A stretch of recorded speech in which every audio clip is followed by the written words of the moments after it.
so-called martial law. I mean, my perspective on this is looking at it from a lawyer's point of view. And I appreciate, I mean, partisan activity has been going on, obviously, in really intense ways. I've picked up in open sources stuff in Tokmak going back. I picked up the very first piece of partisan activity on the 15th of March that I found in open sources, and I announced it as the beginning of the insurgency. So I wouldn't think that there's any relationship between a decision made in the theater of Moscow. There's no relationship. It's completely decoupled. It's like a piece of string trying to control, the wheels of a car. There's no relationship between these theatrical ejaculations of pseudo legality and austere theater. The annexation was a response to the fall of Kupiansk and Izium, to change the conversation about torture. Then we had the referendums, which were part of the same thing. They had been cancelled the week before, and then suddenly they emerged. And as President Zelensky said many months ago, and it's completely true, the Russians have only one objective in Ukraine, and that's to kill Ukrainians. They don't need any excuse to do that, apart from the diktats of their own activities. And we've seen that in my first and second threads on abductions. I've catalogued thousands of examples of torture, which have been verified by the great news organizations, the UN, and various things. And this is that's like a train just trundling along. Meanwhile, you have this theater in the Duma and in Moscow, and every now and again there's an ejaculation of, just this pathetic theater.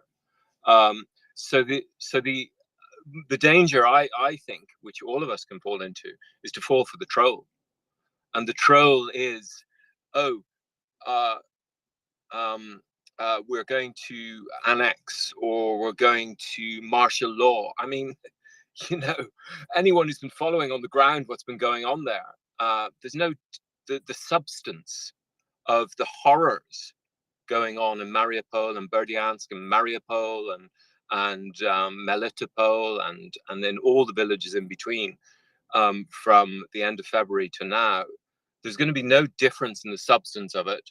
As we know, Muscovy has this kind of fake adherence to law and legislation and all of that kind of stuff, but it makes no difference to what they do on the ground. Their one job is to kill Ukrainians.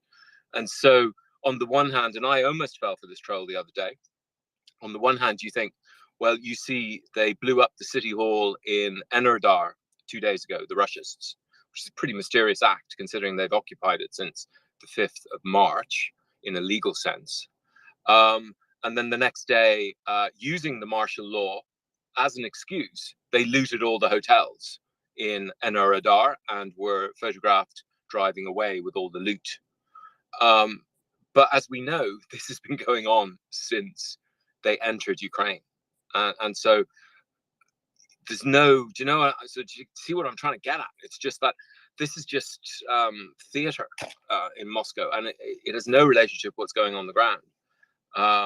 And I wouldn't spend much time, working out what it is, because now the positive thing is that these ejaculations of theater from Putin and co are the response to really deep trolling by Ukraine involving the killing of hundreds of soldiers in Russia, all of that stuff. So when we see something like the martial law ejaculation, then yes, that tells us something about, we can see it like you can see the shadow of a planet. The planet is there because you just see the gravity force, and you're really impacting them somehow. But it's impossible to relate what they're just trying to change the conversation and provide food for Western journalists, and I mean, yeah, in all these cases, follow the Baltic states. However they respond to anything, they've got this intuitive. They don't fall for these trolls. They've heard it all this rhetoric before, and that's the level I'd understand it on rhetoric. But I do celebrate that when you hear these ejaculation, these theatrical, these Bolshoi ballet-esque, operatic pronouncements from Moscow, from Duma, and from Putin, that really someone has really dug into him, and it's probably stuff which is going on. Ukraine is doing, and its army killing all the soldiers and all of that stuff, or liberating Kupiansk and all that. So yeah, that would be my perspective on it. I wouldn't over search for any relationship between what's happening on the ground and these ejaculations. Just the fact that something is happening on the ground that really annoys them, but there's going to be no difference in behavior. Their one job is to kill Ukrainians, and they started that on the 24th of February, and they'll continue that till they're ejaculated from the land themselves. Is my take on it. I think you made that abundantly clear. Pauli? Yeah, thank you. I think we got sidetracked into like legal semantics or word games. I was not trying to. My intention was not to think about the words or what I say, the legal side of it by any part. Like I'm from Finland. I think we're pretty accustomed to Russian misinformation. The reasoning I had is that the Ruskies are lacking in logistics at the moment, and they are fleeing. In most cases, also might be fleeing in panic. And I don't really care about their wordings, the words they are using, but the way I see it, and I concur with the reasoning of one of our ex-colonels, Martti Ikari, that they want to clear out the battlefield due to the reason that the partisan activity is high and the guerrilla activity is high. And in my opinion, that makes sense. Russians haven't said this out loud, but nonetheless, what are the actual words they use? Is it martial law? I really don't care, but I buy the reasoning that they want to clear out the areas, and especially in the Melitopol area, they are really hurting. They really want to clear that area. So from Armyansk to Melitopol, that direction, they are really hurting if there's partisan or guerrilla activity. That will bite them in their ass. So I don't know, decoding. I think we're in a way talking about same subject, but I think you're more looking at the misinformation and the legal semantics in this topic. I mainly was talking about the military perspective, how I see it. Thanks.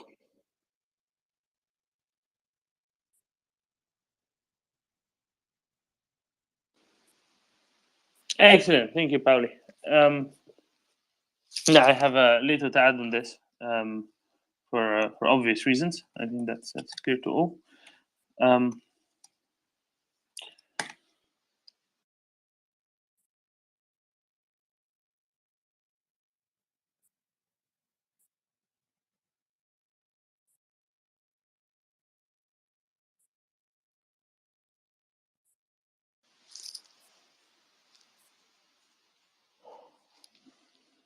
Right. How's the polenta coming? That's done. The rest of the stuff. Sorry, and I keep being distracted by people away from doing this. So, with the mellifluous tones of Pauli in Decoding Trolls, it is very easy to, I don't know, write up some other stuff in the meantime.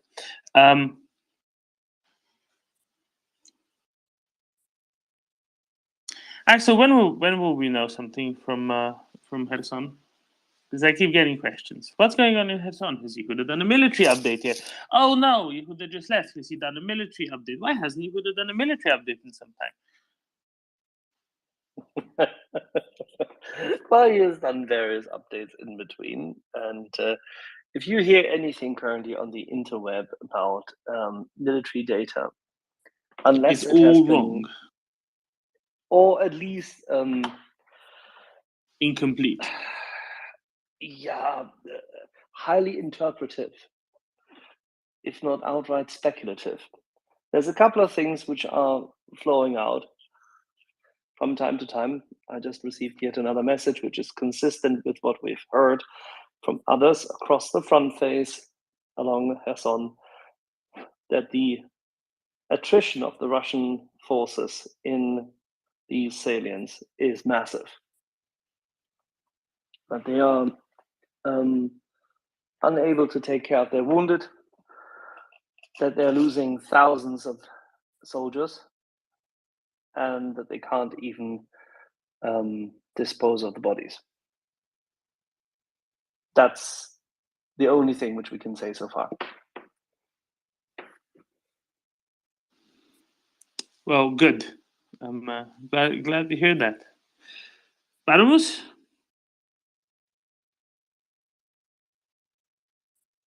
I completely forgot what I was going to talk about. Anyway, gentlemen, don't we have a special segment coming up in a 2 short hours. while? 2 hours. And just for the listeners, we're actually starting to stand up here at the Maria Report regular shows. So coming up in 2 hours, we have Ivana Stradner. She's a expert in Russian propaganda. And she's going to have a segment twice a month here on Maria Report, where she's bringing in a guest, isn't she? This time around? Yes, she is. Yeah, she's going to bring in guests, and then on Saturday mornings, well, Saturday mornings my time, I'm out in Mountain. Peter Doran is going to be having his very own segment, and we gave him 2 hours because he can natter on for quite some time. So he is going. If you were around when he gave his treaty on very early on in the war on Moldova and the what Moldova is and the history of Moldova, it was fascinating. And actually, that was my introduction to the co-hosts here at the Maria Report and to Peter Doran at that time. So he's not going to be talking about Moldova this time around. What's he going to be talking about, Axel? What is Ivana going Freedom. to be talking about? Or our friend, No, Peter. Peter. Sorry. Peter is going to talk about, he's creating a set of freedom stories. And tomorrow we're going to be talking about the origin stories, the origins of Putinism, how it all came to be and how it has led us to where we are. We're going to talk about Sevastopol. We're going to talk about its near mythic importance for their creed and for their strategic calculus. We're going to be talking about Mariupol and how that is still the city which they have tried to eradicate, and yes, to a large extent they have, but there are still people there, and Mariupol exists still as a little remaining idea of resistance, because it was the city which resisted them for many, many years. And so we're going into this. We're also going to be touching upon, of course, given the fact that we're looking at the Black Sea, talking yet again to the topic of the Montreux Convention, because it has a massive, massive hole in it. And we would like to see an Arleigh Burke slip through it. So there you go. That sounds fantastic. And just for the listeners, to give you a little heads up, I am working on some more regular shows. I'm in discussions with some other prominent people to come in on Maria Report. We also have some pretty big heavy hitters lined up to come in here if Battle Moose can ever log into his Gmail account again, and get you more informed speakers. Not that the speakers we have now are not informed. We're going to be increasing our depth and breadth with the people that we have on here, and it looks like the Maria Report's becoming a big thing. We were actually quoted by the Canadian ambassador to Ukraine. They were quoting a statement John Spencer made in Parliament that came from the Maria Report, and we were quoted in it.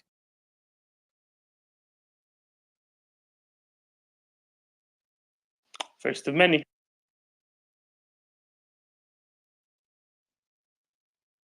So if anybody out there sees the Maria Report mentioned in mainstream media, because we do have people that comb that, but it's not all encompassing. And you can ask Doman.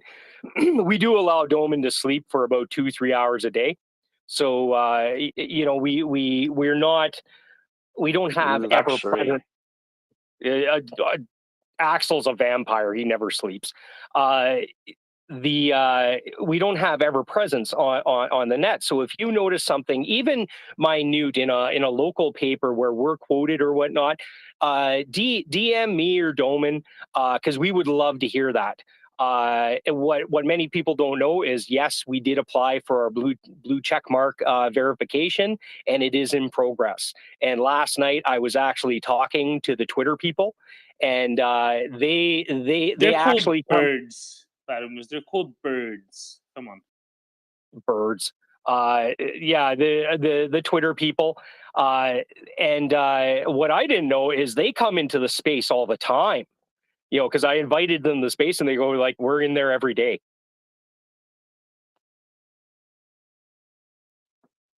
So if you're listening to us, can you please get on with it? No, exactly. If they're listening every day, Papamoose, and if they're checking every day, and they know, and they do know the numbers, except the flattery with a little panache. I think we've always been courteous and polite to our platform hosts, with one notable exception. We cannot tolerate this insane approach to leaving us hanging here with technical issues, which really, really are beyond belief. I mean, for any, I'm not talking industrial grade software, but for any consumer compliant software, this is a massive test of patience and resilience.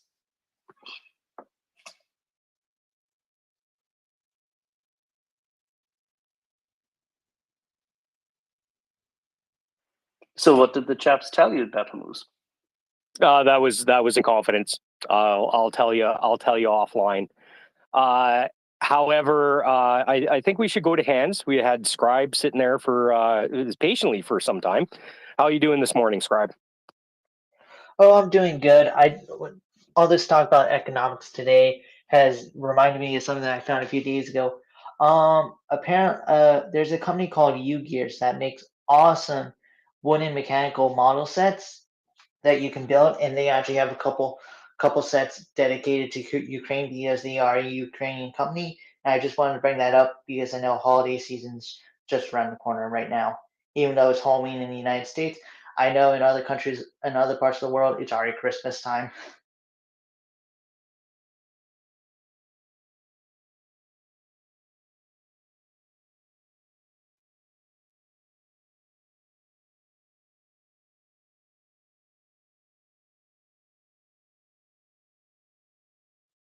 Did people hear me? Yeah, you're perfect. You mentioned economics. I went to have a nap. Oh, That's definitely Axel and Doman's wheelhouse, but I'm pretty sure that Doman's sitting down and eating whatever Slovakian sausage he made for dinner, and Axel's probably struggling to stay awake. Axel has just followed Doman's recommendation for the evening, and will get some very decent self-made cabbage soup, and compare this and combine this with a Chateau Timberley 2016. Is your cabbage soup going to have big hunks of fried salt pork in it? Actually, what it has is beef stroganoff in it. Typically works quite well, and a bit of very nice proper pork rind.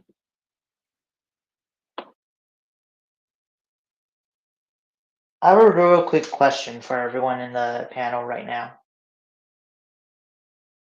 Go for it.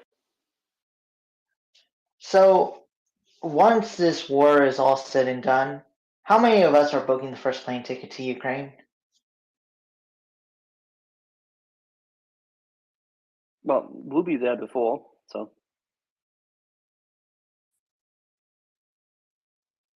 I mean, plane ticket, really? Not train? Well, I'm from the United States, so getting a train ticket may be a little bit difficult, so I prefer set the fly across the puddle.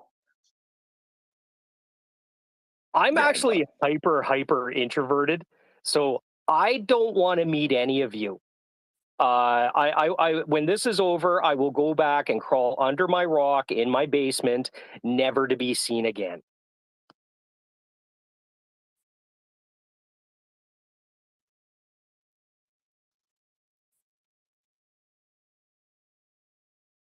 Well, that's pretty much all my stuff that I have for right now. See, I'm going to go back down to listener. Are you going back down under Bathymus's rock?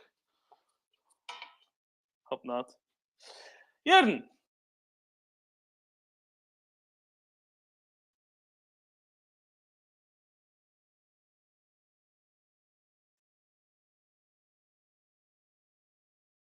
Good. Well, seeing as I'm just getting into things here, unless you can see people, I can't, Doman, because I don't see any hands up. But is anything exciting in the last 24 hours in European time go down that we should know about? Not really. I don't think so.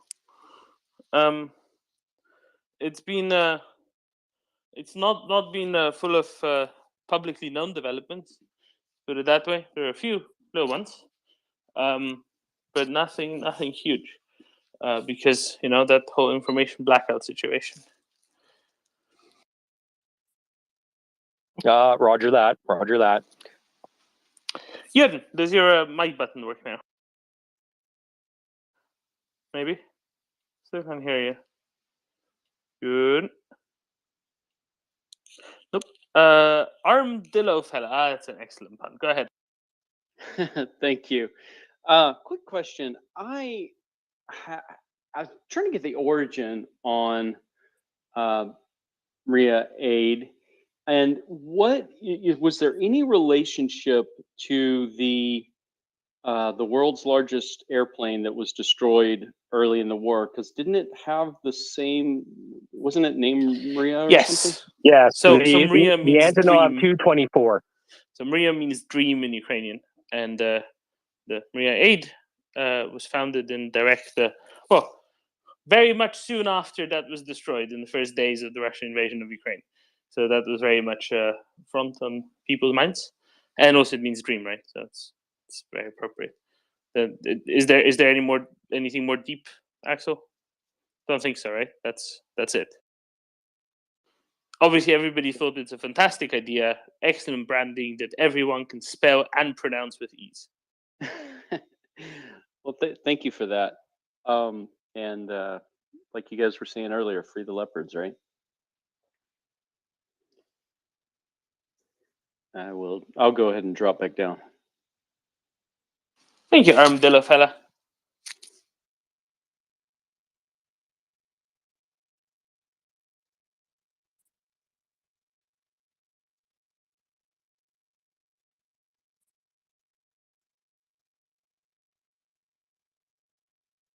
So, if anybody out there you have any questions or comments, we're getting some people up. Jörn, let's try again. Yeah, I don't know what happened. I had to drop out and come back. No. The lutefisk stole your mic. No, it's getting ready. It's going to be excellent. No, I was just going to answer the question about traveling to Ukraine, and I've been over this a couple of times, so I'm not going to be a broken record, but I'm definitely going, and I think everyone should go. And I think there will be a period where people think that, well, I don't want to go and be a bother, but you want to be a bother. If you go there and you live at a hotel and you eat at local restaurants, and in the evening you go from bar to bar and have a couple of local beers at each place, you're bringing very important money into the economy. And the thing about the travel industry is that it's one of the things that bounces back fastest, and it's usually owned by normal people. So you distribute money in a very good way that really helps both people and the general economy. So I would recommend both going as tourists and bringing your business or group there for a trip. So that's my recommendation. Thank you.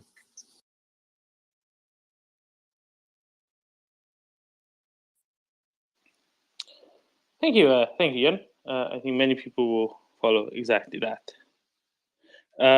Chris. Oh, you're not having your tea then, Dermot. I've just had mine. Give me, 15, 20 minutes. Chris? Okay. Well, yeah, okay. I was just going to say that obviously for those that haven't been involved in the tank discussion, obviously, I think the order is. I was just saying this to somebody else actually, who's going to help us free even more leopards, but that obviously the leopards are, I guess, the number one priority. But if we had Abrams, we wouldn't complain, would we? I don't think. Neither would we complain if we got Korean Panthers. Is that right? And we probably wouldn't complain if we got anything else like British Challengers or whatever it is. But it's just that leopards are top of the pile, right? I mean, it's hard to dress oneself up as an Abram or a Challenger. A Leclerc might work, but it would get lost in most people. I mean, you'd be dressing up as a French supermarket, right? Yeah, Panthers are nice though.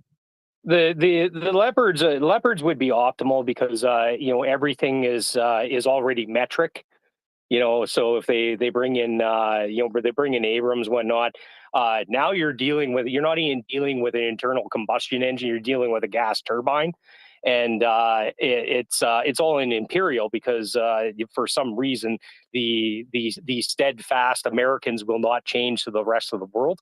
So that being said, it's an interesting and we've had American fighter pilots come on here and actually bring that up, that doing especially in flight, doing the calculations in flight in your head is tumultuous, and those seconds are seconds that could make or break you. It could be the reason whether you live or die.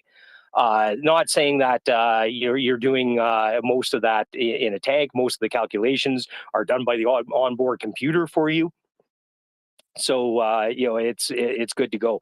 But yeah, what most of the experts that have come onto the space have said that the Leopard 2A7 would be the best fit for Ukraine right now. There's a lot of them. Like right now, the Challengers, it's contemporary. Pound for pound, if you're put the Challenger and a Leopard up against each other and an Abrams, we don't know which one would win. It's completely up in the air. However, I don't know. I can't remember the Brits have only like 140 of them. It's not a lot, and it's in the low triple digits. And I don't know if they have the capacity to bring any more online. It's been a hot minute since those factories have been spooled up. However, Germany, they can spool up production in a drop of a hat, and they have been continually servicing all the Leopards that are out there. So over the years, they've been continually making parts. Not necessarily the original producers, but there's German contractors out there that know what they're doing, because we went on for, I don't know, about 4 hours this morning about CNC. And not only do you need the CNC equipment, you need the people that know how to operate it and know what they're doing. And Germany has that in spades. You know, they're very adept at what they're doing. They can they're close by. They can support those vehicles, those weapon systems. If depending on what type of contract Ukraine works out with them. So I don't know where I was going with that, but that's all I had to say. Leopard's best is where you're going with that. Yeah, I'm sorry if I could just come. I was just going to say Battle Moose. Yeah, see, the thing is, Battle Moose. There's a couple of things you don't know here now, right? One is that the hashtag campaign "Bring Back Boris" is going extraordinarily well as well. Now, of course, when Boris gets back in, he'll just be sending them tanks straight away. So if the Germans and you Americans don't get in quick, you're going to lose the 10-year contract with Ukraine.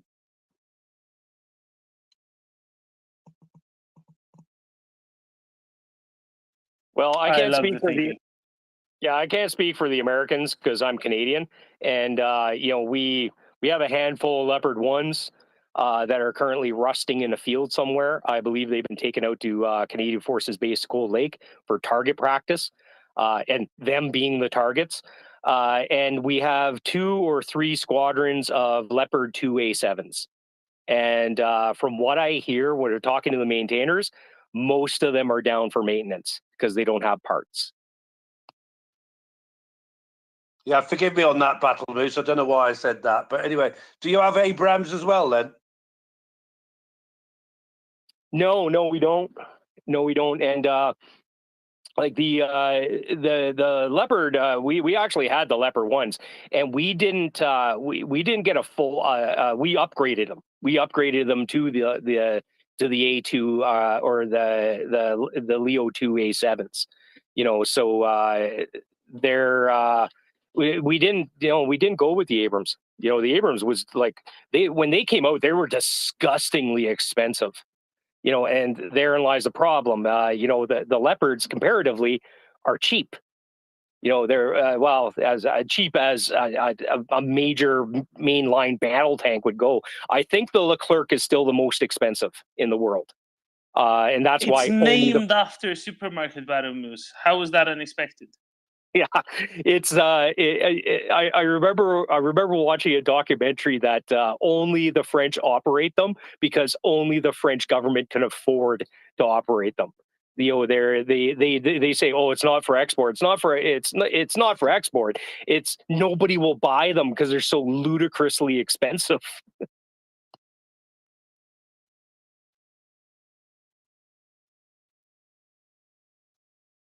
Hardly supermarket prices, hey. Hey, Battle Moose, do you know anything about the what's it called, the AMX 10RC, something like that? The who, what, with, where now? What's the generic name? No, it's called an AMX-10RC. It's a French. No clue. No, I'm not familiar with a lot of the French kit. It's a 6x6 vehicle with a giant 105mm cannon on it. So it has the turret of a tank and it has the armament of a light APC. Oh, so it's like a self-propelled howitzer. No. It's a tank turret, not a howitzer turret. Oh, okay, I'm going to have to go look it up. Yeah, no, I'll send you a link because there was speculation that they might be going to Ukraine, and I was wondering if you were on a roll about French stuff. You wanted to talk about these as well, but let's go to Emirko. Yes, thank you. I have a question related to the mentioning of ANC. What's the current state of IFV for Ukraine? It's not discussed at all. I know Germans called BMP-1 tanks and trying to provide BMP-1s, giving murders to Greece. And nobody is talking about Bradleys. Nobody's talking about any IFVs, only APCs. And IFVs are very important. I remember in the beginning of war, when Ukrainians had their own modified BMPs with remote weapon station, it worked miracles. What's the state of this context now?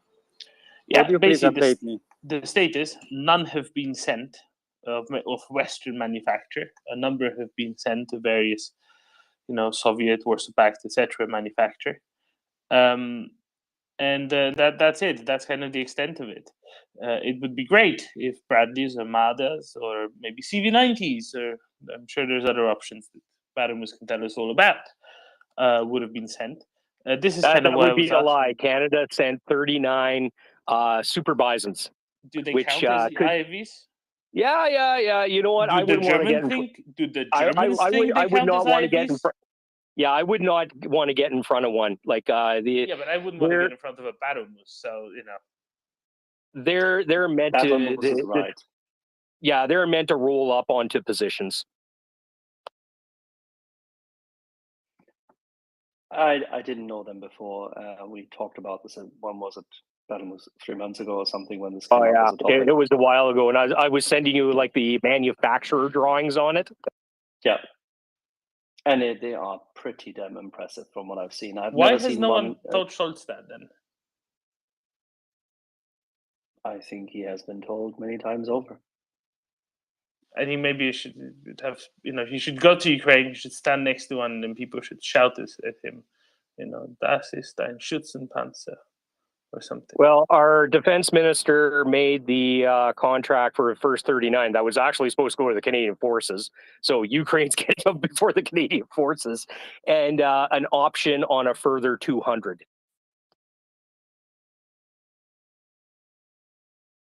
Yeah, and the key thing is Germany should not just be sending Marder's, they should be sending Lynx, because that is the equivalent of a proper IFV of modern capacity and capabilities and proper deflective material and sensors. We should not simply treat our Ukrainians as those who can take the hand-me-downs. That's wrong.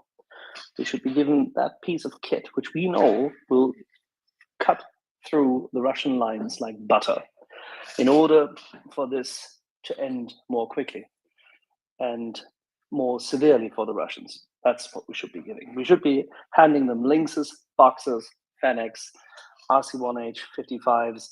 We should be giving them the best possible kit we have. And as Badamus quite rightly highlighted, it should be the Leopard 2A17, nothing else, as quickly as possible. There is no excuse. This is a war. It must be won. It's a war for Ukraine's sovereignty and freedom, to save hundreds of thousands of lives, and for the world's freedom to be continued without the infringement, insidious, insipid, insouciant, and completely without merit colonial imperialism of the Russian Federation. It must stop. It must, and it will stop there. But it will stop without. It will stop without fewer lives to be shed if we finally do the right thing. So free the leopards. Bring out the material. I don't care whether you're a man or woman. Do something funky. Do something naughty. Put up a piece of paper. I don't care. Free the leopards on it. Reply to the calls. Reply to the posts we've already made. We need more engagement. We need to go to 100 million people engaged in this. We're already way beyond 20. So let's make this a wave.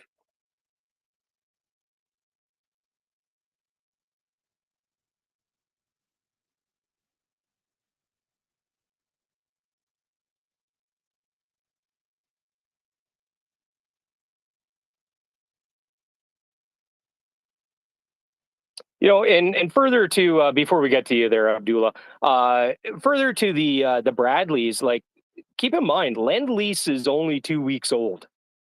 The Ukrainians are still flipping through that Sears catalog that the United States just sent them, and Lend-Lease is pretty clear: anything excluding nuclear weapons.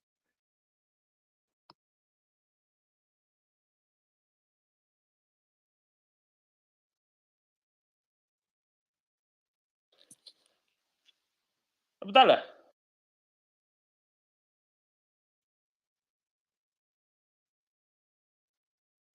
Abdallah.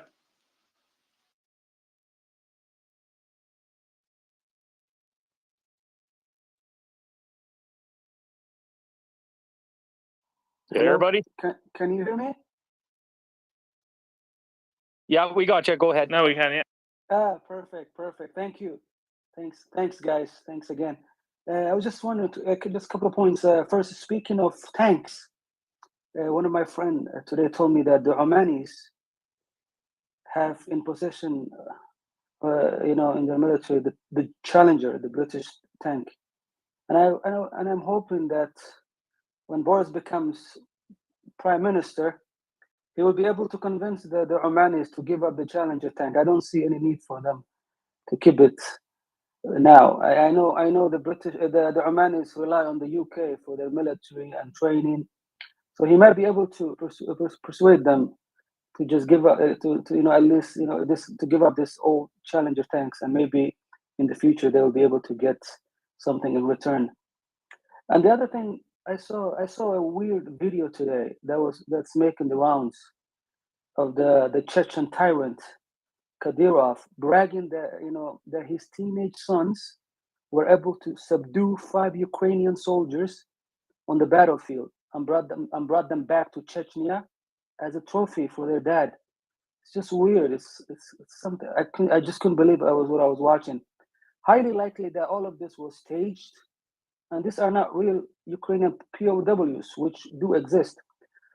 But what I'm trying to understand is, what the hell was Kadyrov thinking? I just don't get it, to be honest. It's just so sad, Thanks, and that's all I wanted to say. Thanks, Domin. Well, Kadyrov is a psychopath, and as with psychopaths, you can't use your normal logic. You can't impose normal logic on people like that. Especially somebody like a dictator. They're like, if we had a psychologist in the space, they can go on and on and on about it, but there's certain tells, and he's power hungry, he's narcissistic, all those things, and he plays to like the tribalistic and traditional aspects of Chechen society, and this bringing of trophies to the patriarch of the family is very much a coming of age thing, or what they're showing as a coming of age thing. Like, don't sit there and try to understand it. Just sit there, shake your head, and go, "This is appalling." Don't worry, the rest of the world is with you. Sitting there and going, "This is bloody appalling," and whether it was staged or not, I tend to agree with you. It was probably staged. We don't call them the TikTok brigade for nothing. Thank you, Battle Moose. Thank you so much for making sense of what I was Yeah, watching. no problem. I just couldn't believe it. Yeah, there's a lot of weird things, and like weird. We're talking like weird things. When we first started seeing the Chechens, and they were, shooting at stop signs and engaging streetlights and stuff like that. Like, anybody that spent 30 seconds in the military, like watch those videos, go, "What are these idiots doing?" And they're making copy. They're making press, right? Oh, Craig, hey, haven't seen you in a hot minute. How you doing? I'm good. Life's been busy, but I got a little more free time, so I'm able to show up a bit, pop in a little bit more often. I just I don't know if you were still going to answer the Chechnya question you wanted to go, what I wanted to bring up.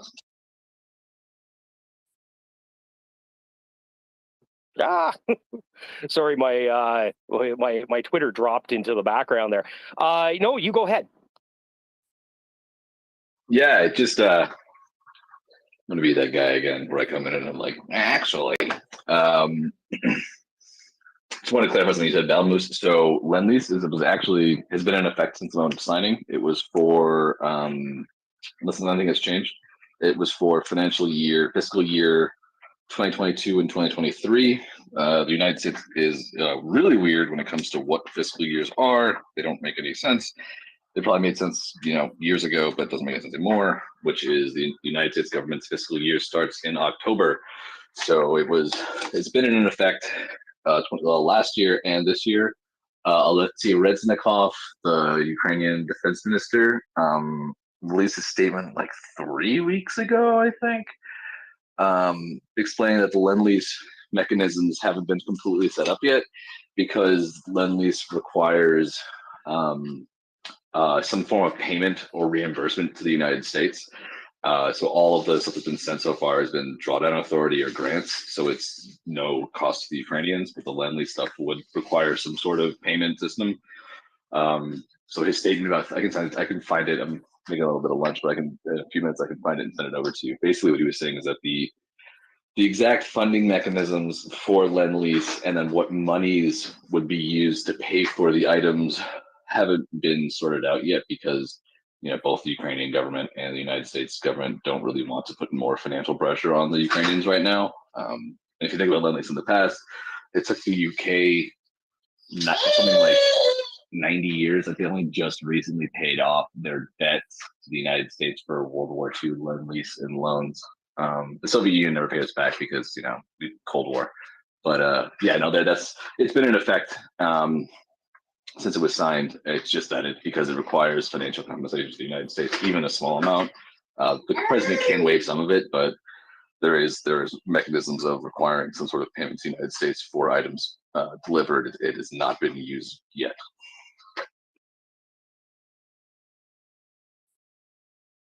Craig, sorry, if I may ask Craig, if a new parliament, if a new Congress, the opposition were to win, the Republicans were to come in, will they be able to, I know they'll still need the president's signature, will they be able to overturn the Lend-Lease program? Theoretically, yes, if they got enough people, you can overturn a presidential veto. But in reality, no. There's the level of support they would need in the Congress would be astronomical in order to override the president's veto, stopping them from stopping Lend-Lease. Then they'd also have to force the president. So the president would have to sign it. And then also there's these things called presidential signing statements, which imply, which is a whole nother mess and complicated BS when it comes to American executive and legislative, where the president can issue a signing statement with any laws passed that directs the executive branch to how to enforce it. So there's examples of times where the president signs something into law that he doesn't like. I think Bush did this, where he uses a presidential signing statement to effectively reverse the way that the law was functioned. But hypothetically, in a crazy scenario, yes, they could stop Lend-Lease. Will it happen? No. Maybe because I'm not an American. Maybe Craig, if you want to get into how much bipartisan support everything Ukraine has right now. Oh, it's got a lot. The best polling I've seen recently was from Ipsos Reuters. Reuters is the news agency. Ipsos is a polling company. Sorry, my son. Okay, buddy? Okay. Sorry, my son is deciding that he wants to just stick an entire apple slice into his mouth and choke himself. You're very intelligent. Sorry. Yeah, so Ipsos Reuters. Reuters is a news agency. Ipsos is a polling agency. They do a poll together called the Ipsos Reuters poll, surprisingly. The most recent one came out about a week ago, showed 72% of, I'm trying to remember the numbers off the top of my head. These are going to be rough. It was like roughly 72% of Americans support continuing to support, 72% of Americans support the United States government to continuing its support for Ukraine, despite Russian nuclear threats. Something like 64% of Americans support continuing weapons shipments, and I can't remember the last one, but the party breakdown they found was roughly 88% or like 86% of Democrats are for it, and about 70% of Republicans polled are for supporting Ukraine until in perpetuity. So, yeah, pretty broad base of support. You know, there are cracks on the far left, which I constantly hear because I'm a lefty.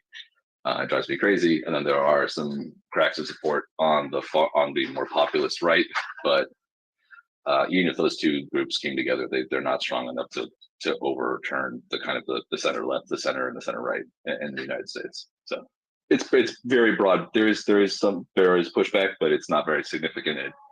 It is highly unlikely that it will affect the United States continuing support for Ukraine. Oh, I was kind of waiting for Axel to jump in there because we left it wide open for him. But essentially, the center must hold. Abdullah, you got a follow up?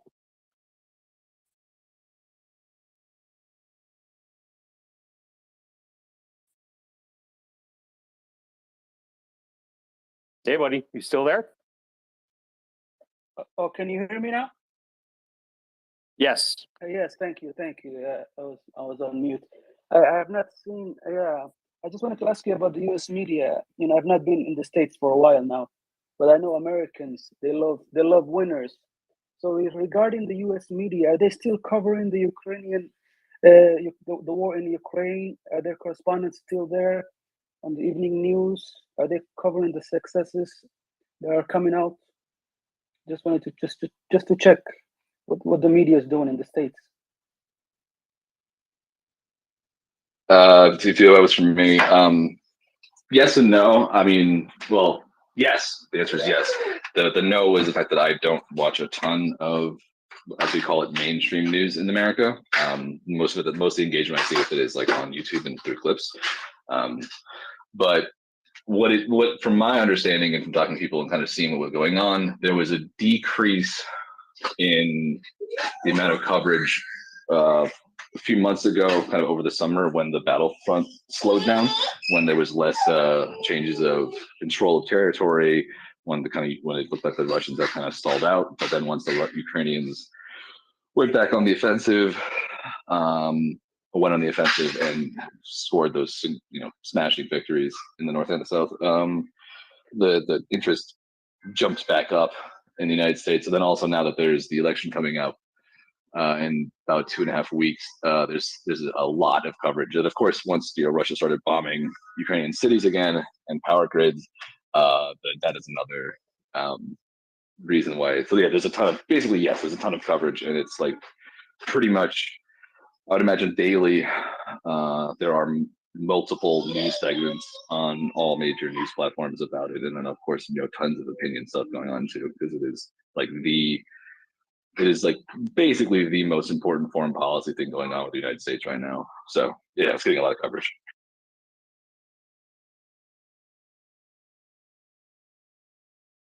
But hey, Moose, my son is getting a little feisty. Someone pop back down. I'll be back up in a bit. Is it true that you named your son Atacams? No, it's not. His name is M1A3 Abrams instead. Because I love tanks. Also for the leopards. I'm gonna go back to that. As you can tell, I'm going back to that. Well, thanks for coming up with us there, Craig. It's always good to see you. And good luck with the feisty little one. If you're out there and you'd like to come up and have a comment or say something, by all means, come put request to speak, and then put your hand up, and we'll get your hand in order. If you're a little shy, go ahead, fire me a DM, and I'll read it aloud. If you want to remain anonymous, just tell me, hey, I want to remain anonymous, and I won't throw you under the bus in front of everybody. With that, we're here on the Maria Report, day 200 and something. We have Ivana Stradner coming up in less than 2 hours. And she's going to, she's a expert on Russian propaganda. So we're going to listen to her regular segment. So she's going to be doing a regular segment every twice a month. And tomorrow morning, if you get up bright and early, you can listen to, I guess it's out on the East Coast, it's not bright and early, but you can listen to Mr. Peter Doran, and he will be talking about his Freedom Talks, which will be a weekly segment here on the MriyaReport. Hey, we're becoming like the next CBC here. I'm getting pretty excited. If anybody wants to come up and maybe brief me on what's happened in the last 24 hours, I've literally been incommunicado, so I don't know what's been going on. Paulie, what you got going on?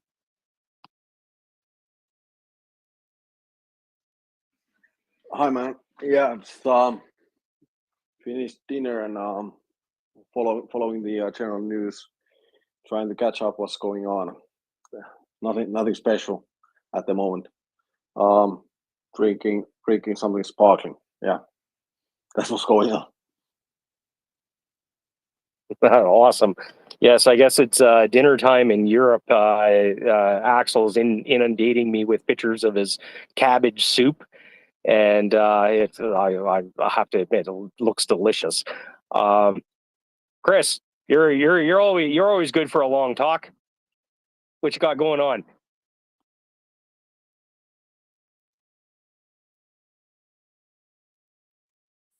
Hi, Battle Moose. How are you? All right. Well, I can tell you something about. Did you hear about the German radars? No, I've been at work and in an information bubble for about a week. So yeah. I can't speak to really anything. Well, I haven't got all the spec in front of me, but I can basically tell you that that Germany, and obviously we're glad to see when Germany ships anything, but yeah, Germany is shipping some brand new radar systems into Ukraine, and one is already there, Battle Moose. Now these radar systems, let me just see if I can remember some of the numbers. Well, some of the numbers they're like basically digital radars, and they can track 1,500 contacts at the same time out to a 250-kilometer range. I remember that set of facts, right? And also they are basically NATO compatible as well. Yeah, so we've got one there. These are specialist radars, Battle Moose, for tracking drones and cruise missiles, especially. So obviously we need some of them there, don't we? And, yeah, 200 kilometer range. That sounds like short range engagement radar. Yeah, if it's made in Germany, it's NATO compatible. There's nothing they make that isn't NATO compatible. Same with most NATO countries. Like all their manufacturers are tooled up to produce NATO spec equipment. Well, yeah, you're absolutely right. I think that was a paragraph in the spec that I read, Battle Moose. You're bang on there, my friend. And these radars are being installed on the latest German frigates and corvettes, if I remember correctly. So they're being widely installed. But there's 4 transportable radars coming into Ukraine ASAP, and that got me onto something, Battle Moose, and I don't know what you think about this, right? But you know the GISARTA system, you know about that, do you? The Gepard? No. So it's GISARTA, right? Which is GIS hyphen ARTA. Oh, yeah. It's GIS ARTA. Yeah, we in the GIS world we don't ever call it GIS. Okay, I do beg your pardon, mate. And it's like Okay, so GIS ARTA then, right? You know about that? They call it the Uber for artillery, correct? Yes, that is correct. And yeah, I actually, since the war began, I know quite a bit about it now. Yeah, good. Okay. Well, you know, if you want to talk about it, but what my point was going to be this, right? And which I made, I think, early this morning, actually. But obviously, we wouldn't want any of this to be happening, Battle Moose. But as it is happening, I think we can say that Ukraine is going to be basically the only battlefield environment where all of this NATO equipment is going to be tested. And it wouldn't surprise me if we don't see coming out of Ukraine some sort of development of the GIS ARTA, thank you for that, Battle Moose system, you know, which is basically battlefield control of multiple different NATO, you know, radar and missile and artillery systems. What do you think? Well, it's I remember it being quoted as Uber for artillery, and it's pretty slick. And I was in the Canadian artillery, and you know, CJ, when he comes on here, he likes poke fun at me because we still do everything manually. Like we do, like here in Canada, it's oh yeah, we have the computers and we can do all that.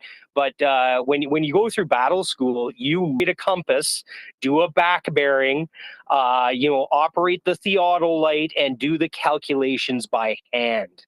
I remember in our group chat the other day, CJ publicly posted a MetRep.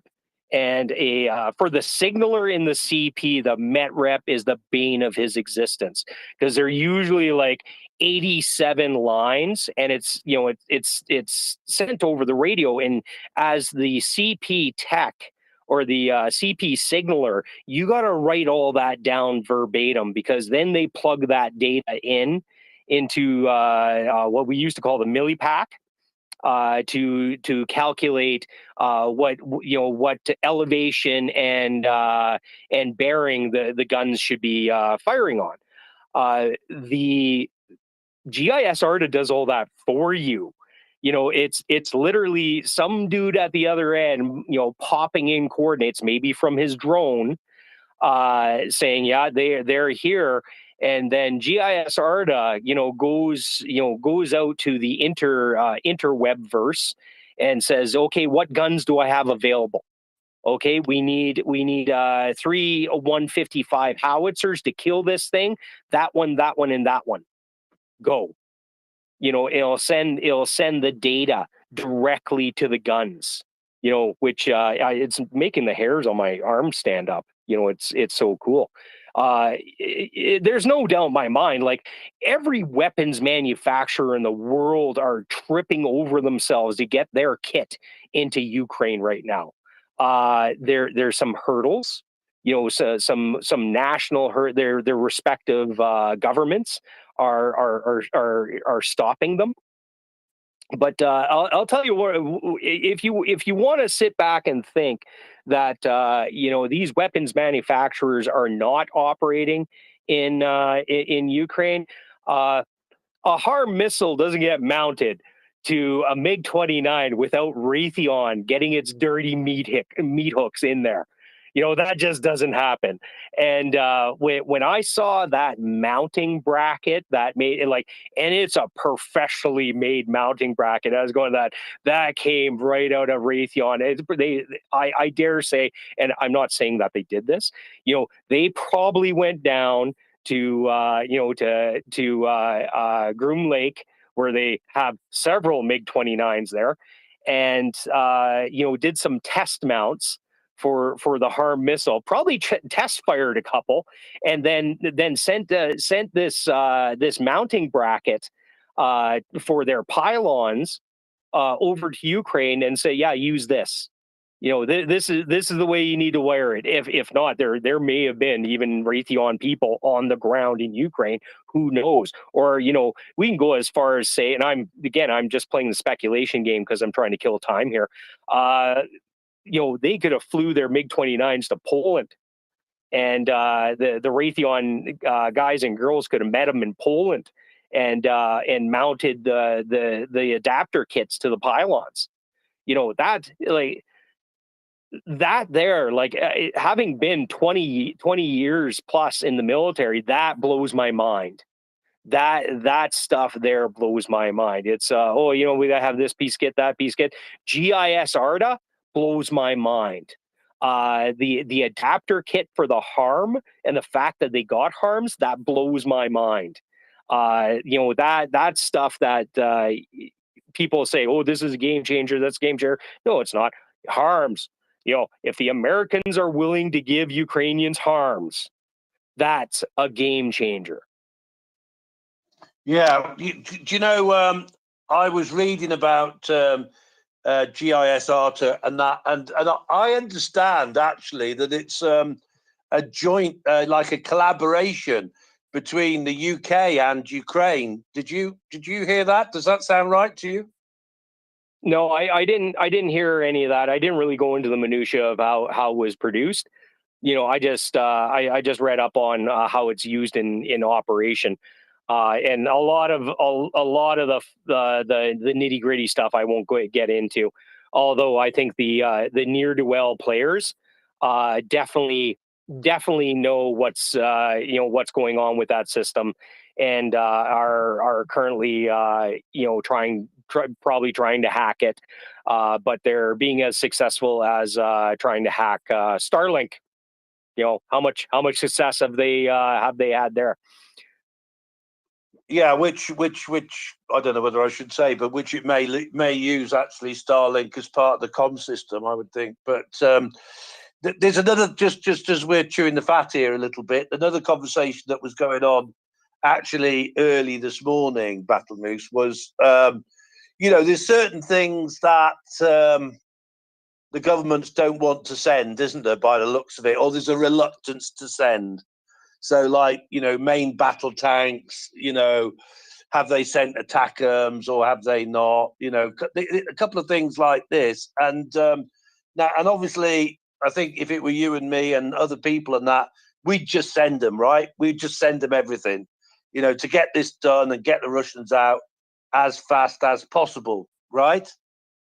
Yeah, I dare say, yeah. I would agree mostly with that. You know, there's still like the part that Craig brought up. You know, lend lease. Okay, we'll give you 500 Abrams. How are you going to pay for them? You know, eventually you just can't hand back to the Americans some tracks and broken ceramic armor and whatnot, and say, "Sorry, we broke your tank," and say, "Oh, well, it was the lend part of the lease." You know, there will be financial consequences to this stuff in the end. Yeah, we should be giving them everything. So are you telling me the Russians paid Lend-Lease back then, did they? I don't know. I'm not a Russian historian, and I don't even see any in the listeners group. But if you are, come up, because I'm pretty dark on that part of history. Unless Tom knows something. Do you know anything about that there, Tom? No, I can't say that I do. I came up when you were talking about hacking Starlink, and it occurred to me that whilst the Russians might not have hacked the system, they might have hacked Elon Musk with their propaganda. And that made me think about the conversation we've got coming up with Ivana and is it Julia or Yulia? I don't know how to say her name. I believe it's Yulia. Yeah, so I wondered about how, like, a really good lie that someone can believe, if you can do that, you're putting an idea inside someone's head, and it's like you're hacking them in a way. It was just your talk of hacking about Starlink that just made me think about it, and I don't know. I'm just interested to hear the conversation later on this evening and think about lies, the reasons why people tell them, the reasons why people believe them. So it'll be really interesting to hear from some propaganda experts later on. And talking of propaganda, if you're British, you might appreciate the tweet I've put up in the nest of a propaganda. Have a look, perhaps. Of course, the psychologist among us would twist the conversation into a psychological debate. Yeah, but I'm sure Ivana and Yulia are going to go in depth. Like they're going to be going down a propaganda rabbit hole. I've spoken with her offline for many months, and she's one of those people. Like I'd love to go out for coffee with her, but she's so smart it terrifies me. Because you ask for Lane, I'm dumb as rocks. I'm dumb as a truck. I'm one of these dumb soldiers. You know, go assault trench. Okay, I go assault a trench. That's me, man. That's what I do. You know, I got people like Yehuda and Axel that do all the thinking for me. You know, I don't do any of that smart bugger stuff. Christian, welcome to the space. I don't think I've ever seen you before. What you got? I've been basically, I think, from February, but it's okay. I've never been too much on this summer. It's really late for me in Romania. I just wanted to ask, you must know.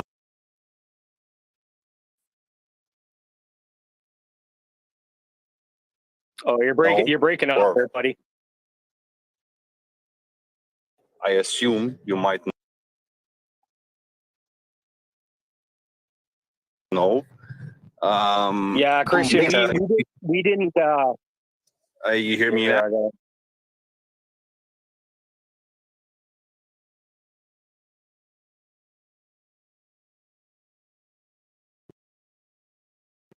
An iPhone, just restart your phone and make sure you have the latest update. If you have an Android, clear your Twitter cache and come back up.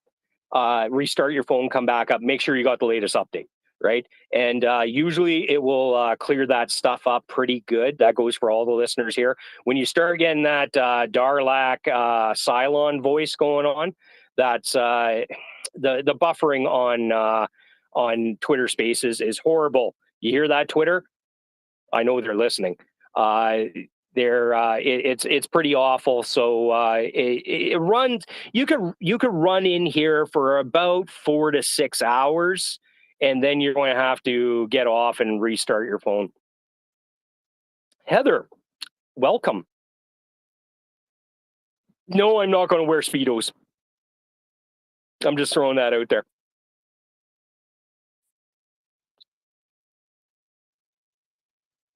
Oh, am I the one that's dropping? Okay, mic check. Can you hear me, Battle Moose? Yeah, you sound perfect. How to read me? Yeah, you sound loud and clear. Say okay. Something again, Heather.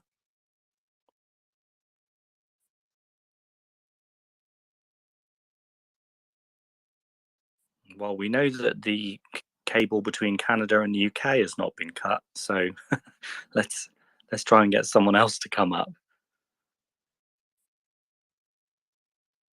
Oh, you have Verlaine there. And yeah, but Verlaine didn't put her hand up, and I don't like bothering her because she kind of scares me a little bit. But Verlaine, go ahead. Actually, welcome. It's been a hot minute since we've been on the space together. Actually, I had my hand up even before Axel mentioned me, so that's not a good thing for your attention. No, I did not see the hand till recently. Like physically, I was sorry, I was looking at you and I was going, is she going to raise her hand or she's just going to stare at me creepily from the corner? You can't even see me staring because my profile pic doesn't have eyes. That's Anyways, yeah, that's just hi guys.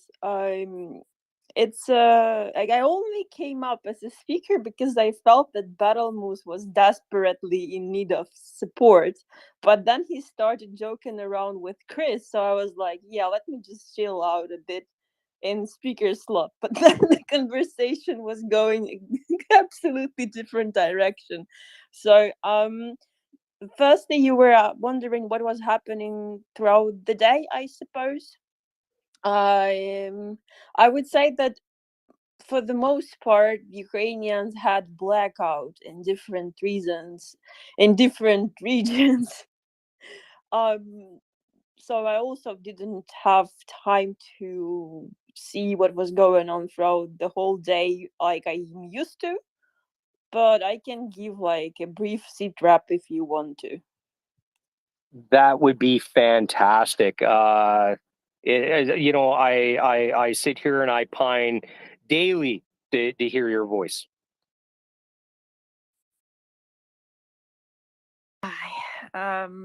Anyways, yeah, but thanks for that remark, but you are making me blush. So overall the day started pretty early because we had air raids pretty much for the whole night, but sometimes you are used to them, but these 4 to 5 days you know exactly what they're aiming at. So all of our um power supply facilities were targeted throughout the night, and some of them throughout the day. There were a couple massive explosions in Mykolaiv, Kharkiv, and Bakhmut. There was also a massive explosion not too far away from Zaporizhia. Uh, there was there was an investigation by the security services of Ukraine, which turned out that among the let's say city council's advisor of Mykolaiv, there was a traitor, so they have detained him during the one of the council meetings. So you've probably seen the video record of that. Basically, Kim, the governor of Mykolaiv Oblast, was conducting his council, and then the security services came up and detained one of the members, which was a little bit let's say everyone was freaking out looking at that watching the video. But yeah, we still have a lot of people who are either under investigation or keep revealing positions. So during those meetings, obviously they discussed the maneuvers, the HQs of some of the and command posts of some of the units, and that person was giving out all the information to the Russians. But at the same time, Russians, that they have been looting from Enerhodar and from Kherson as well, since they've conducted this tactical withdrawal. But they aren't admitting that it's a withdrawal; it's an advance in reverse. Anyways, they have looted in Kherson some of the TV station equipment which had GPS on them, and thanks to that, HIMARSs were able to locate their command post. So there was a big badaboom during the nighttime. So armed forces have also destroyed a couple Russian ammo depots, which were close to the checkpoint of Kherson Oblast. It's I think Borozhensk settlement. So there were a couple explosions as well. And there's an information by the General Staff of Ukraine that Russia had sent 2,000 more new recruits to Kherson Oblast, even though they are withdrawing. But technically, they're using civilians as live shit to conduct the withdrawal.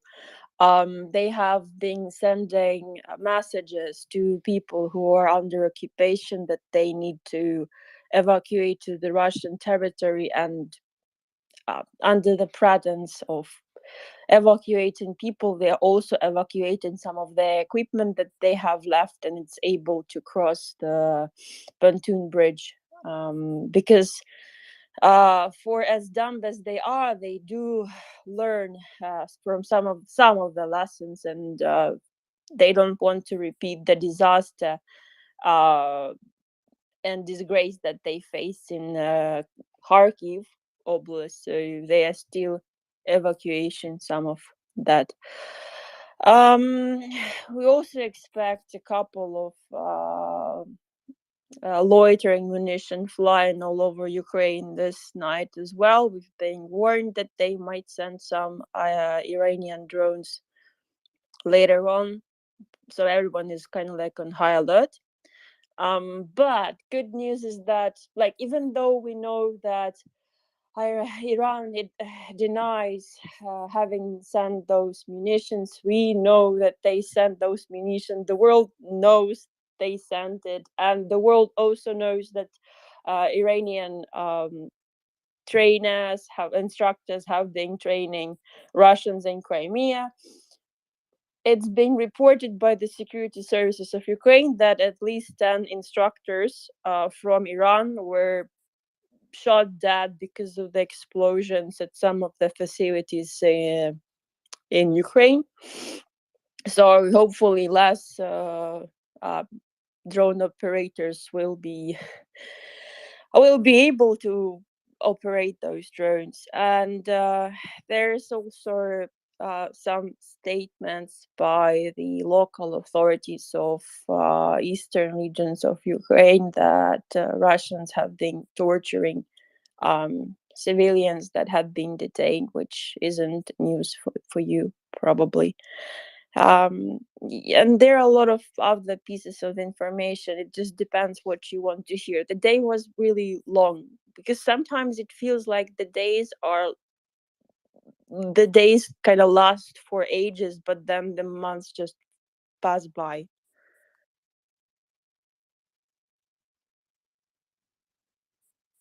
Thank you so much for that update.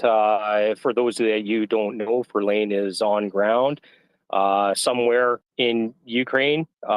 She might, I don't know if she's in spooky boo mode now, or if you're you can just say I'm basically in the heart of Ukraine. I am not far away from Kyiv. Mostly I'm in Kyiv, but right now, since there's no water or electricity in my facility and my apartment block, I live on 14th floor. I was like, I'm gonna have a little bit of rest in the countryside. So I'm not far away from Kyiv, and if you look at the map of Ukraine, I'm gonna be basically in the center. Oh, give Doggo some love for me. Wilco. Christian, how you doing? Thank you. Can you hear me now? Yeah, that's a lot better. That's a lot better. Yeah, my Wi-Fi was connecting, and that's why it was breaking up. Yeah, so I have a couple of questions, or maybe just one.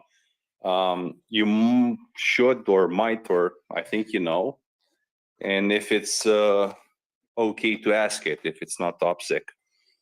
Do the Ukrainians have a C2 IS, or maybe a C4, or access to a C4 ISR?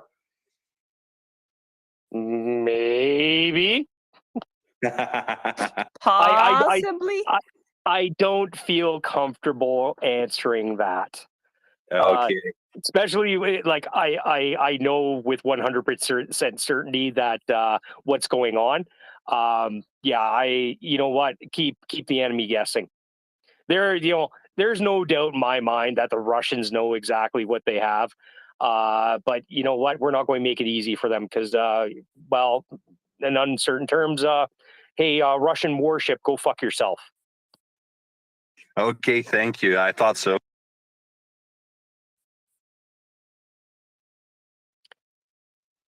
Abdullah, welcome back. It's good to be back. Thanks, Brandon. I just wanted to ask if Dr. Tom is available to comment on that video I told you about Belarus earlier, of the Kadyrov. Yeah, go ahead.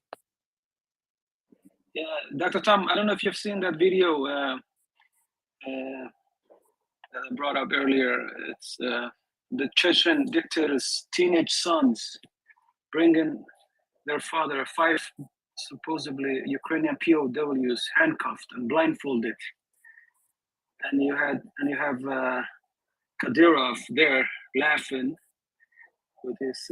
I was just wondering, it was just a weird video. Just wanted to get your opinion on this, Dr. Tom. Thanks.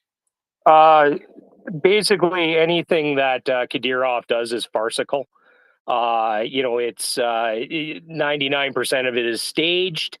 The guy is more actor than politician, and I imagine his sons are much of the same. So I wouldn't worry too much about what Kadyrov's doing.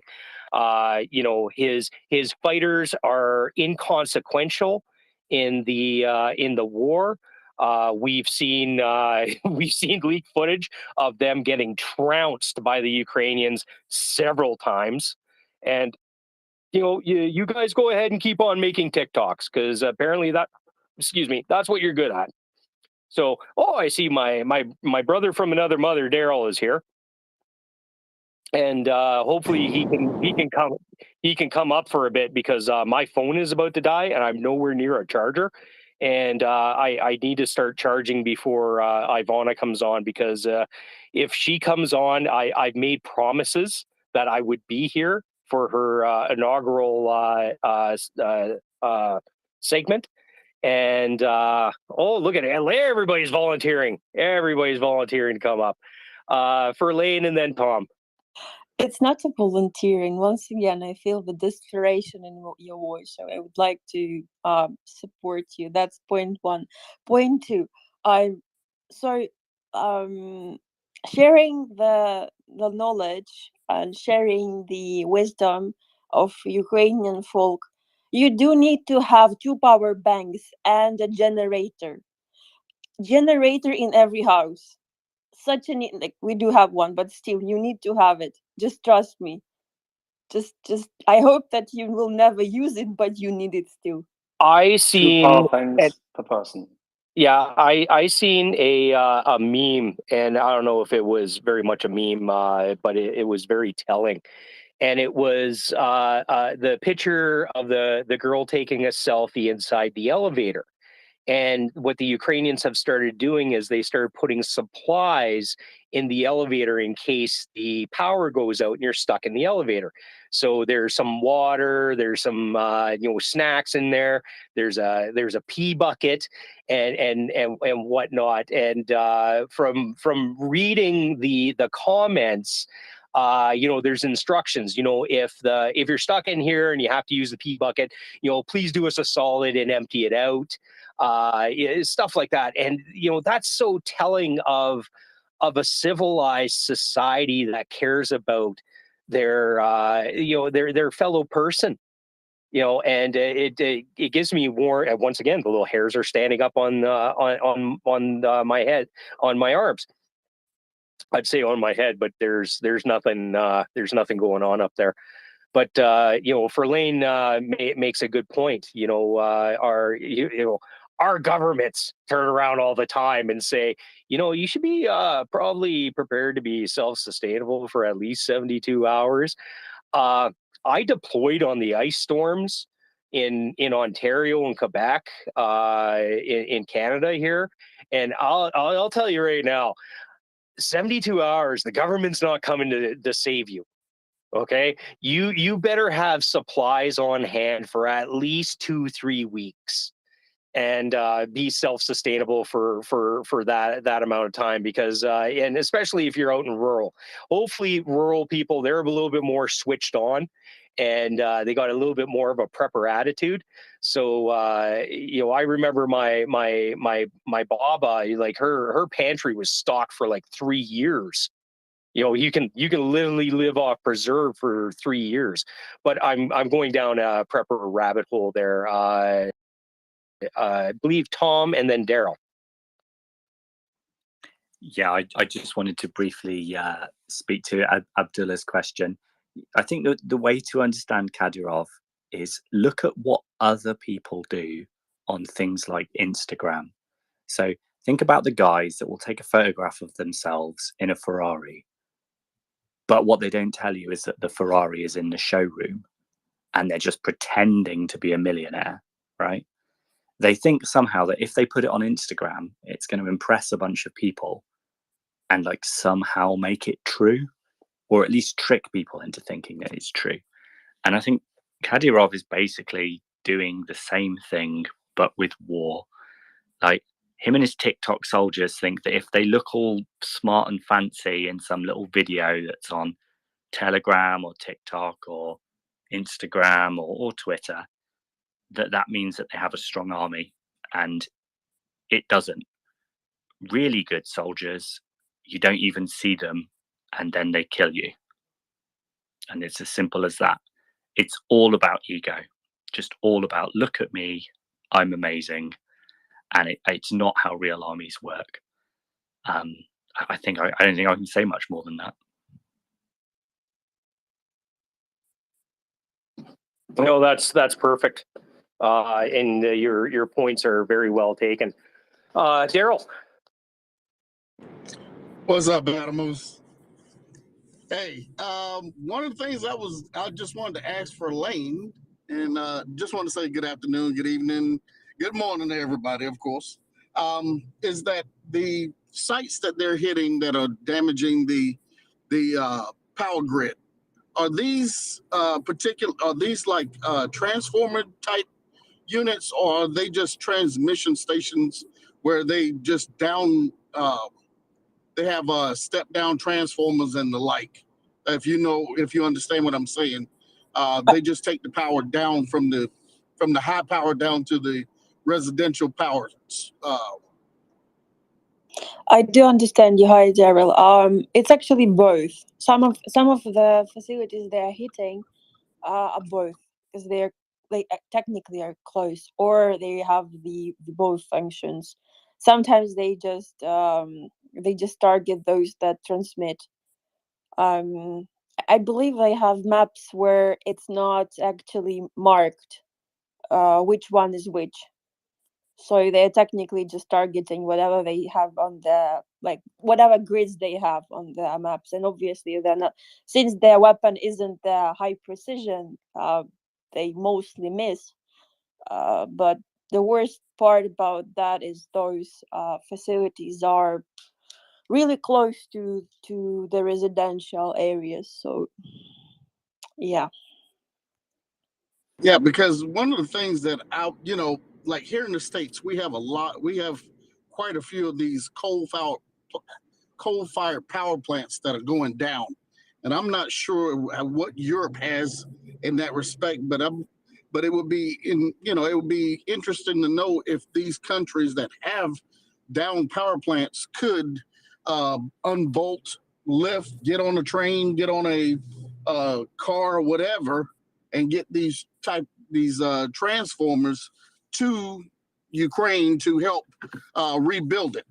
They're saying there's a long lead time on getting a lot of these brand new, and I was just thinking that would be something, if not a less time. I mean, a time lessening way of getting some of these places back online, if not, right now, in a very near future. Daryl, that was one thing. I believe I know how to help you out. So you're gonna have an idea.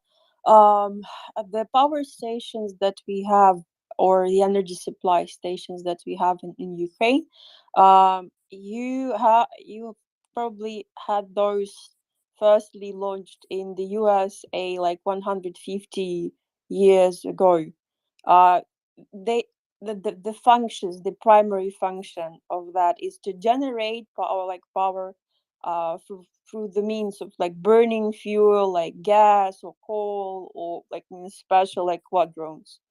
And then they're gonna help to heat and circulate the water during the heating process, and then the foam evaporates and it's turning the turbines, and they generate the power supply, but they also transmit the power. So that's why it's really hard to God, it's impossible basically Yeah, well, to. Ferlane, I'm only talking about these transformers. These are what they hook the wire. When they bring the power down from the high tension lines, these are the boxes that they actually hook that into to drop the voltages down for residential. If those items, because those are unitary in a lot of cases, and not, from the power. I was not talking about the power generation side, but only in the transmission centers where they have these unitary boxes that they hook the power to, and it goes through to drop the voltages and reconfigure it for residential use. And I think that's what they've been. I thought that's what they've been hitting, are those units like that, rather than the power stations themselves that generate the power. Oh, they hit both. They legitimately hit both because they're close to each other. Okay. They'd have to be pretty crack shots to hit one of those step down transformers, and I don't think they got it in them. But an electrical substation, they could probably hit that with the munitions they have. Right, and that's what I thought. That's what they were hitting, and that's why I was saying that those transformers, those unitary ones, the big, they're in big steel boxes, and we ship them on the railroad all the I time. nearly went outside because I got one outside my house, and I was taking a picture of it. I was going to post it to the nest, but it has my address on it. So it would have been a complete act of doxing myself with my own stupidity. Yeah, don't do that. Don't do that. But that was all my comment, is if there's power stations that are shut down and they have these boxes, these big steel boxes that hook into the grid, if they could get those to Ukraine, that would help in reconstituting their grid quicker rather than waiting on new items. That's all. Yeah, it would help because the substations were damaged more. Okay, and the other thing is, kitty. I'm hoping those leopards, feed the leopards. That was the other point I wanted to make. And one other thing, Ben mentioned this morning. I don't know whether you guys went over it today. Was the fact that we could actually flood Ukraine with the main battle tanks and worry about the what we call the logistics of them. If you remember, if you know what the conversation I was talking about, Battle Moose, where we don't worry about fixing them, just get them to them, and if they break one, just give them another one, and we'll worry about the fixing later. Absolutely. And what people don't realize, especially the modern mainline battle tanks, and hey, Daryl, you've been there. Explain to everybody how much training you would need, because they literally have 17-year-olds in these freaking tanks, booting around the training areas. And you know what? When they turn 18, you could be sent off to war. So, it's doable. And especially if you're going to give it to a force that's familiar with armor already, it will not take them too long to figure out an Abrams. It would not take them too long to figure out a Leo 2. It would not take them long to figure out a Challenger. It's the ranging systems are different and whatnot, and that part, the optics and stuff like that, and the computations. That's where the scholastics comes in. Right. I mean, and if they're training them, and from what I understand, they would not be getting the ones that our troops are using, but maybe the ones that are set up for export. In which case, they're not going to have, what we consider the super sneaky type optics in them. They're going to have very good optics. They just won't have the latest and greatest.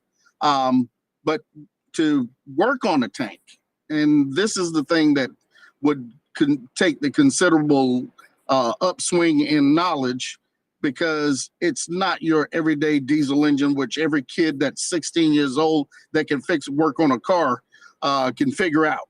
It's a little bit different. And the idea that was Ben mentioned this morning was to take these tanks, make sure that they're in good running order, get them into the front lines to where they need them.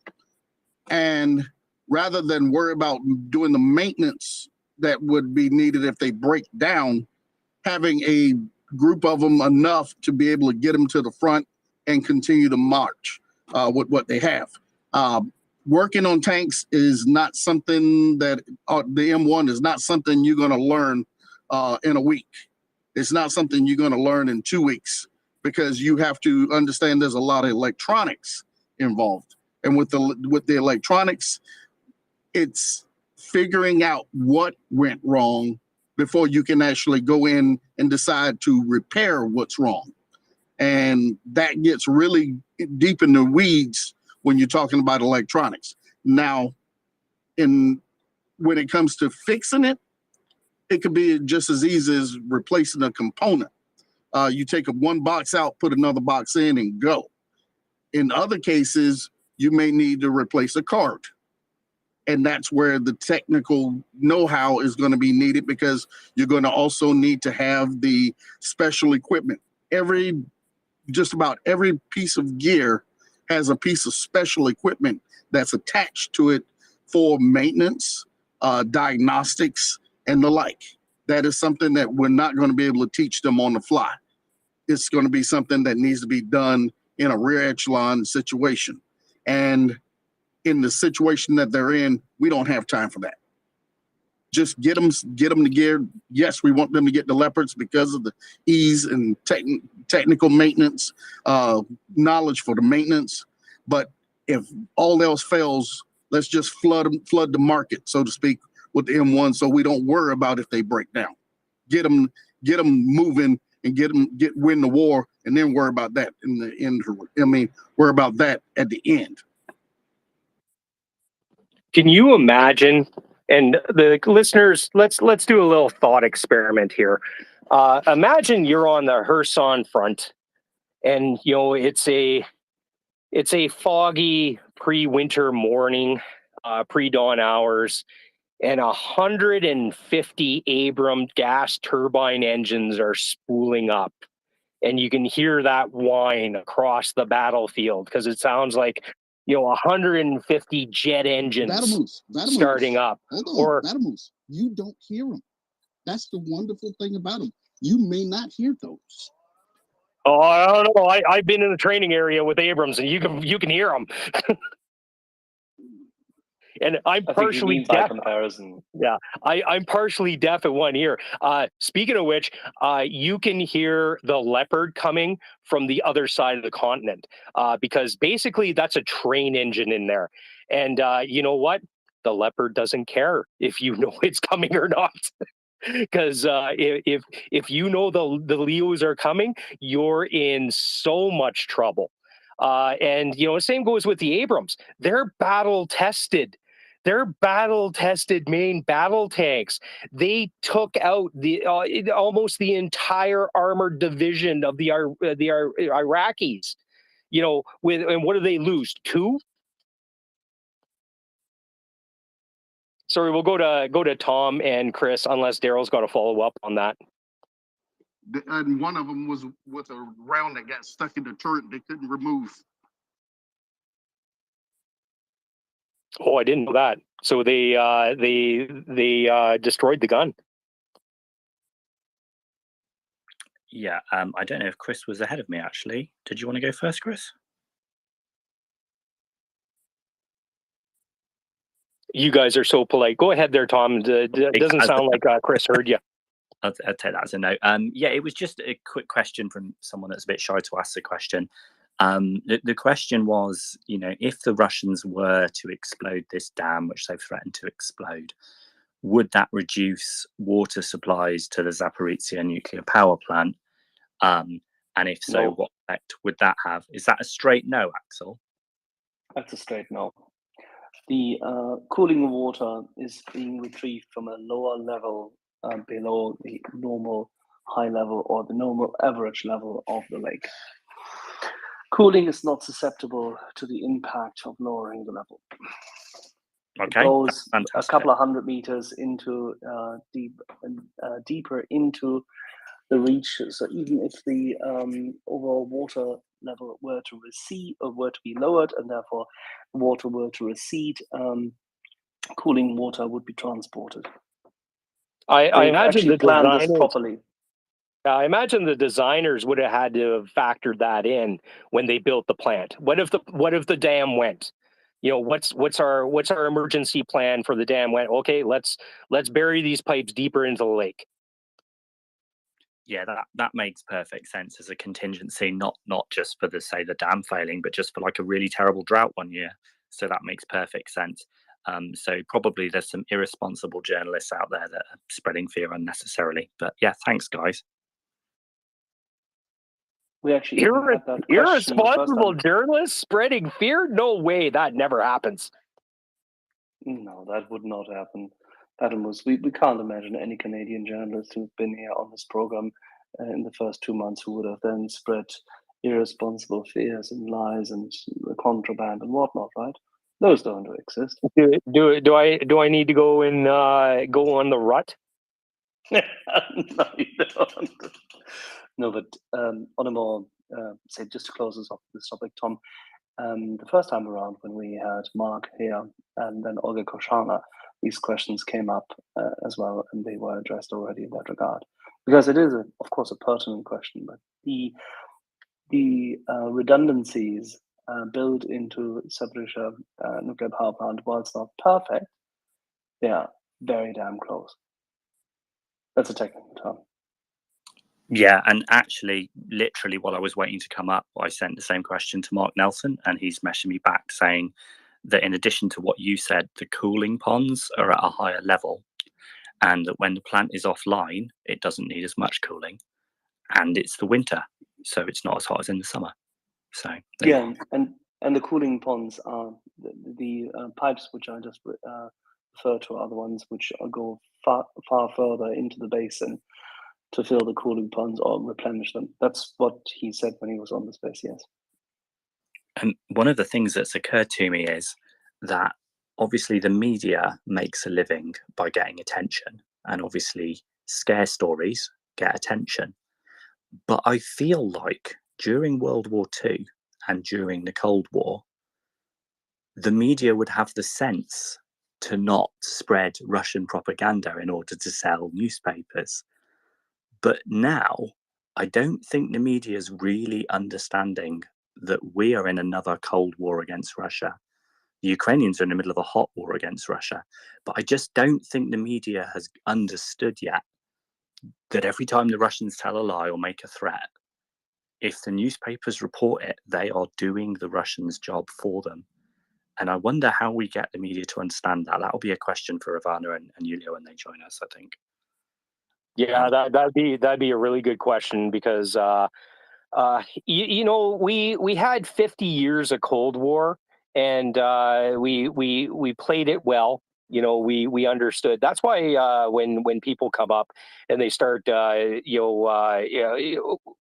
on, oh, I'm scared, we're going to get nuked, la la la la la, and I'm very pragmatic about it. I said, let them do it, go ahead, because that was our attitude during the Cold War. Okay, bring it. You know, all I have to say is about these people that are fear mongering. Grow a set of balls. You know what? We're in fucking war. You know, don't kid yourself. If the Russians were here in the MriyaReport right now, they have zero problem killing me, Axel, Verlaine, Tom, Daryl, the whole lot of us. You know, if they knew where we lived, we would be dead. You know, so it's war, and that plays on my mind a little bit, especially with the fear mongering. And any of us that are a little older, we see that immediately as propaganda. And we see how media has, and I can't speak for the rest of the co-hosts or the speakers here, but I see it as a failure of journalistic integrity. And it's been happening a lot over the years. Everybody is basically going for what sells copy, right?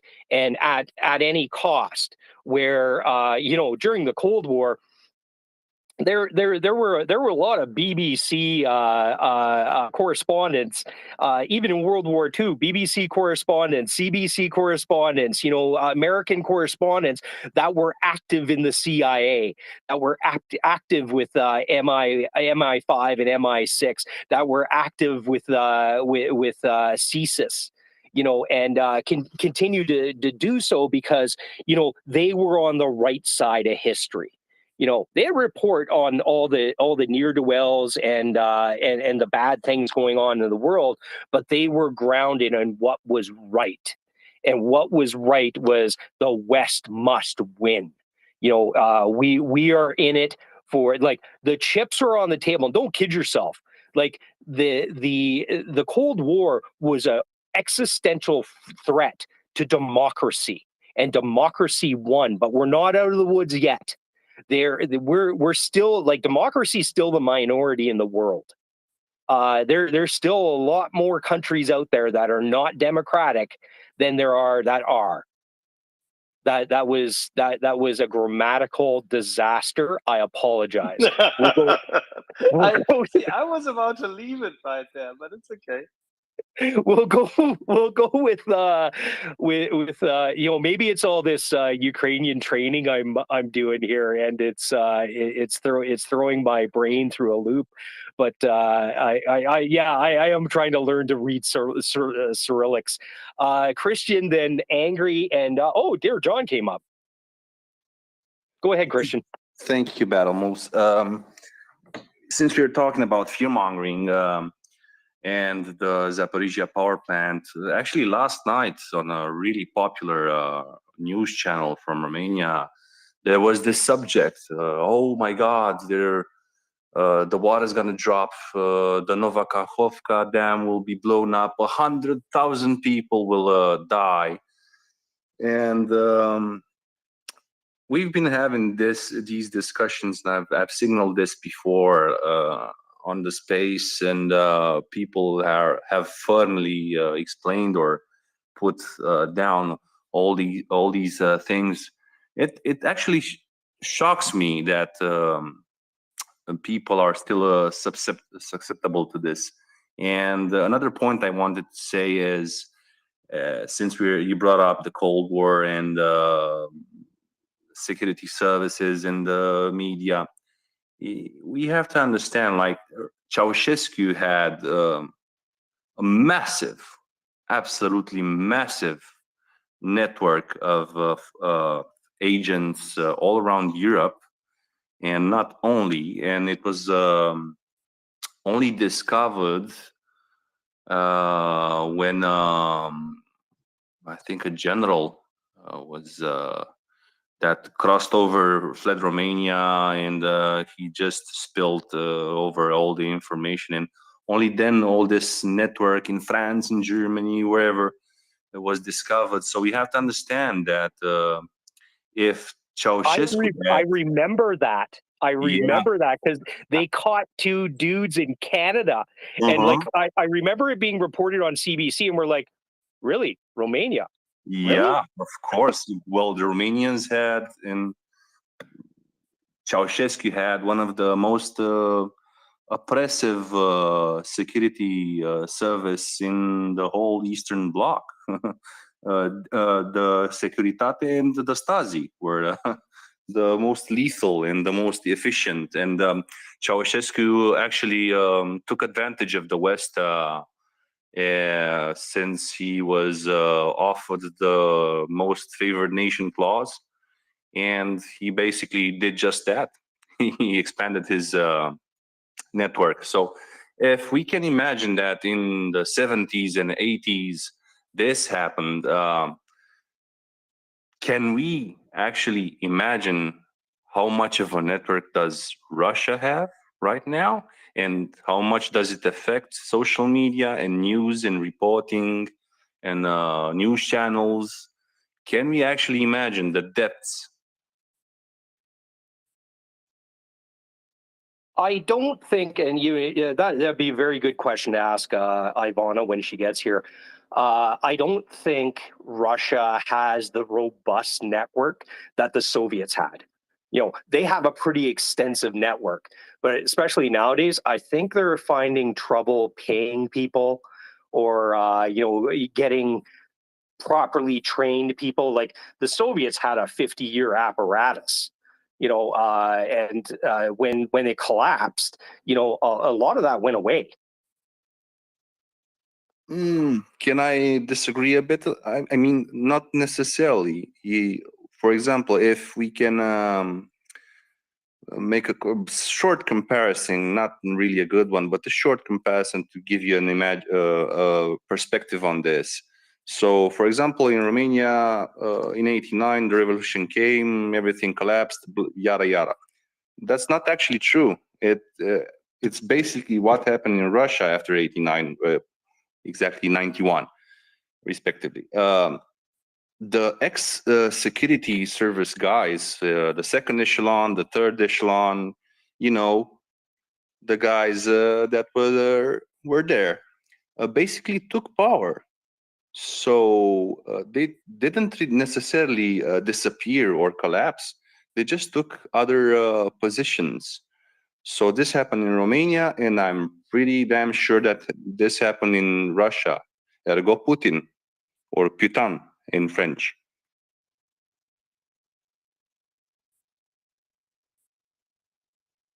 Or poutine, as we say in Quebecois French here in Canada. Well, I asked Ben a while back. I'm sorry that I interrupted you. Why did the French translate his name? Because if you pronounce his name as it's written, which is Putain, it should remain that way. I'm not going to say it, but that has it's a certain body part. Let's just leave that there. Angry, and then Denjon. Good evening, folks. I've got two questions. Well, the first one, I think I remember that Germany gave Ukraine some tank recovery vehicles, and we gave them some too. America gave them some too. Why, if there's a breakdown, why couldn't they be taken to Poland and have our mechanics fix it? Now, I'm assuming they're going to do PMs in the field and things like that. But as far as the hard repair stuff, could they not be taken back to Poland, fixed up by our folks and sent back in? Well, the Ukrainians do it like for the T series, the Soviet era tanks. They have a whole infrastructure to support them. It's that was Ukraine's domestic battle tank, was all the Soviet made stuff.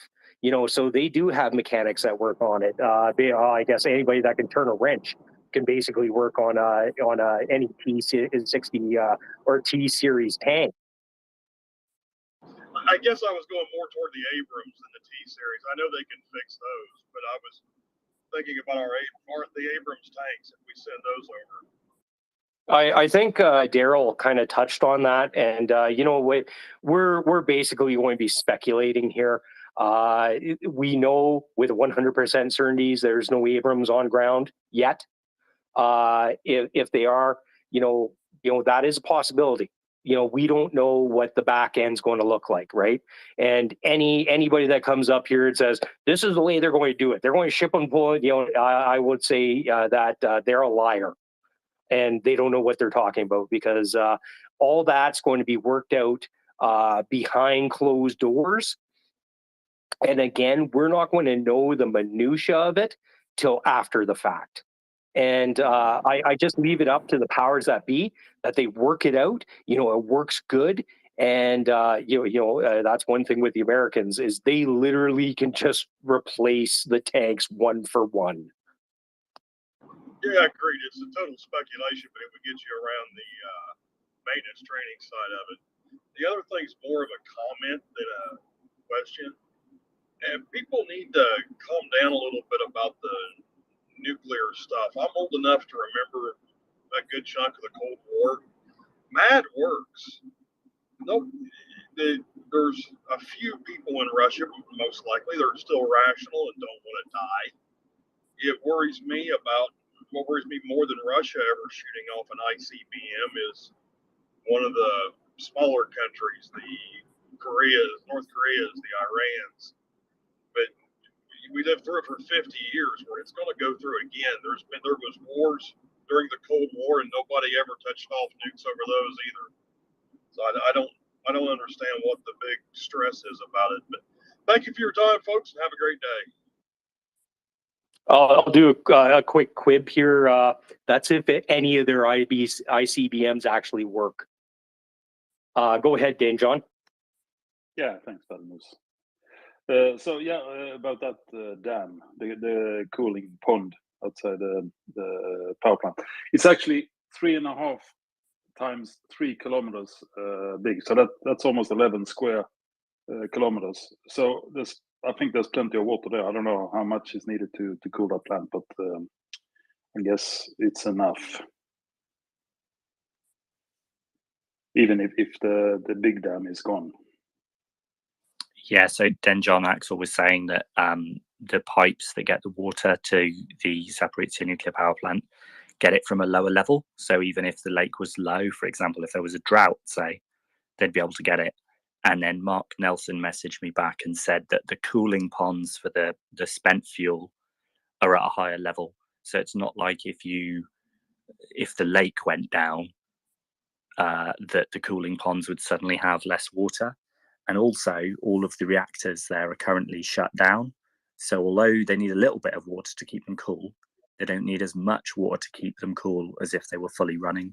So yeah, whichever journalist got a hold of that didn't speak to anyone that knew anything about the running of the power plant. I assumed there would be nothing to it, but like Axel and Mark Nelson have told us correctly. So yeah, we don't need to. Yeah, all it takes is to look at Google Maps or Google Earth. I mean, you can see it's a lake within the lake. It looks like a spot on the map, but if you zoom in, it's massive. So no worries. Take it easy, folks.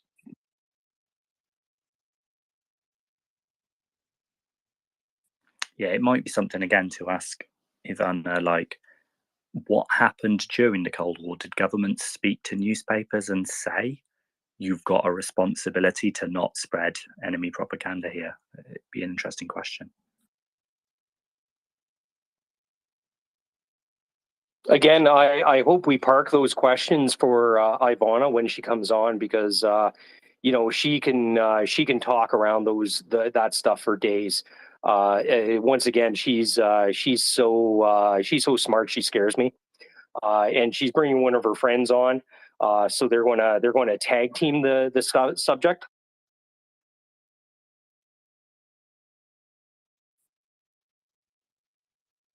Yeah, it'll be great to hear from them both.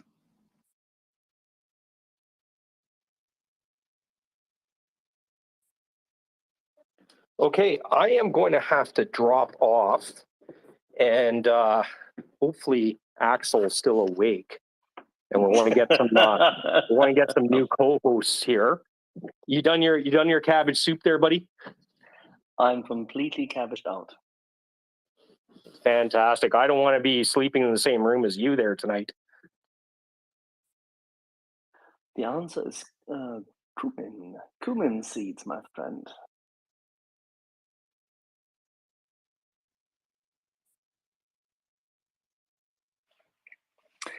All right, battle moves. It's safe to drop if you want. And in the meantime, we'll go to Denjon and then Chris. Denjon. Yeah, thanks, Axel. Yeah, and I don't think anyone here is scared. The problem is probably outside forums like this, and that's the problem. I guess. But anyway, that's how it is.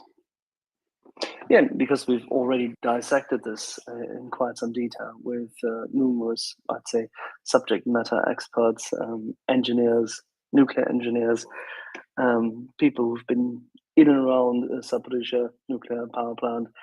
I think it tends to pay off if you take the time to go through something with a bit of granularity, detail, and talk to people who've actually been there.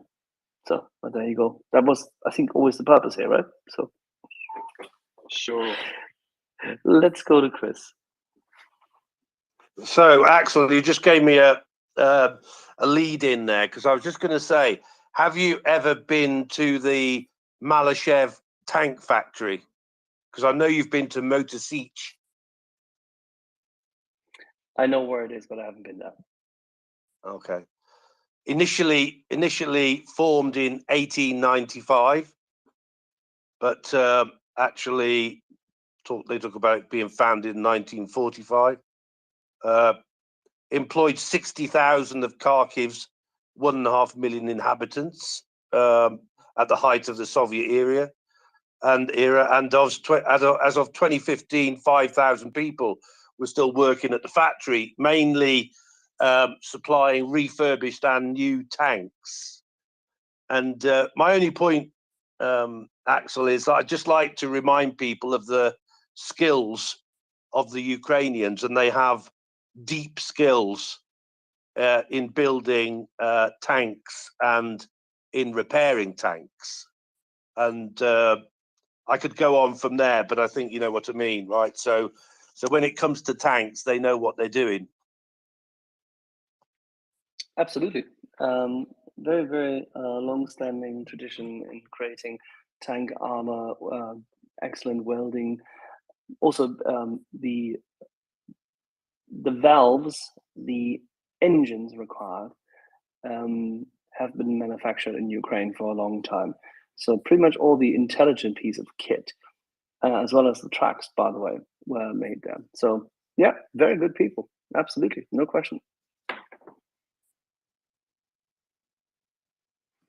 Derman, you're back. So I am. How's the Riesling?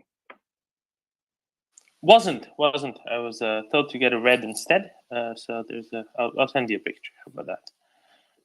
Yeah, I'm hovering about this Chateau Timberlake, which is a very, I don't know, somewhat mouthy Merlot Cabernet affair, 2016, and it's not worth its salt or the price.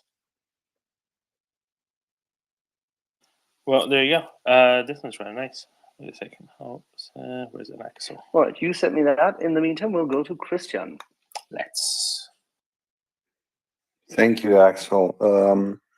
I just want to talk about what Chris said about the 50,000 people working in a factory. I'm not going to talk about if they were required, how good they were. I have no clue about this. But what I do know is that in the Soviet and communist system, basically everyone had to have a job, correct? Nobody stood by. Everybody had to be kept busy, is what you mean. Yeah, sure.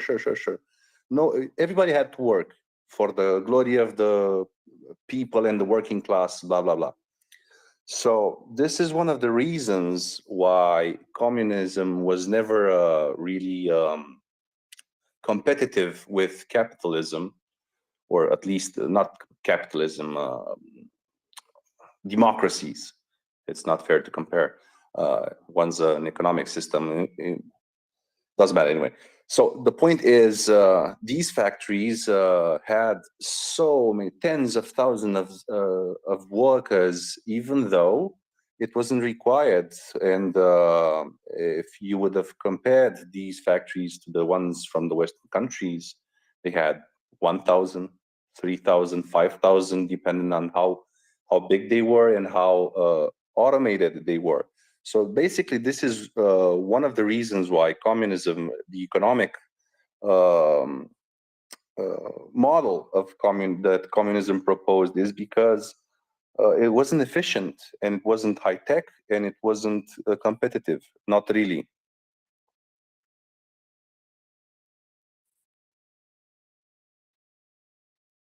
%. You spoke magic words that led to many requests, and I don't know who to. Yeah, okay. No, it's okay. We'll figure it out. But also, Magic yes. words. Yes, magic. Fighting words. Maybe not that fighting. We'll see.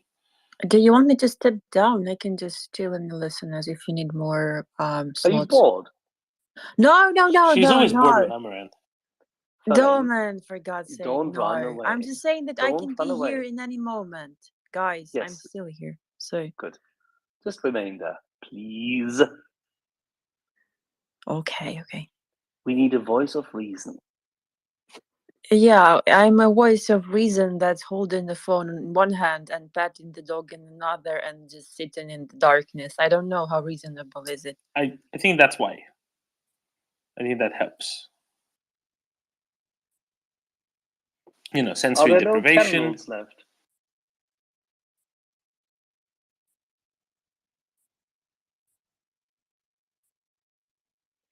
I think we need, Dorman, you and I need to send Verlaine candles. I do have all the candles. Don't. Oh God, I have the candles. It's just my preference to sit in the darkness. Hello, darkness, my old friend. All right.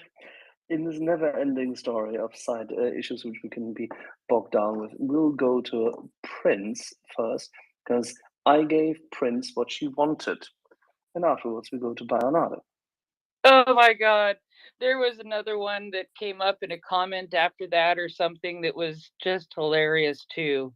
It was a totally ripped muscle man in like a unitard kind of leopard print outfit.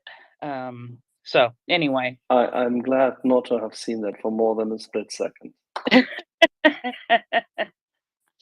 But you know, it's interesting the talk of the nuclear stuff that's been going on here, and it's you know, I heard a story today while I was listening to the MriyaReport, but had the TV on, and it was totally this, oh my God, if they blow the dam, it's going to put the nuclear facility into danger. And I'm looking at the TV and yelling like, you idiots, why don't you do some work and figure out that that's not going to be a problem? But, you know, the other thing that hit me, and I don't know if Tom would have any input on this, is that, you know, those of us who are of a certain age grew up during the Cold War. We grew up we grew up, and we remember other things, and I don't feel like we get as afraid of these things as some of the younger people who have not lived in that type of an environment. And I think that's a very interesting distinction, and I think it's something that God, I can't believe I'm saying this, the older generation needs to help the younger generation. You're talking about me, thank you. I'm older than you, remember? I would never concede such points, given the fact that you are a very, very young spring chicken. Oh man. So, but I think it's something that you know, this space does very well, because we do have people in this space who remember, and people who have educated themselves, who are younger, who can, you know, put people's minds at ease. You know, it's we've lived through worse things on the nuclear end of life, and nuclear actually does a great deal of good for us, as far as energy and things like that.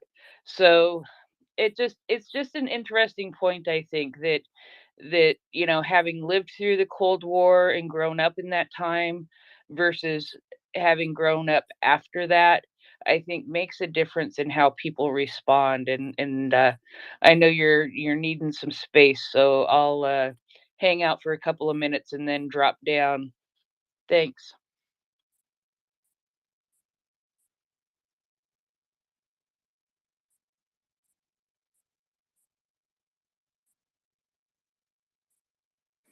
It's an interesting point that Heather raises about people that have grown up during the Cold War. Do we think about these things differently? Yeah, it's I'm not quite sure what the answer is to that one, but it's definitely an interesting question. We're not What's shocked. different in the younger generation? Yeah, we're not shocked. I mean, I suppose when did the Berlin Wall come down? 89, and the Soviet Union collapsed in 90. Tom, can I ask what year are you born? Oh, I was born in 79, so I was 10 years old trying to remember this. That's why I'm not entirely sure. It was in the late 80s. I believe it was 89. November. I mean, have- I can give you insight. I'm born in East Germany, 1991.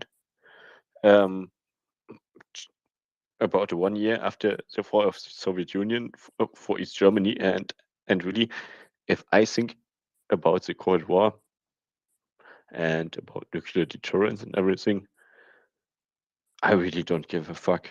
I mean, it was always there. It was never been not there, and I mean, yeah.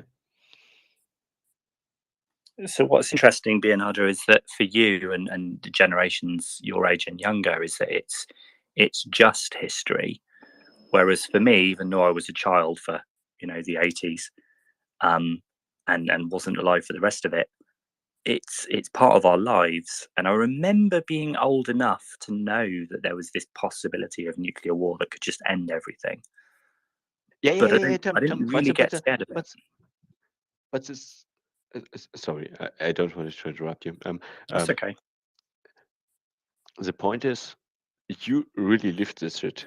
You really lived it, and it was amazing, and great, and there was everything, and so many things happened, and we just grew up with the history and said, "Oh yeah, the people were really, really furious about it, but in the end, nothing happened."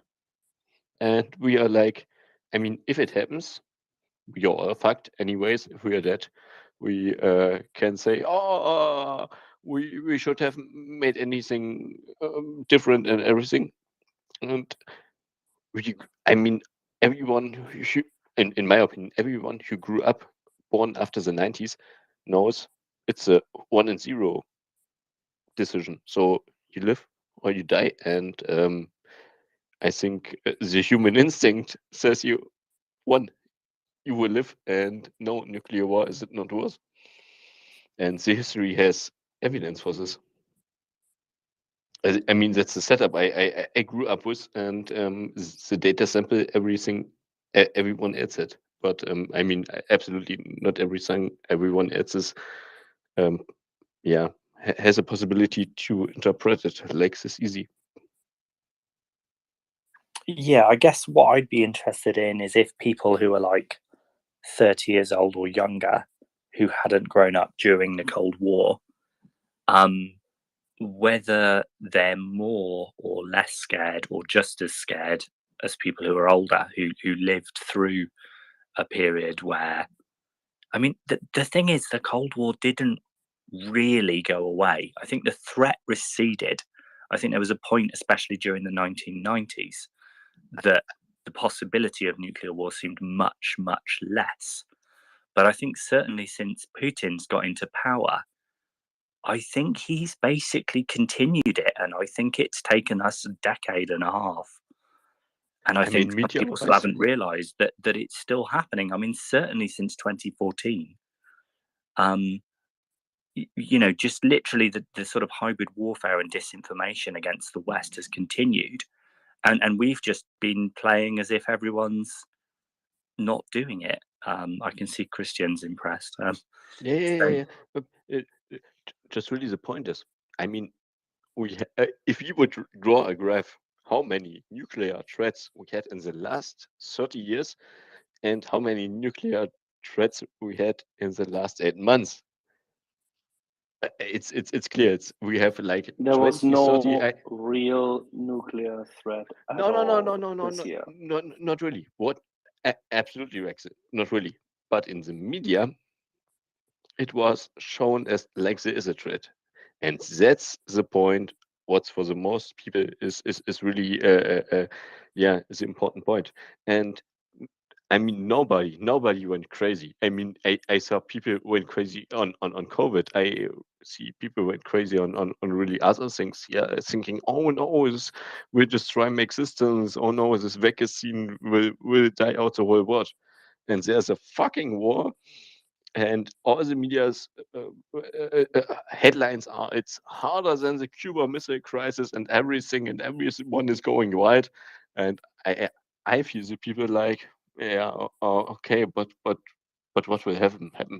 Nothing will happen, because it's located in Ukraine. We know it's a local conflict, and the nuclear threats are really, yeah, like a paper you use for cleaning up your, you know what I mean. And you know, Tom, I think Sorry, Prince. Apologies. Public service announcement. There are 14 people requesting to speak. You might as well stop, because in 10 minutes we'll have Ivana on. We have 3 people with their hands up. That is going to eat up the 10 minutes. Don't even bother. No, you're not blocked. I'm getting questions. No, you're not blocked. That's not it. It's just there's just no point, because again, we're having Ivana in 9 minutes now. We have people to chew through that are already up, and then we need to spit them out and move up Ivana. Prince, apologies. I just want a public service announcement. People stop messaging me. No worries at all, Doman. And Tom, I think it's also interesting to think about the countries in Europe, and the difference that they might feel, and the difference in how they might see things also, especially the Eastern European countries who have had experience with Soviet occupation and living in a way that we're not, that we in the West, you know, me as an American and Canadian, have never had to experience. So it's all very rather interesting in my mind. And Bayonade, I have a piece of the Berlin Wall sitting in my house still that I was given right around the time that shortly after it came down. So anyway, so I think there may be a little bit of a difference in that respect too. So I'm gonna go back to listening now. Thank you. Thank you, Prince. Recon Ghost, shoot. Hey, how are you? So actually, I had a question along the lines of the dam, but taking it in a different direction than the nuclear power plant and all that stuff. Let's forget about that. Just going back to, sometimes when you think about Putin, you have to think about what the most insane, crazy thing you might come up with in his mind. So what would be the chance that he's trying to create a humanitarian disaster down in the south, knowing that the Ukrainian culture is different than the Russians, and that they would actually put their energy towards saving people in the south, even if it's, the people now that he's evacuating into the areas that might flood more. And then he's going to take his troops that he's amassing, and this is a crazy idea, but he's taking his troops that he's amassing with the Belarusians up on the northern border, and and try to do something crazy again. Didn't work the first time, but Bakhmut didn't work the first time. They keep on throwing their head against the wall there. So that's just my question. I'll have a go at answering this if Domin and Axel don't mind. I think with Putin, what you've got to realize is that the man is totally evil. He doesn't care about how many people he kills. He'd quite happily cause a humanitarian disaster, but he's not completely irrational. Like, there isn't really much of an advantage to the Russians to doing that. I mean, they might do it out of pure spite, but they don't really gain anything out of it. I mean, if they were to blow up the dam now, they've got zero chance of evacuating anyone from Kherson Oblast. Anyone. All those soldiers are dead or captured. Simple as that. As and when, if they're able to have some sort of orderly or disorderly retreat or route from Kherson Oblast, if they were to blow up the dam then, they would succeed in making the river between Kherson Oblast and where they are even huger, huge floodplain. And there's absolutely no way they'd get back into Kherson Oblast, and the Ukrainians might even need less troops to defend it, because there would be zero chance of the Russians getting back over. Not that there really would be much of a chance anyway. They'd also, as Domin was saying earlier, cut off the water supply to Crimea, which would be a serious, serious problem for Crimea, especially given the state of the Kerch Bridge. So it's not that Putin isn't evil enough to do it. Of course he is. He's evil enough to kill half the population of Ukraine if he thought he could get away with it. And he was capable of doing so. But he doesn't actually gain anything out of doing it. In addition to which, there'd be an absolute outcry. It would be all over the Western newspapers, all on the front pages again. And Western countries that have maybe been wavering and forgotten a bit and focused on their domestic policies would be all focused on Ukraine again for another week and send a lot more aid and a lot more military help. Just like when he launched those 100 cruise missiles and suddenly countries that have been wavering started sending air defenses. So when we talk about Putin having a crazy idea, remember that he is evil. He's totally evil, but he's not irrational. And I really don't think he would gain that much out of doing it. Doesn't mean that it's definitely not going to happen, but I don't think he'd actually gain that much out of doing it. I think he wants to hold her son, and I think he's going to be bitterly disappointed when it falls. All right, and just in order to close this off, because we really have to free up some space, gents, as Ivana and her guest will arrive in just about a minute, one thing to remind everybody, what you're hearing currently is not verified, but there are indications that the Russians are cycling in Mobics or Chimobics, the current ones, in order to try to find a way to take those troops which have been fighting beforehand, have survived somewhat, and are better equipped and better trained out.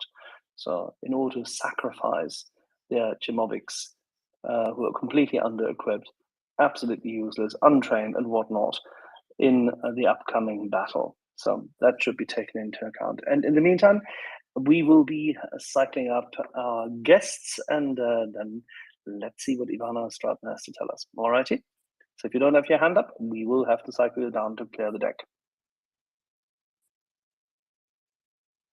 And then over time, we will refill the deck as the discussion evolves. And whilst we're waiting, why don't we go briefly to George and then to Christian? Yeah, just really quick on the whole Nova Kakhovka dam being blown. The other stupidity that would happen for the Russians is because the southern, the southern part of that area just south of Kherson would be flooded. It would literally take the Ukrainian units out of artillery range from the Russians. Now, remember, the Ukrainians don't care about the artillery range because they have HIMARS and the Russians don't. So the Russians wouldn't even be able to shell the Ukrainian positions because the flooding would just make it completely unstable for them to put any self-propelled guns within range of the Ukrainian troops. So they'd screw themselves that way too.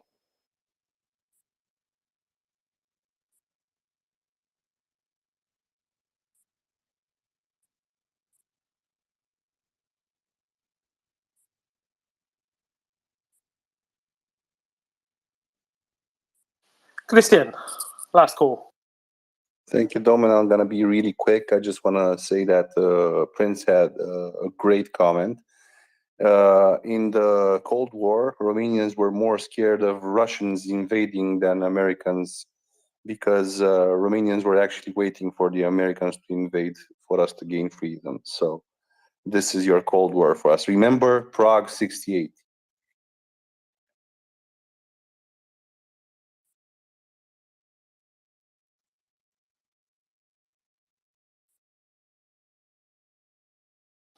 And Budapest 56, and and.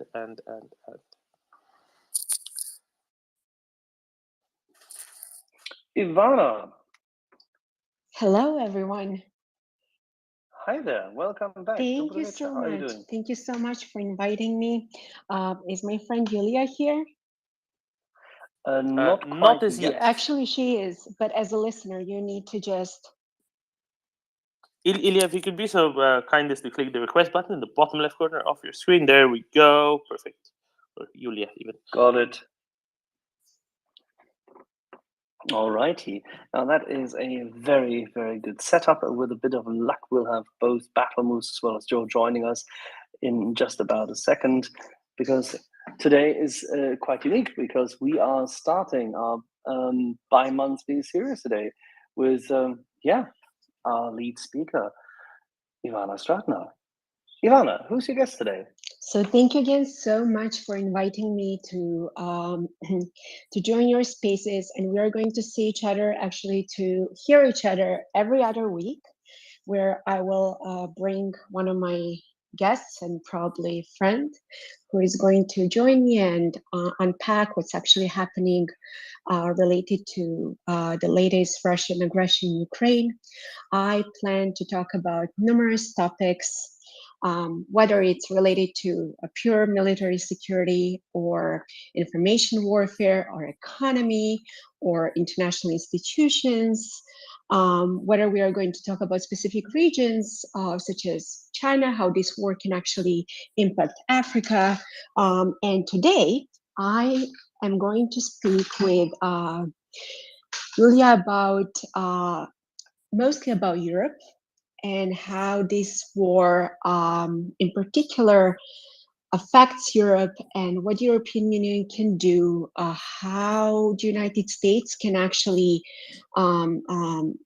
cooperate with the European Union. So we'll cover lots of different topics. So, but first tell me, who is Julia? So she's a senior fellow and director at the Middle Eastern Institute in Washington, D.C. She is also a professor at Georgetown University and George Washington University, where her research and teachings actually focus primarily on European and Black Sea security.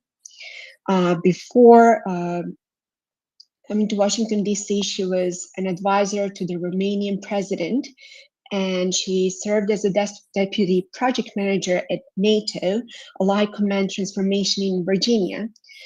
She has also worked with the Romanian delegation to the United Nations, to the European Parliament, and the Romanian Ministry of Foreign Affairs. So I cannot think of a better person to speak with us today about how this particular war affects the rest of Europe and what we can expect from the European Union. We'll talk also about the transatlantic relations. We'll specifically talk about Germany and France, but there are a lot of things happening actually also in Moldova and Georgia and Belarus. So I hope that we are going to make a long trip across Europe to see actually how this war will impact the rest of Europe and Ukraine, of course. But first things first, I would like to take this opportunity also to just briefly discuss US elections and how US elections are actually going to impact the rest of Russian invasion in Ukraine. So, Yulia, if you can first tell us a little bit about US elections, what are your predictions, and more importantly, what do you hear in Europe, how they are going to react on related to our elections here in the US. And welcome to MriyaReport. Thank you so much. Can you hear me?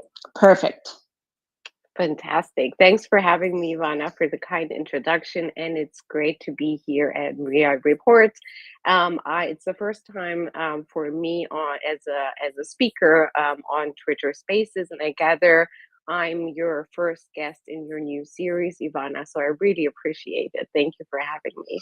One thing that I can guarantee you that this is not going to be your last invitation.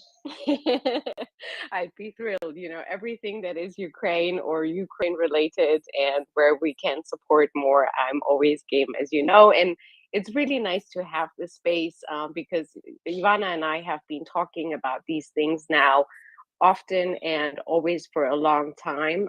So we're, at least on my end, I hope I can speak for you, Ivana, too. We're thrilled to engage with the community and hear from others and see how we can think about these things to be more of help for Ukraine. So absolutely. You suggested to start transatlantically. You know, this is the European approach: start broad and then try to narrow down, and focus on the current political situation, which I think is really the thing that we should be most focused on and partially also concerned about. And before I go into, you know, I don't have any bets. I ask other people for bets where they're placing their bets when it comes to the election and the support for Ukraine. But ever since, and for good reasons, ever since the Trump term in the Trump election, the favorite talking point of Europeans, leaders, and public opinion and experts has been, well, we cannot rely on the United States anymore. The United States has been and wants to pivot to Asia. The United States is unreliable, and we need to, you know, foster whatever you want to call it, strategic autonomy or something else. And then we have the 2022 invasion.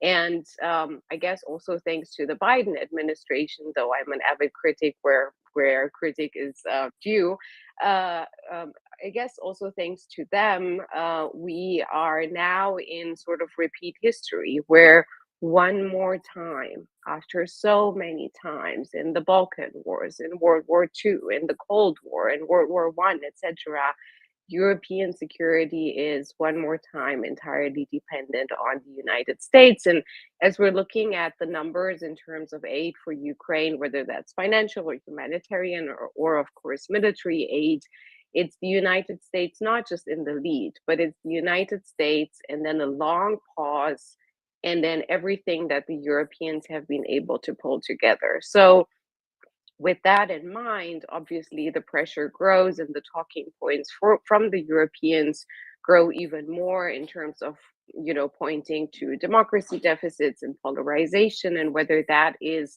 of concern for Ukraine and for Ukrainian aid. And I think so. I think there's a significant reason to worry that we might have, with the increase in the far left, as which, you know, people are sort of announcing looking at the elections, but also the increase in the isolationists on the right, the Trumpists, in one, to put them in one category. We might not have, independent of where the House goes and where the Senate goes, a complete majority still for Ukraine. I think the chances are smaller than 50% for that to happen. And people on the Hill who've been following this properly in depth for a long time think we'll still have a majority, but the majority will be slimmer. And so that will put more pressure on Europe as a whole. And if I look at and this is where I'll kind of end to not talk too much about this, and we can go more in depth or change the topic after. But when I look at the talking points from the United States supporters of Ukraine, they also point to these numbers, and they also point to the reality that this is primarily European security interest, that we should be framing the conflict as broader, as an aggression and as a war of Russia against not just Ukraine, but against the West and against Europe.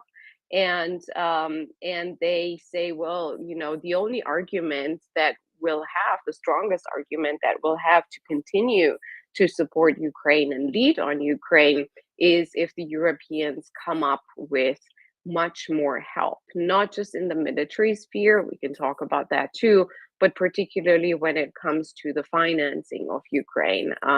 Because we all know the Russian war is broad, it's not just military, and they're trying to destroy Ukraine, not just in military terms, and they have limited success, but nevertheless, the Ukrainians need urgent and ample and well-planned support from the Europeans to keep afloat and remain competitive in their survival.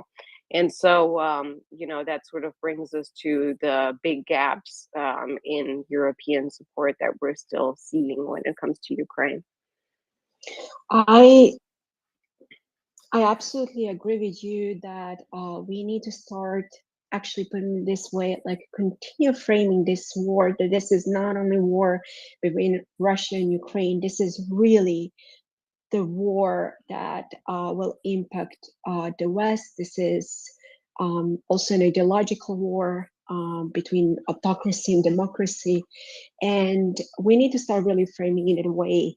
And also, look, even the United States, I think it's not a charity.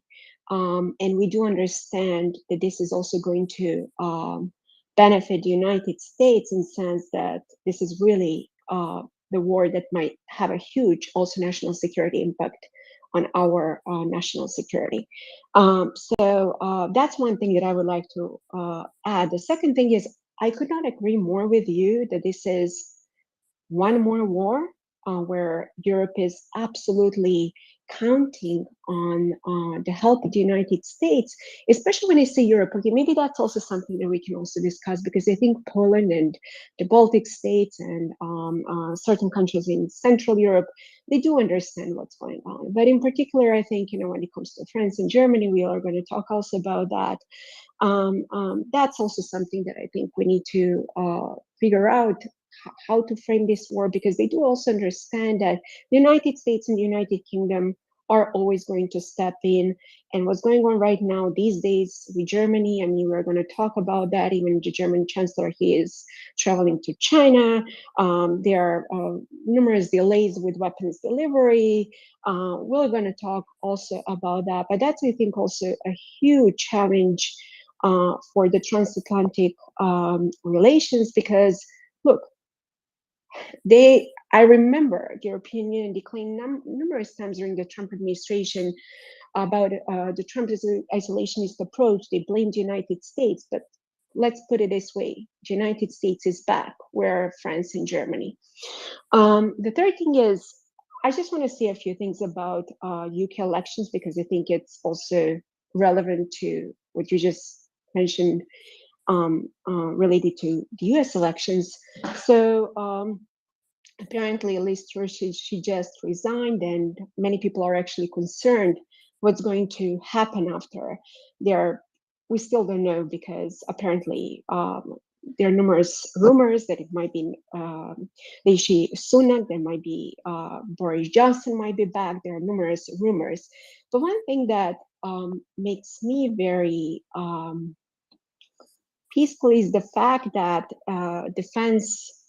Secretary of Defense claimed that he's going to stay in this position. And I do not actually think that whether it's Boris Johnson, whether it's Rishi Sunak or someone else is going to change the trajectory of British approach towards Ukraine. So that's, at least, in my view, something positive. And let me know if you have another point of view or something to add onto this, and then I'm going to move to another topic. Yeah, well, you are a much closer observer of the UK than I am. I look more on the continental side of things, but as do you. But Ben Wallace that you referred to, he was actually a candidate recently, right, as a competitor to Liz Truss, and he's being very solid on Ukraine. And generally, UK is one of the few places, talking about the Russian obsession with the Anglo-Saxon alliance. They have a reason to fear that. And I think the UK is a bedrock of that. So we see consensus in terms of support for Ukraine, not just in terms of real numbers, but also in very strong rhetoric and with their unique capacity, very different from many European countries, to plan strategically ahead, to think globally, and to understand why the war in Ukraine, the Russian war in Ukraine, is crucial to international security, something that Absolutely. even though, you know, some countries are much closer geographically, they fail to grasp.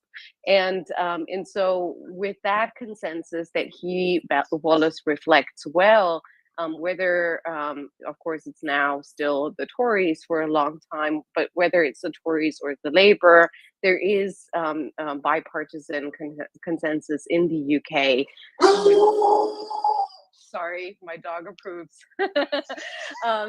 There is bipartisan consensus in the UK, and I am very confident there, more so than in other countries, that this will be maintained throughout for as long as this takes. And whether it's Liz Truss or Ben Wallace or Boris Johnson or someone else, they'll maintain the steady line. The unfortunate part, of course, that others feel in continental Europe, including Poland, is the fact that the UK is not anymore in the EU, so that reduces their clout when it comes to the other big, like Germany and France, who have oftentimes during this 2022 full-scale invasion conveniently looked away or pretended not to hear when the UK was speaking about Ukraine. Absolutely. Speaking of Ben Wallace, I urge everyone to go on his Twitter and to read one of the best, in my view, one of the best speeches that is actually pinned to his profile that he delivered in January, that is very relevant even now in October, where he openly claimed that one day in January and February, Russia will actually invade Ukraine. So Britain was very upfront when it was about Russian invasion. But you just mentioned something really actually, important. on that note, you know, it's thank you for pointing that out. That's also something in hindsight that should serve as lessons learned for Europeans. It was only the Americans and only the Brits and not the French and not the Germans and nobody else who foresaw and published the fact that we're going to have an invasion. And while the others, even close to the Eastern Front, did not believe, it was only them that had the capacity and the willingness to point to that, also as lessons learned from 2014. But nevertheless, you know, better late than never. The others did not have the capacity. So that should, you know, be lessons learned to us in terms of who to trust when it comes to strategic foresight. Absolutely. Speaking of which, you know, let's now talk a little bit about Germany, because I think it matters a lot to discuss what's happening there, because Russia has had a huge influence in German politics over the past 20 years. I noticed, you know, it suddenly became a hot topic to discuss, you know, since February, but actually it has been going on literally for almost 20 years with Schroeder, who right after, you know, he left the office, he accepted even the offer, you know, an offer later to lead the shareholder committee of Nord Stream, which is, by the way, the Russian control company, let alone, you know, Merkel, who has had this appeasement policy towards Russia. And even recently, she actually defended her government decision to actually buy large quantities of natural gas from Russia. So this is really nothing new, and it just continued with Olaf Scholz, current chancellor, and his approach towards Ukraine. But one thing that I've noticed, and if you can actually help us unpack this thing, like the difference between the public opinion in Germany versus political elite, because I've noticed a huge difference between what the public in Germany is seeing versus Olaf Scholz.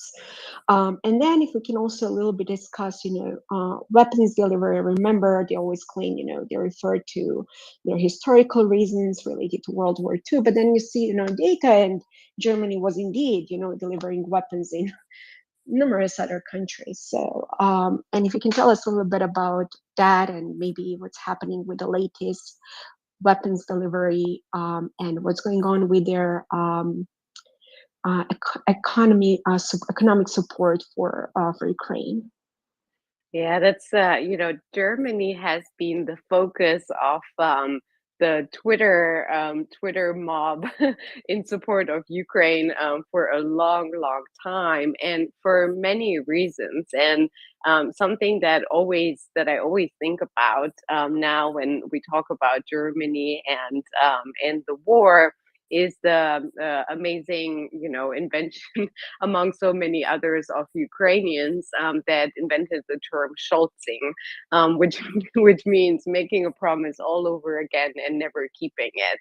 And I'll start maybe there with the elites, and then draw to what you were pointing, the sort of contradiction with where public opinion is in Germany and how amazing that is, and then draw down to weapon supplies and financial aid. To me, Olaf Scholz is in his circle, really, including his national or foreign affairs advisor, and many of his people. When you look at his bio, he worked with many of them that are now, some still in politics, some, like Schröder in Russia, or, still freely moving between one and the other. And I call this the old boys club.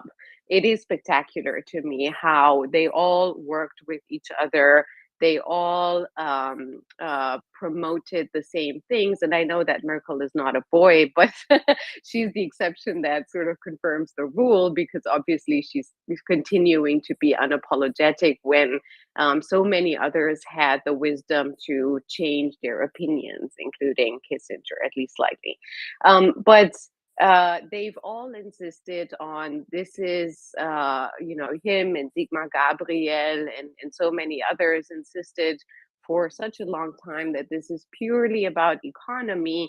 And they were basically, for over a decade now, lying to our faces. We had energy blackmail from Russia against Ukraine, in terms of contracts against Poland, against Moldova, against so many countries. The way we are negotiating or have negotiated prices country by country, with at some point Poland with a completely different GDP per capita than Germany, paying 3 times more than Germany, has been such a mess. And Poland and the Baltics and others have been pointing to the fact that this is pure security and this is a weapon for such a long time, and the German elites have just looked the other way and continue to do that in a way or another. Let's not forget that before 2022, in the end, it was Merkel, when she was still chancellor, who met with Biden and Biden lifted the sanctions that Trump imposed, ironically, on Nord Stream 2. And so they've been really hard at work at protecting their economic interest in the detriment of European security, while at the same time, they are conscious of the fact that for decades, the United States and other European allies have urged them to take more leadership, but that means representing pan-European, pan-EU interests, so against Russia that has been at war with us directly or indirectly for more than this year, much, much longer. And so in that vein of the old boys club, we see the same kind of pattern, whether that's with Russia or now recently with China too. You and I talked about this recently, that that Chancellor Scholz is, despite the lack of support and the opposition of several of his ministers, trying to go through with selling a third of the Hamburg port to China. And he went out today making declarations that Europe and Germany, sometimes they get confounded, like in France too. Europe and Germany are a global power that works towards globalization, read multilateralism and polar systems, and so China remains a priority. He's still due to go with an industry delegation to China, despite warnings from all sides of Germany's alliance within NATO and the EU. And that leads me to this major paradox that I think no one really understands. How come Germany has such an ample public support for Ukraine, despite, for a long time, German elites portraying Ukraine as little Russia, or Germany talking about Eastern Europe as if it doesn't exist. They kept, until very recently, France, by the way, still does that, kept talking about Russia as Germany's neighbor or France's neighbor. So in ignoring half of Europe. And so we see actually in polls the support for Ukraine among Germans increasing from month to month, and also the support for weapon supplies, despite Germany's complicated history with that, despite German pacifism, and to be fair, also some double standards when it comes to weapons deliveries, right? Exactly. The initial policy has been Germany does not deliver to conflict zones, but yet there's been an exception to that, and that's what the Foreign Minister Baerbock initially said. But then she changed her mind, and she's now, in my understanding, the force in her party, the force in favor of Ukraine within the German government. And so they changed their mind, but Scholz has been Scholzing on weapons deliveries for a long time, to the chagrin of us supporters of Ukraine. And the arguments that he makes are in the same vein in the end as is this relative ignoring of public opinion. When he talks about Germany not living up to the expectations, he says, but the United States is super happy about Germany. What are you talking about? And everybody's super happy, and so just ignoring the reality in front of you. But with pressure, and I think the strategy on weapons deliveries for in the case of Germany is, if other European countries push along, then and sort of serve as an example and deliver weapons, then the Germans will stop getting in the way. This was the case with the Netherlands, with specific capabilities. That will help, and I think much more of a nudge and more of a push, actually, from the United States here from Washington will help too. Remember, Scholz has been saying, but Germany does not deliver tanks because the United States isn't doing that. And so actually, if you ask many German experts, and so if the United States would then Scholz, most of them say probably not. And so he's just using it as an excuse, but the only way to get around it is to just build pressure and lead by example from smaller countries to kind of put Germany in the corner where they cannot really continue to say no on that specific capability. And the last note on this is, I want to be fair here. I do think that under the Green leadership,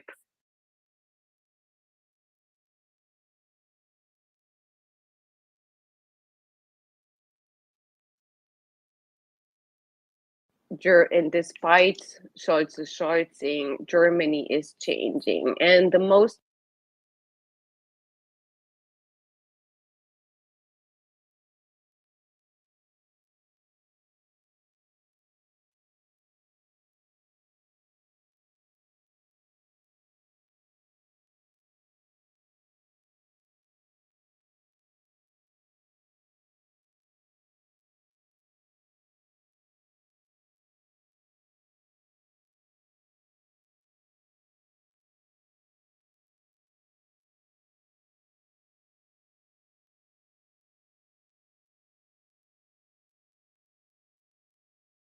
Russia, where Germany hours later, just days, when Ukraine had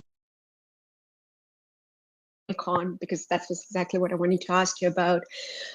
If they cannot provide military equipment for historical reasons, as they say, then what is an excuse not to provide economic aid?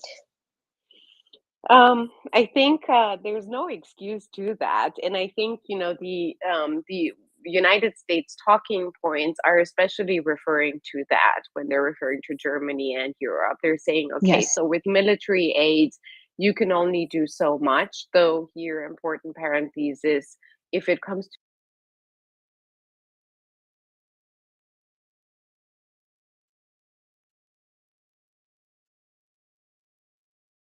the industrial base, the United States has already increased radically its production. It is important to do so. So I think there should be more pressure on that. But then exactly the argument goes, okay, so you're slow on military and reluctant and whatever, and the United States has an incomparable base to any other Europeans, and so then step up in terms of financial aid. And by the way, Germany has important models that it has successfully applied in Central and Eastern Europe, so that can serve easily in terms of planning. Think about the investments they made in Poland, in Hungary, in Bulgaria, and many other countries in the region.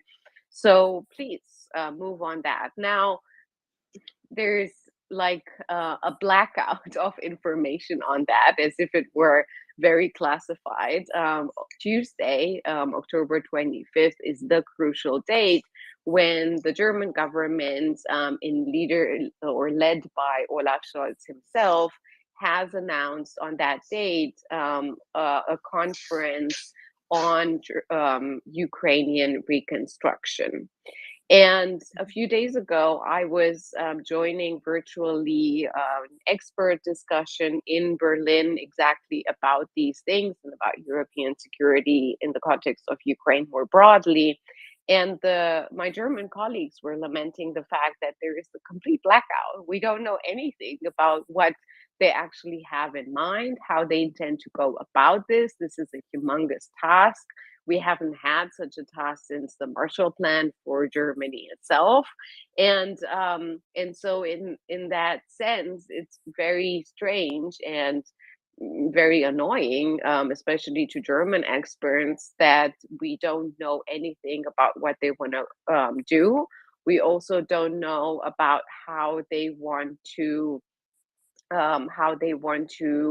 separate or kind of plan the pitches. Is it Germany who will be giving all the money and taking the lead on this, or are they expecting other institutions in other countries to do so? For the record, in the European bank, there is more money than in the American bank. And so, the EU has the money to do that. And of course, a lot of it can be financed by Russian seized money. But the EU has now, probably with the okay of Germany, announced that they're working on a plan to seize frozen assets and redirect them towards Ukraine. But it's the Baltics that again lead on that, and not Germany. And so, it's just a few days ahead before 25th, and yet it's still a big mystery. Yeah, we're definitely going to follow that. But I also think, the Germany fears any escalation. They still, believe that diplomacy can solve everything with Russia.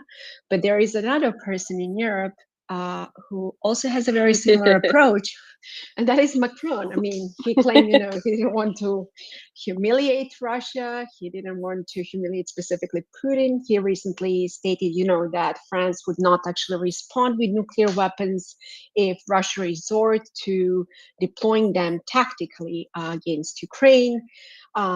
He kept, very, very regular contacts, if I may say this, with Putin. He didn't mind humiliating himself, sitting on this huge table. So having said that, let's talk a little bit about France, because there's so many things going on. The political situation there is not that great.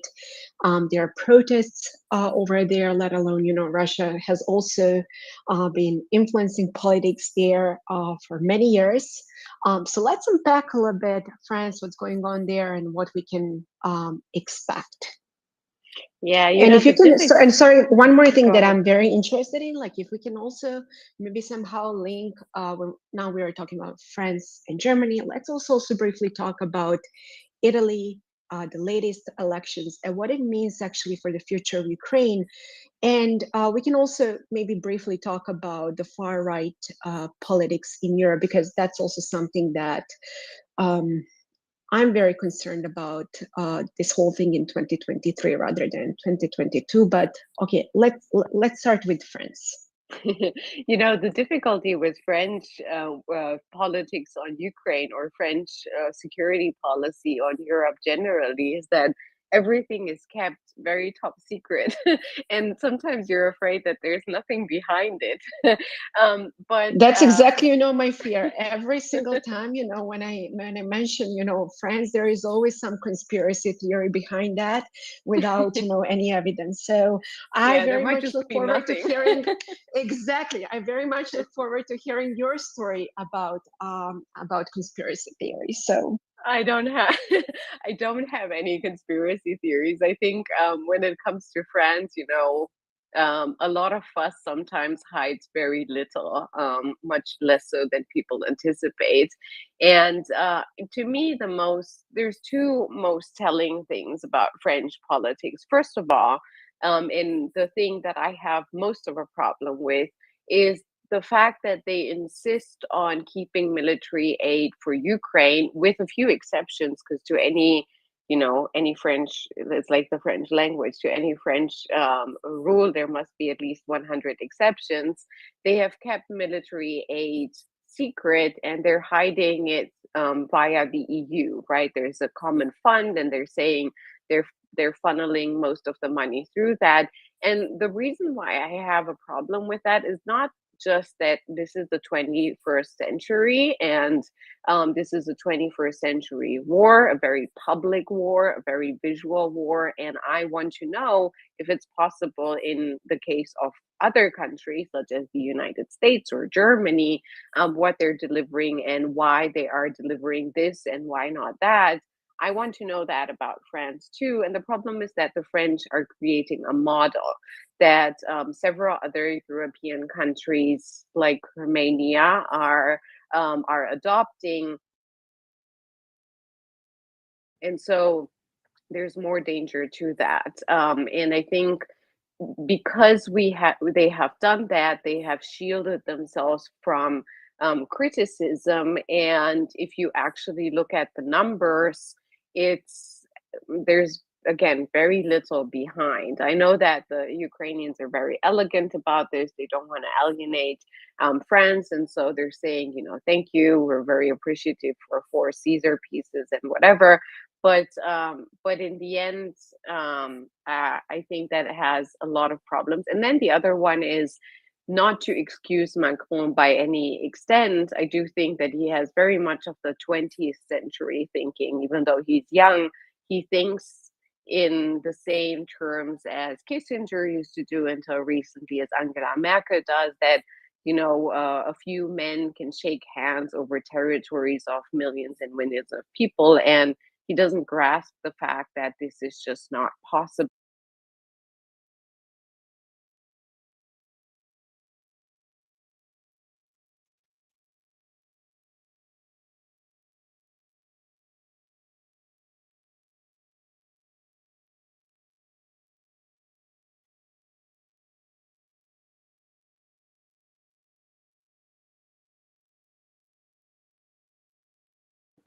And not okay ethically or as such. The fact that we don't really have much information, but we also don't have much support from the French, and so these protests seem to be more of the same in terms of a protectorate of uh, something between social welfare and almost socialism, in which the French are used to having access to a lot of benefits, and as soon as they don't, they go out to the streets and threaten a revolution, right? If you Google, I was Googling a bit earlier. If you Google now French protests, one of the, the most frequently asked questions always come on the first page now on Google, and the first one in English is, why do the French always protest? and so the protests that we see right now are not for Ukraine or against Ukraine. They're for relatively individual, if not selfish reasons. They want an increase in the money in the wages that they're getting. And if not, they're flattening out the economy, and you don't have access to the gas pump anymore, and all these things. And so Macron, not to excuse him, he has a lot of trouble with these things.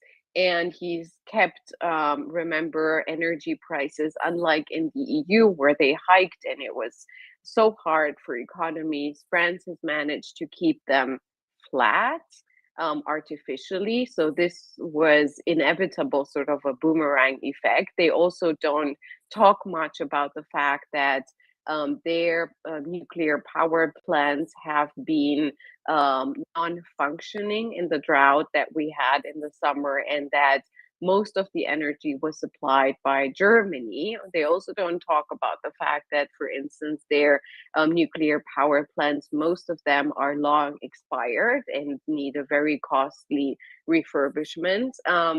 And instead they point fingers and are a bit in an economic bubble that is due to burst. And so Macron's campaign, as we've seen, has been very weak, very unfocused on domestic issues. That was one of the things that the French held against him, that he was talking to Putin on the phone instead of running his own campaign and fixing France's economic problems. In the parliamentary elections, he's lost even more of the trust. And so I don't know what's going to happen in French politics, but he certainly doesn't look well, and he's also not a supporter of Ukraine. I don't know what his latest take is on not humiliating Putin, but I don't think he's changed his position, as strange as it is. I mean, look, we just have to really remember that he was even very concerned, after President Biden called Putin a butcher. He feared escalation. As I just mentioned earlier, he openly claimed, that he will not use nuclear weapons if Russia uses tactical nukes in Ukraine, that he will not respond. And I really like how you framed it, like that his thinking, his philosophical thinking is the 20th century thinking of appeasement and diplomacy. But they really do not understand, in my view, that kindness is weakness in Putin's mind. You really need to read Russia's military documents to understand how strategic deception work in terms of negotiating with Russia. And I actually recently posted even in a book that was written 70 years ago on how to negotiate with the Russians. That book was written by the people who actually had negotiated with Russia after the World War II. So history matters. Let me put it that way. But can you tell us a little bit about Italy, because that particular election made many people very nervous here in the United States, but also in the rest of Europe for various different reasons, because people were concerned how this will actually impact Ukraine. So can you tell us a little bit about what's going on in Italy and what we can actually expect? And maybe also a little bit about the far-right movements in Europe and how that's going to impact this war. Yeah, sure. I'll do my best. You know, so far, I would say with Italy, so far so good. Everybody, because the international and transatlantic media can be slightly left, to put it diplomatically, Giorgia Meloni was immediately portrayed as, in her party, as ultra right, far right. I'm not sure about that. She's certainly right, and certainly the party has a far right history at some points, but political parties and political leaders can change. And while there's a lot of problems with her platform, and particularly with her coalition, on Ukraine, what we're focused on, she has been very steadfast. And as soon as she was elected, you know, European leaders have gotten under heavy fire for even congratulating her. I don't think that's very productive. And lately, the reason why I'm saying so far so good is that we had these super strange, super ridiculous comments one more time from Berlusconi, one of her and his party, one of her two coalition leaders. And she went out and said, you know what? Italy is a proud member of the EU and NATO. That sort of puts at ease, panic about Italy being potentially like Hungary and all of that. And she said, you know, if someone does not, if we cannot find consensus in this coalition in support of Ukraine, then I'm not interested. So I just want to pause here and say, wow, it's not easy for her to do that in this coalition.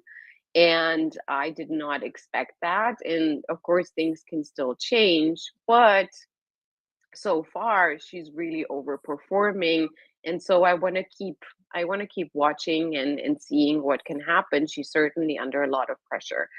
When it comes to far right movements across Europe, the history of that is well known. They've been focused on the financial crisis and anti-Americanism about a decade ago, and then we had the migration crisis, so they focused entirely on that. She, by the way, Meloni has had an interesting and a bit strange spin on migration, but anyway, and now they have to find a new meaning. And we all know from ample reports over the last few years that Russia is heavily involved in most of these far right movements, whether that's in Central and Eastern Europe or in Western Europe, and usually with significant success and usually directly with money.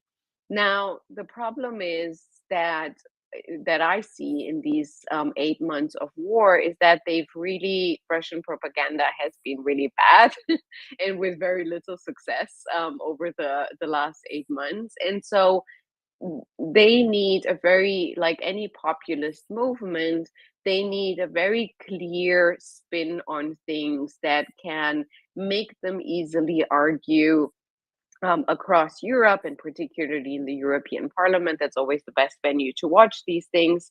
They need to point very simply to the fact that Russia is good and Ukraine is bad. Whether you focus that on migration, that hasn't worked with the refugees, the Ukrainian refugees.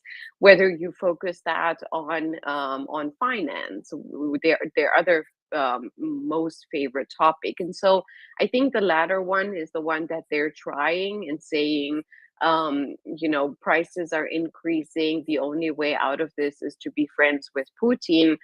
but it doesn't seem to hold much, except for the fringes of voters that have always been prone to conspiracy theories. The vast majority of public opinion across Europe has been very steadfast. And so, in this sense, yes, far right is always a concern in Europe, and I'm sure it will continue to be. But for now, they're underperforming. And I'm curious how you see these things, because you watch the propaganda in direct terms. I do, and actually, I have a little bit different opinion on how Russian propaganda works, because it's not only towards the far right, it's also the far left, and that's exactly what I'm, for Definitely. example, right now seeing, in France. So, and I would not actually say that Russia has lost information war. I think they have adapted their strategy over the past few weeks. I would be more than happy to talk about that next time, because I have to tell you, right now it's 4:50 and we haven't even started with questions. So no wonder why when we meet, we have like a 3 hours long coffees to talk about all those topics. Now I understand why is that. We haven't even touched like our discussion on Moldova, on Georgia, what's happening in Romania, in Belarus. I'm quite certain that I will have to invite you very soon back to MriyaReport to share with our audience what's going on there. But in the meantime, I would like to give a chance to the audience to ask questions. So, who is first? Well, first and foremost, Ivana, Julia, thank you very much for your current chat. It's absolutely stunning, and we're very, very glad and happy. We've had a lot of feedback already from the audience. There's a lot of questions, but we also do have a live question. So, Dorman, unless you and I could probably run this for the next 2 hours with questions. And Julia, thank you very much for being here. It's absolutely perfect, because it's very, very few options which we have when people actually have been diving into also German politics as much as you have, albeit that we have been covering this for 24/7 here. So, Domin, shall we go to Bionade, who is German actually? Let's. Bionade. Yeah, but really, I actually don't want to ask a question related to German politics, because I'm You don't, Bionade. because I'm really fed up at some point of it. But yeah, we had a discussion earlier about the funds which is Ukraine needing every month. It's around 4 billion a month, and the European Union is about to dedicate 1.5 billion a month to Ukraine. Yeah, for the economy and everything. And we were wondering where the other money will get from, where we have to look at the couch, or where we find a few more billion. And some ideas was about maybe getting it from the budget the European Union dedicated to Hungary. What's Oh, your I take don't on this? know. I don't know about Hungary. That seems to be a good trade-off. Take from Hungary, give to Ukraine. I mean, I like I think that it's approach. what Bionade is referring to is the discussion which we've had with a number of parliamentarians who are about to go for the commitments which were made within the EU budget to be Yeah. given as structural funds to Hungary, which are currently not allocated and actually have been blocked given Hungary's lack Yeah. of compliance. So, what say you, Julia? What do you think? What could be done? Well, I think that's one way to think about it. But though I do think that sticks are a lot more useful in the case of Hungary than the carrots that we've been administrating for a long time very generously. It's just not enough. Not enough money. Leonardo was pointing to 1.5, and it's fair to say that the European Union has been moving on this over the last 2 weeks significantly. So that might lighten the argument with the United States. But if we think in terms of losses that Ukraine has had, the numbers are just gigantic in comparison, right? Up to 1 trillion in losses, depending on the approximation, and a reduction of the GDP to up to 50%, with territorially the largest country in Europe, and with a heavy industrial base that has been completely destroyed, and there's no way to rebuild that anytime soon. It would take such a long time, and that space is still under occupation. And so we have to look at bigger money, and of course the EU's money is limited. And I do think here that the Baltic proposal, and that others have been taunting, makes a lot of sense. We have so far, I believe, 30 billion frozen off Russian assets. But what is floated to be out there, based on the calculations of the McFall-Yermak working group, is up to 1 trillion that can be seized, not necessarily from the EU, but from the UK and the United States, where most of the money is. And so cooperation on this would actually bring about the 1 trillion that Ukraine might need, and more so, with a very simple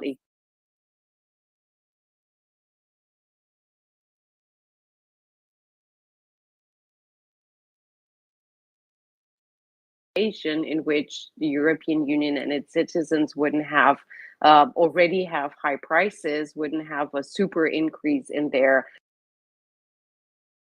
taxes and sums too. No, we tend to agree. We had this argument already here because in sanctions. I think even when Ivana came for the first time to join us, we discussed this topic, that the foreign currency reserves, which have been currently at least blocked, that's fine, but the title still has to be found. And Ukraine thus far has not claimed. I think one of the key issues under discussion is whether Ukraine would file a claim. And our friends in Belgium, who literally seized more than 50 billion, which is quite astonishing given the fact how small Belgium is in terms of international trade, but it seems that a couple of banks did have a lot of money there. They have taken a memorable step, which is quite unique, because France hasn't done that. How would you see the individual nations of Europe doing that, Julia? That was a question which came in from our audience. Yeah, that's a good question. You know, I'm not an economist, and so I only have a partial overview of these things. But I know that recently there's been a call, well, relatively recently, a call from the European Commission for EU member states to reveal to the Commission what Russian assets they have frozen, and even more so, what further can be frozen according to the sanctions. And only 8 member states have volunteered these numbers. The rest have just not responded. But this is relatively new information, and so again, the EU is very bureaucratic. It's moving slow. It needs consensus on so many still political issues. But I think making this public, as you guys are doing here and beyond in the international media, particularly in the English language, is really important to try to, as with many things, you know, express it in simple terms, so that people can understand, and that in the end, the pressure can increase on member states, not just via the Commission, but publicly, to freeze more assets and to make these numbers public. The last note, very briefly, that I'll give here is, to me, when it comes to Ukraine, the support that we see across Europe is due to a significant extent to, and Ivana and I talked about this, to a significant extent on one side, on what we have here, what I call the Twitter mob in support of Ukraine, but also the public protests at the beginning of the war. These are the things that actually move the governments and put pressure. So more of this recipe, I think, can be done to move from 8 countries to all member states.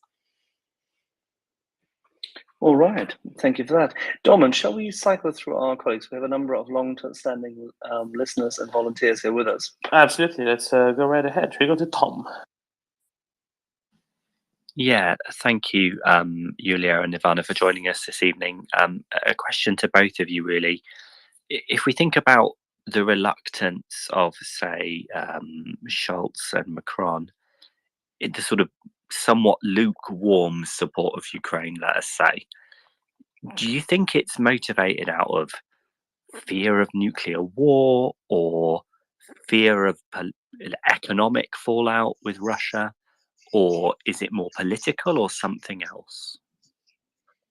Well, if I may go first, I'll go brief because I actually want to hear Ivana on this. I think a lot of it is what I mentioned earlier, sort of a thinking, a way of being educated that most of us have gone through, whether it's in the West or in the East, that until very recently, if you think about, the big span of human history, wars have been decided over the heads of people, and the publics have been kept away. It was a matter of a handshake at the end of all crucial wars, over again tens, if not hundreds of millions of people. And I think this lesson that we shouldn't be repeating, and that put so many people on the other side of the iron wall against their will, is not something that has entirely sunken in. And then of course it's a combination. It's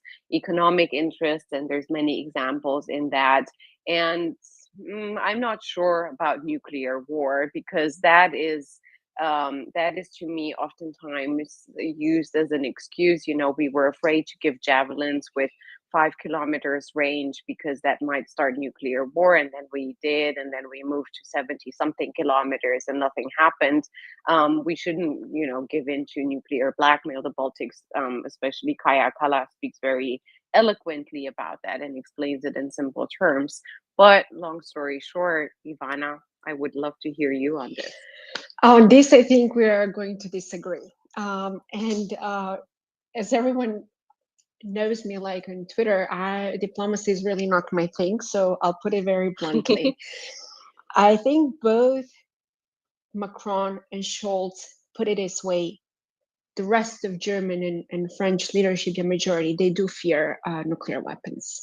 And Putin knows this. Putin knows how to deter us in our minds, because when people think about nuclear weapons, they think about World War II and the end of the world. That's number one thing. It took me quite some time really to actually understood this. Like, the more I speak with people from France and Germany, the more I understand their fears. The second thing is why France and Germany behave like that, in part because we have to also acknowledge that Europe did not have any serious conflict since World War II. We are talking about new generations who think that this particular war is somewhere far away and no way that this is going to spread across Europe, or this is going to impact Europe in any way. And spreading fear, I mean, this is really where propaganda works perfectly. Putin understands by putting so much effort into propaganda and spreading fears, and you have people who are either useful idiots or mouthpieces who are the part of elite mirroring such messages. It works. The third thing is, in the end of the day, we live in such a society where many people feel entitled and nobody's willing to give up their luxury of living in the West, with proper heating and enough food and proper economy to fight for something bigger and maybe more important. So that's, the third argument. And we also have to understand, look, I was very, very upset at the beginning of this war because I understand, I take security very seriously, and it took me quite some time to not to defend, but to understand how some countries and some leaders in the West perceive this war, because that helps me understand their position and to deliver messages in a different way. Because you just mentioned, you don't think that nuclear weapons play a very important role. I actually think they do, in the sense that they really fear nuclear weapons. Every time when I speak with someone from France and Germany, the first thing they talk about is that Russia is a nuclear power and they're willing to use it. Now, let me put it this thing bluntly. Yes, Russia is a nuclear power, and I think there is a serious serious concern about Russia's use of nuclear weapons. But there is nothing we can do about this. If Putin wants to use it, he's going to use it, regardless of what we do or say. And as I mentioned earlier, I think appeasement is something that Putin wants. Kindness is weakness in his mind. And negotiation just gives him enough energy and power to re-strengthen, his position. And he is only deterred when you show power and strength. But unfortunately, it requires also political courage. And I also think that we live in such time that people care very much, to keep the status quo in their political position. They care about re-elections. So they also need to say certain things and to take certain things, to take certain measures that will keep their position intact. And Putin knows these things, so he will continue with such threats. No wonder, why, for example, the UK has a very, very different approach. They're very vocal when it comes to Russia, and I think it works. I think that's the right approach. I'm going to end here. Thank you very much for that, Ivana. I think it's absolutely key to speak a clear language, and this brings me to the next point, which we've discussed on the space often, and that is clarity in strategic communications.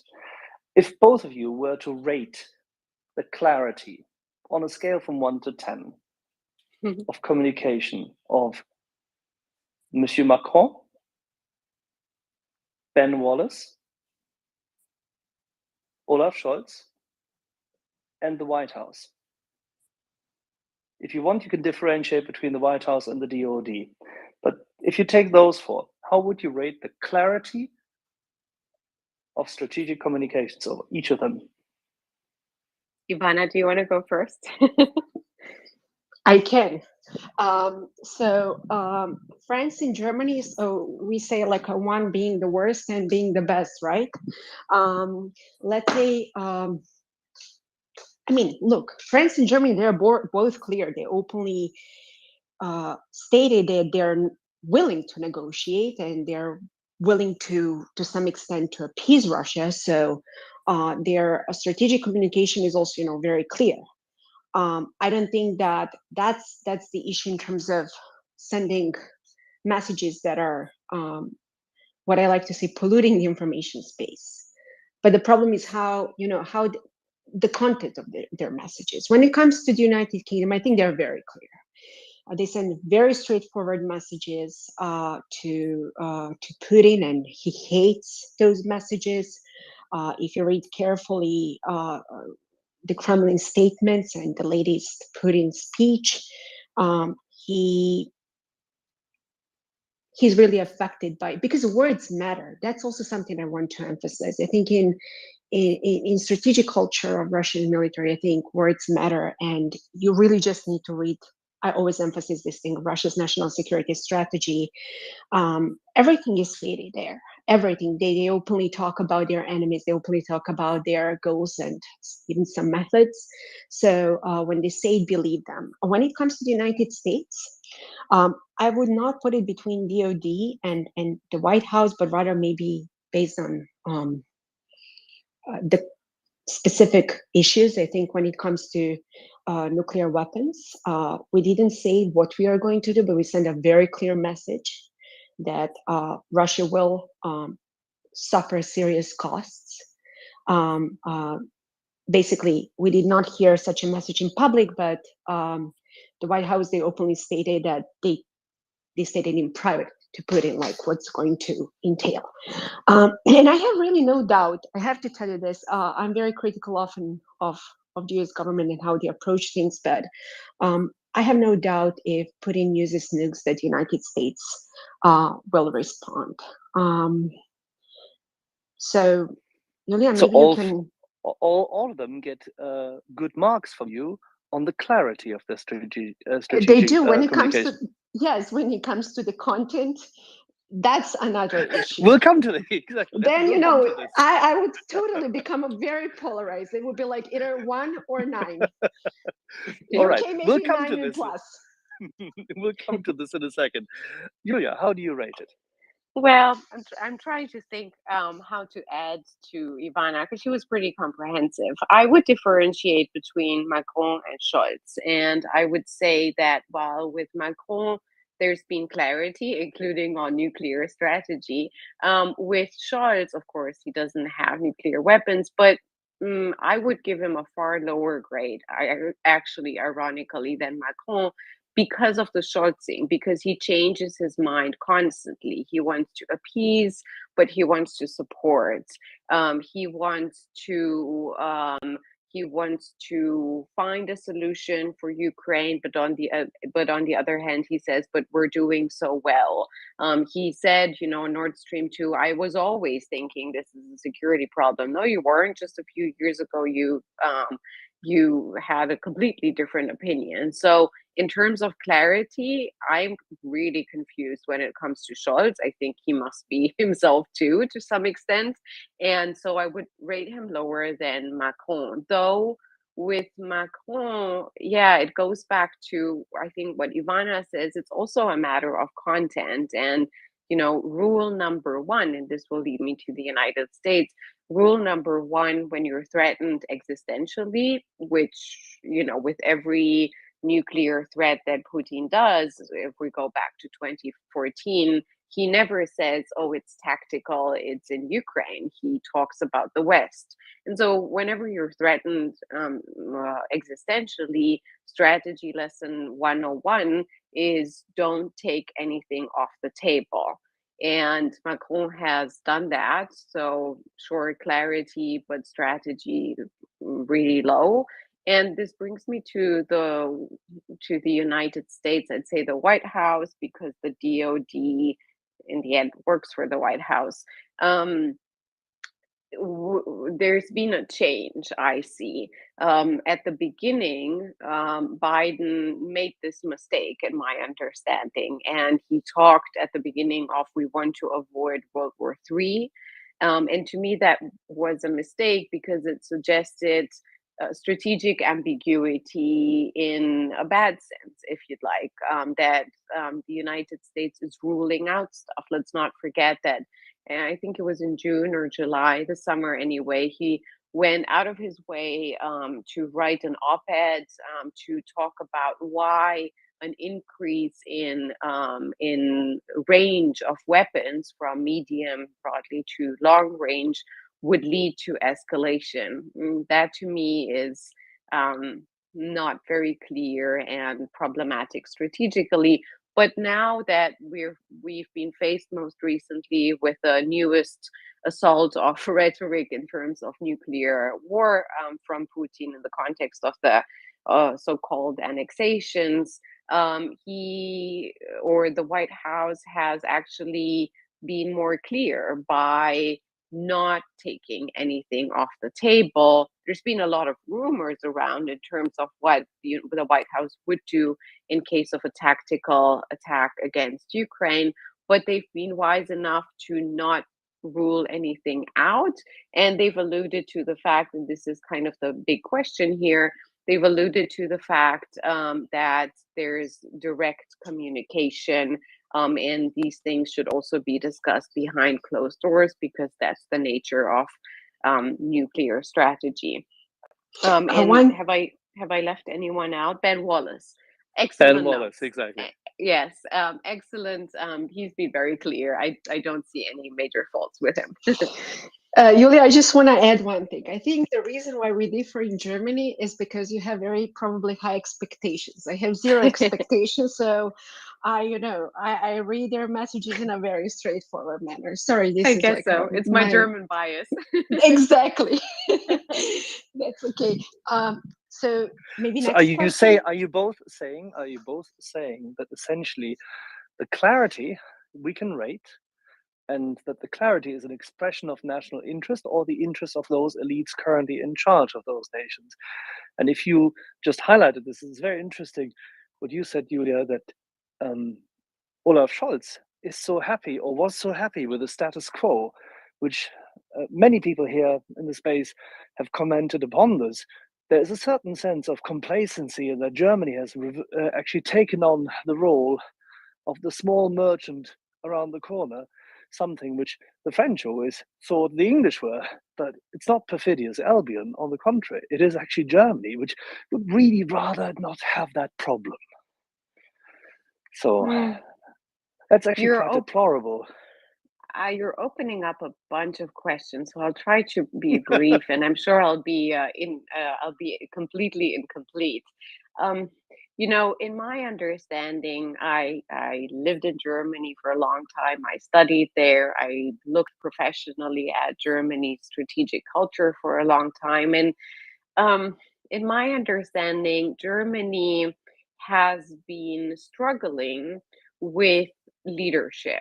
On one side, they realize that their economic clout has to be matched by leadership in foreign and security policy. But on the other side, they have this conundrum between, and I think that sort of goes back to your initial part of the questions, between how to promote national interest the way they are at that moment, and how to, on the other side, build consensus, because leadership in Europe is one of the hardest things to do, right? To bring all countries more or less on board. That's a huge task, and I know that France has been trying to portray itself as such, but I think they've been utterly failing in this conflict. And so Germany, to be fair enough, does not have, unlike France, unlike the UK, and unlike the United States, does not have the historical experience of over the last 70 or so years of having to think strategically in terms of leadership, long-term, building coalitions, and, to be fair, also being able to weather a lot of criticism. And so that makes Germany's role really difficult. And maybe the last thing I'll say to this is, to the question between national interest broadly and how elites define them, I would go rather, or tilt towards elites, because it's, you know, the people that are elected and in power that are defining at that moment national interests. And then you have the conundrum between public opinion that can change easily, and how to define strategic interests in the larger context that we have in the West of complicated and ample coalitions.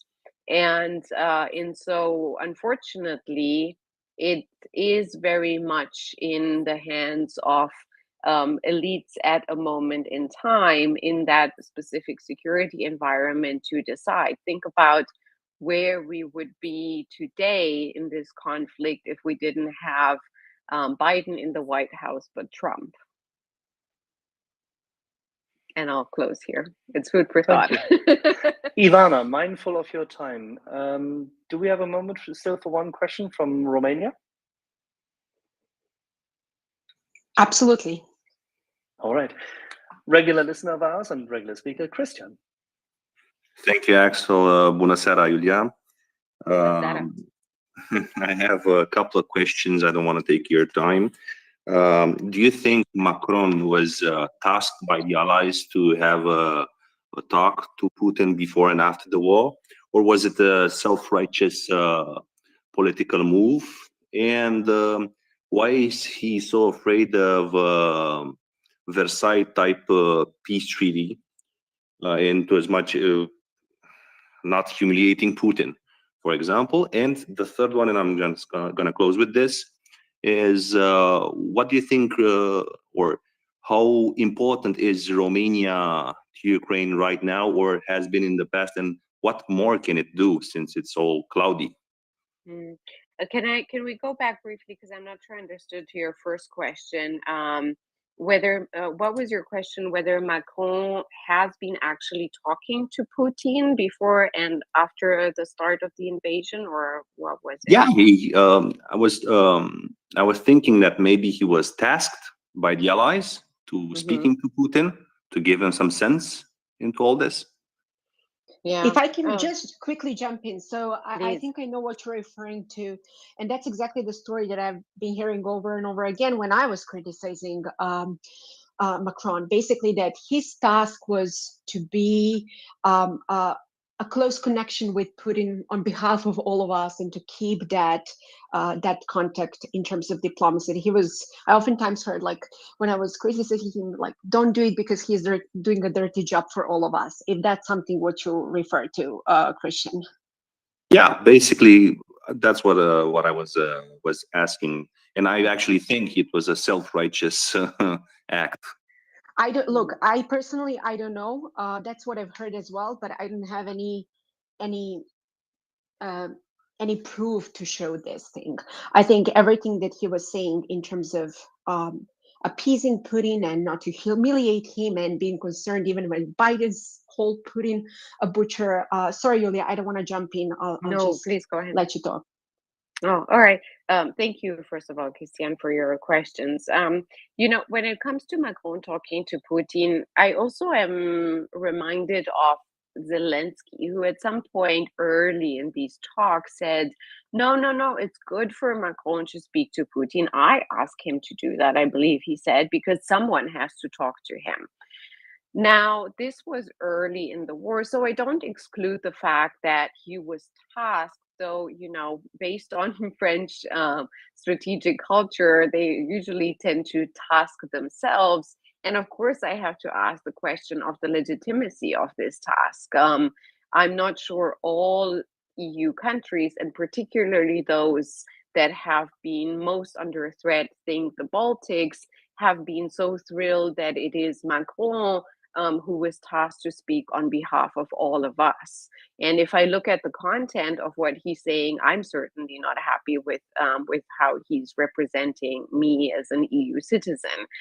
And then the last thing I'll say to this question is the fact that the problem was that he continued to talk, right? It became like a meme and a general joke. How many hours has he spent talking on the phone to Putin? So, you try once, you try twice, you try 3 times, but at some point, weeks and weeks and actually months into the war, it's enough. And people keep telling you, stop doing this. This is ridiculous. So at this point, I'm wondering, are they still talking? And has he stopped, advertising that? And if so, to what avail? Because I think we should have learned pretty fast that Russia is not interested in talking to the same extent that, they're not interested in letting go of any piece of Ukraine. So we don't have any common topic to talk about. I don't think they're willing to negotiate. And Macron, this leads me to the second question. Macron has trouble understanding that. To the question of the Versailles Treaty, I think I would answer in the same vein. Maybe Ivana wants to pitch in on this. In the same vein of, I really think he's been deeply entrenched in this what I call the 20th century thinking, and that he thinks that no matter what, great powers can reach a deal, including with subtext smaller, over the heads of smaller powers. There's one example that I always love to give in this case, in that in those early weeks of the war, when the Western companies were withdrawing from the Russian market, this hasn't been a single case, but it's an exemplary one. The most ample bilateral trade deal in terms of money for France has been Renault's factory in Russia. And they negotiated, this is public information, they negotiated the Russian state with Renault for a long time and came to the agreement that not France pushed for this, not for 5, I believe, but for 6 years. I might be wrong about 1 year, mixing it up, not for 5, but for 6 years. The Renault will withdraw, will sell the whole factory and all of its investments for I don't know if it was a euro or a ruble, to the Russian state, with the capacity that within these years they can come back. So that is, France thinking that from great power to great power, Russia will be able to strike a deal with France. And then lastly, on Romania, that's been hard to read too, because Romania has been following the same fashion of France of not publishing military aid. And the Ukrainians have been pretty elegant in thanking Romania, but I'm not sure if we look into details, if I have enough content. I keep saying this when Romanians are asking me to analyze. I think there's always a lot more that can be done. And I am personally concerned that Romania is too much trying to mimic a French attitude towards this conflict. And I'm referring here to the President Iohannis's visit pretty late. Other officials from Romania came earlier, but pretty late in June to Kyiv, together with the trio, France, Germany, and Italy. And the latest remarks of the Minister of Defense of Romania, who about 2 or 3 weeks ago very worryingly said that, I quote, the countries of the world and the West and the United States should negotiate on behalf of Ukraine without Ukraine for giving up territory, Ukrainian territory. And though that has been there's been a pushback from the president, from the head of the minister's political party, I haven't seen him resigning. So these are, to me, some worrying signs that though Romania at the technical level, and particularly in its impeccable strategic relationship with the United States, is doing sufficient, though there's always space for more, politically, I'm not happy to see these movements. First of all, thank you, Julia, for your great response. I could not agree more with you in terms of negotiation, that we really need to rethink about it, and also think about negotiation from the Kremlin's perspective and how they use strategic deception. We really also have to go back to the history of the Treaty of Rapallo, let alone, how Russia has been negotiating cyber issues with the United States. Understand that there is no negotiation really available in Russia's strategy towards the West, and instead, Putin is just using all those meetings for his own internal purposes in Russia, to show that Russia is still what I like to call it, a great power. But listen, I definitely need to invite you again to the spaces. It's almost 5:30. We're supposed to only run this for an hour. I know. And we haven't even spoken about, in my view, even more interesting topics such as Belarus and Moldova and what's happening in Georgia. So I cannot wait really to invite you back and to maybe even dive a little bit deeper into the question of negotiations. So we already more than 30 minutes here in the spaces, and thank you everyone for being here today. I will invite my guests every other week, so I'll see you in 2 weeks, and I very much look forward to hearing more questions and to share with you other ideas and thinking how we can actually help Ukraine. Thank you, Ivana, so much for having me. Thank you, Mriya, for giving us the space. Sorry we took so long talking about the West, but there's no way you can cut off French politics and only sum it up in a minute. I'd love to be back, and thank you for our amazing audience for sticking with us through almost 1.5 hours. I really appreciate it, and I love being here. Thank you so much, Julia, and you will definitely be invited again. And thank you once again, everyone, for sticking with us almost 1 hour and 30 minutes. And thank you, Mriya, for organizing this. This is phenomenal. It was a pleasure and a privilege, definitely. And mulțumesc. Thank you very much, Ivana. Thank you so much Thank to you. everyone, and Bye. Slava Ukraini. Slava Ukraini. Heroям слава. Slava nacii. Smrt ворогам.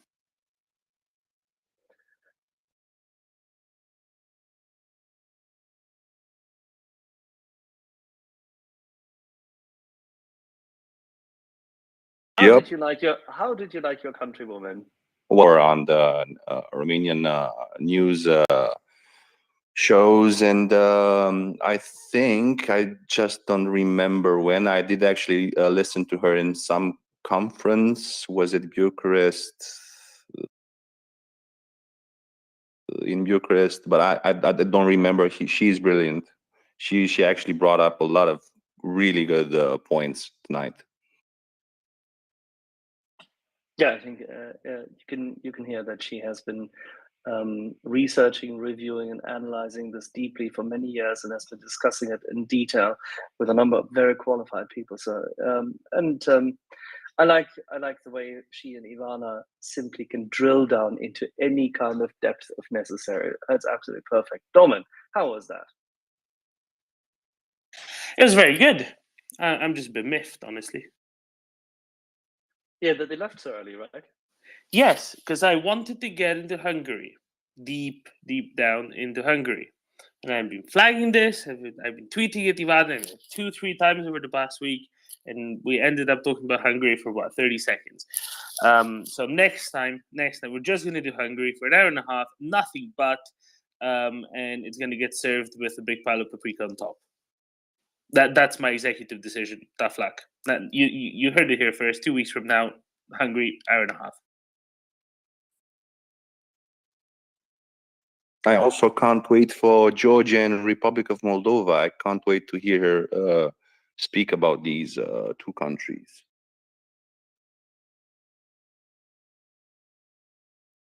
Lots of good stuff around the Black Sea.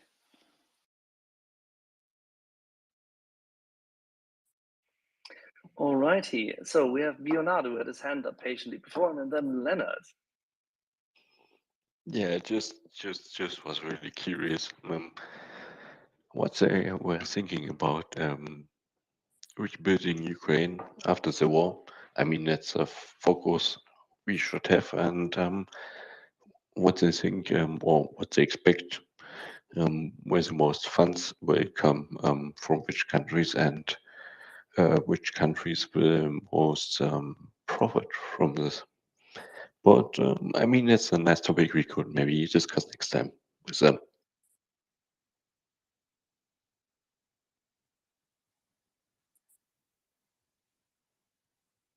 I think we can handle that. We should definitely go to that. Leonard. Thank you, Axel. A brilliant discussion. I mean, they literally covered half the waterfront and probably could have gone on for another 2 hours or whatever. By all means, we should try to get them back just as ASAP. And Domin, if you're gonna devote 2 hours to Hungary, I think we might be going overboard. You might be able to cover it in less time than that. Not even slightly. No. No way, Leonard. No, this deserves detailed treatment. It is the one big Trojan horse in the European Union, the way they've been behaving. Have you seen what the U.S. Embassy to Budapest has put out? No, this deserves detailed and thorough treatment. It's unconscionable behavior. They're blaming sanctions on economic problems that they already had very much in January and February. The failed policies of their own government, they're trying to blame sanctions on Russia for. They are putting up posters around billboards around the country saying that sanctions are a bomb on the Hungarian economy and generally behaving unconscionably poorly. Therefore, there's a take a lot more than an hour and a half. I hear you. Just please do not invite Sebastian Gorka up. But I had a question. Wait. I would have that discussion with Mr. Gorka. I have no problem in battling Mr. Gorka. I think Domin, Battle Moose, Ben, and I can take him up, and we can show him where we completely, utterly disagree. I have no problem in battling people. Not all of us have an Irish tea in the garden and a leopard 2 in the garage. I think, by the way, Battle Moose is here. What do you think? Was that not quite excellent? Yeah, it was fantastic. And Leonard, I just wanted to say that This is a regular segment, and we're moving in the direction with more regular segments. So, and I see Peter lurking down there. Wave, Peter. Peter Doran has his segment tomorrow morning, and he's going to be going on for 2. Peter can go on for as long as he wants, but we have him slated in for 2 hours, and he is going to be going on about the birth of freedom. Axel actually coined the name of the program. Yeah, because it fits with him, doesn't it? Well, we were in the back chat, and we were throwing around these ideas for the names of the programs, and our person that does the audio video Ghost, he was losing his mind, going like, "You guys need to shut up. This is way too long. It won't fit on the promo cards. Like, are you drunk?" But it works. Yeah, I think the key aspect is that content beats perception, and fortunately, stories of freedom or freedom stories matter a great deal. And Battlemoose, we're lucky to have Peter on tomorrow. I'm so excited because that's at like dark stupid for me. So I got to get up quite early on a Saturday to listen to that. I hope you're happy there, Peter. Because I'm giving up my sleep in time for you, buddy.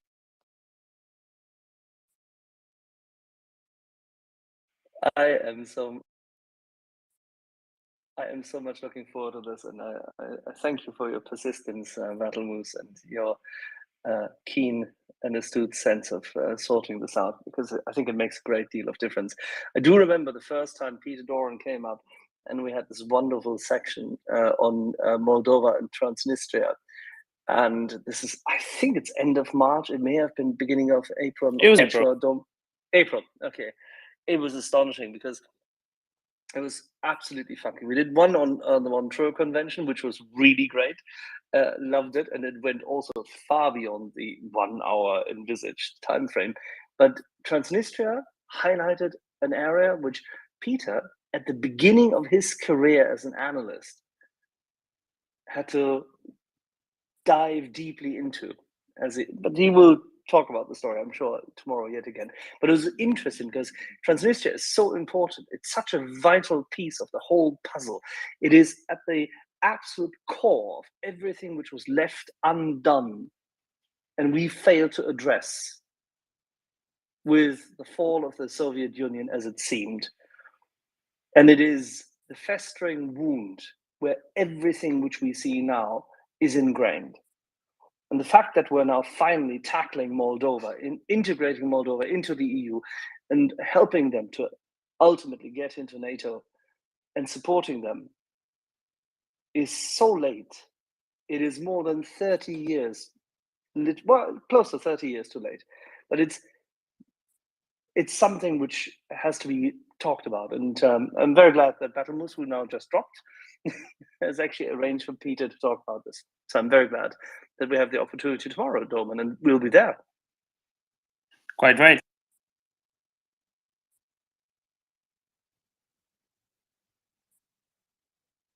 All right, Doman, is it time for us to actually go and have a think drink? so. But before that, I want to pitch a question real quick because I got something from a listener, which I think was really interesting. And the question was for Ivana. Obviously, Ivana didn't have time, and I'd like to address this question. Given the question about how the Russians use their propaganda and future narratives to expect heading into the winter, given the things we're seeing, how a message from Russia is amplified, echoed, and sent through the various possible proxies. What should we be looking out for in their narrative to domestic audiences in other countries? And the one they have at home. So what Russians are going to be sending to other people in Russia, I don't want to get into that right now. But I want to know one thing. There is already a concerted effort, has been for a while, through various Russian media, Russian proxies, saying you're all going to freeze, etc., etc. In Europe, right? They started with Gazprom already in the middle of the summer, showing pictures of Krasnoyarsk, saying, "Look, this is how Europe's going to look like," not realizing what that really meant. Noting how awful Russia is. The whole city was basically an ice kingdom of some sort. Beyond that, they are very much trying to push the this is bad for us. Sanctions are bad for us. I already highlighted that with respect to Hungary. There are protests that are being staged in other countries that are being very much organized by Kremlin or Kremlin proxies. And I think that should be clear to note. Prague in early September was a test case. It was a pilot study for them. It is far from the first time that the Czech Republic was being used as sort of a social laboratory in one way or another. You can read into that elsewhere. Actually, I think I might try to get someone on to actually talk to us about that. But the Czech Republic was very much being used for that. The demonstrations were paid for, and they were primarily not there to affect the public opinion within the Czech Republic, but instead the public opinion in other countries where this would be reported on, saying, "Look, even the state, stoic, slightly depressive Czechs have taken out to the streets to protest these horrible sanctions that are harming them and bringing up their cost of energy, and Ukraine should just stuff it," kind of attitude. There were 70,000 people. Yes, that does represent a considerable proportion of the Czech population, almost 1%. However, demonstrations are fundamentally staged. These are organic demonstrations, and it's very different when they're set up in such a different way. Within a few weeks, exactly the same slogans, exactly the same taglines were in both Bucharest and Sofia, right? So both in Romania and Bulgaria. This isn't by accident. This is because it's being staged.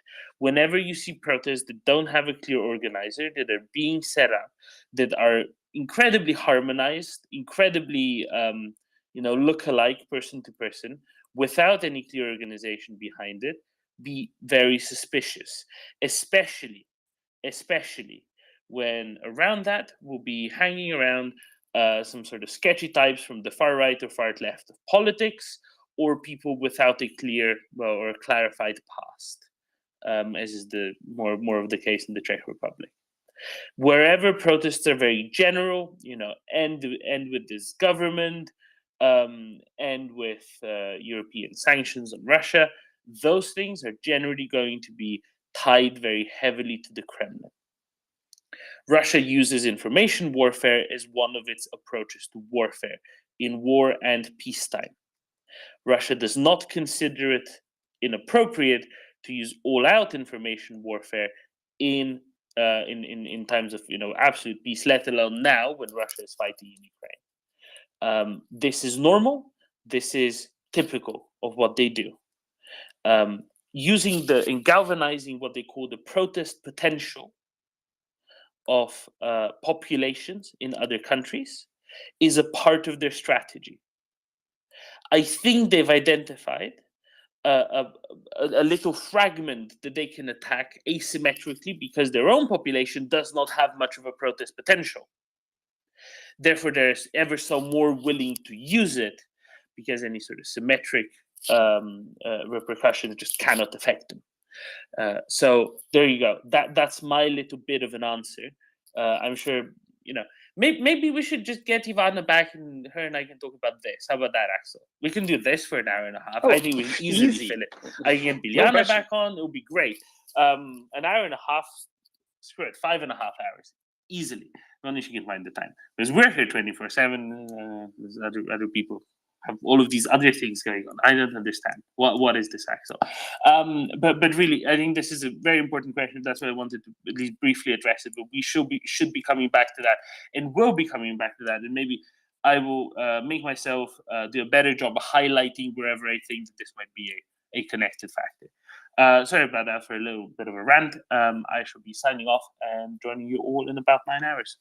Why would you be signing off without having a proper chairs first? That's completely, disrespectful to anyone who likes wine here.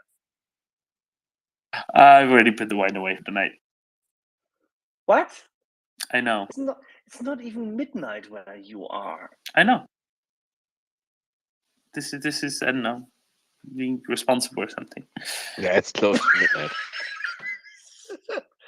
Oh yes, Christian's right. Sorry, I need to say this. Christian's right. Christian's alerting me to Moldova. Yes, Moldova has had massive protests. We should have been talking about Moldova for an hour and a half, honestly. Moldova has had massive protests organized from the outside.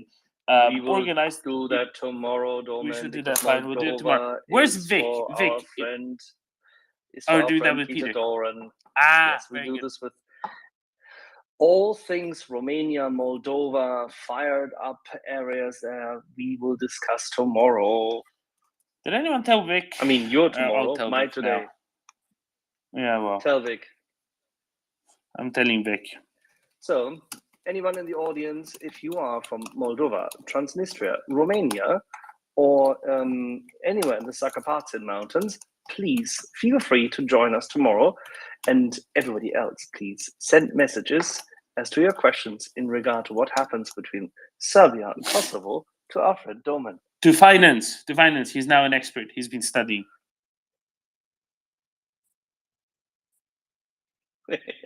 This will stick until eternity, Domen. There we go. Right, Ben. Very good luck. You're still dressed like a supermarket basket. I don't get it. Domen, before you leave, real quick. Yes. Go shoot. Yeah. Do you think we could do an entire hour on the quality of Hungarian paprika? Oh, certainly. But I don't think they deserve it right now. Yeah, but I have As soon as they right their ways, I am very happy to extol the virtues of Hungarian paprika and more importantly of Tokaj. But not and until goulash. then. And goulash. Well, that's what I mean. You start that's a derivative, right? It's a derived product of paprika to a great degree and other things. And proper beef. Or there's other options. I still would There is would no propose. other option, Domen. Please, Leonardo, this is the first sign of capitulation. Domen, goulash is goulash. What's in the name?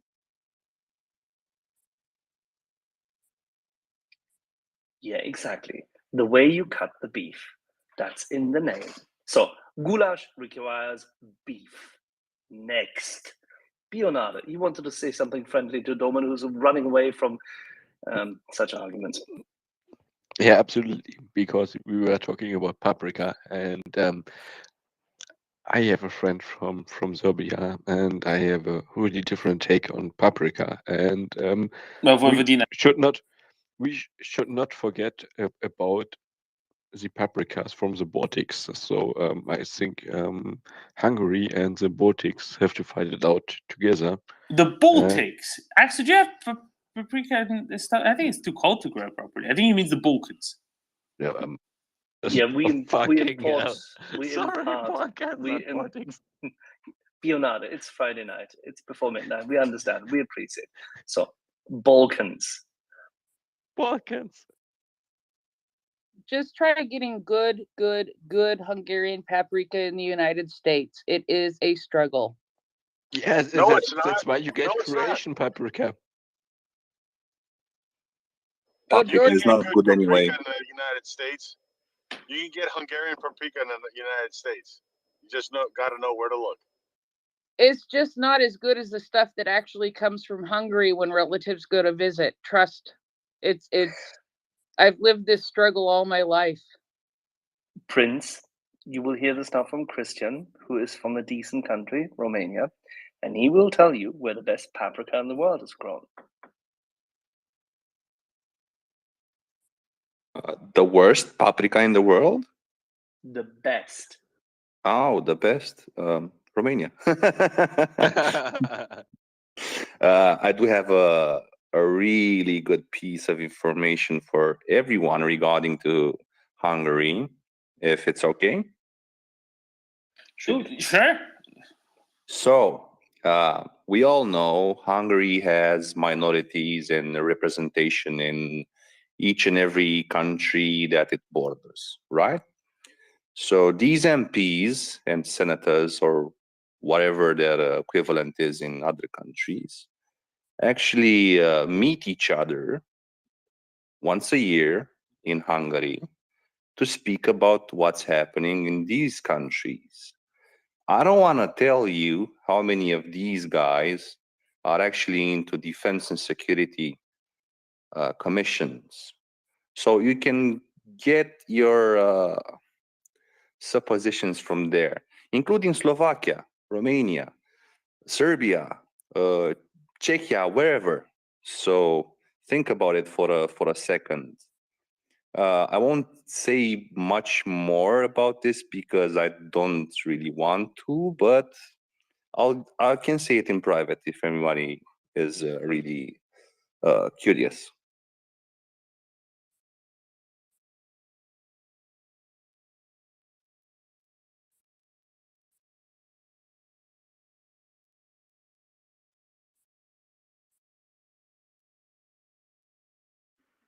Ben, take it away.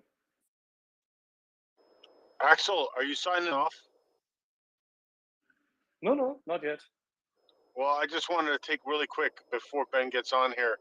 I just wanted to thank you personally, Vielen Dank, for making the event this Sunday happen. With your help, we got the ball rolling, and we do appreciate it. Thank you. It is an absolute privilege and also an obligation of ours to make sure that every one of us can do the very best to support all of you whenever you do something. And I think what you're doing there is great. And let's push the boat out tomorrow even further. One day before the event, as always. Yes. I did put it in the nest, and I did get some positive feedback, and we're hoping for a good event on Sunday. But thank you. And Well, this then follows the event. why don't you briefly talk about it yet again? Tell people what on earth is happening in the city of brotherly love. Okay, so really quick, James Vasquez was on here on MriyaReport. He was doing an interview. We were asking him questions, and as my turn came up, he was discussing an event that's happening tomorrow in Pittsburgh, and that's he's actually tweeted that out on his Twitter page. You can see that and the particulars of that. And when I heard that he was going to be in Pittsburgh, I asked him, hey, why don't you come down to Philadelphia? Really quick, Axel got involved. We kind of got in touch with the organization, and we did set it up. So it's a meet and greet on Sunday between 3 and 5:30. And we're asking for donations for the organization that James is representing on this tour, which is ripley'sheroes.org, which was started by Lieutenant Colonel Rip Rawlings, who's was a Marine Lieutenant Colonel. And it's going to be a meet and greet. You can come, you can ask them questions. There'll be other people there. And it'll be a fun event. We'll have refreshments, and we get to talk about Ukraine right there in person. There's a huge Ukrainian community here in Philadelphia, and it's going to be in Jenkintown, PA, which is just outside of Philadelphia, just north of the city, almost within the city limits. And it's at the Ukrainian Educational and Cultural Center in Jenkintown, PA, 700 North Cedar Road, and you can Google it. You can check my Twitter page. You can check the Nest. There's an Eventbrite link there, and you can click on it and sign up, and they'll give you the particulars and the details. And we hope whoever's in the Philadelphia or New Jersey area, or Delaware area, or Southern New York to come down and meet James. Fly, Eagles, fly. And Axel, there is no Eagles game on Sunday, so I know. So there's no excuse but to, get your buddies together and come down to the Ukrainian Education and Cultural Center. Thank you. Thank you, George. Fantastic engagement. Absolutely loving it. And pass our best regards to James Vasquez. And please take photos. And if you can, please take him around and dial in from whilst you're at the event. couple of minutes on the space, definitely helpful. That's what we're thinking about. That's what I was planning on doing. Just getting on MriyaReport while we're there. If we can pull it off, if we have the signal, hopefully we can get it done. Excellent. Thank you, George. Much appreciated. You're welcome. You're welcome. Ben, take it away. With pleasure. Sorry, had a few technical issues. And good evening, ladies and gentlemen, and princes. Very quickly, we're very happy to be joined by the Renegade Rescue boys and girls. We're going to speak to them very soon. In the meantime, there's a few hands up, so we could have a few questions and then have a nice long chat with the Renegades. Prince, your title is Prince, so you go first. Oh, thank you, Ben. I hope you are feeling better. You don't sound very good still. I hope you get to sleep in a little bit tomorrow. And that's my only complaint about Peter Duran's time, is that it's a little early for me over here on the West Coast. I'll have to listen to the replay. Axel, I think we should remind our guests when they apologize for going over by a half an hour and staying for an hour and a half that we have had guests who have been here for 3+ hours, and we don't mind this one bit at all. We could have listened to them much, much longer. It's something I think it's important for our guests to know, that we're here 24/7, and unless we have another interview scheduled right after you, you can just keep on talking, and we won't complain about it one bit. Congratulations, George, on the event. I'm looking forward to hearing all about it. And Doman, I see he's still sending emojis, but he's down as speaker now, so I'll forgo the other thing I was going to say. So just thanks. That was an absolutely wonderful, wonderful time that we had here listening to them, and it's clear that the depth of knowledge, it just goes on and on and on, and we're going to be able to learn more and more as we have these scheduled times with our guests who come in and host these kinds of things. So I just wanted to say thank you real quick, and that's about it. Thanks. Fantastic. Thank you very much. So we're gonna go. Please get it short so we can move on to the Renegades, to Abdullah, Jason, and Bayanada, who's from Germany. Did you know? Abdullah, please go ahead. Yes, I'll make it short.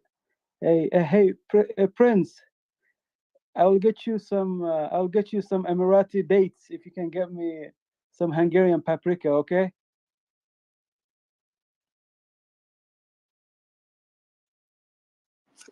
Prince, don't say yes. Emirati dates are nothing. I'll get you some Algerian dates. They're much better.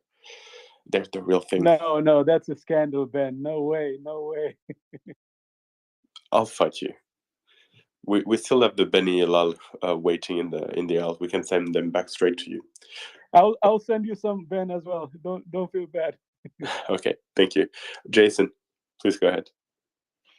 Yeah, it's been a while since we lost Ivana and Julia, but I'm an American, veteran, disabled vet, and born in Bitburg, Germany. 50 years old, born in 70, and I'm really curious because it's been a while since I've been to Europe. A lot of sentiments going around. I mean, right now the U.S. is contributing a huge amount to Ukraine, by far the furthest and the strongest in donations. And not to open a political can of worms, but when is Europe going to start pivoting and picking up a line, especially with the news from Blinken and I forget the Navy admiral that are starting to chime in and say Z may have designs on Taiwan this winter, which would really help Putin out. And just want to get more European thoughts of the consensus there and getting them to contribute more, especially as the United States is looking at the situation in Taiwan. And I'll drop off and take the responses offline. Thank you. Okay, thank you, Jason. As you know, this is an extremely wide subject, and I think also a subject that has been quite well covered by Ivana and Julia just minutes ago. As to sum up, it's complicated. It the signals are still weak, but maybe if they're facing their responsibilities, they will take them. Bayonetta from Germany, please go ahead. Yeah, Ben. I had another topic, but I want to use the Renegades. So get well soon, and yeah, maybe I think the Finnish guys with it with the sauna, maybe it will help you. I am not going into a sauna with any Finnish guy. I would like to dispel this disinformation. This is untrue. All right. Okay, so very first question to our friends from Renegade. Who's behind the raccoon? Is it Chris? Hi, everyone. Well, it's actually both of us because we happen to be in one place for once. This is Julia speaking, and Chris will be here in like 2 seconds. He actually just took a smoke break, but we are both in the same spot, which is very rare for us. Okay, and just to remind us, what is the name of the third raccoon, the Renegade? Well, actually, it's not a third. It's actually a few more of us. It depends on which posts you were following. But currently in the premises, we have Chris, Julia, and Rob. And we have Peter and Ryan still back in Poland, and they will be joining us shortly in a few days. Okay, fantastic. So for everyone, it's not the first time that Julia and Chris, I'm sorry, I said Julia, I meant Julia and Chris are joining us. They were kind enough to already pop by at least once. I heard you once, maybe more. And you're doing fantastic work at the moment. Can you briefly tell us what you're doing in general, and then we'll move on to what you're doing in particular at the moment? Sure. So it was just one time, and just to clarify, Ben, really quickly, it is Julia. I'm Polish, so you were correct on that. In general, what we do, we provide humanitarian aid to Ukraine, both to civilians and to the military. It is providing mainly food, hygiene items, medical supplies, medical devices to hospitals, and many more. As to current activities, I will actually let Chris say hi and speak on our current missions right now. Hello, everybody, and thank you again for having us back. It was a wonderful experience last time, and it's always great to get to talk to you guys. And yeah, so we we're pretty excited to get started. We kind of got started this last week on this newly liberated villages project. For those of you that aren't entirely familiar with what we've been doing, we have been mostly concentrating on frontline villages. When we go do our large aid deliveries, we try to go to places that are either inaccessible or haven't received a lot of aid yet, or are in endangered areas that have a hard time supporting themselves by traditional means, or with large aid groups, for example. So we one of the things that we did this last week is we accompanied the Kharkiv Humanitarian Center out to Izum and Kupiansk to go to several villages that are kind of in the outlying areas of that region to provide aid directly to families and to individual villagers living in areas that are fairly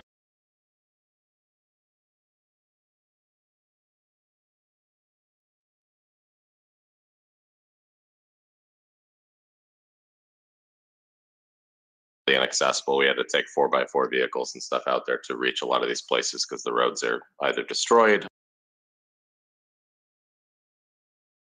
supply these newly liberated villages in regions as well, as well, I guess, in this case, as well as Kharkiv region. So that is going to be a big push for us for the next couple of weeks to couple of months, is kind of follow the front line back and get out to some of these underrepresented communities. We had even originally planned just going into Izium and Kupiansk proper.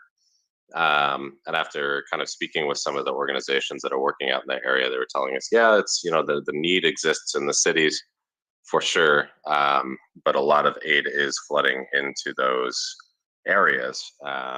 And so we have elected to focus primarily on the small villages, which has always kind of been our mode of operation to begin with. Chris, maybe I can ask you a question. Can you paint for us the situation in the village when you arrive? So it has been recently liberated. Yes. What does it look like? I'm not even asking the situation in terms of massacres and this sort of things, but just how are the people surviving? How are they living? How do they make their livelihood? I guess many of them are farmers. What is the state of their farm engines? This sort of things. Yeah. So like much of rural Ukraine, it's a fairly agrarian society, and going through these villages, you do see a lot of people who are hand making a lot of the products that are going to get through the winter, whether that's their own pasta or pickling, or they've all got some form of livestock or something like that. Really, the biggest problems right now in a lot of those villages is water accessibility, safe drinking water accessibility, medication and personal care supplies. There's a lot of elderly people out there. There's a lot of disabled people out there, or people with certain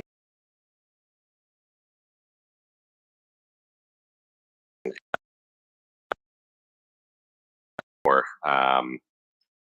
specifically because the surrounding towns that have these items have been destroyed, or the infrastructure has been destroyed to the point where the supply chain is no longer available. It is worth noting that we've been talking to the villagers out there about how they are getting by, and the thing that they were talking about a lot is how Russians unfortunately stole their cars. Yeah. So even though previously they could travel those 30 to 40 kilometers to the shop that was nearby, well, not nearby, but the closest shop available to them, right now with having no cars or just a few cars per village, it's much harder for them to just get around, which together with a problem with fuel accessibility in the region, which is not as bad as it used to be, but still is an existing problem, causes a lot of trouble for them and makes it even less accessible than it was. Not to mention the expense of fuel and the fact that many of these people haven't had the ability to, earn any sort of wages or anything like that, or sell their goods. So it's there's a massive issue on that front for those reasons. But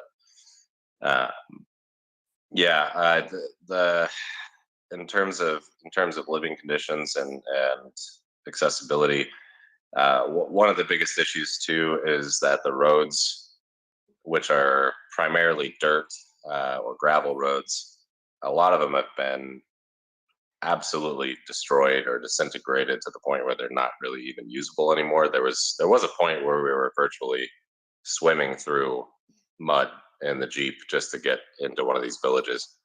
So of course that presents its own challenges even for people with motorcycles. Oh, I think our friends from Renegade must have received a phone call. We suddenly cannot hear them anymore. So they were telling us about the sea of mud that they have to cross in order to reach villages. I'm repeating it out loud so I'll remember by the time they come back.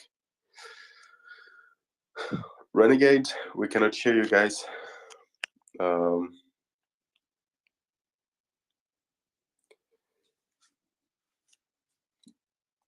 Nope, still cannot hear you.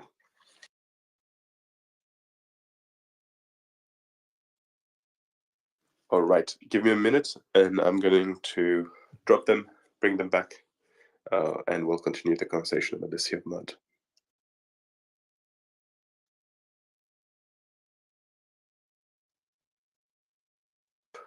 Okay, well, they're coming back. In the meantime, yeah, they're doing fantastic work. This is the sort of things that we should not forget, is that as the frontline recede, they're leaving their wakes people whose livelihood have been potentially destroyed. You can imagine what it is like for a farmer, for instance, in the Kherson Oblast, who has to usually sends is products to the market, produce to the market. Oh, Renegade is back. I didn't see you there. Oh, right. So you were telling us about the Sea of Mud that you need to cross to get into villages, and then we lost you. Yeah, sorry, the app crashed.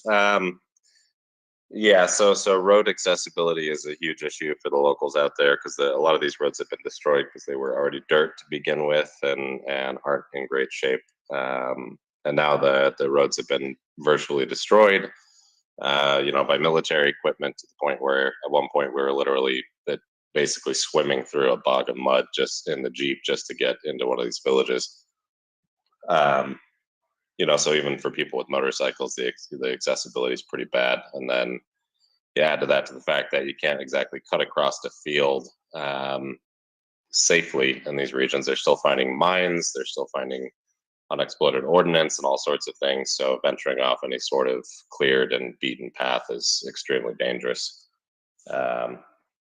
And then water accessibility really is kind of one of the cornerstone issues in pretty much all of these liberated regions right now.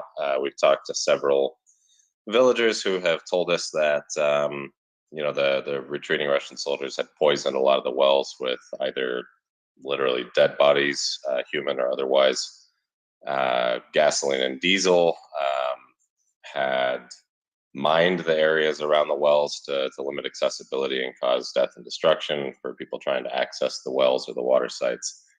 And so that kind of is one of the biggest issues right now, is clean drinking water accessibility. And we know that, especially in Chris, wait. You're going extremely fast. I understand that you've seen all this, but we haven't. Yeah. So and thank God. But maybe you can stop once in a while on a few important details. Sure. So you're American, I take it, right? Yes. May I ask where you're from? From Portland, Oregon, originally. Portland, Oregon. Oh, yeah, it's right next to Iowa, right? If I'm getting my U.S. geography correct. So, since you're almost from Iowa, can you tell us? You have to excuse him. He is French. Yes, that's okay. You'll have to excuse me. I'm an American, so. No, don't worry. But what I meant to say was, how is it for people who suddenly have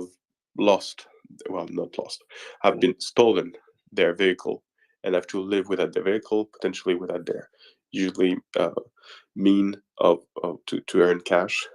Can you explain to us what's life like in those villages for the people, and how do they just go to the market if nothing else?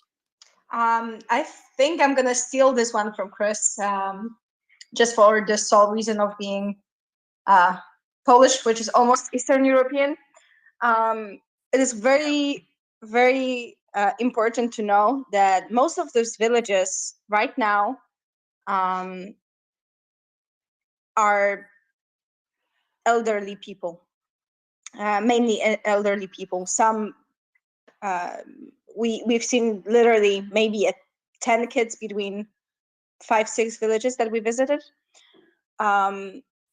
which means that they don't really have access to anything because they cannot even walk to the nearest shop by themselves.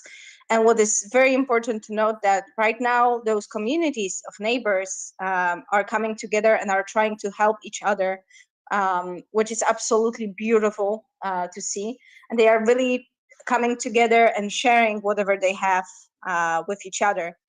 So even though the situation is still critical, no one is getting to the shop because they don't have means to. They have few and far between aid groups coming with aid. They still survive by mainly just helping each other and sharing what they have.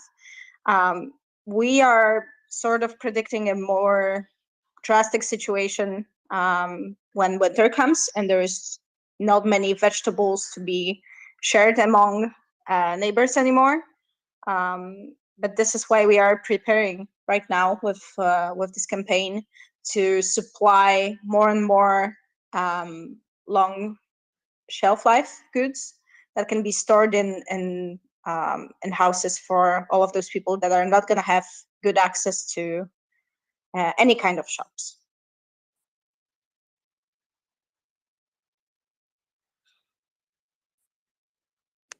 Thank you. All right. Yeah, so no shops, difficult access to their own work because you mentioned the mines. And I guess even traveling from village to village, which I assume is very important for them on a regular basis for visiting neighbors, is not even possible, regardless of the fact that many of them are elderly and cannot move easily anywhere. So fairly dire situation. A very dire situation, actually. That's not mince words.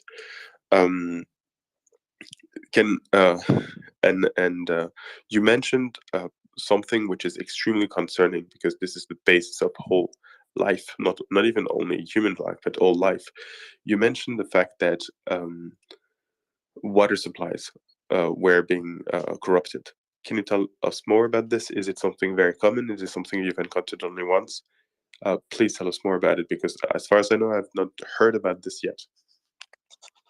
Yeah, so broad strokes wise, there's a few major components to the water supply problems in a lot of the areas that are either on the front line or were recently liberated.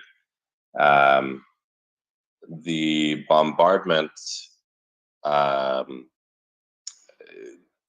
lot of these regions rely on groundwater supply. And coming into these villages, there's still not a lot of plumbing resources, even for wastewater, for example. So even in the houses that do have some sort of indoor plumbing for wastewater removal, there is, generally some sort of outdoor, like a, what do you call those? No, I'm blanking on the term for it. The holding tank that you pump your waste into if you don't have city sewer. Septic. Thank you. I don't know. I was losing that term. So some sort of septic tank. A lot of times those are extremely outdated. You're not talking about your code compliant septic tanks out here. You're talking oftentimes about some sort of stone sterner or concrete sterner that's been constructed a very long time ago and is already fragile. And the water table out here is extremely high. There's a lot of grasslands and boggy marshes and things like that. So the chances for contamination of groundwater are extremely high to begin with. And then you add into that bombardment, and you start to see more diseases being introduced into the water supply from contamination from wastewater. So that is how we came to learn about the cholera issue in the Kherson and Mykolaiv regions, especially currently in the occupied villages. The other thing that we have been hearing tell of in several of these villages is that they're finding dead bodies in the wells, or they're finding that the wells have been poisoned by some other means, either with fuel like diesel, or some other kind of waste or things like that. That's basically making it impossible for them to use those water supplies. So we have been seeing this now firsthand, or we had been hearing about it from other people who have been out in those regions, other Ukrainians and other Ukrainian aid organizations who have told us about this in the past as well. And for example, the Kharkiv Humanitarian Center, when we got together to speak with them about going out to Izium, in Kupiansk, and we had discussed with them these Paul water filters that we had fundraised for the Mykolaiv and Kherson regions. They were asking us if we could bring these things out to Kharkiv Oblast, out to Izium and Kupiansk, because they were experiencing the same problems. Cholera has not been necessarily reported, but that was where we had learned about the majority of these problems, with the well water being poisoned. And now we have heard several stories, either firsthand or from secondary resources, that these things are in fact occurring. So we do plan to do another fundraiser to help support that region as well, to get more of these Paul filters out. Wow. So how many power filters does a single village need? So we, well, if you take a single Paul filter and you just drop it off, they are set up in such a way that you pretty much can just dump dirty water in the top and then it will come out the bottom. It's a very simple system. There's no moving parts or electricity required. And these systems, if you just kind of, set them out for public use, generally will produce up to 1,200 liters per day, which is 3 liters per person, enough for about 400 people per day. Which is worth noting that most of those villages have about 150 to 100 people. Those are very, very small communities. Right, exactly. So it would be extremely easy to support, 1 or 2 villages with a very, or more villages, I should say, with a very small amount of Paul filters. However, in some of the larger villages, or if we want to start moving into zones near the city, you could actually set these things up.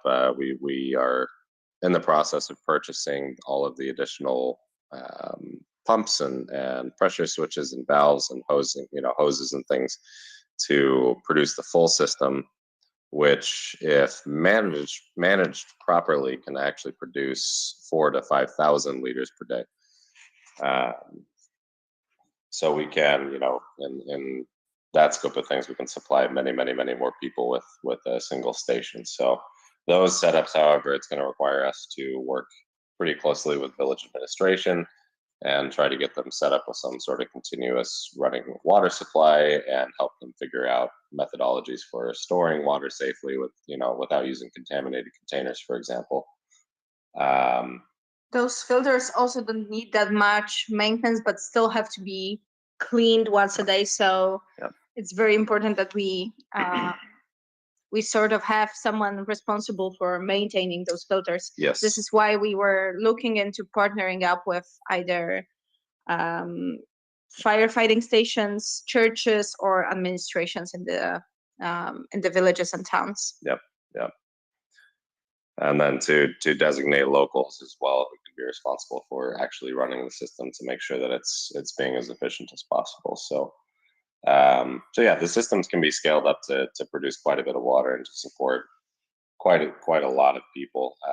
We estimate that with the 20 systems that we have available, if we were to maximize the efficiency on these things, we could support between 20 and 25,000 people daily. Well, that's very impressive. And in the meantime, you would be organizing. So I assume these things need fuel and spare parts once in a while, and you'd be in charge of bringing all this to them. Well, that's kind of one of the neat parts about these, actually, is that they don't have any moving parts. There's no electricity or fuel requirements available at all. It's an extremely, extremely simple system. So it has a reverse osmosis membrane filter, but the whole system is gravity fed, and it literally takes about 20 to 30 minutes to actually clean out the filter properly. And depending on the cleanliness of the water source, if you're not talking about dumping swamp water into these things, they don't really require that much maintenance. And from what we've been able to gather, a single filter can last, at that kind of capacity, between 3 and 5 years, and they're only about $600 to replace. So we would maintain contact information with all of these village administrations to ensure that they can get a hold of us, and if we have the capability of raising funds to do this as well, we may just drop off an additional filter, to ensure that if anything happens to it, or if they, if this project, if the need for this item goes on longer than we're going to be around, depending on things, then they'll have the ability to kind of maintain it themselves. Oh, that's very neat. That's very, very neat. So you'll be able to return and to your usual activities and bring, I don't know, baby food to the recently liberated communities and this sort of things. Hopefully, Right. there'll be a lot of need for this very soon. Yeah. Okay, but let me guess, this sort of things take money. Yeah. Yep. Fortunately, we have raised enough we actually already have the 20 ball filters in our possession. We're waiting on those additional parts to show up. But we have a decent budget going for the newly liberated villages, at least to support our activities for the next, I would say, month to 3 months, depending on the pace at which we're able to accomplish these things. And the obviously, the more funds we get in those particular accounts, the more filters we can buy, the more villages we can service, and the longer we can keep doing this. And our biggest need right now kind of is we have moved into this phase of operation where now we have kind of a base of operations where we're living and conducting business out of, that's actually ironically helping us to cut costs now that we're paying rent on a place that we can base everything out of. We're trying to consolidate all of our operations into one location so that we're not wasting time and resources running around in different warehouses all the time. And, making sure that our accounting is solid and that we have a solid monthly budget to support what we're doing. And now we're getting to the point where we really need to start talking to people about supporting our monthly operational costs, our fixed costs, and really start to run this more like a business. We are, still maintaining our scrappy origins and still maintaining our scrappy methods of getting the dirty work done. But in order to ensure that we're not going to burn out, that we're going to have longevity, and that we're going to be able to create repeatable processes so we can onboard more volunteers and continue to scale, it's going to be extremely necessary for us to be able to create an environment where we can foster longevity. And part of that is obviously going to be having the financial resources to support that. So, well, you sound like a very organized bunch. Trying. Try. I bought a whiteboard yesterday. I was very excited. So.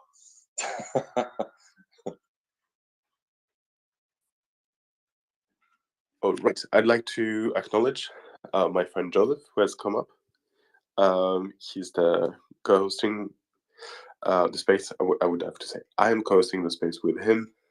He's the boss around here in this time of day. And I was wondering if you had a question for you, maybe.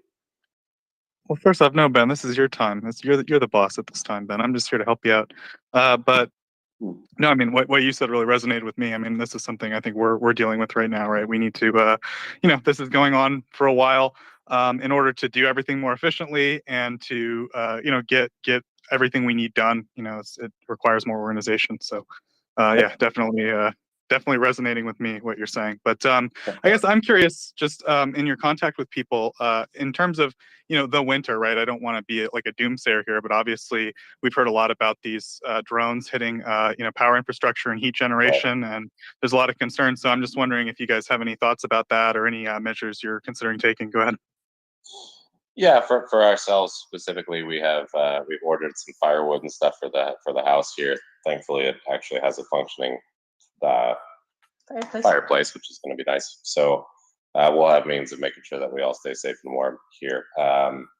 Now, in terms of the humanitarian aspect of that, yeah, there's absolutely, we're already starting to see rolling blackouts. We've talked to friends out in Kharkiv who are saying that the local administrations are telling them to expect scheduled shutoffs of the electrical system because obviously the region is very overloaded right now. And of course, right now we're all watching the Kherson region very, very, very closely with the anticipation of the possibility that that hydroelectric dam is going to be blown up. There's a lot of really big concerns right now. Obviously, it's not even speculation at this point. It very much is the fact that Putin is trying to weaponize winter.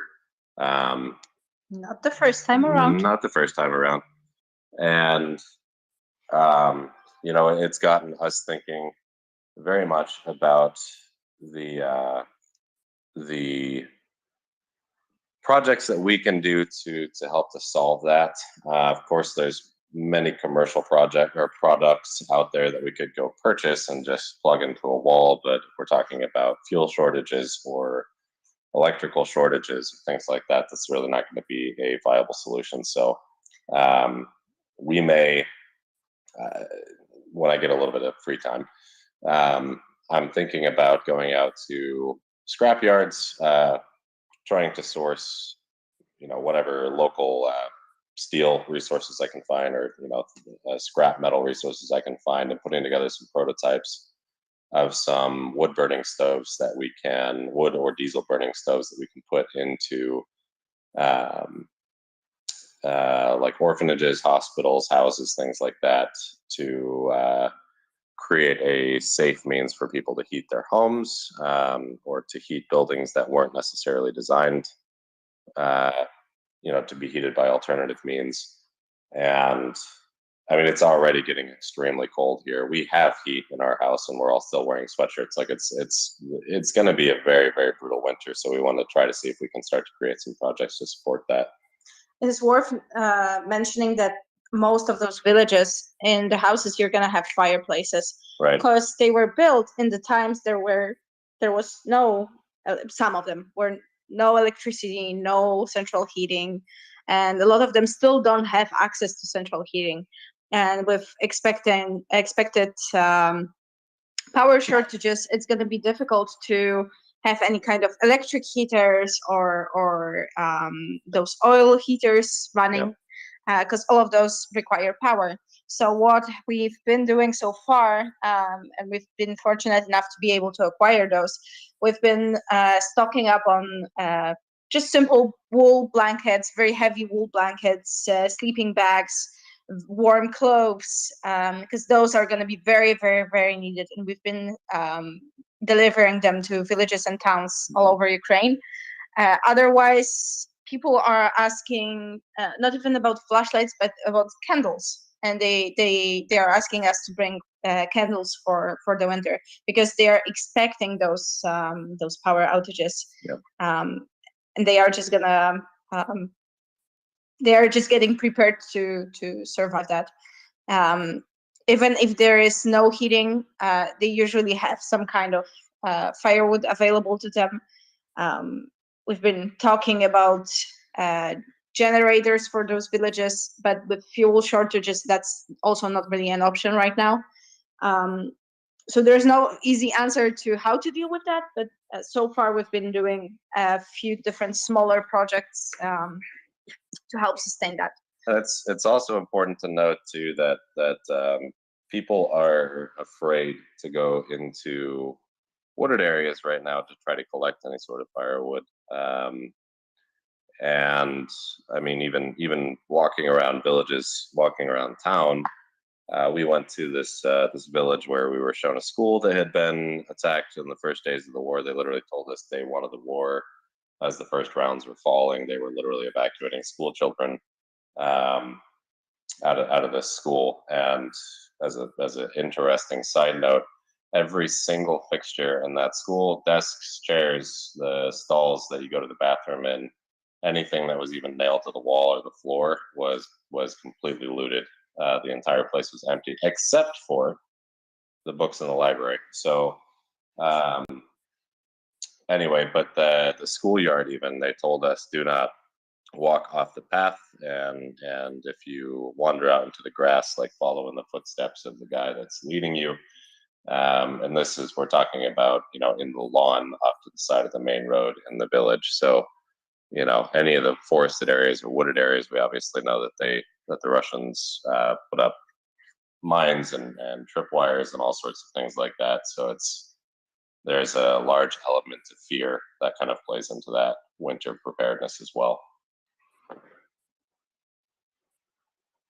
Thanks very much. I guess my other question would be just around this sort of organizational aspect. So, I mean, one thing I think we've been trying to do is trying to get just different groups. Well, I shouldn't say this is our project, but it just seems like a broader phenomenon that's going on is like a lot of these groups are starting to align, right? So like we're working with, or I should say MriyaAid is working with Rip Rawlings and Ripley's Heroes and some other organizations. So I'm just wondering, like, are you guys starting to coordinate more with other organizations? And if you could just talk a little bit about like how that's evolved over time. Go ahead.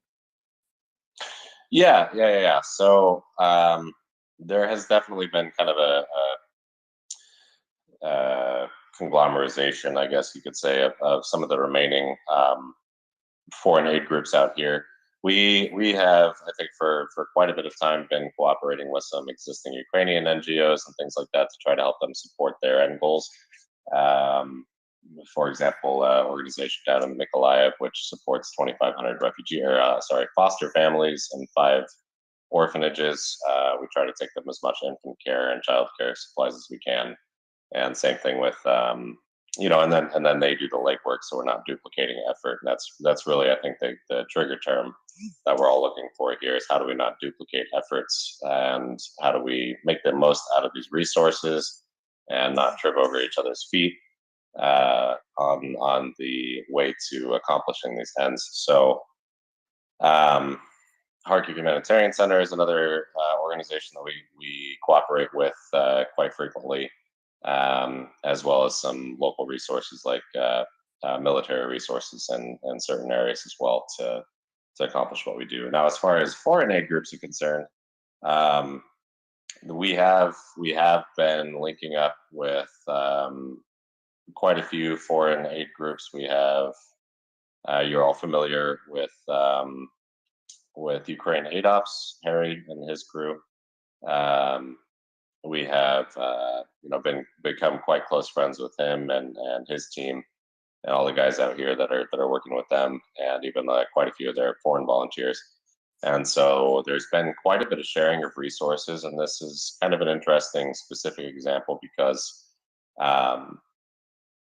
when you become as big and famous as those guys are, you get a lot of opportunities and outreach sent out to you, and they operate in a very specific sector, supporting mostly non-lethal military goods and things like that. So they are not exactly focused on the humanitarian sector as much as they do that as well.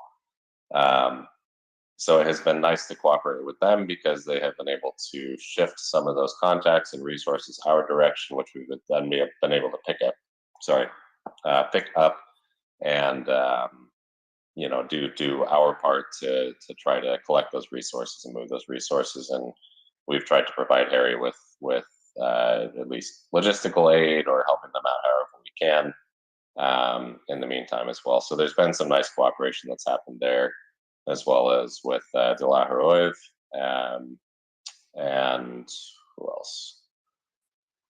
The other aid groups working out of Lviv. Alex 21 a little bit, yeah. So there's quite a few foreign aid groups out here that we do try to work with, share resources, contacts, and information. Really is a very large commodity out here for sure. But there's been a lot of talk lately now that a lot of these groups have kind of started to solidify about not duplicating efforts. If we have people going into large cities or into one particular area, kind of spreading the love out a little bit, so to speak, to try not to trip over each other's feet. So great. And I've just got maybe one last question, which is just around, you talked about this a little bit, but just interfacing with the local Ukrainians, right? I mean, I have to imagine that there's, they're going through a lot, dealing with a lot of what's going on with the invasion of their country. And So I guess just working with them, like you're just broadly speaking, if you have any kind of maybe anecdotal or just broad or general experience, what's it like working with the local Ukrainians, especially rural Ukrainians, as you guys seem to do mostly? Go ahead. Yeah.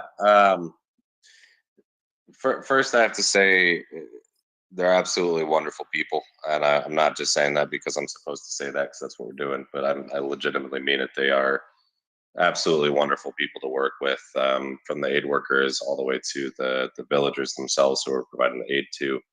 And I think that one of the things that I have been, well, two of the things that I have been the most impressed by, and this is also coming from the standpoint of somebody who's, I've traveled enough, but I'm from the United States, and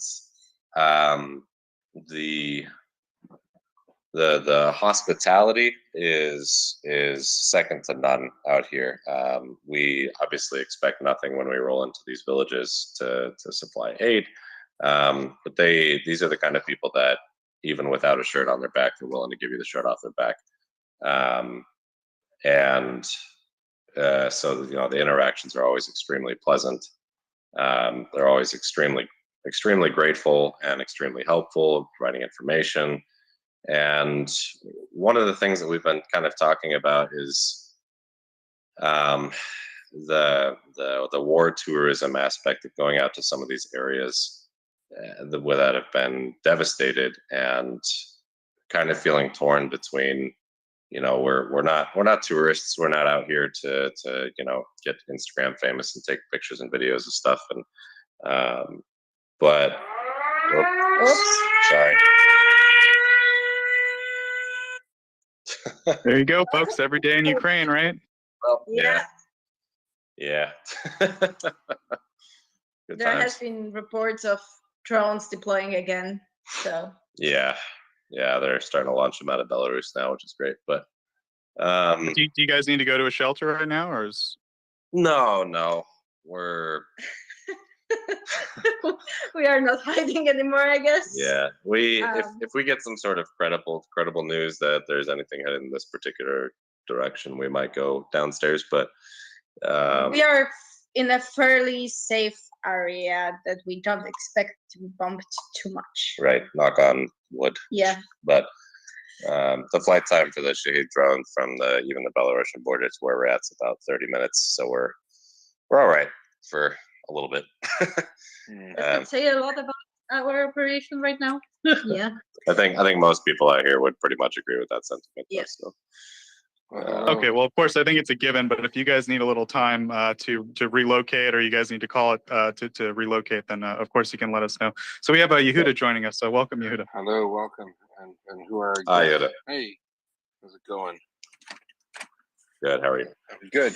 And fill me in. What am I missing here, Joseph? Regular scheduled. Can I jump in here? It's a fairly scheduled. They come whenever they can. Oh, okay. It's not the first time. Yeah, I remember. Okay, great. Good friends of the show. Amazing. And, I thought I recognized the name. Thanks, Ben. I got it. I just want to let you know that some news came out, and I had a friend call from another place, or a bird or something, and that there once upon a time was an Iranian drone operator in Syria, and he really wanted to blow something up in Israel, and he was doing his darndest to do it. Eventually, some computer nerds in the Israeli army found a neat way to return to sender a certain drone. And then they learned how to send these drones back to where they came from, and then they blow up and go boom. Anyway, that's just the story I wanted to tell you. And then, just so you know, for some bizarre reason, the Israeli National Public Radio broadcaster announced, from an unnamed source, of course, that 10 Iranians have been killed in Ukraine. They might have been trying to fly a drone. Interesting. So I don't know. I'm not gonna connect the dots, but I just thought that's some happy news to share. I think that's pretty funny. Well, it's poetic justice, perhaps. Yeah. Sure. Yeah. As you know, the Israelis have oodles of experience dealing with Iranian-made drones. Similarly controlled by Iranian operators hiding out in Lebanon or Syria, and they have a very short shelf life. But they are motivated for that short period of time. Yeah, so I suspect the Shahed drone will exit the battle space as quickly as it came. Once they have very few people left. Apparently, the Russians aren't trusted to actually operate them, so the Iranians agreed to use them in Ukraine. So that's where we're at. I just wanted to jump in and say that. So I was asking if it's a regular scheduled interview because I didn't want to disrupt it too much, but it's very important news. The Israelis obviously have a lot of considerations and concerns as to why they don't publicly announce what they do. So I thought it was very interesting that so they're doing things under the radar. We'll all know about it when the war's over. But what's interesting is that for some reason, someone authorized the national public broadcaster to just say, I think it's a message to Iran, saying we'll fight you in Ukraine as well, because the Israeli broadcaster quoted an unnamed Ukrainian source, but why would a Ukrainian source call an Israeli broadcaster up to tell them that 10 Iranians were killed in Ukraine and then not even say what they were doing? So pretty funny. So go get Oh it. man. Yeah. Oh yeah. Anyways, I was excited. In the meantime, Yehuda, if you look in the nest, there's actually a tweet where you, as well as anyone else wanting to support our friends from 3Rs, the Renegades, with the big heart, there's a tweet, and you can follow the tweet. There's a link that takes you straight to a page where you can give some of your hard-earned cash to support their operation, helping to bring clean water to Ukrainian villages. Let's say this: if you are blessed that you have the capability to give more than by retweeting the space, if you're able to donate and you're in the financial position, please do go and visit that link. They're doing great work, and as you know, that's why they're here on our show. We don't always, do this, but for those who are doing excellent work, please do look into that. Thanks so much to the Renegade Relief Runners, the Triple R's. Thank you guys very much. It means a lot. It really does. Sorry to interrupt Joseph and Ben's flow. See, that's the problem. I don't like to jump into too many times because then sometimes they just stop.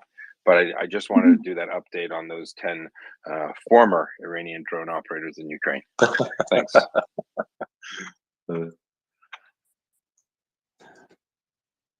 Well, I can pick up where I left off if you'd like. Please do. Please do. Okay. My bad. Yeah. So your question was about interfacing with the local Ukrainians and what kind of our general experiences were.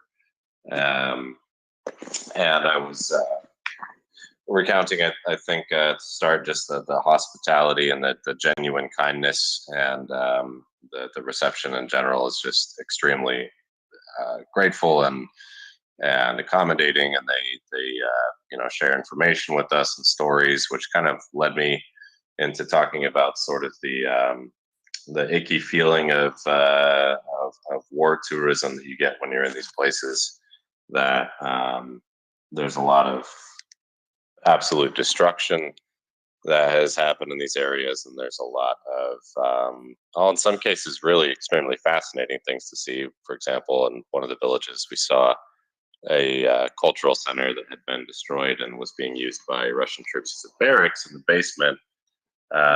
You wouldn't want to live there. You wouldn't even want to go there. Yep.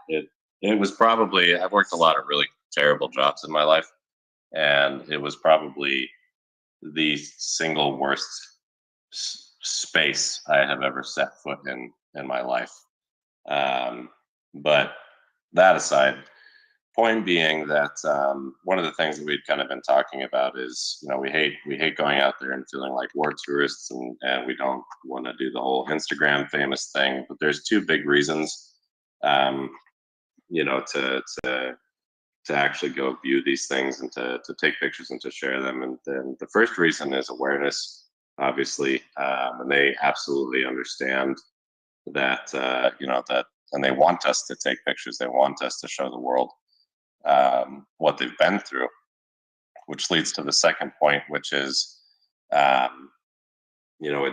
it's a kindness in a way to go out there and to listen to their stories, because in a lot of cases, when an entire village experiences the same thing all at once and there's really nobody to tell, they really want to tell you their story. They really want to tell you what they've been through and what they've seen. And even in a village of 1 or 2 or 300 people, you'll walk around and discuss the events of the occupation, and everybody has a different experience. So it's absolutely fascinating to listen to these stories, and it's heartbreaking. But it brought to light kind of this aspect of being a human for somebody, and allowing them to share their story, and then passing that story on to the rest of the world, to enlighten them to the reality. So those have kind of been our big takeaways over the last couple of weeks of working in some of these areas that have been completely devastated. But I had one more point I was thinking about, but it's escaping me.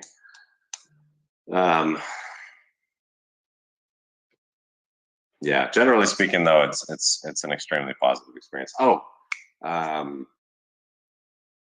Wide range of very, very complex emotions that you experience speaking with these people.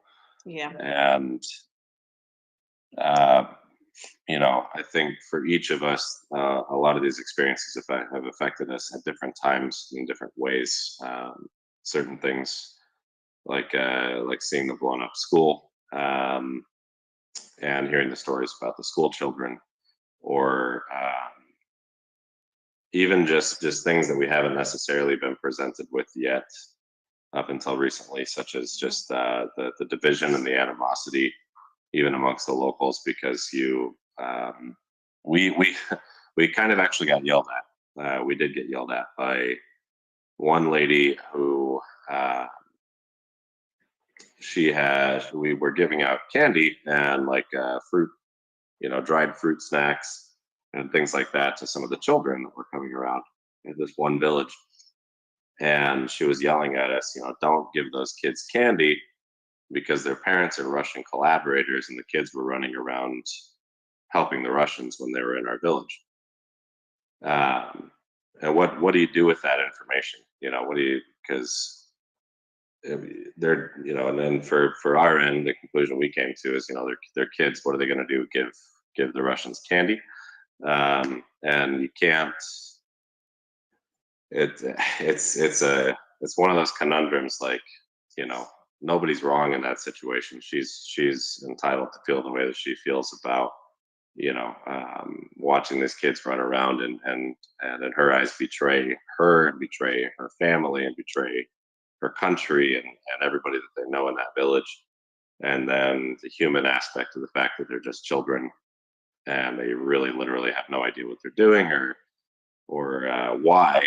And really the fact that, generally speaking, it probably has more to do with the parents, so it was a very shocking experience to have that, I guess you can call it, confrontation with one of the villagers. But yeah, interesting week for sure. Yeah, that's certainly an ethical dilemma. It's something, I don't know. I'm trying to think it through right now. I think you came to the right conclusion, or at least the same one I would. Maybe it's we share this similar values, I guess, same upbringing in America and so forth. But anyway, yeah, I think that seems to me the right approach. But as you said, it must be very difficult to navigate certain things like that on a daily basis. I think here on the radio program, right? It can all be very simple for us, and we try to keep it simple for obvious reasons, right? Because in large part, it is very simple, right? We need to send more weapons to Ukraine. We need to help Ukraine win, and obviously, we support you guys helping the humanitarian side of things in terms of helping people deal with the consequences of Russian terror attacks and the focus on striking civilians, of course. But yeah, so I mean, to be on the ground and have to deal with the actual day-to-day details, right? I mean, there must be all kinds of little decisions that have to be made like that you know, we don't have to deal with. So it's something I certainly commend you guys for. So how are you guys doing on time? Do you have time to hang out for a little while, or you need to get going? Yeah, no, we're No timeline. yeah, we're finally in a place where we can be stationary, so we're happy to hang out. It's almost 2 a.m. We have plenty of time till morning. Yep. Okay, beautiful. Well, yeah, we don't want to keep you guys, but if you want to stay and answer any questions our audience might have, I'll put out a call if anyone does want to press the microphone button in the bottom left-hand corner of your screen. And then once you get up here, you can press the little heart icon in the center. On the far right, you can raise your hand, and we will have the Renegade Relief Runners answer your question. They're great guys and gals. They've been working in Ukraine to get humanitarian relief there, you know, every day, I think, since the invasion started. Would you say that's fair to say? Yep. Yeah.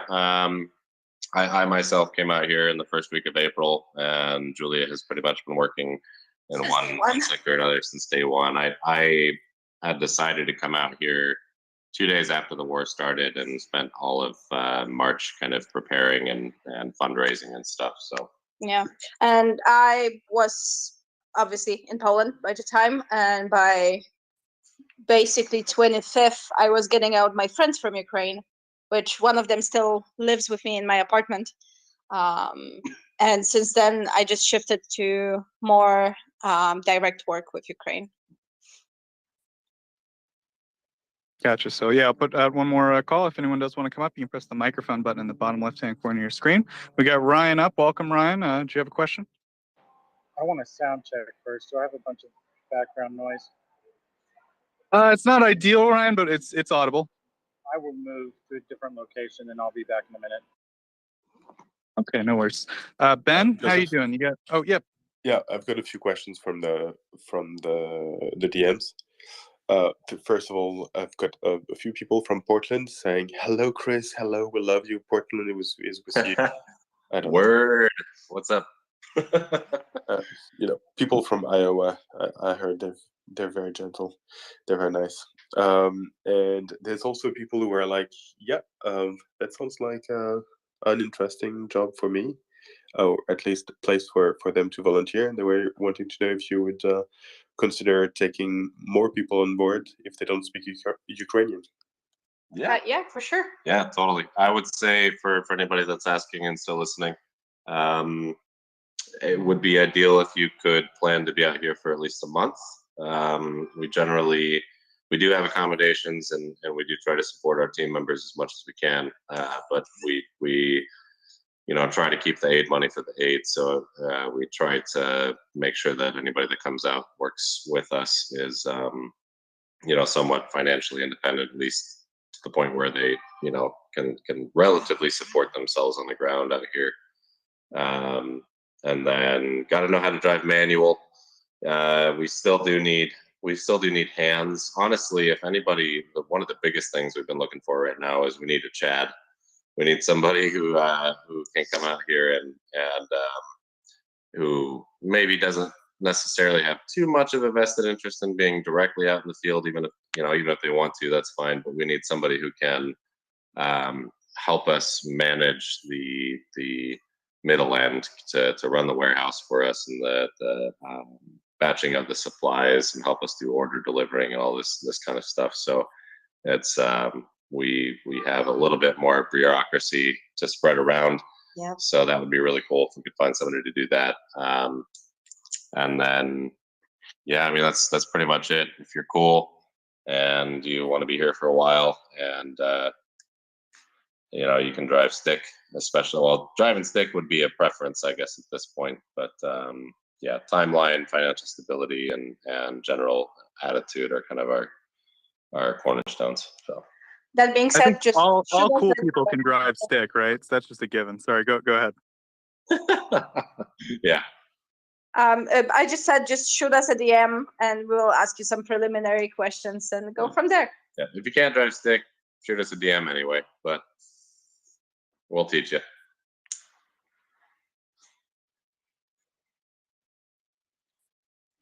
Ben, did you have any other DMs?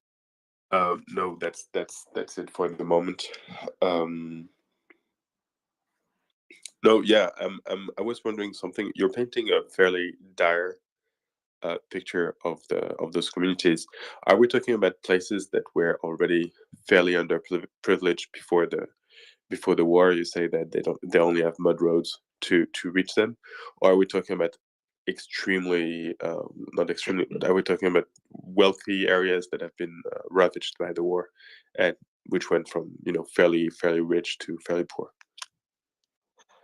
I would say it's mostly underprivileged. That's there's a fairly standard quality of living, I would say, outside of a lot of the larger cities in Ukraine. Off of the highways, I would say, if you get about 20 kilometers off the highways into these rural areas, it's all dirt roads, old houses, not a lot of indoor plumbing, varying levels of electricity accessibility, so on and so forth. But yeah, so a lot of the villages that we were serving this week are traditionally agrarian villages, maybe not super well off, but even in those areas, there is still an intermix of modernity and of wealth as well. So there have been a couple of areas that we've been to that I would say are pretty, by Ukrainian standards, middle class areas that have also been destroyed. So.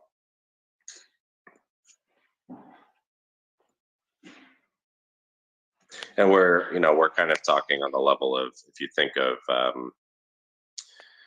maybe once in terms of the level of like destruction and atrocity that happened, I would say maybe one step below what we all watched in Irpin and Bucha, now Izium. So yeah, because this is always lurking in the background. Daryl, which I've learned today was actually younger than me, so I will call you my boy now. Young man. So young man Daryl, go forward. Thanks, old man, Ben.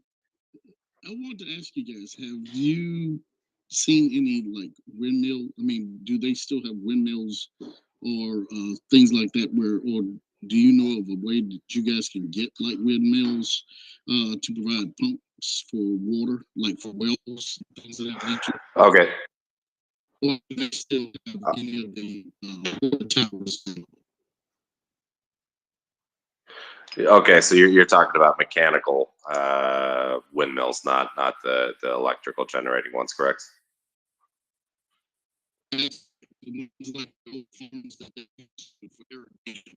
Right. Right. I have seen maybe a handful.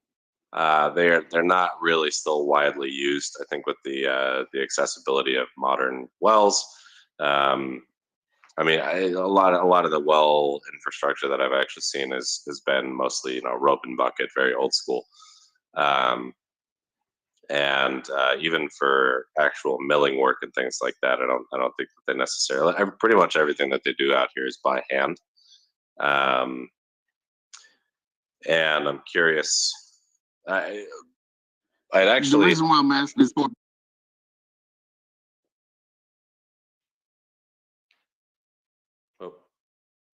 You muted there, Daryl. Why are you asking? My mic keeps muting me out for whatever reason. No, the only reason I was asking was be able to get fresh water to other places, maybe by hose, or to be able to put it into, say, larger tanks for, say, getting fresh water for the locals, where they don't necessarily have to do that kind of work with the buckets and stuff. Yeah, sure. And that's actually probably a good option to explore. Now that I'm thinking about it, for these water filter systems that we're putting in place, because if we're wanting to improve the efficiency, we're going to need some sort of pressurized line, even if that's just a low flow, something that a wind pump could potentially put out. That would be probably a great idea to providing some sort of intake line for these pulse systems. Otherwise, yeah, it's going to be a lot of work to, you know, if we're talking about 4,000 liters a day, what is it, almost 4 liters per gallon. So those things are like, if you're talking about a 5-liter bucket, that's 10 pounds or so of water weight going up a rope. And you got to do that 1,000 times a day. So, yeah, we should, that's actually a very good point. We should definitely look into figuring out a way to set up some sort of, whether that's a wind pump or a solar pump or something like that, just something that we can actually provide some sort of pressurized solution. That'd be a good idea. All right, and I think the other one was, have you guys explored maybe getting old military reverse osmosis units for, say, larger areas, if they are available? I mean, I'm not sure what's in the government's inventory, etc. But if say somebody was to be able to check into the what they, you know, where they're getting rid of things like that, if they have any of those, that could be something that could be possibly brought in. I mean, it would be a task to get it in, I'm sure, but it is something that could be workable for larger communities that you run into. Right. Yeah, no, that would be phenomenal. And we have just started to try to explore government grants and things like that. And yeah, in their not the procurement process, but in, you know, where they get rid of materials at the auction, this kind of stuff. Right. May find it at the government auctions rather than, you know, through the actual inventory. It would maybe come out of there, which would be a cheaper option to get it. And I know cost is the big thing in some of this, in trying to find this kind of stuff. yeah, absolutely. Yeah, and we've actually done that with like medical hard goods as well, like hospital supplies for like IV bag stands and a few other things that are kind of you know, the U.S. especially and Canada actually tend to rotate things out of service when they still got plenty of really good shelf life and usability. So that definitely would be a place to look at, would be the government auction sites. I'm curious if that's something that you have to have specialized access to, but yeah, we'd have to look into that. No, those you don't, because it's government. It's just it's basically going out to the auction, unless you're buying like, you know, like hardware, like helicopter parts or something like that, where you may have to have some kind of extra, you know, especially if it's being shipped outside. You may have to have, but stuff like that, like old water buffaloes and things like that, you wouldn't have to have that. They auction them. I know the website. They auction them. I just want to say I appreciate what you guys are doing, trying to help the Ukrainian people, especially out in these rural areas. That's commendable, and I just want to say thank you for that. Of course, thank you very much. Thank you, and thank you for the recommendations as well. Somebody had mentioned maybe knowing that website. Could you just drop it into our DMs, please? That would be lovely. We'll definitely look into that. Yeah, will do. Okay, I'll see what I can find.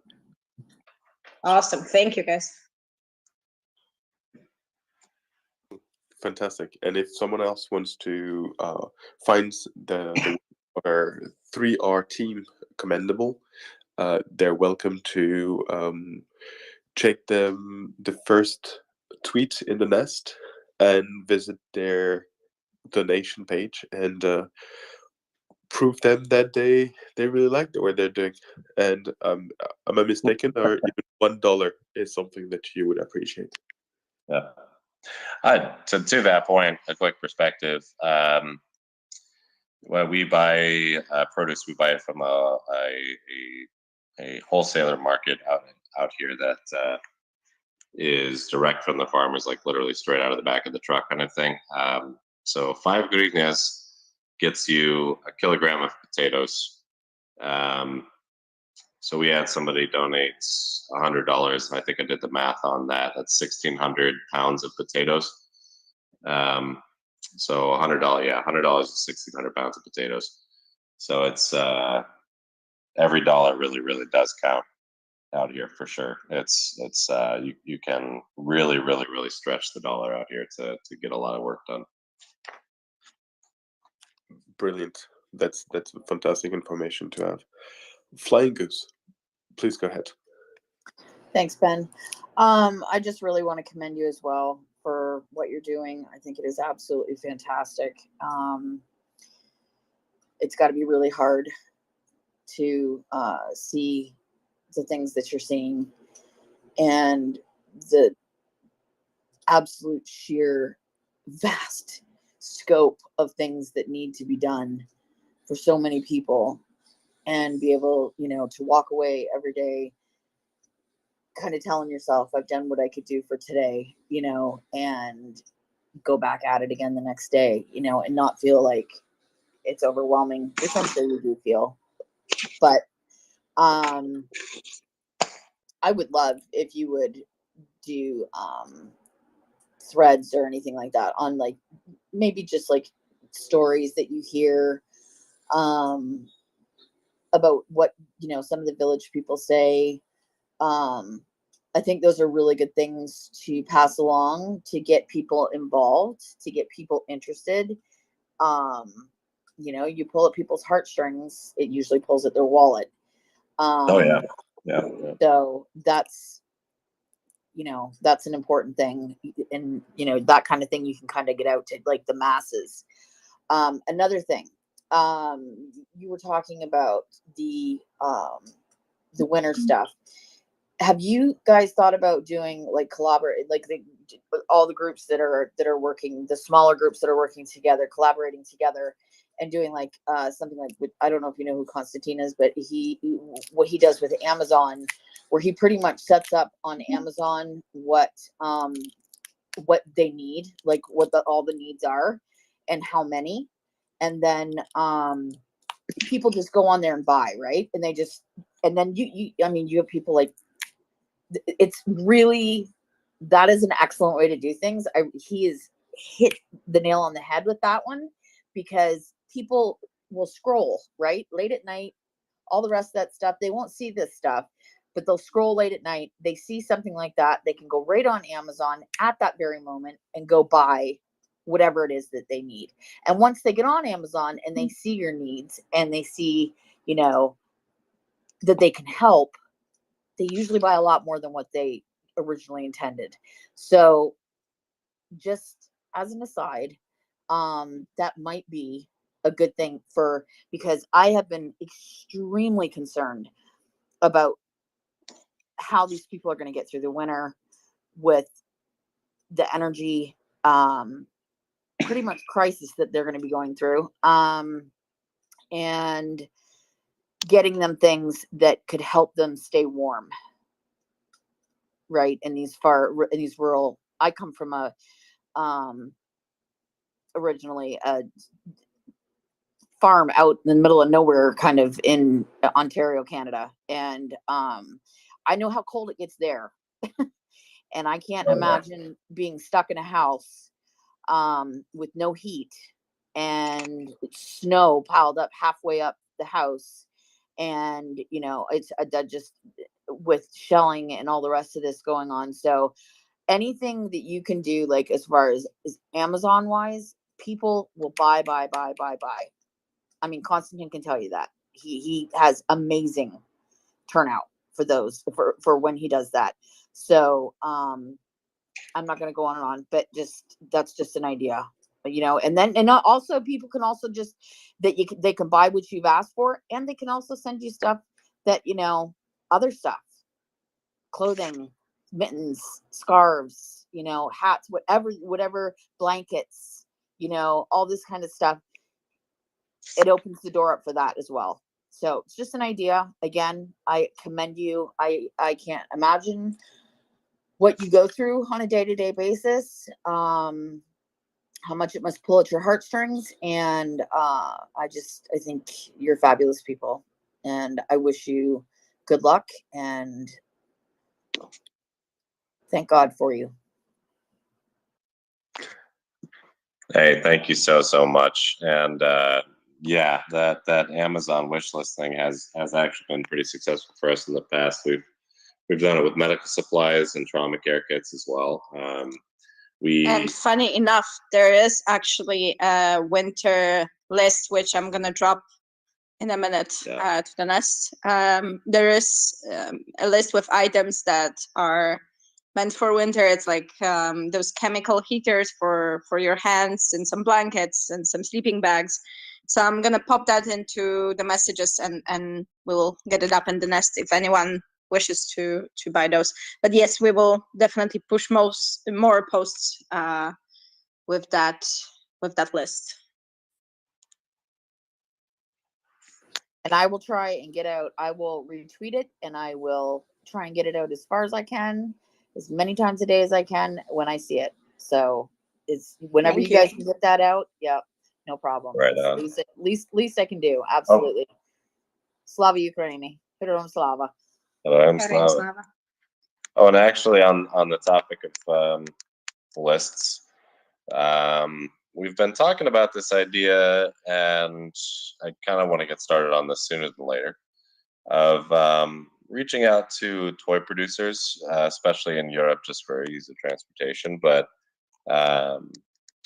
I kind of want to try to put together a campaign to buy toys, children's toys, gifts, or have them donated from toy producers, and then get a bunch of our friends and volunteers together to wrap them and go out to some of the local villages or orphanage or things like that around Christmas time to try to spread a little bit of joy. So everybody hold that idea in the back of their head, because we might be pushing that soon as well, just as a small scale campaign. So You have the list in the messages.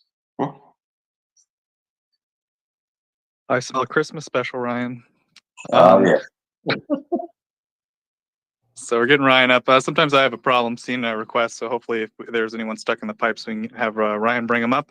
But I'll put out the call once again if you have any questions for Renegade Relief Runners. They are a humanitarian aid organization dedicated to getting, right now it seems like the main project is water filters, but all sorts of humanitarian projects in Ukraine. So they're people who have been on the ground there helping regular Ukrainians deal with the consequences of what's going on. So please feel free. You can come up. You can press the microphone button in the bottom left-hand corner of your screen.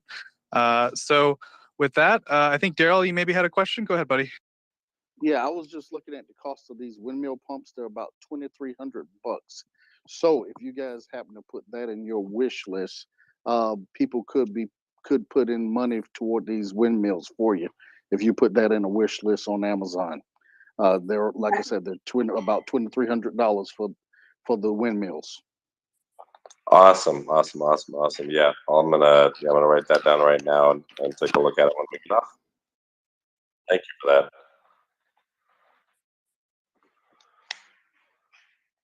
Thank you, Daryl. Up next, we have Sabine.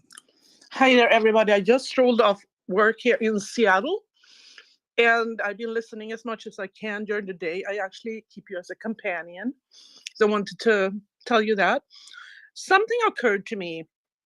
I work in tech, and I don't know if you already addressed this, so forgive me if I ask.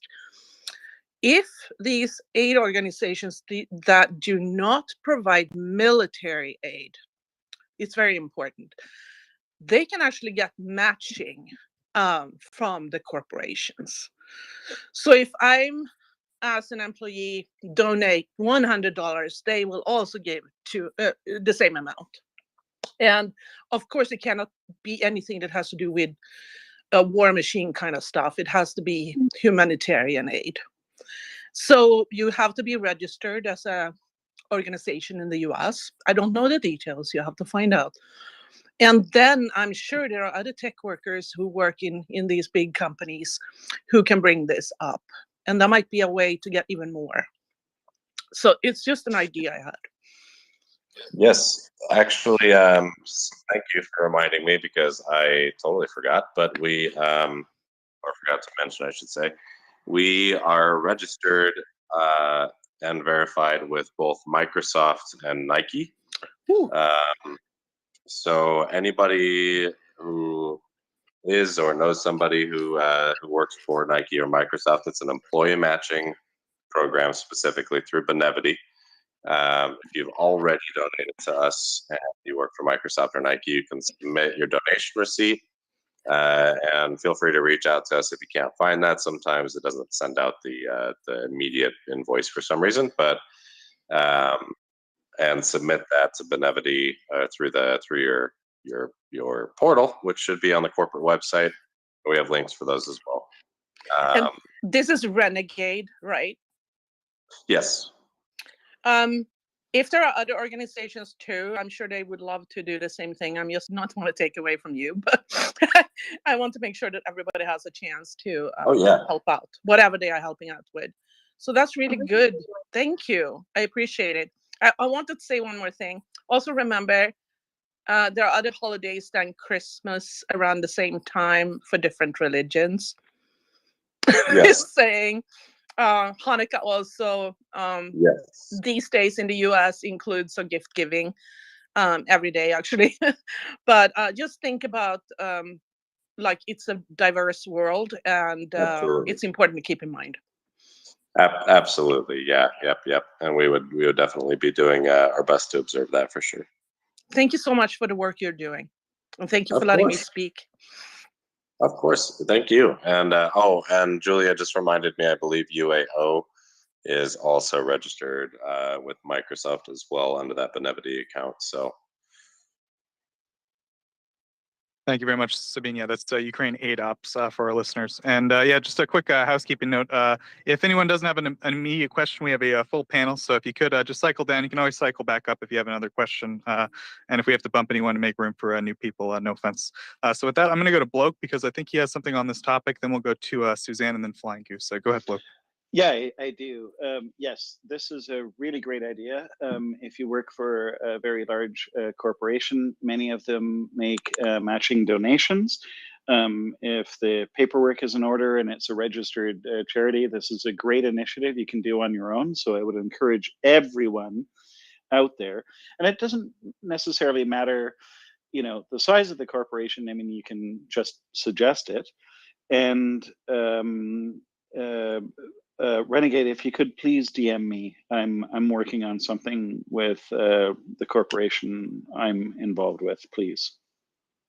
Just really sorry if you could say your handle because we don't actually see who's speaking. It doesn't show up.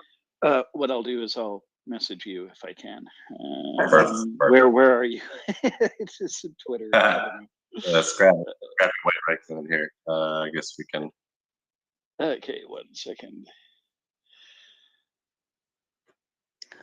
The one of the very not fella on the top. Okay. Did you get that? Yes. Yep. Yeah. Okay. So please let's start a dialogue. I'm actually actively working.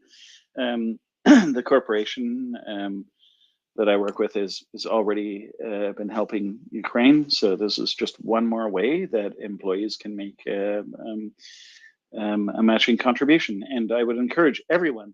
And again, it doesn't have to be a large corporation. You can suggest it and just point to the credentials of the nonprofit involved, and you could make it a great initiative. And that really helps because when people know that their employer is going to help match their donations, I mean, wow, it really takes off. So it's something that can be done.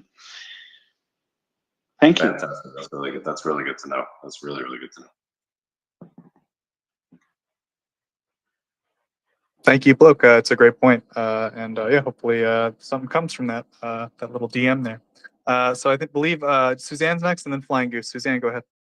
Thanks. I love the holiday gift idea for the kids. I actually raised it on a space a couple days ago.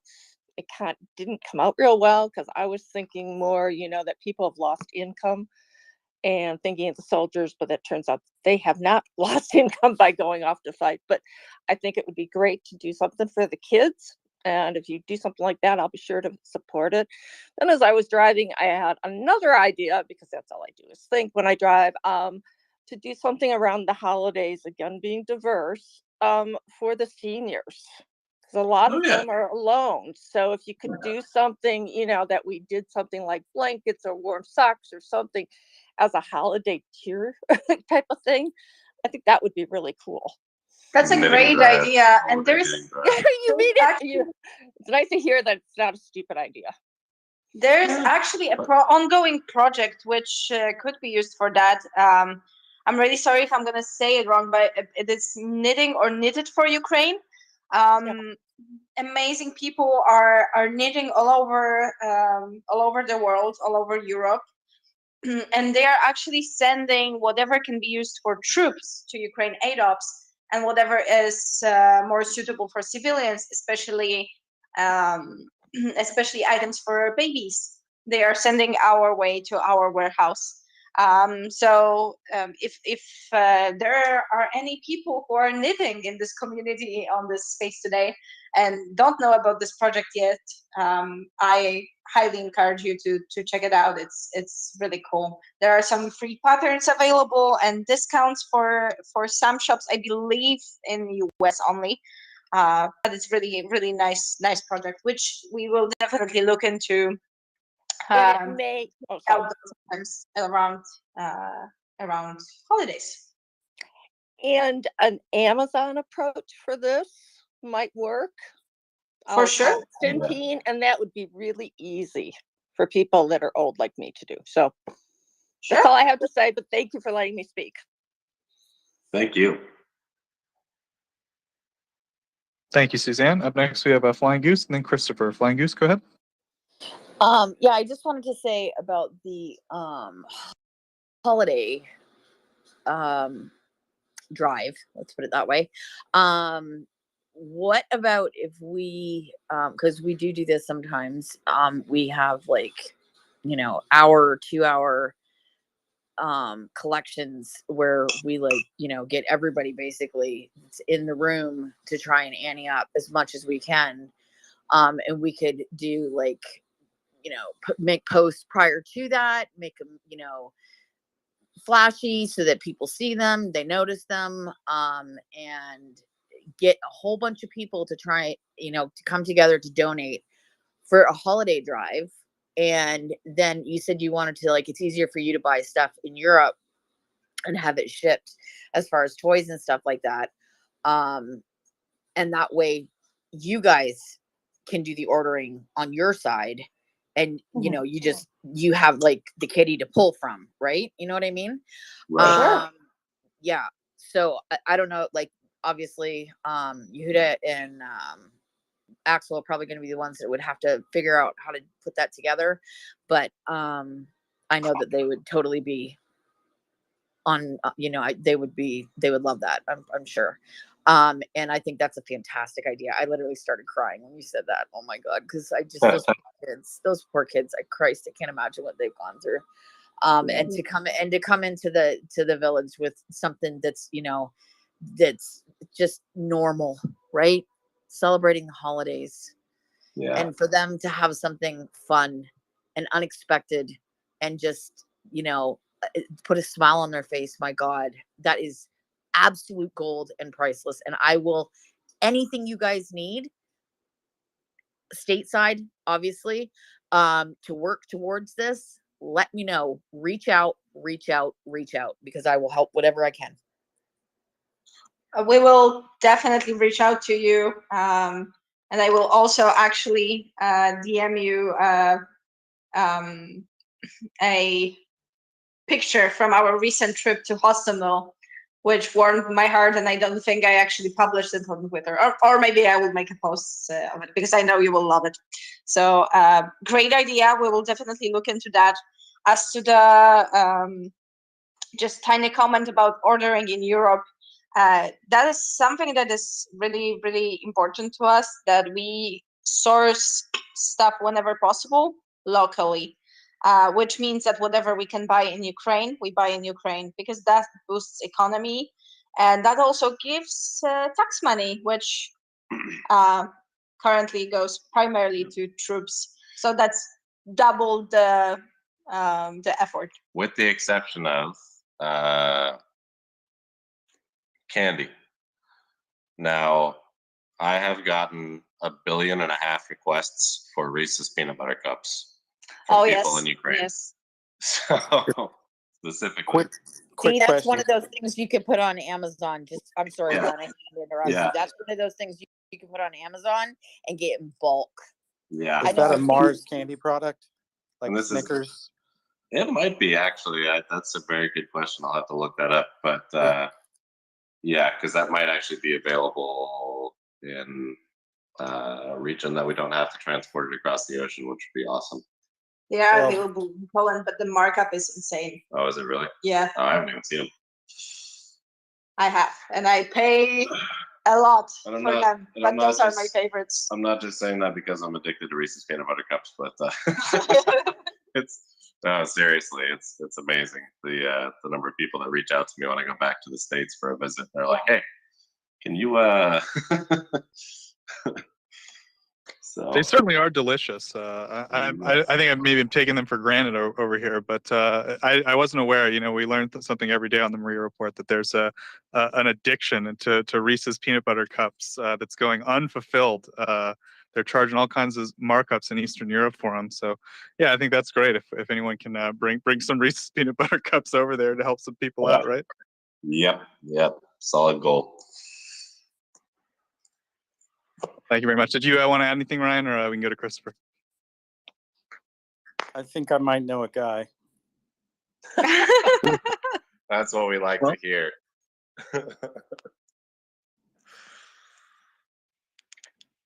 We can go to Hans. Christo, go ahead. Good evening. You know the everybody. drill, Ryan. Send him a DM. Sorry, go ahead, Christopher. Yeah, no problem. You're good. At least you kind of know you can hear me. Folks, I think what you guys are doing is awesome. I can say I can drive stick. It was the first thing I learned on when I was 16 years old, but I can't make it to Ukraine, so I made a small donation. So thank you all for what you do and your work. Thank you. You're quite welcome. I did it in memory of my grandmother, who was a big proponent. She's Italian, but a big proponent of making sure people got fed. And so my question, I think, centers around two things. I thought I heard you guys say as I was coming home that one of the things about the water contaminated containers after people get the water filtered. Do you have a system by which you're able to give folks food grade plastic containers for them to store the water in? Is that an issue for you all? So we were tossing around some ideas for that because one thing that is a possible solution, because generally speaking, people do have their own containers, but we're worried about either bacteria or other contaminants and things like that from, especially in the regions that are suffering from cholera. But you know, if we're super concerned about contamination from a bacteriological perspective, one product that I've used, I don't know if there's any beer brewers out here, Star San. It's wouldn't have to necessarily be the brand Star San, but it's an iodine-based sanitizer that's extremely effective and actually breaks down into minerals which are good for you. So iodine is something like that's why we have iodized salt. It's very necessary for our diet, especially in undernourished situations. So that's one idea that we've discussed, is trying to get very large quantities of concentrated iodine. This iodine sanitization solution. It's like 1 ounce does 5 gallons of water, and then that 5 gallons of water sanitizes I don't know what else. So I mean, you're talking about coating the inside of a container in a very small amount of this sanitization solution, so you can spread it out quite effectively over many uses, or even just, you know, dunking and rinsing the containers themselves. It's very effective for sanitizing. So that's one idea we've tossed around. And then another idea that we're exploring soon, I should say, is there's actually quite a few commercial breweries in Ukraine. And they always tend to have some sort of food grade buckets or barrels or something like that laying around as well, which are going to be suitable for that need as well. So we may try to source some of those things, and we do have some funds in the budget that we could potentially allocate that direction.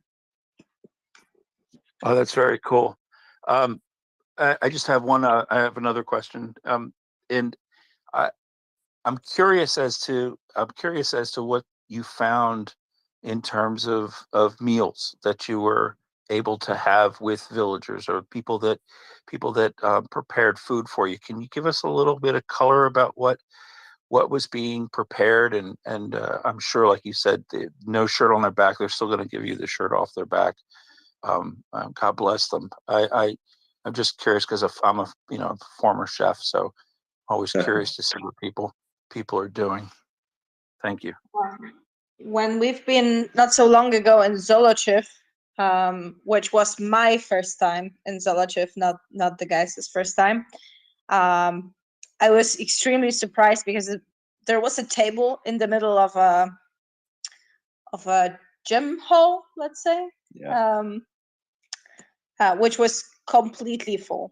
And the main components were pickles, something called salo, some meat products, and a literal bucket of homemade soup, which contained groats, potatoes, some tomato paste, and other veggies.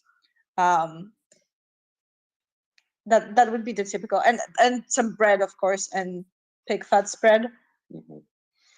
So for those of you that aren't familiar with salo, it's there's and I wasn't familiar with salo when I came over here the first time.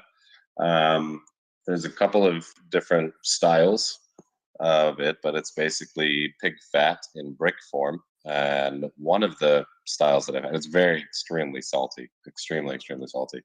And one variety that I've had before is kind of blended up, and then they add a bunch of spices and salt and pepper and stuff to it, almost like a cheese brick, and then they freeze it.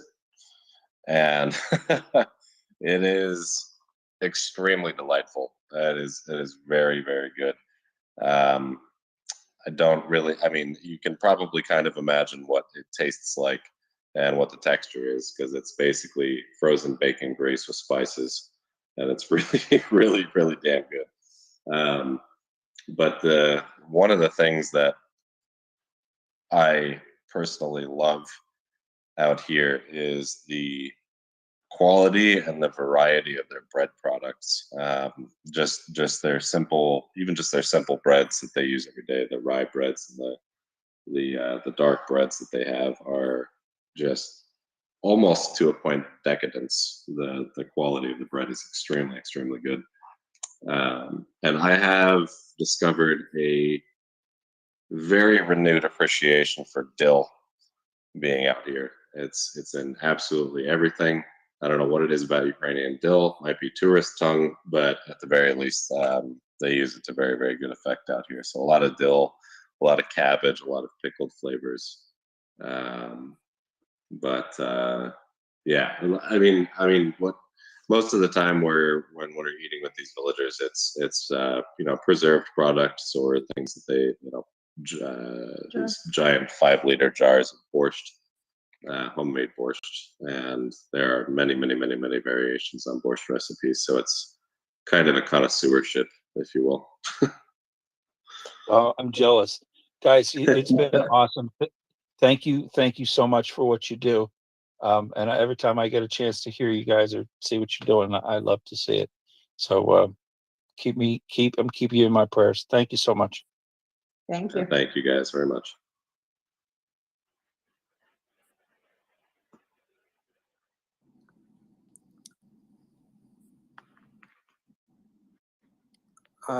Give me just 1 second. I will be adding another speaker. I think we have a request. Oh, unfortunately, it doesn't look like I can add speakers. having all kinds And of that, issues. we're a perfect pair, Ryan, because I can't see speakers. Oh, right. I'm not even a co-host anyway. Yeah, perfect storm going on here.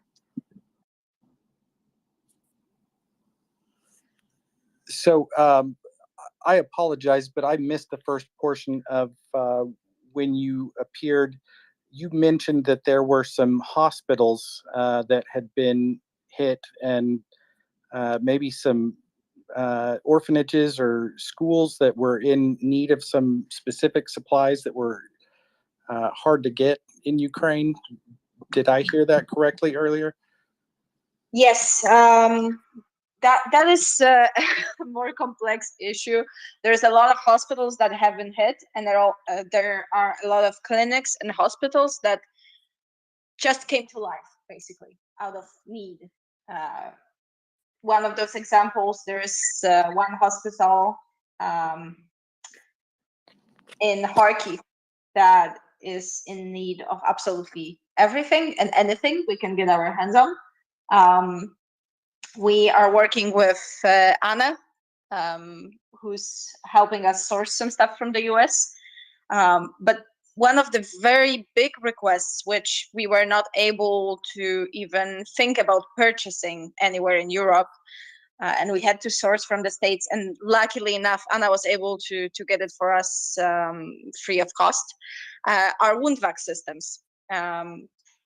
So those are The components specifically. oh yeah, components for wound vac systems. Those are systems that I hope I'm not messing up. Anna will kill me if I do. But they create like negative pressure, and that kills bacteria and helps wounds heal much faster.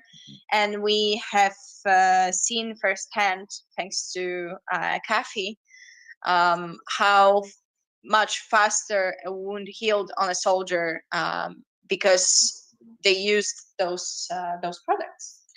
Yeah, extremely quickly. Somebody very specifically went from, and imagine a big sterile sponge pad with a piece of gauze between it and the wound, and then you've got a suction system that's basically removing the excess moisture and bacteria, basically providing a low pressure to remove biological matter from the wound. So it's extremely effective. I think in a matter of like 8 to 10 days, somebody went from being bedridden and in and out of critical condition to upright and walking within 2 Borderline weeks. septic.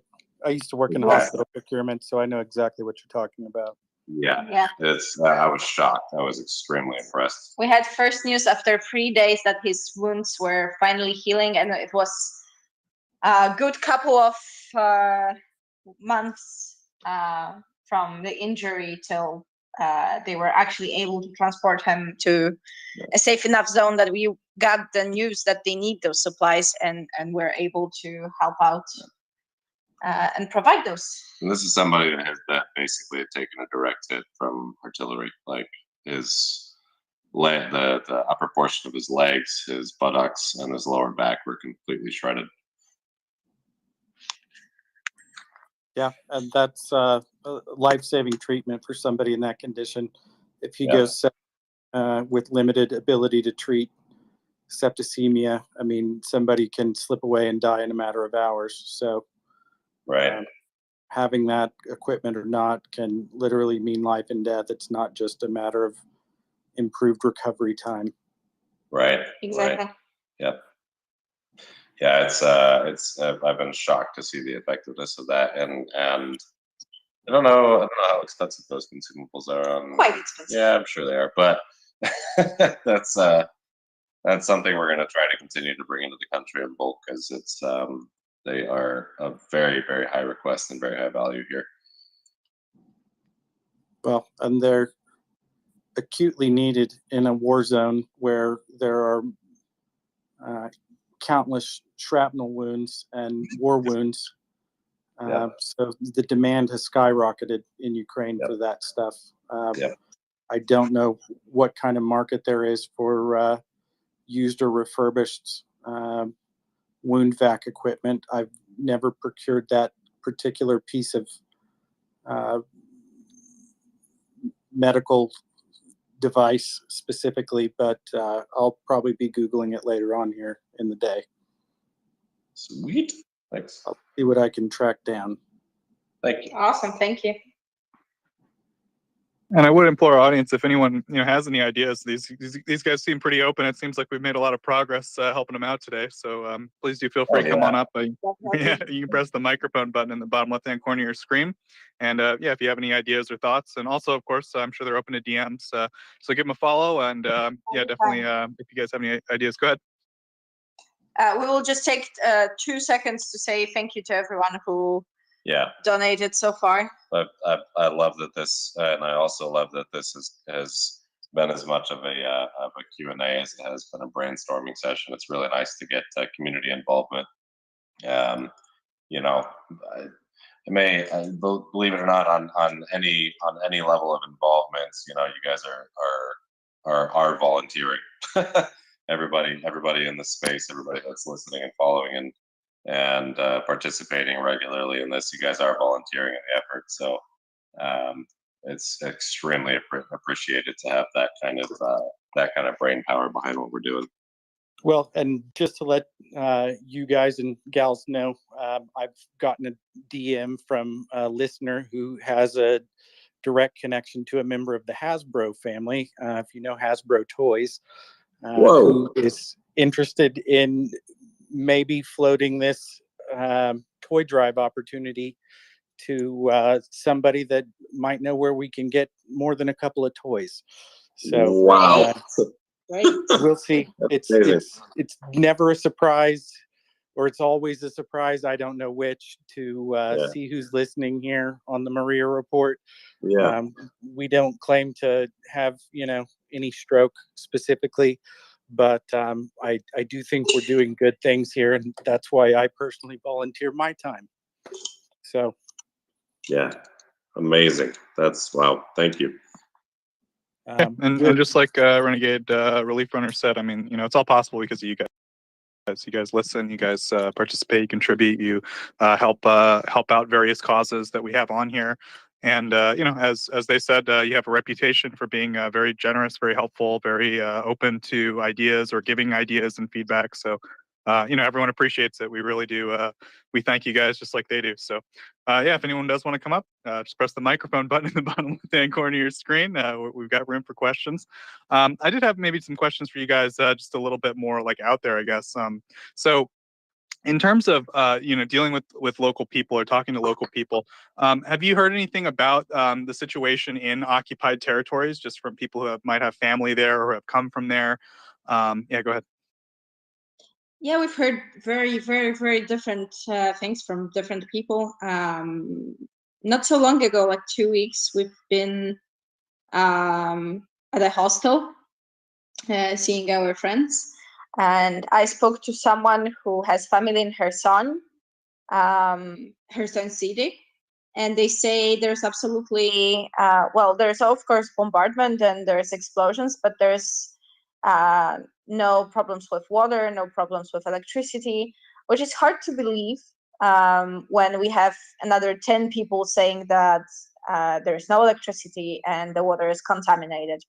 But consistently, we hear reports from smaller villages and from just liberated territories. Like we are speaking like 1-2 days prior liberated regions about terrible situation, no access to water, no access to electricity, and food, and houses being completely destroyed and looted by Russians. So it's very much both sides of story, I guess. So we prepare for the worst every single time we go out there, and if we see there's no immediate need or there has been aid provided prior to us arriving, we just adjust what we are doing in that exact moment. Yeah, and it's we've been fortunate enough, I think, in our dealings to not become privy directly speaking to any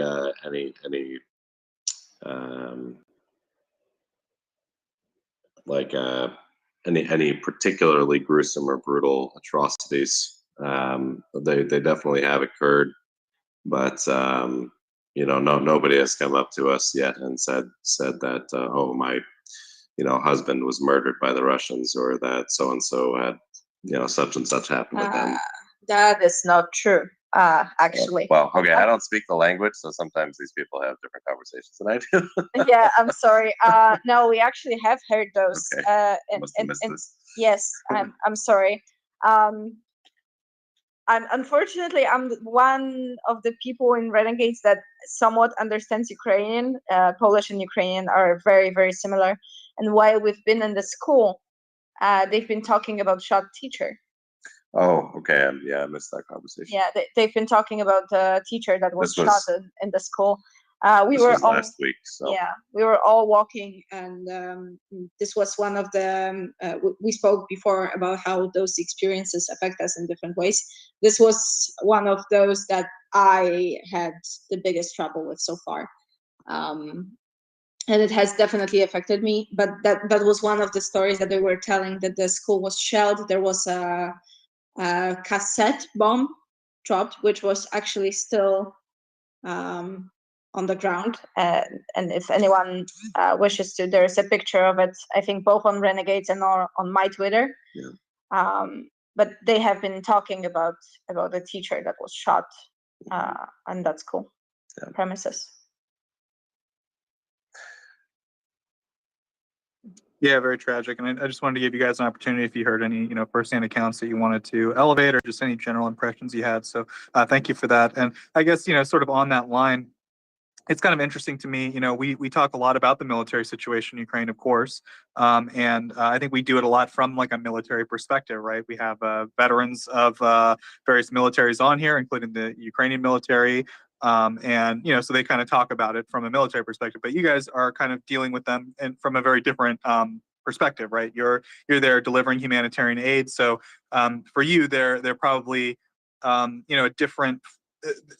You interact with them in a different way, right? They're restoring order, doing what they can, I assume, to provide basic humanitarian aid where they can in liberated areas. And of course, I'm imagining you guys run into these guys like every 10 minutes on checkpoints. So I'm just wondering, like, what are your interactions with them like? If you could paint a picture for us, any anecdotes or general impressions, go ahead. I would say so far rather positive. Usually military is very helpful and is doing their best to assist us. That also applies to policemen, who also sometimes guard those checkpoints. It's not always all, how do I say this? Sometimes it's not as cheerful. Yes, thank you. Not as cheerful as we wish, but generally good. We have existing relationships with some units out in Ukraine who are helping us, specifically Kraken unit down in Kharkiv.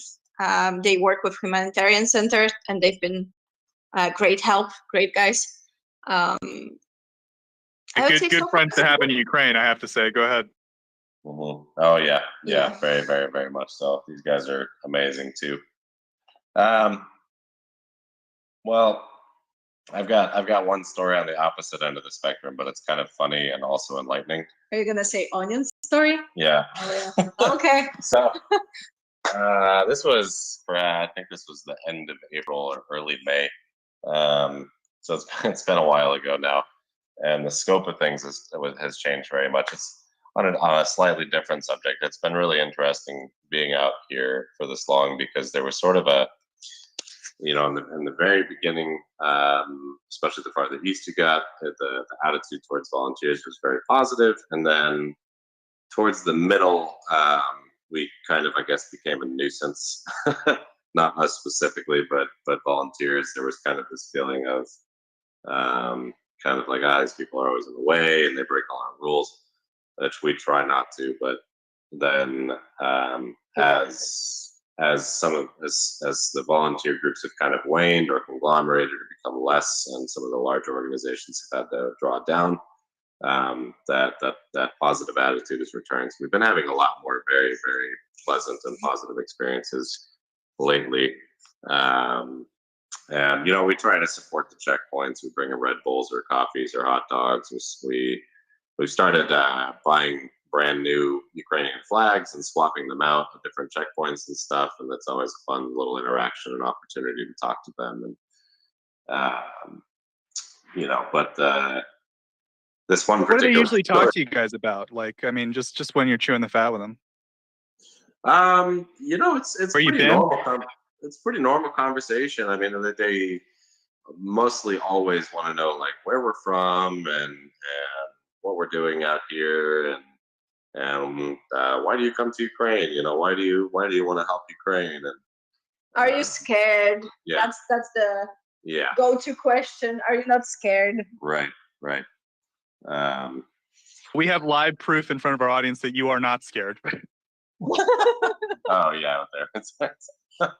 I had, you know, one of the most metal things I think anybody else has ever said to me out here is our landlord. He had that alert on his phone. He's like, "Yeah, I have it silenced. I just check it whenever I want to go to the grocery store because the grocery stores don't work during the air raids. So if I look down at my phone and I see there's an air raid, I just wait 15 minutes." Yeah, I go for a coffee and wait 15 minutes. Yeah.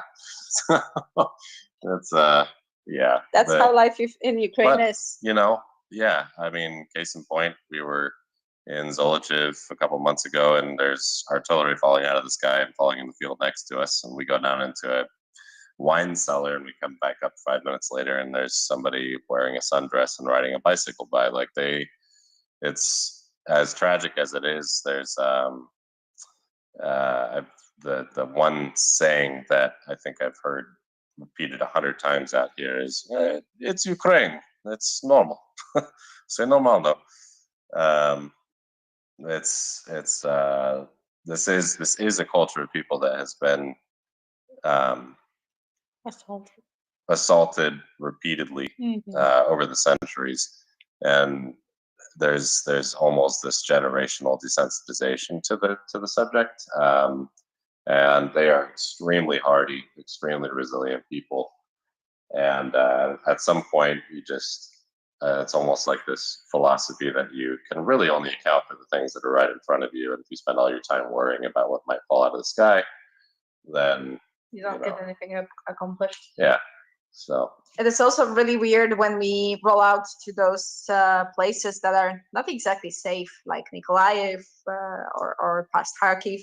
We are wearing all the protective gear we can, or we are willing to put on at the moment, and there is just children playing on the playground next to us. No protection, nothing. There's air raid going on. They are still playing in the sandbox. Nothing is happening. Yep. Epic stoicism. Yeah.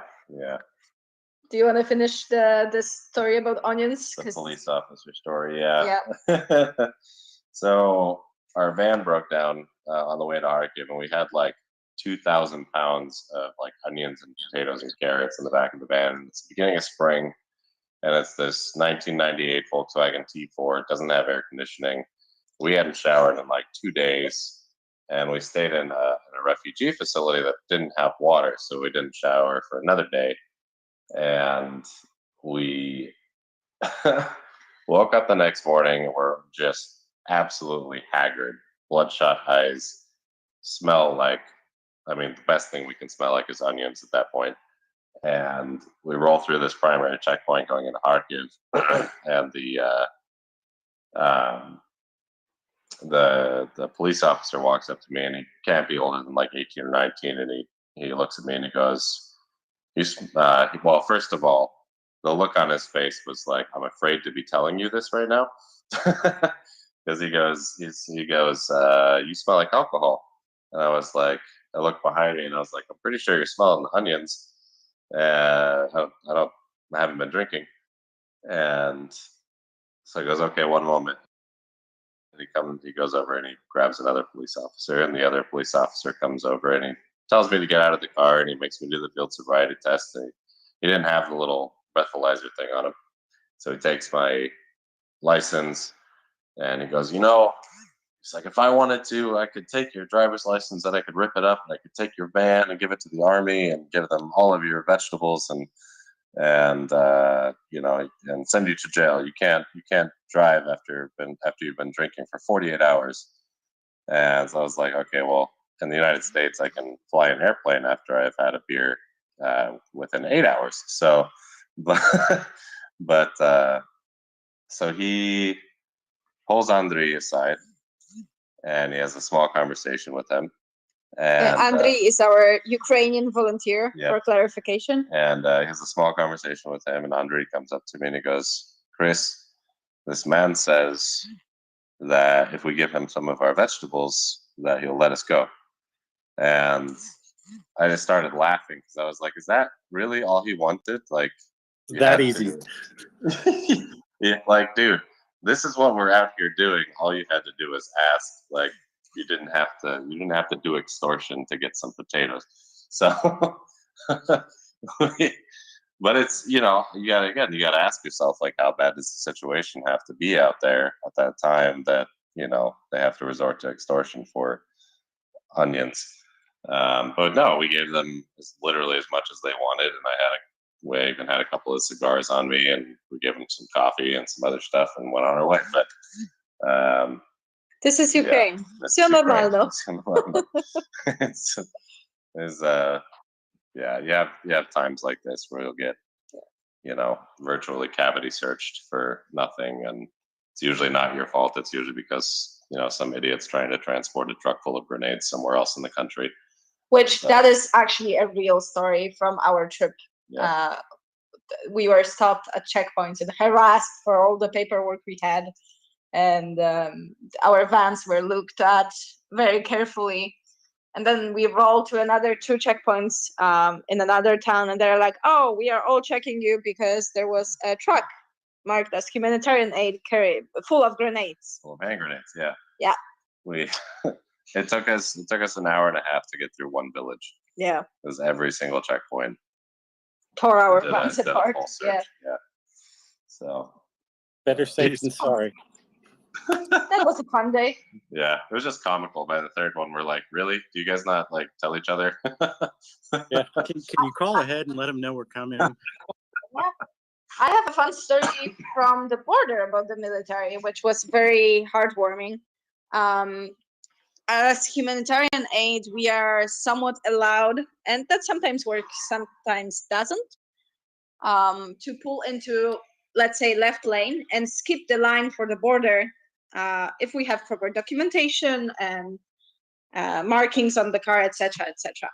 So I did that not so long ago. I was alone going back to Poland after delivering humanitarian aid, and I had literally 48 hours turnaround to go back to Ukraine. So I really needed to skip that line that day. And there's a guy who was Polish and tried to block my car and yelled at me for skipping the line and saying, there are mothers with children waiting in the line, you should wait in the line. And I'm like, I'm sorry, I'm conducting a humanitarian aid mission. I'm trying to get into the country, to get out of the country. And the border guard comes up to me and he's like, and I told him the same thing. And he's like, okay, do you have documents? I showed him all the documents. He's like, yeah, okay, all good. So I pull up to a front checkpoint, and there's a young soldier, and the same guy comes up to him and starts yelling at him and pointing at me and yelling all the derogatory terms and how can he, why am I allowed to go before him? And I've seen some pissed soldiers, but I've never seen someone who was that pissed and started yelling back that he will put him in jail and that I am out here helping them and that he is just supposed to shut up and get back in his car. I was really heartwarming, and when I was driving past that border guard, he just winked at me and waved goodbye. Very heartwarming situation. Very nasty Polish guy. I hope you moved him to the back of the line. Say that again? I hope you moved him to the back of the line. Actually, he didn't, and the guy ended up being with me at the border and told me he will throw a grenade in my car. which I made a big fuss about at the border, and they pulled him aside for questioning. There you go. He got a cavity search. I hope Even so. better. I hope so. Now, where's that grenade you were talking about? Menacingly pulls on a glove. Yeah. I think we have Alex and Raver. Alex, go ahead.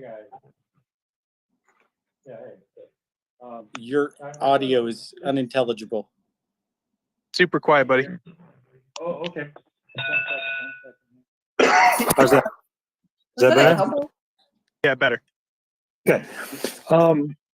I started listening in just as they were talking about water purifications, and I just got done with a project myself where I was setting up one up for my camper van. So I've got some tips, and I learned a lot about it, different systems and things like that. So I don't know if I can offer you anything, like how far expert you are.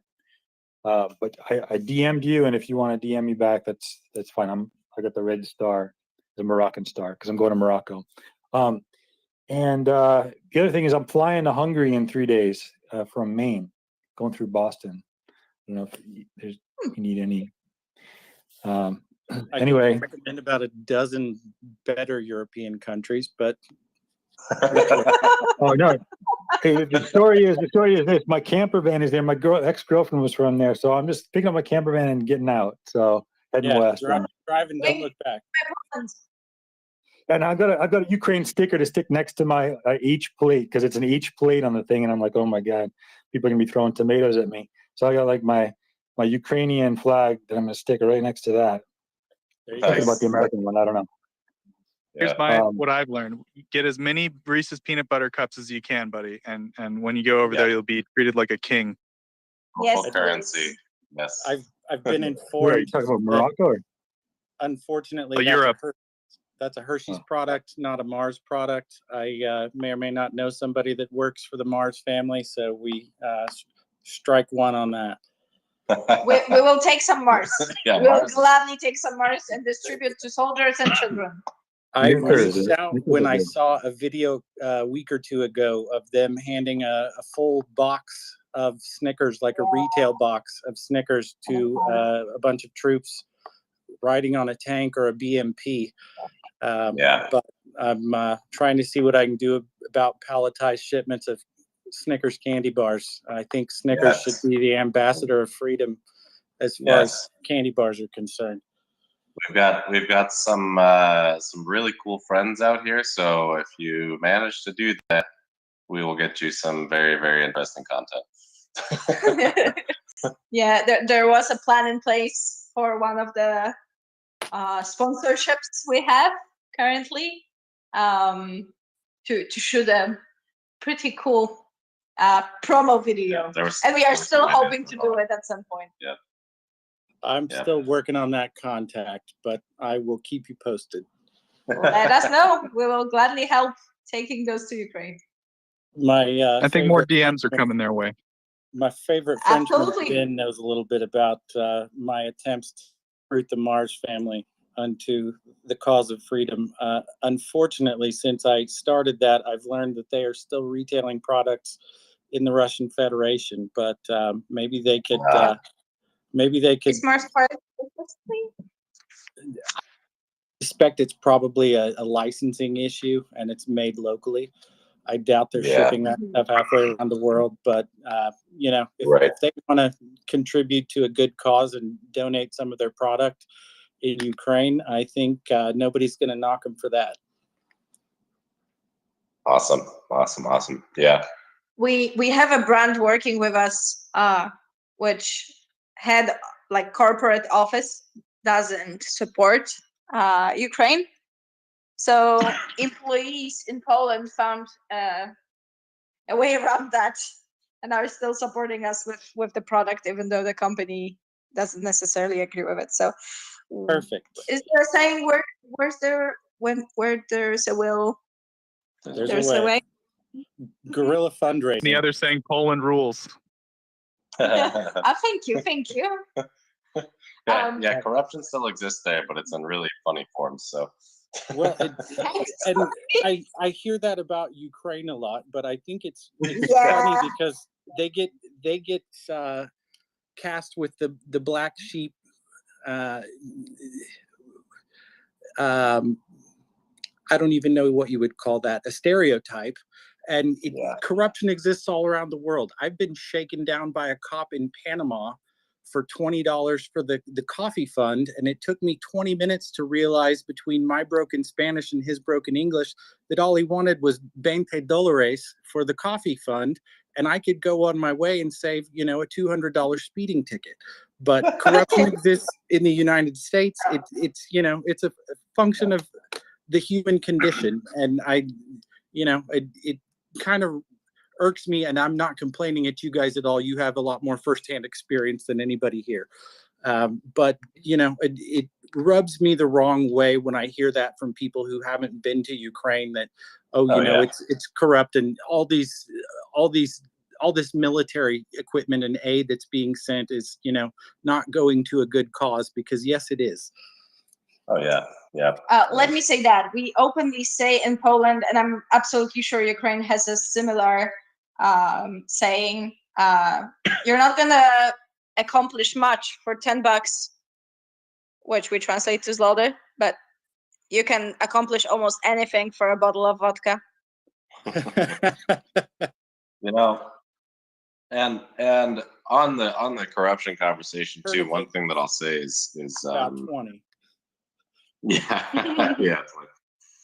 One thing that I'll say has become kind of standard practice in the aid community out here is like contact tracing and verification. So yeah, there's Harry at UAO makes his bread and butter out of this as well, but it's very much about those the relationships with the people, the relationships with the communities.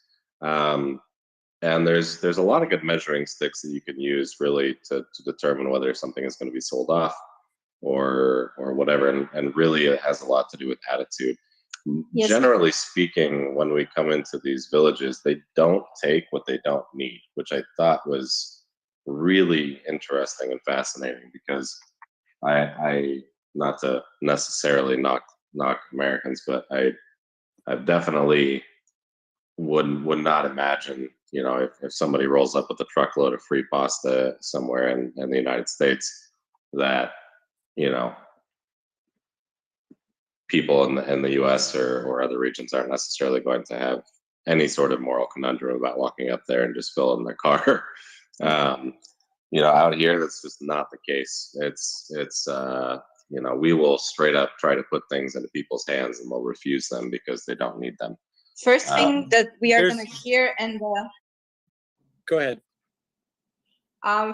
First thing we usually hear from those people in the village is like, no, we are okay, but there is a family down the street who really needs that. Yeah. And that speaks to what we talked about before, that those communities are, especially those small villages, are tight-knit communities, and they are going to share whatever they have to make sure everyone is taken care of. And they're intrinsically connected with one another through familial or, just interrelations from communicating with the next village over if they've lost phone access.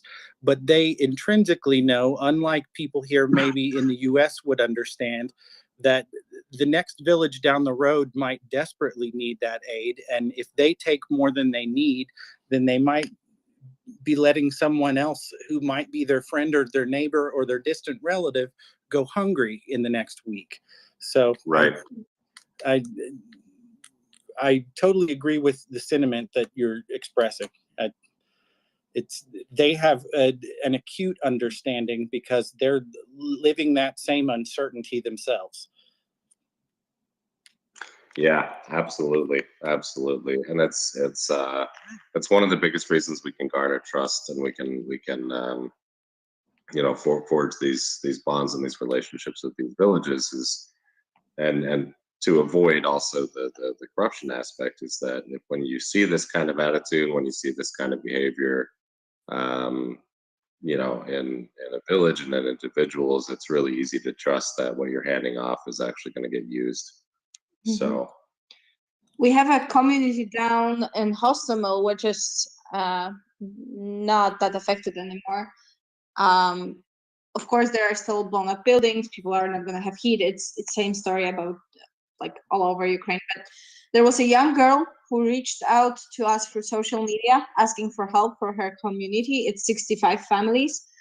And we were very skeptical at first about what they needed because they basically needed everything.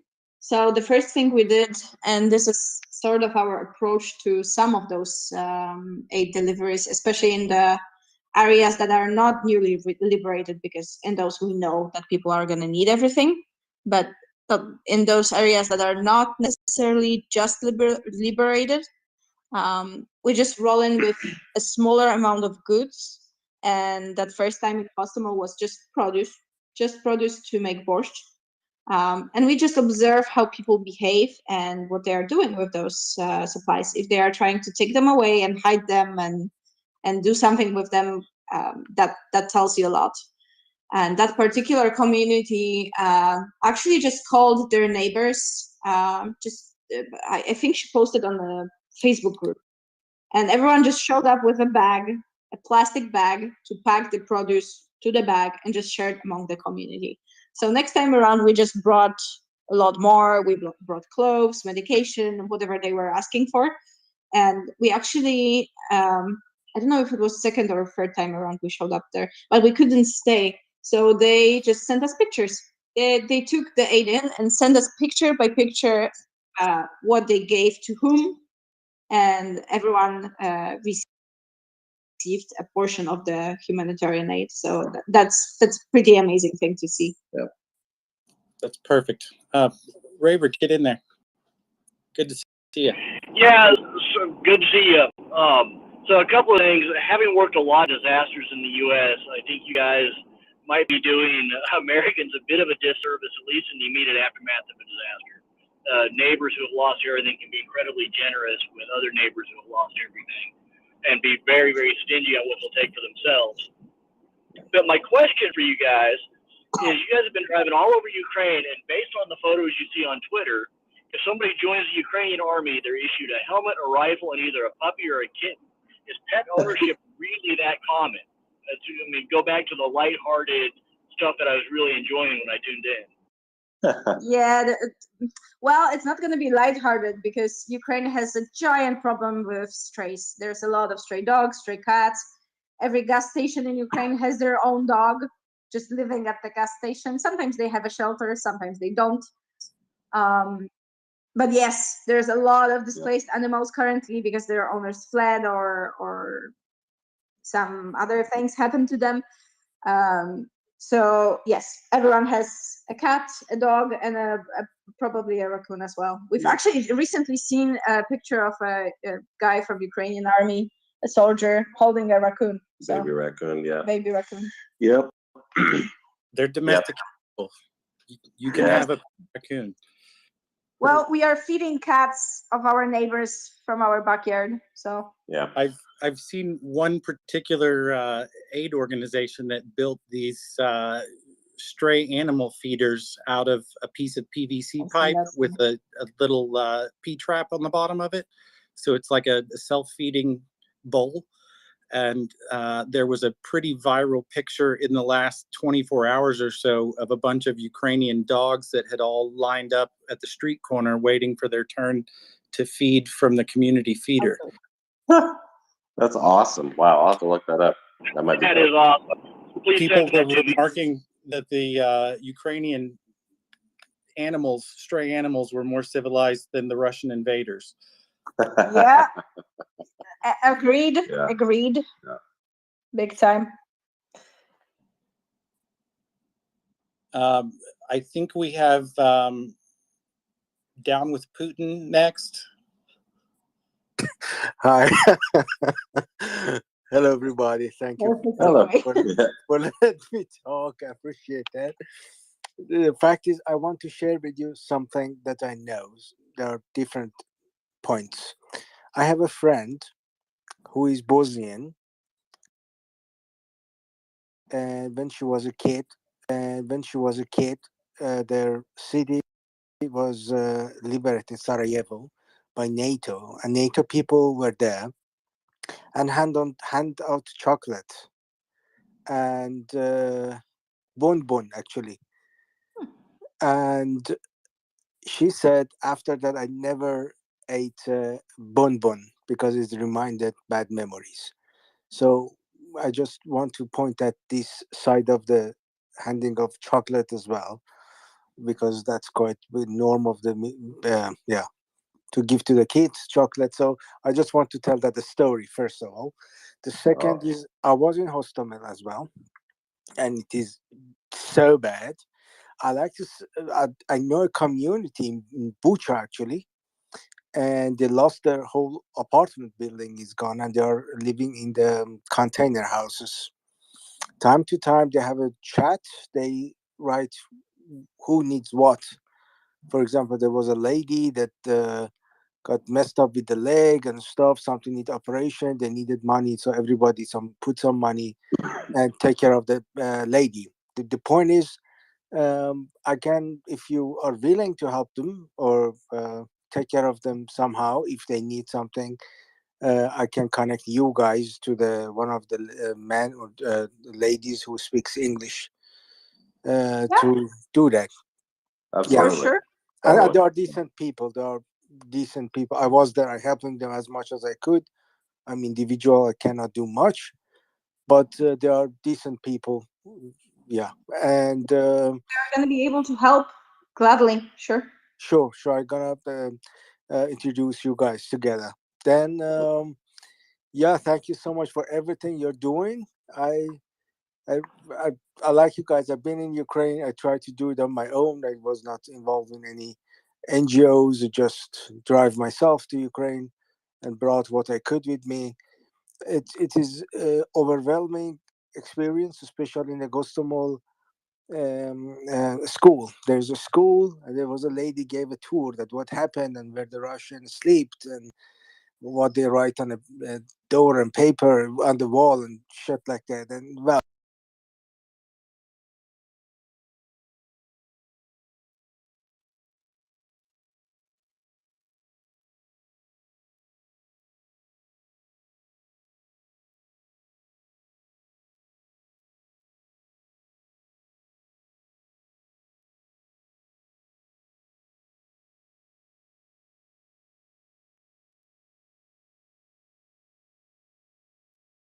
and I'm living in west of Europe.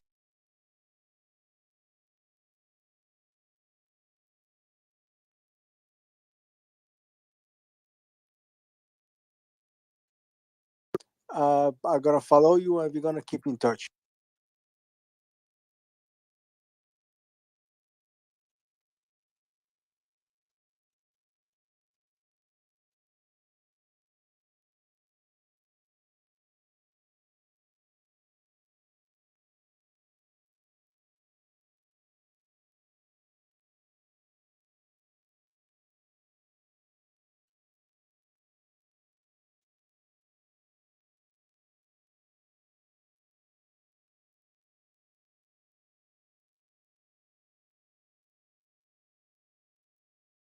As people that have kind of worked in the NGO sphere,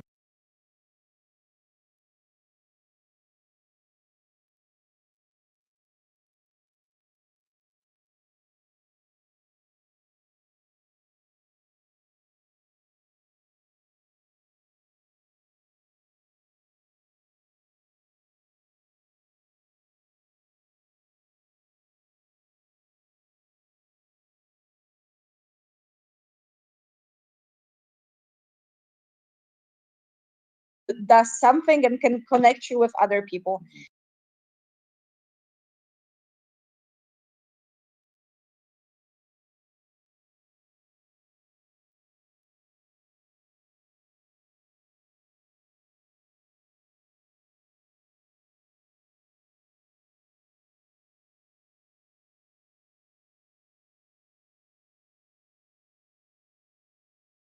And this is something that works very, very, very well in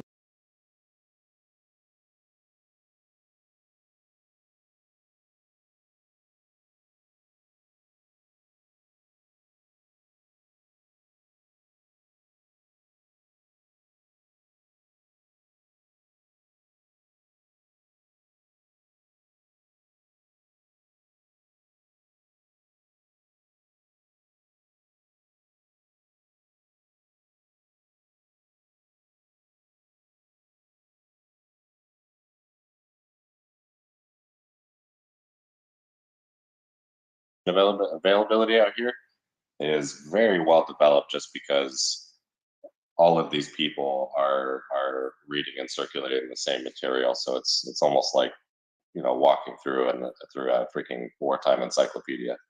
It's Nicely said. it's really interesting. That being said, a perfect example of that is we had a contractor show up today, and when he learned that I'm from Poland, he's like, "Oh, my family is in Poland. Thank you so much for what you're doing as Polish people. And if you ever need anything, I'm from here. This is who I know. This is how I can help you." And other useful information. But this is usually the thing that they will do. Or another thing is we've been to a shopping center not so long ago, and there's an existing discount for NGOs. So what manager did was like, "Oh, here's my personal phone number. Whenever you need anything from the center, just call ahead and let me know, and I'm gonna make sure that someone is there to assist you." So they very much appreciate that we are helping out and are trying to help in their own way. It's not what you know, it's who you know. Yes, very much so. Yeah. Yeah, you're probably never more than 3 Ukrainians for having your problem solved. They're extraordinarily resourceful. So, Blake, did you have a question, or just coming up to support the panel? Well, yeah, I mean, I just want to tell you how heartwarming this conversation is, because a lot of times, you know, we talk a lot about the aggression, the war, and we do military updates and stuff like that, and we have to, right? Because we have to keep people informed. But when we have discussions like this, it just absolutely warms my heart, because it just brings us back to our values and the type of world we're trying to build, and the type of people who can contribute to building that world. And it's beautiful to see.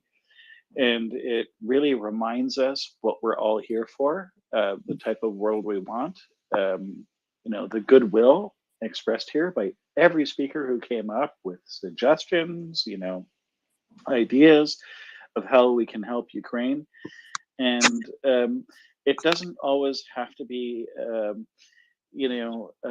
talking about this brutal aggression. We can talk about the values we share and the world we want to build, and what we can do to contribute, and what every single person on this space can do to pitch in, and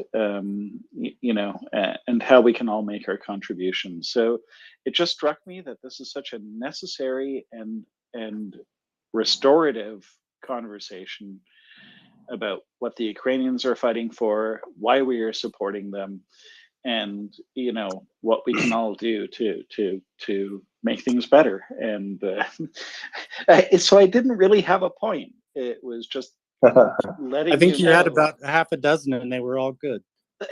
Yeah. Well, just awesome. I so appreciate what you guys are doing, and thank you so much for being on the space and helping us all know what a difference we can make. Yeah, of course.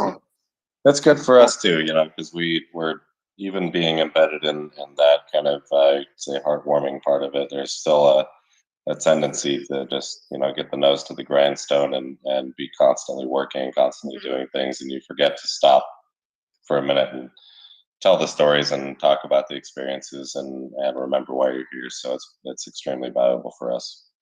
That being said, I think we tend to forget that, forget to tell other people sometimes what we are going through, what we are doing, and how it feels out here. So it's very valuable for us to actually listen to people, not only get a text, but also listen to people who actually want to listen about our stories and what we do out here. Great. Thank you very Another- much. We do have another guest speaker coming up, Chuck Fair. So I want to thank people at Renegade Relief Runners. I did send you a text. Please, a message there. If you could reply to me, that'd be fantastic. And thank you very much.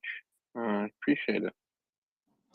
Absolutely. Thank you guys so much for letting us be on today and all your questions and input and stuff. I got a big old list in front of me right now. So that's been a lot of fun and super exciting as always. And we'll see you guys next time. Thank you very much. Have fun with all those DMs. We definitely will. You can stick around as well. We're just gonna, you don't have to run if you want to stick around. But we've got Chuck Fair, as you know. Chuck Fair is our resident Navy SEAL. There aren't too many of them, so we're lucky to have one. So welcome to Chuck. Thanks for being here. And It's not always about bullets and bombs, Yehuda, but when you have somebody like Chuck Fair available, why not talk about bullets and bombs? Yeah, no, he's a great guy. I do think I can tread water a little longer than him. I can tread water for 3 whole minutes. So, well, but he can. Yehuda can do that while holding onto a piano, so that is quite an achievement to tread water holding a piano over your head. Is that because he's extremely buoyant, or because he has good swimming skills? I'm the one who's buoyant. No, it's baby grand, so it's not as big. So that's why. Where Yehuda lives, the water's in solid form, so that doesn't really count for much. That's right. You forget Chuck's my neighbor, so same thing applies to him. All right. That's right. There you go. All right. Well, I'm so glad that you're also happy. I can leave you alone now and go sleep. Have fun. Go to bed. You're still Get awake? some I thought sleep. you went to bed 2 hours ago. Go make a I was trying. You might as well stay up because it's tomorrow already. That's right. Yeah, it's tomorrow. Since 3 He'll be hours, early. 3.5 He'll be hours. early for all. He'll be early for all of his appointments tomorrow. Okay. Well, get some rest, Axel. I listen. I've been. Hasta luego. We've been communicating all day, and I still have been waiting for you to go to sleep. So, just say I'll be back. Unfortunately, yes, I will be back. Have fun. Enjoy. good night, friend. All right. Where did Joseph go? Did he just skedaddle because he thought I'm here? I think he bailed on you. It's 30 minutes past his dinner hour. He has to have supper on a schedule. Eat. Well, he ate yesterday, so he's quite the Gucci guy. Wants to eat dinner every day, this guy. No, I'm just kidding. Well, there you go. There you have it. Thank you so much. People on the ground doing humanitarian work, and humanitarian of a different kind, Chuck Fair. Chuck, listen, I know a lot of people want to talk about what's going on.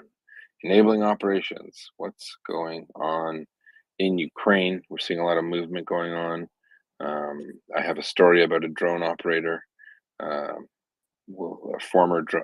few former drone operators from Iran that are no longer with us. Interesting story.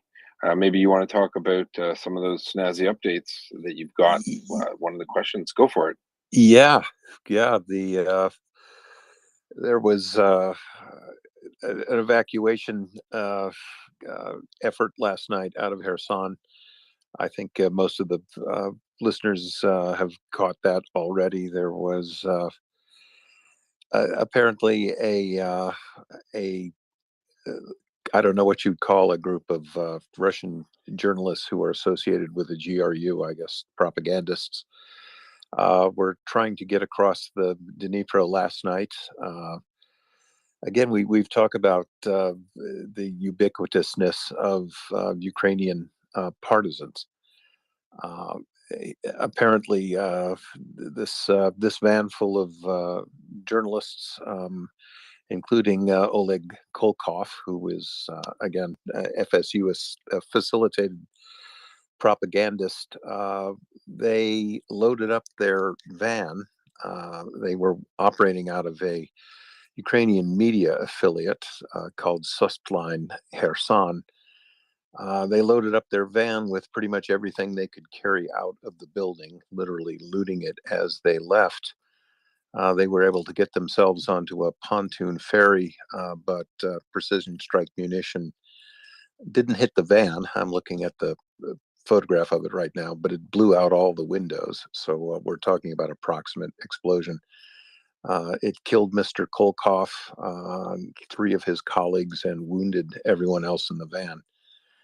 Again, there are very few coincidences in war, and this was obviously a high-value target, and they got hit. This is the kind of thing we see happening a lot. There was another video put out today. It shows the interdiction of a pontoon bridge that the Russians have laid right next to the M14 highway bridge across the Dnipro. It's about a mile and a half wide there. So hitting any one of the pontoon sections would knock out the bridge for a certain amount of time. The Ukrainians were clever and smart enough and accurately enough to strike a pontoon section that was close enough to the shore so that the pontoon section can't merely be replaced. The sunken section in front of it has to actually be removed or destroyed or cut up by divers with underwater torches before a new pontoon section could be put in. So this is exactly the sort of damage you want to do to the enemy's engineering works. You never want to blow up a railroad track when you can bend it, because bending it means they can't just lay a new track down. They've actually got to rip up and cut away the damaged section. So those are the kind of operations going on in Kherson as we speak. Air defense has been active again, although yesterday was the first day in about a week that we didn't have a Russian air defense complex destroyed. But in Mykolaiv Oblast, we did have an Su-25, Russian Su-25 on a close air support mission. It was knocked out of the sky.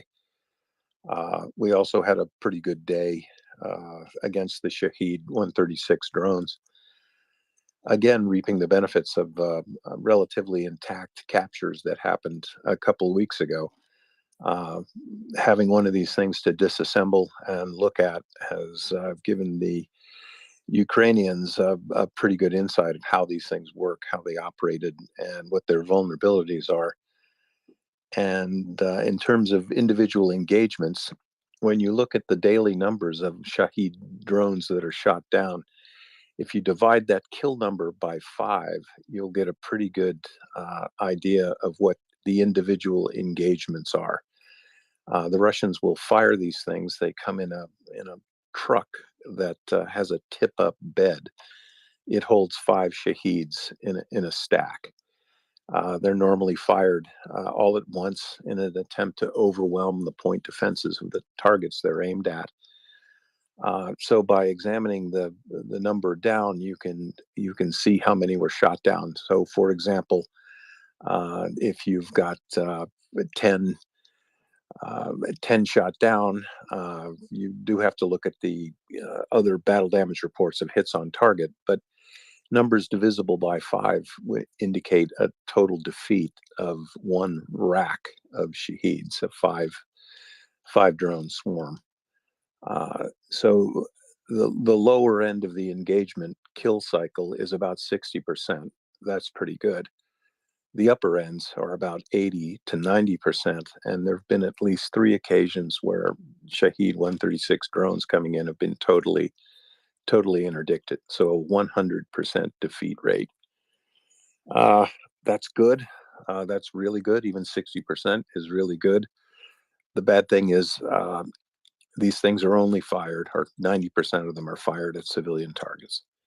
So even if one gets through, there's a tragedy at the end.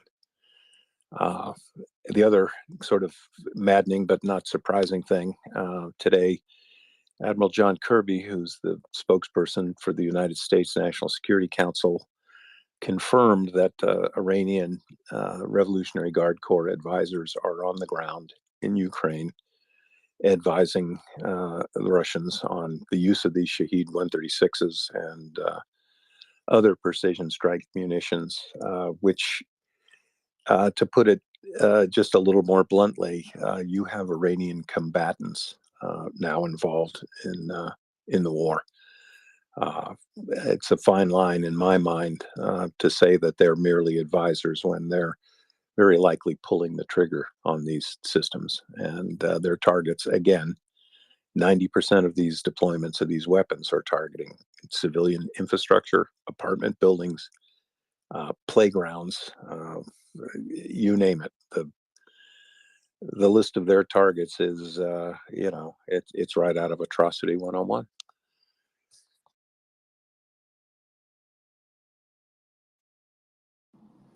Hello, go ahead. Yeah, Chuck, thank you for that. And yeah, I read your tweet about, these so-called journalists. And I just want to push back against the narrative that some people are using, calling these people journalists, because they're not, right? They're not journalists. There are no journalists in Russia. And I thought it was just important to emphasize that, and I appreciate the way you did that. Oh yeah, I agree with you. Look, the guys in the GRU, which is Russian military intelligence. You're right, absolutely. Calling them journalists is absolutely a stretch. Yeah, so it sort of infuriated me today when I saw people saying, "Oh, they're killing journalists." Well, no, actually, they're not. They're targeting a looter and a member of the Russian military, and that is perfectly legal. And we need to stop this nonsense right now. These people are not journalists. There are no active journalists in Russia. The only place journalists can operate is out of Russia. So that's nonsense, and I just wanted to highlight that, and I really appreciated your tweet earlier today. Thank you. Yeah, and well, thank you. And the people at Suspaline Kherson could literally identify some of the items stolen from their office. They were visible through the broken van windows. So, also, I forgot to mention the van itself was stolen from the station also. So the situation was these thugs came into this media affiliate, took it over, disappeared people they didn't like. When it got hot, they decided they were just going to steal the station's van and take everything they wanted out of the building. And for good or bad, Mr. Kolkov and his buddies, they didn't even make it across the river. So that's a bad day for him, I guess. Technically, their hearts and minds did, probably. Exactly. This is what my kind of information operation right there. Let's go to Reaver. Hey, good evening, everyone. Hey, good evening, Chuck. Hey, sir, have you Thanks, seen sir. the rather long and awesome thread by General Mick Ryan on General Geddon's use of the Shaheeds and other tactics in a deliberate terror campaign? It was a rather good read.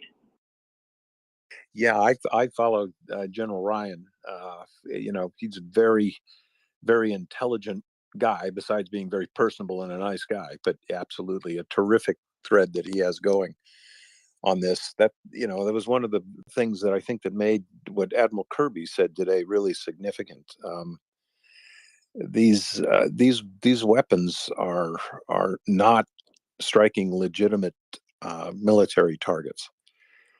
They are, I've seen math that higher than 85% of these weapons are being used against civil infrastructure, but more egregiously, apartment buildings and the playgrounds, churches, hospitals.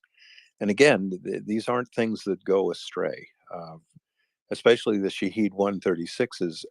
Look, it's not a very sophisticated weapon. It'll fly to a GPS coordinate. If you load in hospital, that's where it's going to go. Thankfully, there seems to be more and more of a remedy for these targets, but there is no remedy for the people who are inputting hospital, church, library, civic center, apartment building as a target. They're being used as terror weapons. And throughout history, I mean, all we have to do is look back to the London Blitz and the V1s and V2s fired at London. Look, they don't break the will of the people. It doesn't happen. No one in history has ever been bombed into submission. It doesn't work, but it does work to alienate the perpetrators from the civilization of nations, and it works to galvanize the resistance of the people. So as awful as these things are, and how horrifying it is that women and children and non-combatants are being killed, it's absolutely counterproductive to whatever aims it is the Russians think they have.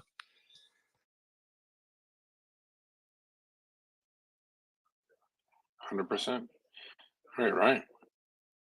Yeah, I was just agreeing with Chuck in my own head here. There's really no logical reason to bomb the monkey bars on a playground unless you're trying to terrorize a civilian population and break their will. And it never works.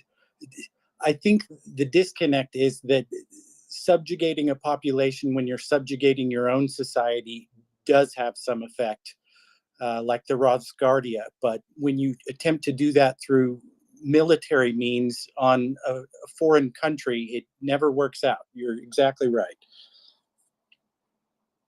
Well, and you've got the absolute psychopathology of Russia's war aims, which their information operation has gone from freeing a fraternal Slavic nation from Nazi domination to their state-controlled media saying things like the Ukrainian people must be obliterated, they must be starved, they must be frozen this winter, their language and culture must be wiped off the face of the earth. I always try to refrain from referring to my enemies or adversaries as Nazis, because it simply cuts away your own arguments. You think you're veering into hyperbole, but that's what we're dealing with. This is veering again into a genocidal conflict. And again, you don't have to go far back into the Russian playbook to use the word genocide when you're talking about the relationship between Russia and Ukraine. Stalin engineered a famine deliberately to kill 4.5 million people in about 16 months in Ukraine. Deliberately starved them to death, exported what little crops they had to feed the hungry Bolshevik masses in Moscow and St. Petersburg to keep the revolution alive at the expense of the Ukrainian peasantry, deliberately, while they were extinguishing the language and the culture and rounding up every intellectual they could find and shooting them and throwing them in a ditch. And here we have, what are we, 100 years later, and the exact same thing's going on again. Bloke, go ahead. And then Charlie. So, I would like to ask you a question, Chuck, about, given this pathology and everything, there's a lot of discussion about the Russians blowing the dam, right? And I read your tweet earlier today with interest. It makes no military sense. In fact, it's stupid.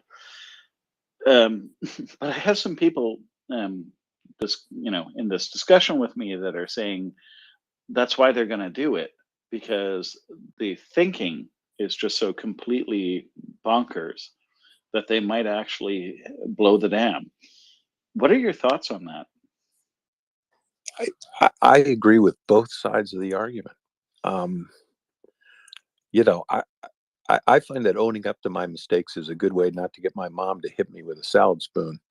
So I was one of the people who did not think that this invasion would happen, because there would be so many immediate negative strategic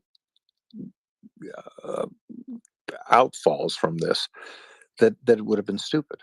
I predicted that Finland and Sweden would be nudged off their neutrality. I predicted that the Baltic would become a NATO lake. I predicted all these things. But what I didn't predict is that Putin would be stupid enough to bring all of this upon himself. There are several factors around destroying the Novakhovka hydroelectric dam. One of the things you probably don't want to do if you're a Russian right now is you don't want to make the Dnipro River into a raging torrent. For whatever reason, Russia persists in its North Bank occupation and the occupation of Kherson. All of the bridges that cross the Dnipro, and there are only 3 spans that do so, one at Novakhovka, associated with the dam complex. That bridge has been weakened. It's targeted almost nightly. There is a railroad span crossing the Dnipro at Kherson. That's out of the picture. And there is the M14 highway bridge across the Dnipro in Kherson. That span is targeted at least twice in every 24 hours, often more than that. And I'm talking about barrages, not single shots. Those are the only means of supply for the 49th Combined Arms Army, which is the principal force occupying the North Bank. That's not enough of a logistical link. Our armies are things that have to be plugged into a wall with a big extension cord. And that extension cord is lines of communication and supply. Every army needs that. You have to have a place where the beans and the bullets and everything start, where they get offloaded, and how they get transmitted through all the layers out to the front and the foxhole at the very forward edge of the battle area. Logistics have been stressed for this unit for the last 4 or 5 months. They are burning through all the ammunition that they can get. Every time there's an intermediate staging point for ammunition or fuel, ammunition dump, a fuel depot, those targets are identified often within minutes by Ukrainian partisans, and precision strike munitions hit them. That's why there's fireworks every single night of the week around Kherson. And every time something goes up like that, those are artillery shells that don't make it to a frontline battery. Those are small arms ammunitions that don't make it. Those are anti-tank missiles that don't make it.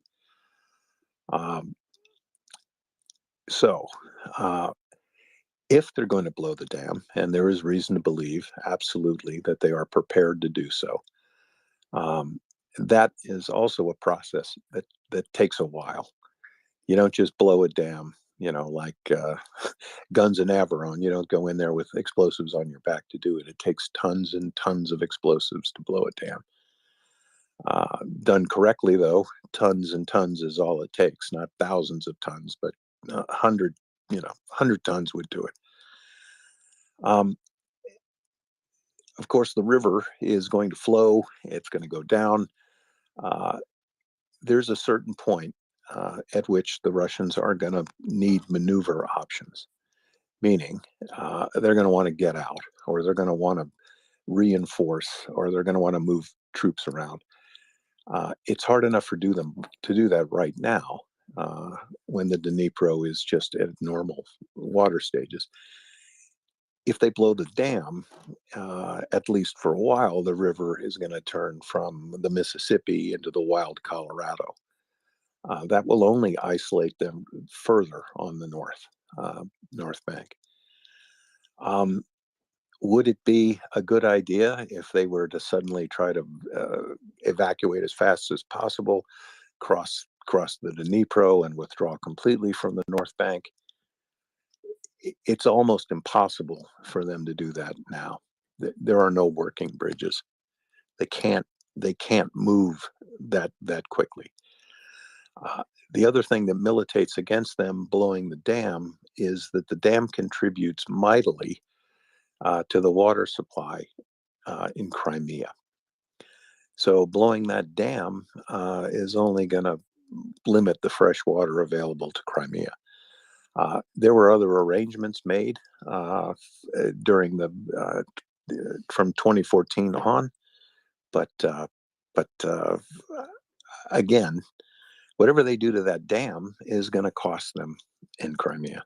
So both sides of the argument are extremely good, and the bottom line is it's incredibly hard to predict what the Russians are going to do. They do things that hurt themselves. Another important consideration is if the dam is blown, the water levels will change in the reservoir above it, and that reservoir supplies cooling water to the nuclear power plant. That's a consideration as well. Thank you, Chuck. I really appreciate that answer, and I'll follow up later, but we've got hands up, so let's get to the audience.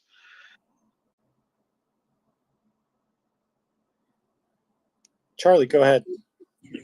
Yeah, hey guys, really love the work you're doing here. It's fantastic. Having spent a little time in Ukraine, people are just kind and gentle, and it's horrible what's happening to them here. I really feel for them. Question, I guess, for Chuck is, these Russian trolls I run into, they're always talking about all these civilian targeting that they allege that Ukraine is doing. I'm a little unclear. As a condition of U.S. aid, don't they're I don't know exactly how they work the rules of engagement where they about targeting, and what threshold or what consequences would come out of if they had targeted, I don't know. Maybe you can fill me in a little bit more about if you know anything about this. Yeah, I think that the weapons have, long-range precision weapons have been supplied to Ukraine. I'm one of the guys who's in the they have ATACMS camp. That's something that is not going to be definitively decided until the history of the war is written. But there have been several extremely long-range, extremely precise attacks that are very likely the hallmark of ATACMS, which are a surface-to-surface missile that can be fired by certain HIMARS batteries. That they can fire 2 of these missiles instead of the normal 6 of other munitions. I am virtually certain that rules of engagement were handed down with these long-range munitions. And the conditions of their use were that no targets in Russia were to be interdicted with, for example, the ATACMS. There have been attacks, especially on the Russian city of Belgrade. That there have been power stations hit. There have been fuel depots hit, ammunition depots hit. This happens a couple of times a week. Earlier in the war, the Ukrainians, in really harrowing mission, they attacked a fuel oil depot, and they did so flying 2 hind attack helicopters, flying in at about 10 feet off the deck at 140 miles an hour. With incredible bravery. That was nutty. Incredible bravery at night. It sounds like one thing to be flying, 10 feet off the deck at 150 miles an hour. It sounds funny, but I've been in helicopters flying 10 feet off the deck at night at 150 miles an hour, 130 miles an hour. And believe me, I was glad I wasn't flying that thing, because you don't get a mistake. But targets in Belgrade are addressed, and I believe that we're seeing Ukrainians use their own indigenous missiles on that. Tushkas, they have some indigenous designed surface-to-surface missiles, and I think that's what we're seeing. But I think you're right in your assumptions. There's rules of engagement regarding some NATO-supplied missiles, and we see that. I mean, I don't know if it's worth even addressing what these trolls have put out there, but I've gotten a lot of people saying stuff about Kramatorsk, that was a Ukrainian, the Kramatorsk railway station, and the Donetsk, I believe it was shown to be a short round or something, but there was that, this is the propaganda horror stories that are being circulated by the Russian trolls, that these were Ukrainians targeting civilians. Yeah, I did a series of investigative tweets on the railway station hit earlier. The Russians, after this was I believe it was in April, if people don't remember, railway station quite literally jammed with refugees, Ukrainians fleeing the battle. It was hit with a surface-to-surface missile. The Russians were very quick to point out that it couldn't be them because they don't operate the Tushka U surface-to-surface missile that hit the railway station. First, they denied that they did it. Then they said that they don't operate Tushka U's. However, we've seen since then and before then literally scores of these particular missiles that have hit Ukrainian targets, including ones that delivered cluster munitions. And again, the majority of Russian surface-to-surface and precision missiles, look, they're expended on civilian targets, like that railway station. And I never mind hearing what it is that the Russians are putting forth on their troll channels, because that is part of the struggle. That's part of what the Russians do. And truth be told, they have to do it because the things they do are absolutely unconscionable. They are absolutely atrocities, and they have to do something to mitigate that. When cluster bombs rain down on an apartment complex, or missile crashes into a theater, as it happened in MriyaReport, that has 400 people cowering inside with the word children painted in the parking lot in 4-foot-high letters, they have to get in front of that.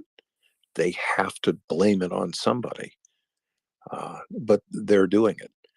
And I say this a lot, but when you read something from a Russian affiliated channel, or even just someone who might otherwise appear reasonable, disagrees with you, tries to convince you of something else, think of where this information came from, what it states, and always ask yourself, who is saying this and what do they want me to think?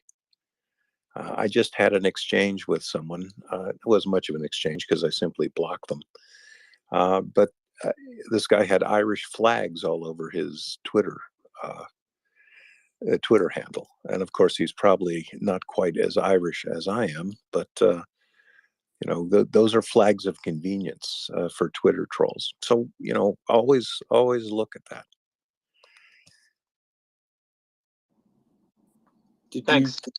Did you possibly used to be Chuck O'Farrer? It's funny, I'm Charles Patrick Farrer, I believe. It's hard to believe with a name like mine that I am pretty much, someone did a genetic test on the family and we are 85% Irish, that's pretty good for an American to be that much anything. That's a pretty strong concentration for sure. That is, you think they'd meet someone else.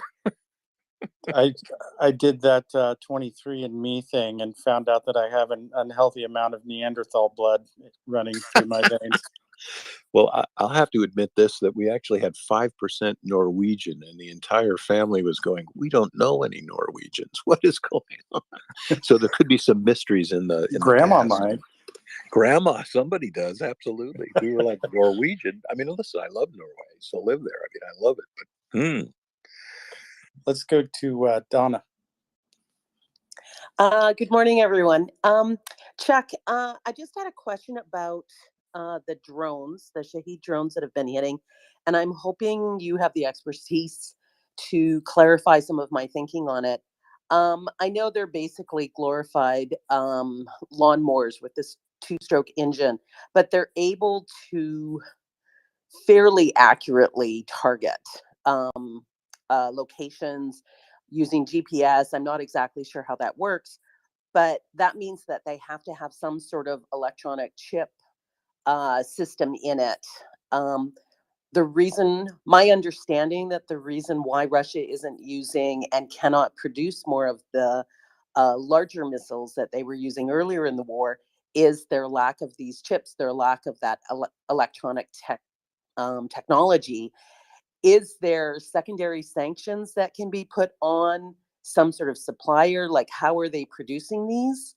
Because my understanding is they were getting chips in from China, but there was one article, and I don't know if it was accurate or not, said that there was 1,900% fail rate on the Chinese chips. So I'm trying to put it together in my head how long that supply of those Shahed drones can last. Well, yeah, that's really good question. And in the case of the Shahed 136s, they will fly to a predetermined point.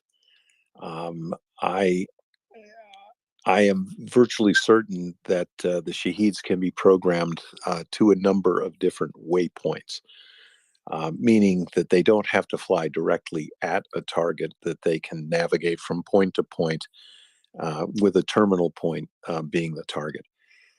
The good thing about them is they aren't capable of hitting a moving target. They can only hit the building, facility, something that's not going anywhere. We know that the Ukrainians were able to capture some downed examples early in the war. They were exploited for their electronics, their flight characteristics, guidance, etc. They're being shot down now. It's a combination of air defense and electronic warfare. I'm not revealing any secrets there. As we saw with a lot of Russian equipment, especially the Orlan 10, which is their workhorse battlefield reconnaissance drone, it was cobbled together off the pieces and parts and bits and bobs that they were able to purchase in bulk through intermediary buyers in the West. The Orlan 10, for example, its business end is a Canon 200 camera. I own one. It is not high end. It's basically something mid-range camera you'd get at Best Buy. The Orlan 10, I'm mentioning this comparing to the Shahed 136. The Orlan 10 has vulnerabilities that can easily be exploited. The Ukrainians are able to look up in the sky, see an Orlan 10, and make it fire its recovery parachute, which brings it down. No secrets revealed there. This is a built-in vulnerability that the Russians cannot correct. There is no firmware update. They have no way of hardening this thing. They have no way of reprogramming it and telling it to ignore the recovery command for a certain period of time. They can't do it because the thing is basically a POS and a piece of duct tape and Velcro. The good thing about the Shahed 136, to the same extent, these are largely put together of components that they have been able to sanction bust and bring in and put these things together. That being said, there are key components that the Iranians right now are able to get a hold of, and the Russians cannot. But look, this is an arrangement between Russia and Iran. Both of them are subject to sanctions. Iran has been able to get a little bit more of the forbidden goodies than Russia can right now.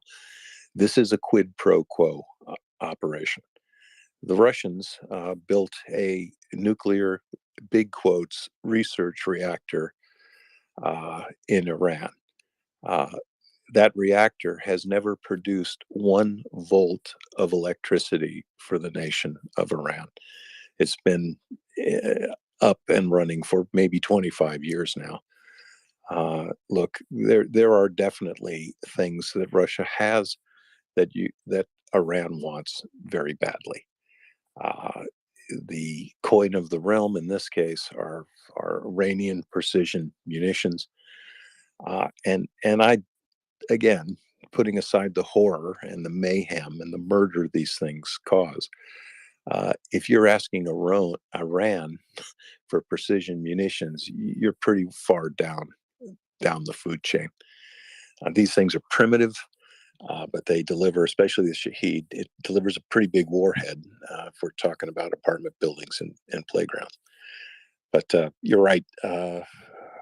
This is something that, hopefully can be stopped. But again, I'll point out there are people working right now, diplomats, who are trying to conduct a nuclear deal with Iran, which is preposterous. And I don't want to go too far afield on this, but look, if anyone thinks that the Iranians have been working for 35 years to build a nuclear weapon and they haven't done so, you're crazy. The technology is 70, 80 years old. Of course, they've got the bomb. They're covertly armed nuclear power, just like the Republic of South Africa was, just like Pakistan was, just like India was. So, in exchange for these weapons, they're getting things from the Russians, and that should worry everybody. Do you know if they're like the Yermak Mafal group or any of them are working on promoting secondary sanctions against Iran for this? I know the whole issue of Iran and that gets into U.S. politics, and I don't want to take us down that rabbit hole. Yeah, I try to stay away from politics too. First of all, because whatever my political opinions are, they're completely irrelevant, and nobody wants to hear them. I'm afraid that actually the United States is going to be very slow in increasing the sanctions on Iran. I don't know why. This is what I expect. But it was very significant today that Admiral Kirby admitted, confirmed that there are Iranian forces deployed to Ukraine. That's significant. In my mind, that makes them combatants, but we'll have to see. Okay. Thank you. It's clarified something. The last part of the question is, so if there's not a way to stop the supply of the components coming in, Ukrainians are getting more effective at shutting these flying lawnmowers down that are coming in, the Shaheeds. Will they be able to sort of do as you were talking about with the Orlan? I think it was the Orlan you said, find that basic weakness in it to stop them? Yeah, we've always said, look, Ukraine were the brains of the Soviet Union. They are some really intelligent people and terrific engineers. And I don't think we want to let the Shaheed 136s steal the spotlight, because Iran is also exporting some more sophisticated short-range ballistic missiles, and those are much more difficult to stop. The Shaheed 136s are not fast; they're relatively big for a UAV. They're slow. They're predictable. Therefore, they're a little easier to get to. But I'm afraid that the surface-to-surface missiles are going to be a problem. And again, that's something that a lot of countries are now stepping up. The Norwegians have supplied the national standard, Norwegian standard surface-to-air missile systems. Germany has sent the Iris-T air defense systems. Those are operational now. It's important that we get a lot of air defense missile capability to the Ukrainians, but also provide them the means to interconnect these things. So we've got an interconnected and sort of nationwide air defense network. I don't have the nomenclature in front of me right now, but the Germans also sent over 2 or 3 large zonal surveillance radars. These things can track 1,500 targets at once in 360-degree arcs out to 250 kilometers. So that's a pretty good surface, radar capability.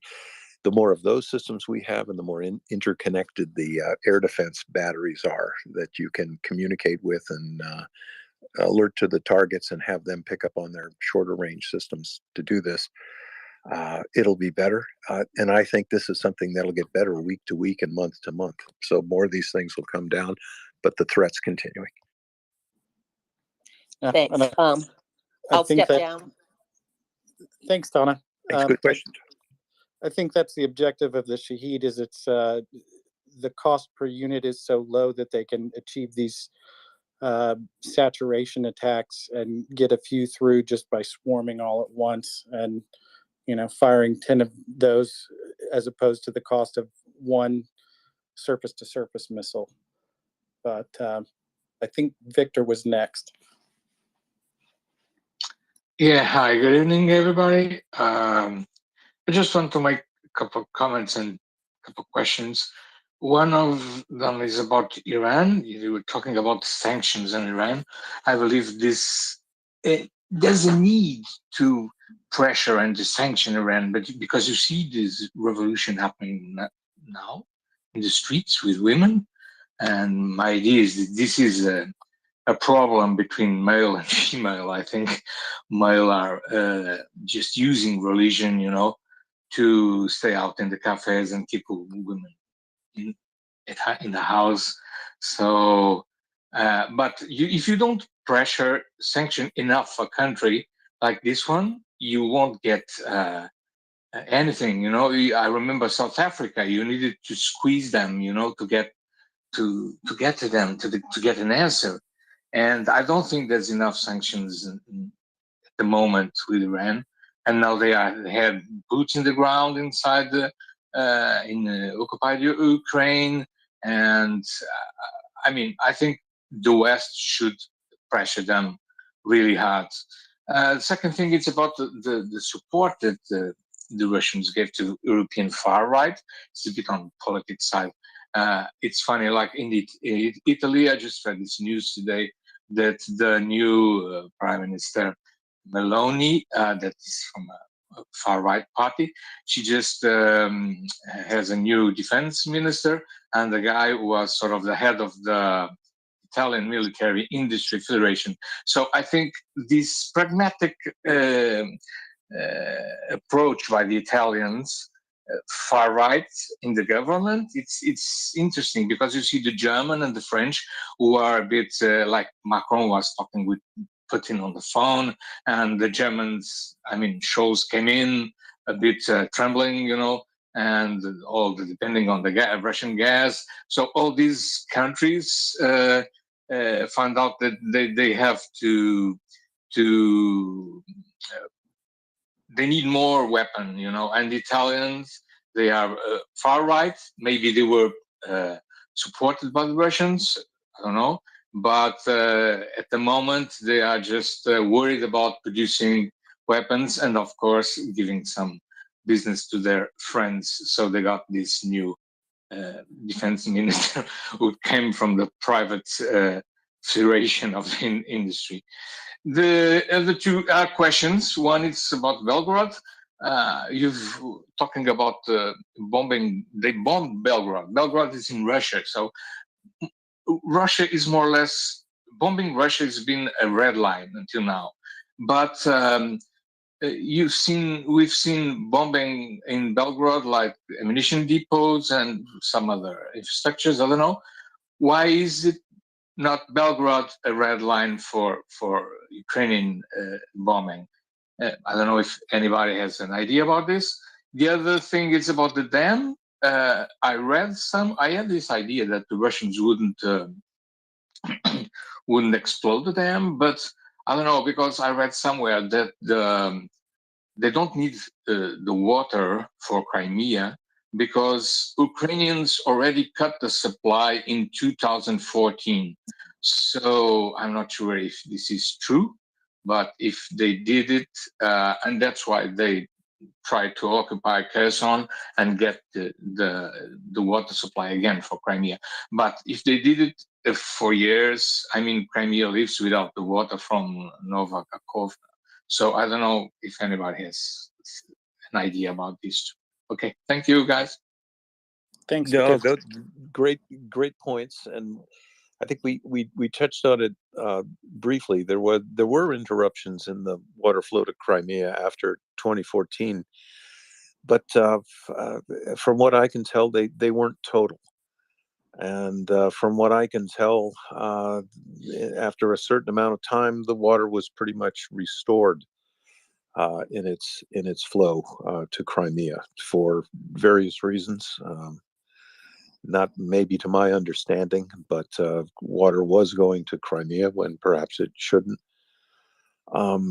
Regarding attacks on Belgrade, absolutely they've happened, but the Ukrainians have also sort of let the world know, especially earlier in the war, the earlier attacks on Belgrade. They were carried out by brave Ukrainian pilots flying Hind attack helicopters. I think there's rules of engagement involved regarding some of the weapons that NATO has supplied to Ukraine. I think I am virtually certain that Ukraine has been restrained from using HIMARS against Russian targets. I think that's a good idea. I don't think you want to give Mr. Putin any opportunity to wave a bloody shirt in the air and say, look what you've done to playgrounds in my country. As sort of sickening as it is to imagine him playing that card, believe me, he would play it. So I think that's what's going on in Belgrade. I think that the Ukrainians have been pretty good at hitting what are legitimate military targets in that place. I think there's a reason they picked that particular city to hit. But there have been a couple other places that have been hit in Russia. One of them earlier, about April, was a very small town across the border north of Kupiansk, a little crossroad town. But it turns out that was the forward deployment base of Russian hackers who were attacking the Ukrainian power grid. One particular house in that little village was taken out. Precision strike at night, and once again, it was two Hind helicopters flying nap of the earth in and out. Pretty amazing and daring operation. I don't think Russian territory is a red line for Ukrainians. It was just an implicit red line for using American supplied weapons. I agree, absolutely. Prince, I think you're next, and you may know something about the water supply to Crimea. I have things to say. First of all, I've always thought that I understand the red line about going over to Belgrade with HIMARS and those high-end weapons makes a ton of sense, but there's no reason a Ukrainian couldn't stand right at the border with a hand grenade and toss it over and still be using American ammunition on Russian soil. But that's just me. I think the intention was for them to not be firing far enough into Russian territory that it was only explainable through Western provided weapons. But if there's a city like Belgorod that's being used as a logistical hub or a staging point to conduct attacks on civilians within Ukraine, then that is a perfectly legitimate target. I know. It just, I think these ways. So anyway, about the water, a couple things about the dam. About the water going to Crimea. I did some looking into this a couple of days ago, and there was a 2015 study that found, and the canal was shut down in 2014 and not restored again until March 22. The 2015 found that it had been providing 85% of Crimea's water prior to the shutdown in 2014. However, of that 85%,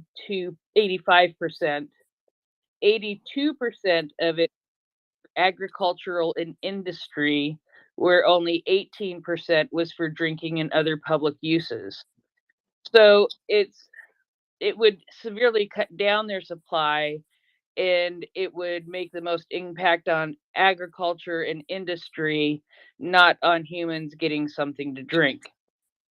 That I think has always been an interesting nuance in the whole story. When people say that it's going to cut off the water supply to Crimea, it makes it sound like they're not going to have any water, where in reality, I don't think that's exactly true. I think that there are other sources of water, and it would be harder now, but Russia could still bring in water. So anyway, that's just my teeny little point about that. No, that's a good and important point. Absolutely. From what I understand, there are 2 million people in Crimea, if that is correct, and I think that agricultural water is being turned into product which is exported by Russia. Wheat that is on Ukrainian soil and arguably, of course, owned by Ukrainians. But I think that's great information and extremely germane. Absolutely. And the other point regarding the dam has to do with the nuclear power plant and getting the water for cooling the nuclear power plant. And this was talked about it a great deal earlier today, and it's been talked about previously on the space with Mark Nelson, who is a nuclear expert that has spoken on our space, and with Olga, I cannot remember her last name, but is a nuclear expert specifically from Ukraine. And the nuclear power plant in Zaporizhia does not rely on water that would be affected by the dam being blown at all. The way the pipes were initially run, they ran the pipes in a way that the level of the water that would be affected by the dam would not make a difference at all. And the cooling ponds where they get the water would also not be affected at all. And Chuck, if you'd like, I can put you in contact with Mark to talk about that. I mean, it's not hard to contact Mark Nelson, or you can talk to Axel about it because he has probably a little bit more detail on it than I do. But it's been a point that's been brought up multiple times a day, and just throughout the day, I've heard Axel and other people talking about the fact that the ability to cool the nuclear power plant would not be affected by the blowing of the dam. So okay, that is good to know, but I'm frankly surprised to hear that. I'm looking at I'm looking at a map of the plant right now. I do notice that the cooling basin adjoins the Hakova Reservoir.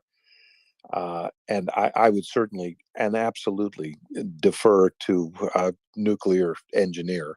I only know about breaking nuclear power plants, but I would say this: I am surprised to hear that, because I would wonder, why would you build the largest nuclear power plant in Europe? Why would you find it necessary to position it next to a gigantic reservoir if cooling water wasn't available?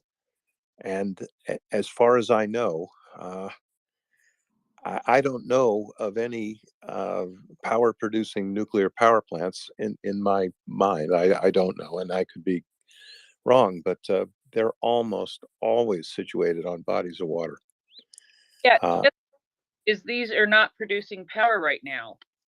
that is absolutely true. But one of the reasons they're not producing power right now, and again, I listen, I don't want to fight a corner in this because I don't have complete information, but I do know that the reactors are all scrammed because connection to the national power grid has been interrupted so often that they've been running their diesel generators to exhaustion because these reactors, even scrammed, they require quite a lot of electricity to keep their cooling systems up.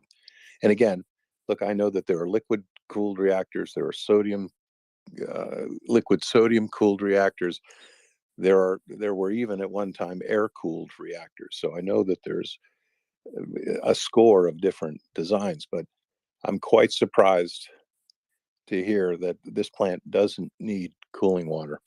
And again, I'll be happy to talk to him, but why build it on this reservoir? Yeah, no, it does need cooling water, but with them bursting, it would not affect its access to cooling water. Is what I'm trying to get across. And I'm not trying to argue with you at all about it. Oh no, I don't think you are. You've informed me. Yeah. No argument. I'm listening and learning here. So It's something that I've heard, and we've talked about earlier today, that a lot of news channels and news programs are putting it out as if it's a critical thing. So it's come up several times today. And yeah, so Axel's been very adamant about it. Some of our other listeners have talked to Mark Nelson directly about it. Talked about. And then just a quick question after bringing those two little points. Is if you could just speak a couple minutes about what you think happened to Nord Stream now that you've seen pictures and video. Oh yeah, and first of all, thank you for the information on the power plant. And it's also important to get ahead of the catastrophization of drain the reservoir and the plant's going to go high order, and that's really important to know and good stuff. It turns out I've been lucky enough to see a lot of the video that the Swedish journalists were able to take of the blast site. I did an interview, I guess it was yesterday, maybe the day before, for TVP, the Polish television broadcaster, about what happened there at the bottom of the Baltic Sea. A couple of weeks ago, I had been asked how one would go about blowing up a underwater pipeline, and sort of the standard method is the use of what's called linear shape charge. And this is basically plastic explosive that you configure in certain ways. I won't go into it, but it focuses the explosive effect so that you can literally cut steel, and it wouldn't take too long. You'd need a pencil and a couple other things, and you could literally blow your name into a piece of steel. You can cut it exactly the way you want, at whatever angle you want, to whatever depth you want. And I was able to look at some of the video of the blast site, and the blast is completely analogous to the use of linear shape charge. If you go back through my Twitter feed, I guess it was a couple of days ago, I put up an infographic showing the appropriate scales and what the linear shape charge looks like. Sometimes there's a variation of it called a saddle charge, which you literally put on top of the thing you want to blow up, and it cuts a linear gash in something. It looks just like someone has taken an acetylene torch and cut it. I found that tweet October the 20th. We know from the seismographs that recorded the blast that we're talking about a total demolition load of about 500 pounds, which is probably more than I thought you would need to cut this, because you could actually cut the steel pipe itself if you knew what you were doing with just a couple of pounds of C4. You could probably, if you really were an artiste, you could probably use about 16 or 18 ounces and get the effect you wanted. The Russians were trying to do two things, of course: disrupt the pipeline and send a message. I don't know the geography of the exact places they interdicted the pipeline, but there were probably places in the pipeline that the pipe was not just laying visibly on the bottom, there was an embedment around it. But again, the first thing you do is reconnoiter the target. You look at it. There are breaching tables, and they will allow demolitionists to consult the list of tables and the list of materials that you are to breach through, and you can exactly calculate your explosive to penetrate exactly as far as you want. Again, I won't go into it a lot, but I can tell you this, that we can put explosive charges on the door of an airliner and blow it off without hurting a person standing on the other side of the door. That's one of the reasons why no one hijacks airplanes anymore. That breaching data is, it's all a matter of, it's simple science and two variable algebra problems. So the Russians certainly know everything that I know about breaching charges. This was a classic case of maritime sabotage, basically Frogman 101. I think there's a bunch of things right now that the investigative governments know. They went down and looked at this damage. They certainly retrieved some debris from the blast site, and subjecting that to spectral analysis, they know exactly what type of explosives were used.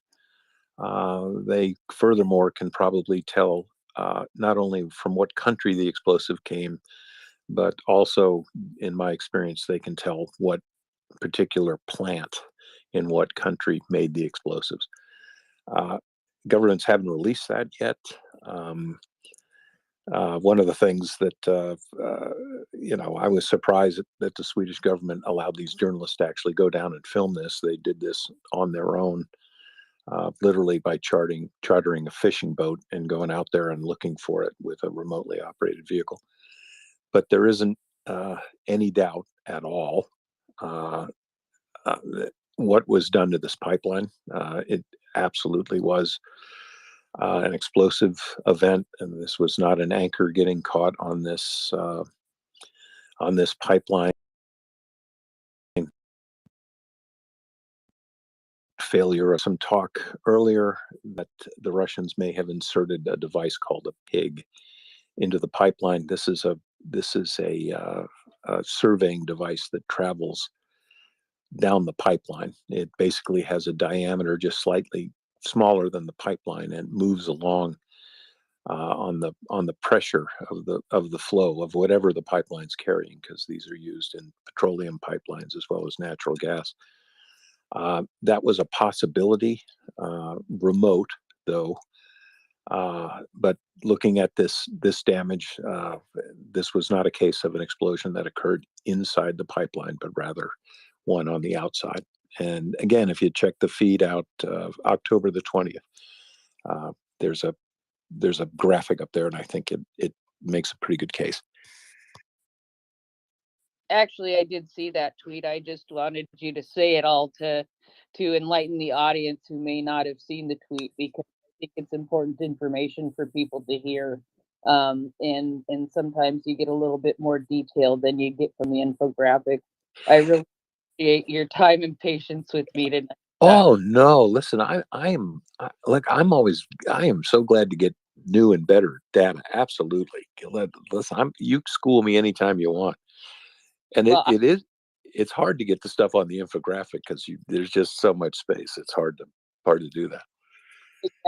Exactly. Thanks again, Chuck. Oh, my pleasure. Thanks for calling. I'm Hey, not sure. Jed. I'm not sure if Alan or Double O were next. I trust you guys probably have a good I idea think of Alan that. was.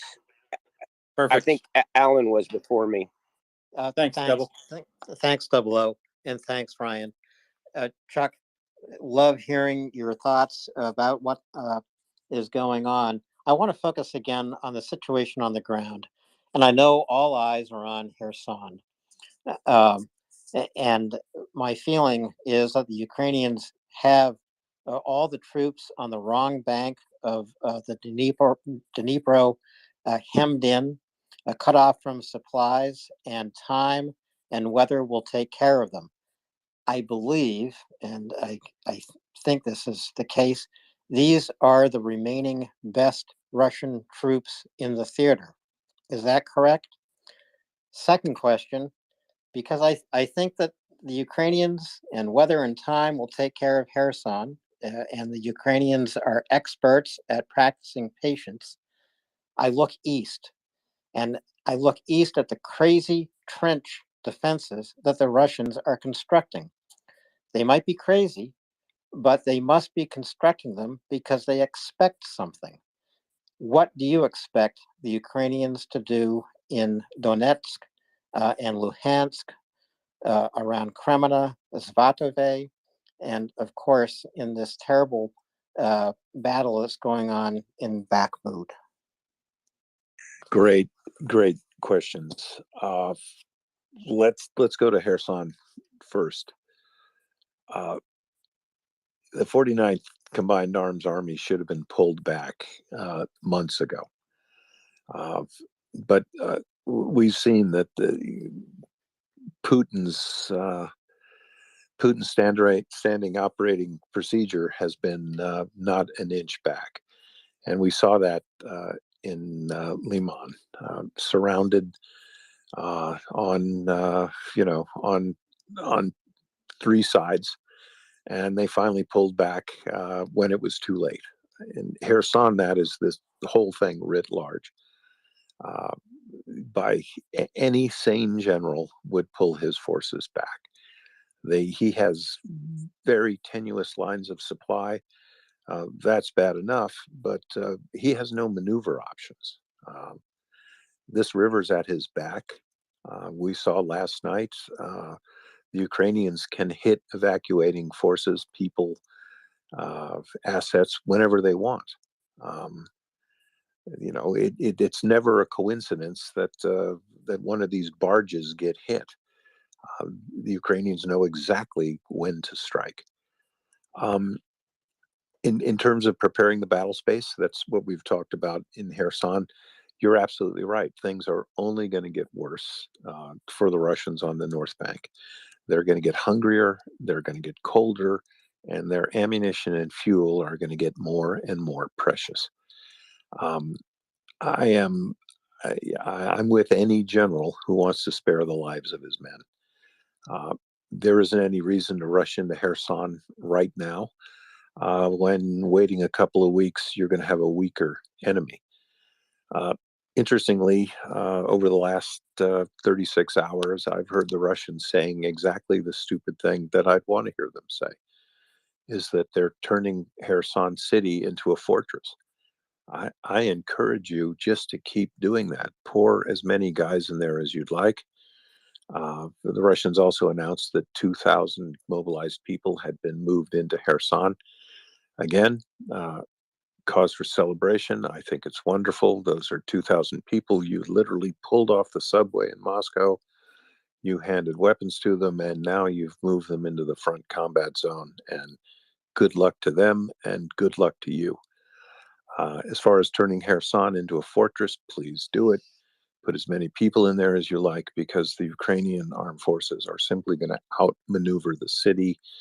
They're going to cut it off even more than it is now. They're going to move artillery closer, and they are literally going to surround and starve those people out. Thus, Kherson. We see the Russians, as you pointed out, constructing these defensive lines east of Izium. Again, boy, expend all the, I expend all the engineering effort, fuel, everything else, raw materials you need to dig those lines, because they are practically, not completely, but practically irrelevant in the cases of maneuver warfare. So imagine this: you've dug a nice 6-foot trench or 5.5-foot trench, perfect for your infantrymen to line up and put sandbags in front of and wait for the enemy to assault them head on. But those kind of fortifications, I won't even call them fortifications, that kind of ditch, that is simply a ready-made grave, because they will be hit with what we call variable time ammunition, which means that you shoot an artillery round, it doesn't go off when it hits the ground, it goes off 100 feet above the target, which means it sprays hot shrapnel down into that ditch, and that's where you're going to die. The other thing is that the Ukrainians have got so much precision strike munitions and such powerful surface-to-surface weapons available to them that they can interdict any section of that line that they want. The other thing is, if you dig a line of trenches like that, you have to supply it. You've got to set up logistics channels to feed ammunition and fuel to the front lines. And we've seen that the Ukrainians, and with their partisans on the ground and their deeply inserted special operations forces, there is no place that the Russians can store more than 10 gallons of gasoline or 4 crates of ammunition that the Ukrainians can't locate and hit almost within the hour of them discovering it. So why are the Russians digging fortifications? We've seen in their mobilization that they need manpower desperately. And I think a lot of times we don't really comprehend what a bad situation they are in terms of manpower. Sending these people, sending people you grabbed off the subway to the front is pretty much insane. I'd say this: it takes about 2 years to train a soldier adequately, so that he's going to be of some utility on the battlefield. It might take less time to train an infantryman. No offense to my infantry brothers, but it still takes. It's a process measured in tens of months. It takes longer to train an artilleryman. It takes longer to train someone to drive an infantry fighting vehicle and work its weapons and its radios and its sensors. It takes longer to teach someone how to drive a tank, how to maintain it. A vehicle commander who can actually fight the tank, use its sensors, its radios, its ranging equipment, its lasers, et cetera, et cetera. So by throwing these untrained people into the war, you're creating, you're not reinforcing units. You're almost poisoning them. You're sending men that can't be depended on, that are undertrained, that are untested, that are not integrated into the unit. There'll be no unit cohesion. It just isn't going to work. So someone thinks, well, we'll have them fight from these defensive positions. That's not going to work either. But that's what's going on in Donetsk. I'm one of these guys that think there's going to be a Christmas offensive.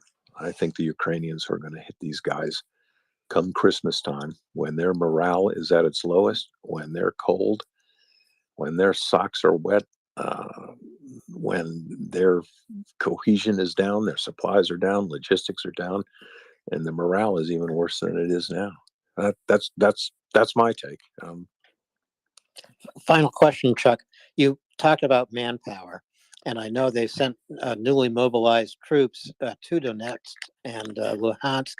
They've also sent 15,000 troops into Belarusia. If they need the manpower in Ukraine, what are those troops doing in Belarusia? Are they occupying the country? Are they keeping Lukashenko in power? And there's no possibility, it seems to me, of a second front from Belarusia into Ukraine. Your thoughts, and I'll drop down. Thanks for everyone's patience. No, those are, you've hit it right on the head. And I love a question that frames the answer.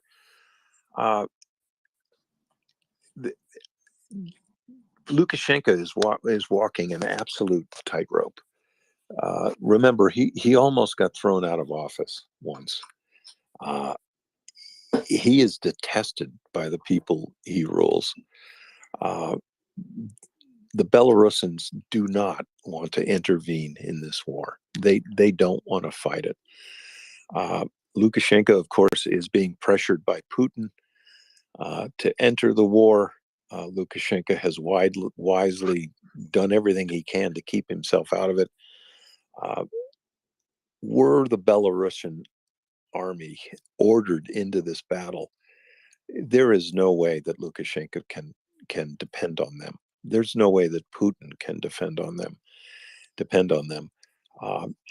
It's not outside of the realm of possibility that a brigade task group of Belarusians ordered across the Ukrainian border would not defect en masse, or perhaps even turn around in the other direction and attack into Belarus.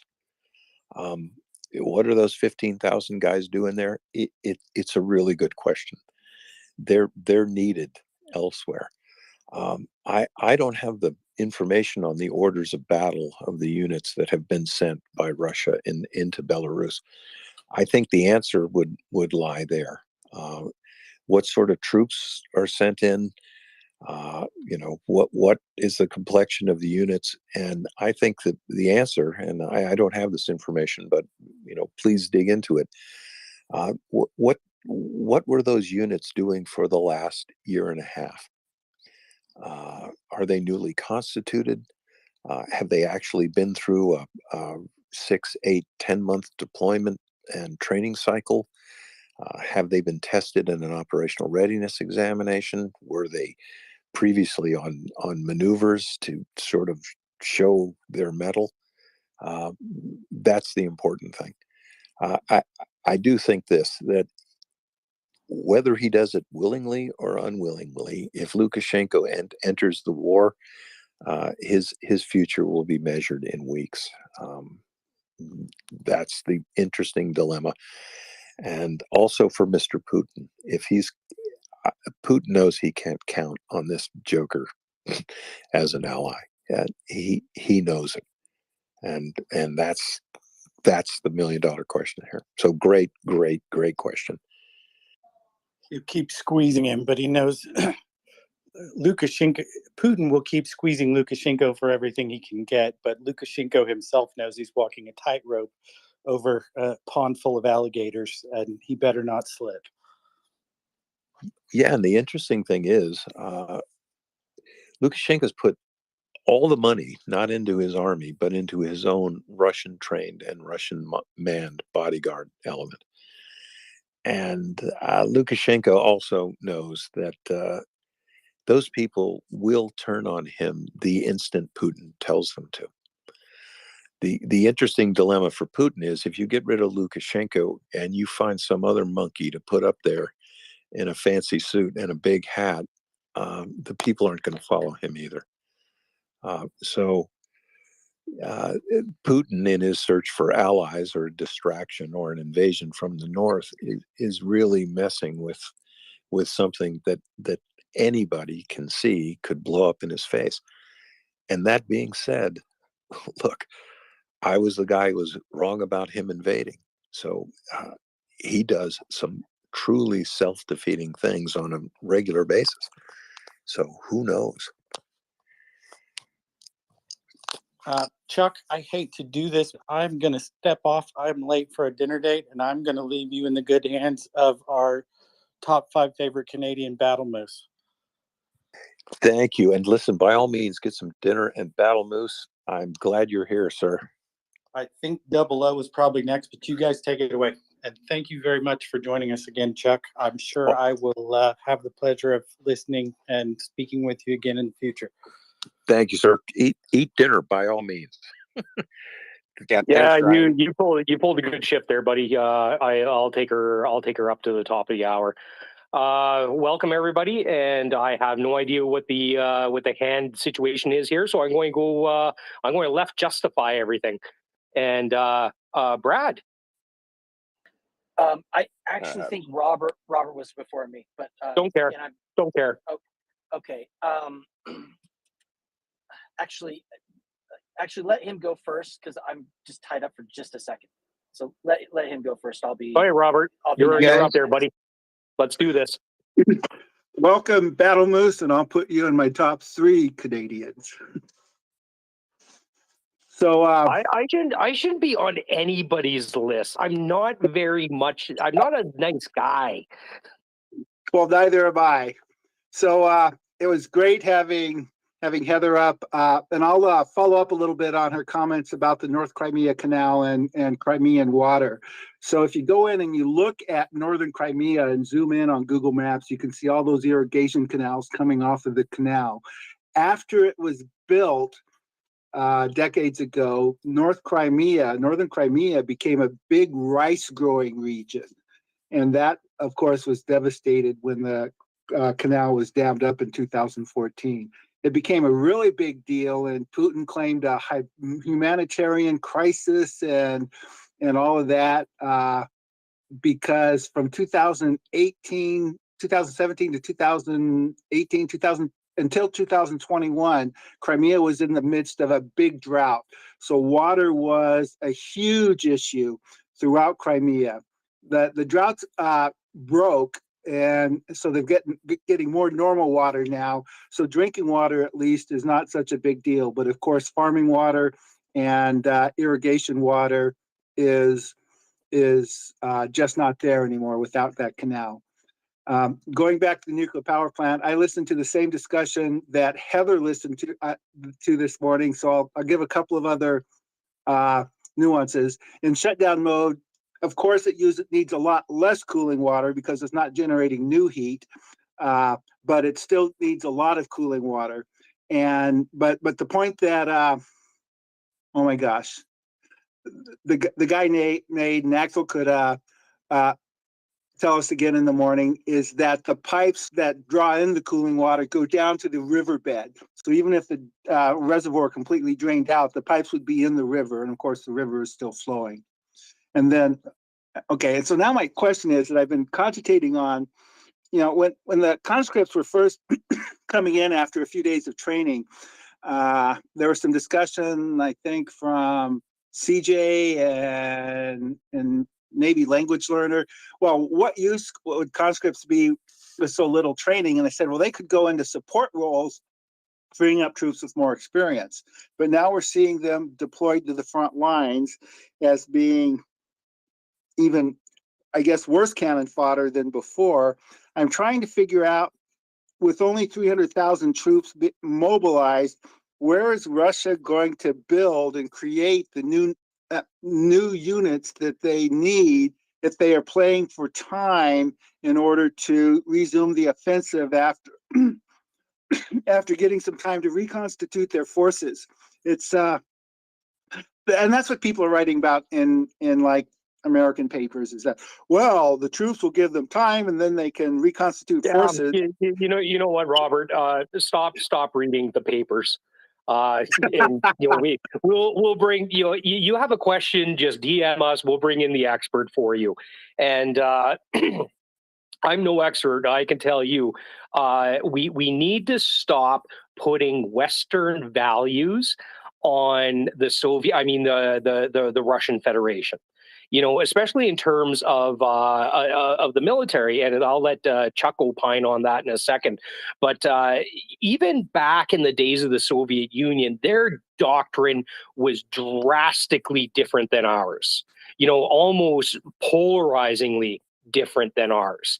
And things when the Soviet Union collapsed, things didn't get better. It got a little worse because they kind of took that Soviet doctrine, and which the Soviet Union was a legitimate threat. And I keep saying that they were a legitimate threat. Now you have the Russians that are they're not a superpower. They never will be a superpower.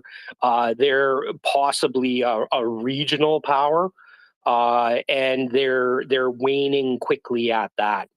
And I was talking to Yehuda there earlier, and I was saying that Putin very much reminds me of not even when you look at history of the old medieval tyrants that would throw their fiefdom into into the cauldron without a second thought. He's more like a bad Dungeons and Dragons villain that is throwing their people without a second thought. And I don't know. Maybe Chuck, you can touch on this. I think it might be a little bit of the caste system over in Russia, because I doubt any of the influential castes, any of the upper castes in Russian society, they're not being conscripted.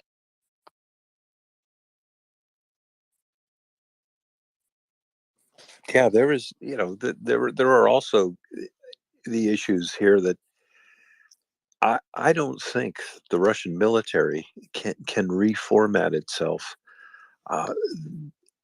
in any amount of time that can be relevant in the battle zone here. That I just don't see that happening. If you hired me as a 5-star general and wanted me to reformat the Russian army, you're looking at a decades-long process, or a decade certainly, and that's the changing of the enlisted culture. It's the changing of how you train your NCOs, and the training of a whole new generation of officers. Maybe you want to touch on a lot of people they're a little frightened about, Iran's going to help out or North Korea is going to help out. They can march the entire North Korean army to the front, and it won't make a lick of difference.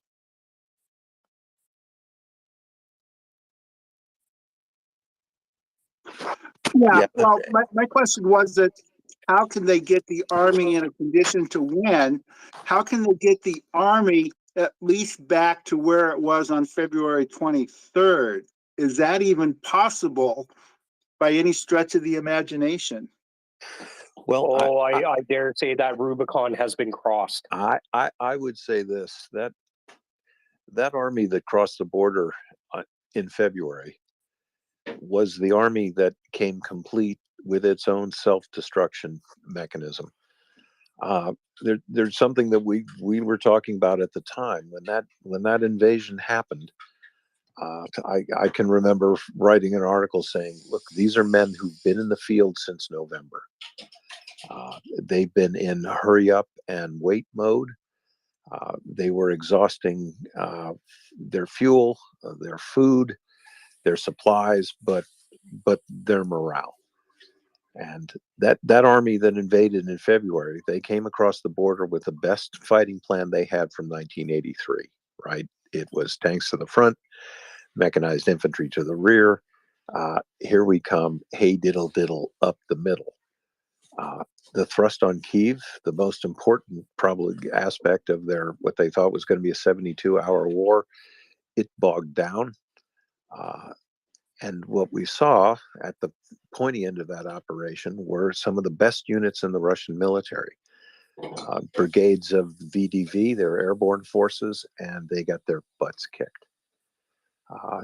Probably one of the things that set off the rapes and murders of Bucha were the fact that at Hostomel, these units were ordered to counterattack, and they were thrown back on their heels by Ukrainian citizen soldiers who met them and defeated them in house-to-house fights. we've seen that the Russian army was much more brittle than anyone thought it was going to be. That was a carefully held opinion by me during the course of this war, because I kept thinking they're going to put in the varsity. The Russians are finally going to put in their best troops, their best leaders, but it hasn't happened. Putin's on his 9th commanding general now. He's pulled 9 generals off out of command mode. And we've talked about this. Look, changing a general isn't like pulling the pitcher off the mound. It's like pulling the whole baseball team off the mound, because a baseball team's about as large as the staff of a commanding general. I don't think that this war is winnable anymore for the Russians. I don't think it's going to end. I think this war is going to go on for 2 more years.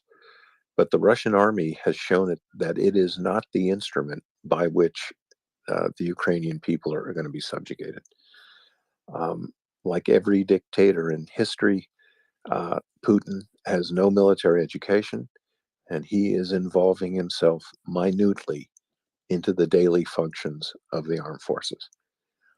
He's given orders that have been the preludes to every defeat that the Russians have suffered. He ordered the thrust on Kyiv. They had their butts kicked all the way back across the Belarusian border. He was minutely involved in the defenses around Izium and Kupiansk. We saw the greatest defeat of Russian arms since the Napoleonic Wars. I've said this, and the Ukrainians have been playing it cagey. There were army groups defeated around Izium. Army groups, not battalions, not regiments, and not even divisions, but armies, tens of thousands of men. We can argue about whether or not this happened, but let's wait till the history is written, and I think you're going to see that thousands of Russians were captured. We know that hundreds of infantry fighting vehicles were captured, air defense systems, electronic warfare equipment, everything that the Russians can put into the field were there, abandoned like at a yard sale. I think what we're going to see the Ukrainian offensive at Kherson launched at the appropriate moment, but right now the momentum seems to be going and the Izium axis. I don't think the Russians have got the bandwidth to deal with both of those occurring at the same time. That's why we see those defensive lines going up. But I don't see Marshal Zhukov coming off the bench and winning this in the 4th quarter for Putin.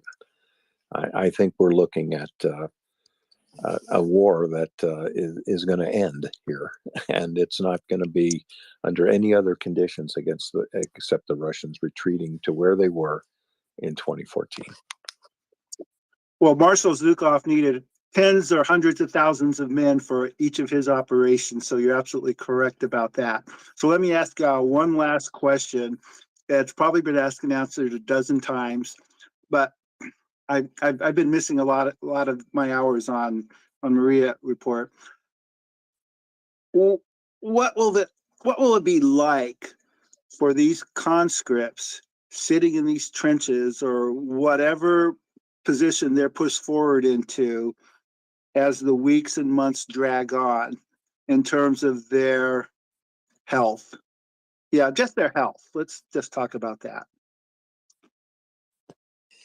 Wow, good question, and it's easy if you do a little thought experiment. Imagine you were going to work and 2 cops stopped you and they put you into a van and they took you to the police station, and then 50 other guys showed up and they put you on a bus and they drive you out of town and they put you into a barracks, and you draw a couple of pairs of pants and a jacket and a shirt, and they give you some boots, and then they hand you a rifle, and they put you on another bus and a train, and the next thing you know, you're at the front. And let's say this journey has taken you a week. And ask yourself this question. Do you know how to fire an AK pattern rifle? Do you know what to do when it jams? Do you know how to put the bayonet on it? Do you know how to take care of your feet? You had to walk 10 miles the last time the bus stopped to get to this barracks. How are your feet doing? Did your boots fit? Are you hungry? Well, there's no food when you got there. In some cases, you're dropped off in a field. There's no officers. There's nobody to meet you. This sounds like something out of a Kafka novel, but that's what's happening to these people. These people are replacements. No, they're not. They're not soldiers. They're people. It gets dark and you have to go somewhere. And ask yourself this as a listener. Can you really look up at the sky? Can you really tell me where north is? Okay, maybe you can. Do you know where southeast is? If I have you walk 25 minutes in the dark, do you know how far did you go? How many paces was it? Do you know how long your pace is? These are things that soldiers in anyone's army knows. And they don't, you're not born knowing this stuff. It has to be taught to you. And these guys don't have that training. Okay, so let's say I do make it to the front and I show up at this unit. Let's say it was a company. At this point in the war, out of that company, there's probably 20 guys left, not 100 that would normally be in a company. Two rifle platoons and a weapons platoon. There's probably about 20 guys, and they've seen it all. You haven't seen anything. And if you show up with something, this being the Russian army, and they want it, they're just going to take it. Your boots, your pants, your undershirt, whatever they want, they're going to take. And if you don't like it, you're just going to get beaten up. And maybe they'll bust your head in with a rifle butt.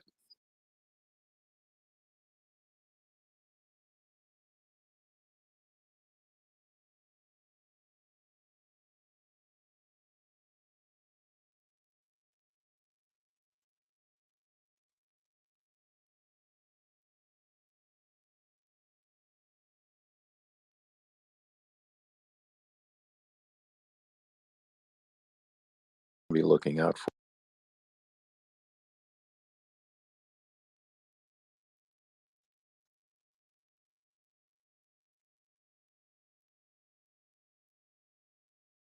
The other 50 guys, and you don't like being pants away from you, and you don't like these things. Cell phone, and we've seen this dozens of times, folks. That's insubordination, and that is mutiny, and those are capital offenses in a NATO army. You don't elect a spokesman and read a statement. This isn't what's done. That's why I said these people aren't reinforcements. They're a toxin that's being introduced into these units. They're schismatics. They're people who aren't going to fit in. And believe me, when that unit is ordered to the front in a body, these are the guys who are going to surrender. They're the people who are either going to run away or they're going to shoot their squad leader and come over in the largest unit they can to the enemy. That's not a guess. On at least 5 occasions that I've read about and seen video of, entire rifle squads have surrendered in Kherson. And the story they tell are, we got here 2 weeks ago, and they've described the journey and the treatment that I just went through. Again, that's why I'm saying that as an instrument of foreign policy, the Russian army it's not cutting it. It is not cutting it. And everything I talked about, these are things that have been endemic in the Russian army since the days of the Soviet Union. There was a predatory environment where non-commissioned officers were preying on the conscripts. There has always been friction in the barracks there. It has been more like being in a prison than an armed force. Great distance between the officers and the men. Almost as great a distance between the NCOs and the soldiers, and you can't. An army doesn't function like that. It just can't. So again, another thing that bodes well for the Ukrainians, because on the other side of the contact line, the situation is completely different. Units that are pulling together, guys that know what they're fighting for, they know the sacrifices they're making, and they are appreciated and loved by the nation they're protecting. They don't feel, as these conscripts do, that they've been maltreated, that no one cares about their sacrifice, and their lives mean nothing. That's why the 1-800 surrender lines that Ukraine has put up, and the websites, they're getting hundreds of contacts a day from soldiers, Russian soldiers, trying to negotiate their surrender. Again, it isn't going to work. And to dovetail off that, it's going to be winter in a couple weeks. And although Kherson, the area around Kherson, the coldest it gets about -17, like in a really cold snap. But that's the type of weather that us in the military, we call it's like exercise suck weather, where it's constantly going below zero and above zero and below zero. And like, believe it or not, people have died on exercise from hypothermia, from stuff like that, because you're sweating all day. And then, you go to ground at night and you turn into a popsicle, and you wake up and the dude next to you is dead, froze to death overnight.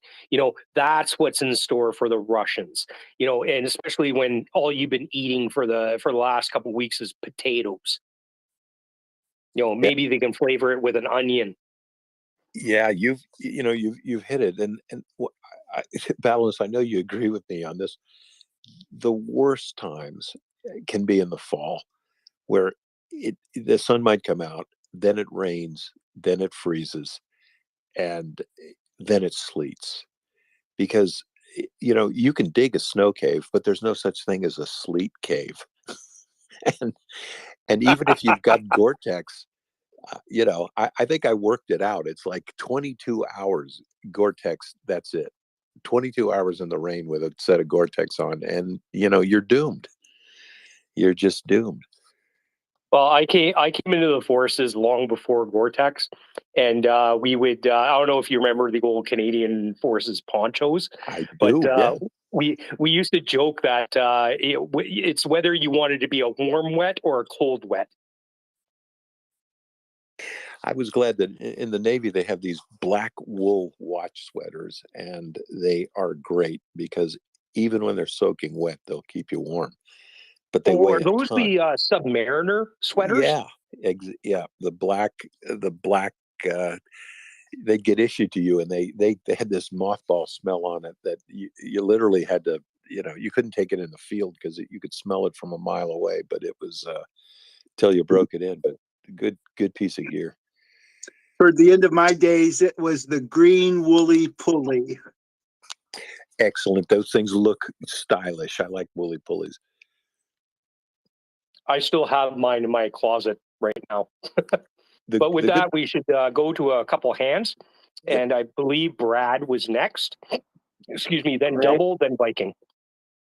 Great. I was just going to mention, I can't imagine being in the trenches with a toxic coworker, so to speak. There's a lot of management science around that topic. I've posted a little mini thread in the thread for the space in the bottom right hand corner. I think, Chuck, we talked about this at one point a while back, but the I think Alex will attest that I'm like the king of stupid questions, and I probably have the stupidest question of all time to ask. But before I do, I want to set it up. So if we think about the position that Putin's in, if things keep going the way they've gone, he's going to lose. I mean, even he can see that. So he needs to disrupt the battle, right? He needs to throw some things at Ukraine that are unthinkable, or as I like to say, I came up with a bunch of marketing lines for the Wagner Group. We make the unthinkable thinkable. So we see him, affixing, right? Oh, Chuck, I've got a million of these. That's Atrocities without borders. You're hired, man. Wagner, our favorite band is Erasure.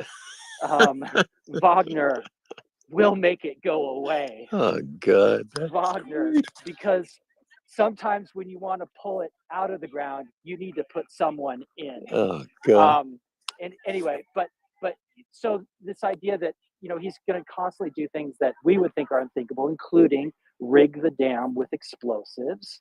And so here's my really and if we think about it, given that the water supply for people in Crimea is relatively secure, he has every incentive to blow that dam up. You could argue that he's just scaring everybody to kind of take away the morale aspect of the victory. He's really not going to blow it, but I actually think he's going to blow it. So if you think he's going to blow it, here's the stupid question. What would happen if the Ukrainians blew it right now? Like right now? And I know there's so many reasons why they should not do that. Well, but if that were timed with an all-out offensive on Kherson, you could see some military utility in that. And I do want to remind everybody that there's no telling what the Russians are going to do. There is just no telling. And in the long and awful history of warfare, there are hundreds of dams that have been deliberately blown, often by the United States and its allies, especially the British. You remember the dam buster raids? Well, it makes a great movie, but not if you live downstream from those dams, when hundreds and thousands of people were killed when those dams broke.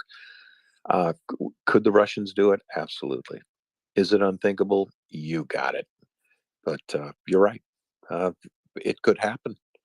And I think if there's a list of suspects, I have to put Russia at the top of it.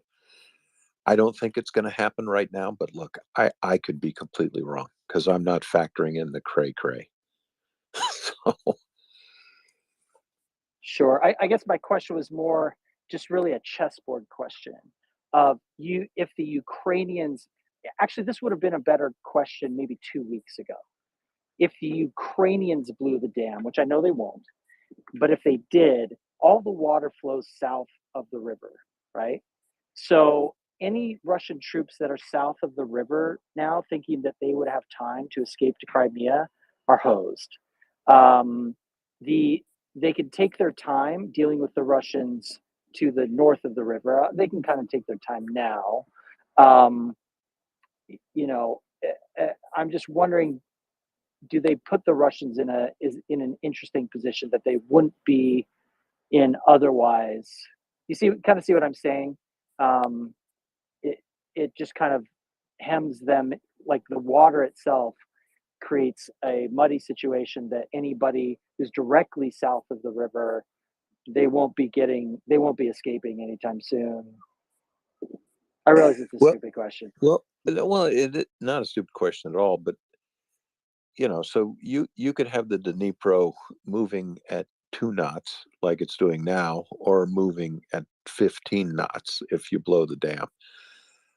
The river, in either case, is an impediment to Russian maneuver and logistics. And that's a problem they have right now, dam blown or not blown. They have a hard time getting what they need north to those troops, and And again, a bit underappreciated by everybody. But remember, when the retreat comes, the Russians have no maneuver options. The Dnipro is often 2, 3, 5, 10, 6 miles wide in places. Nobody's going to swim that. Those soldiers are going to have to basically fight to the death or surrender in a timely fashion. So, yeah, Fair. interesting question. All right. Thanks. And I believe we had somebody in here from the area that says the Dnipro doesn't freeze in the winter. So it's open water all year round. And that just complicates things even more. Oh, the Russians are screwed. Oh yeah. Listen, backstroke is not a good option. No, yeah, their time to get out of that salient is Yehuda's been on here multiple times, and like you can almost see him or hear him scratching his head, going like, the Russians make no sense. Like they like even bad militaries don't make decisions like this.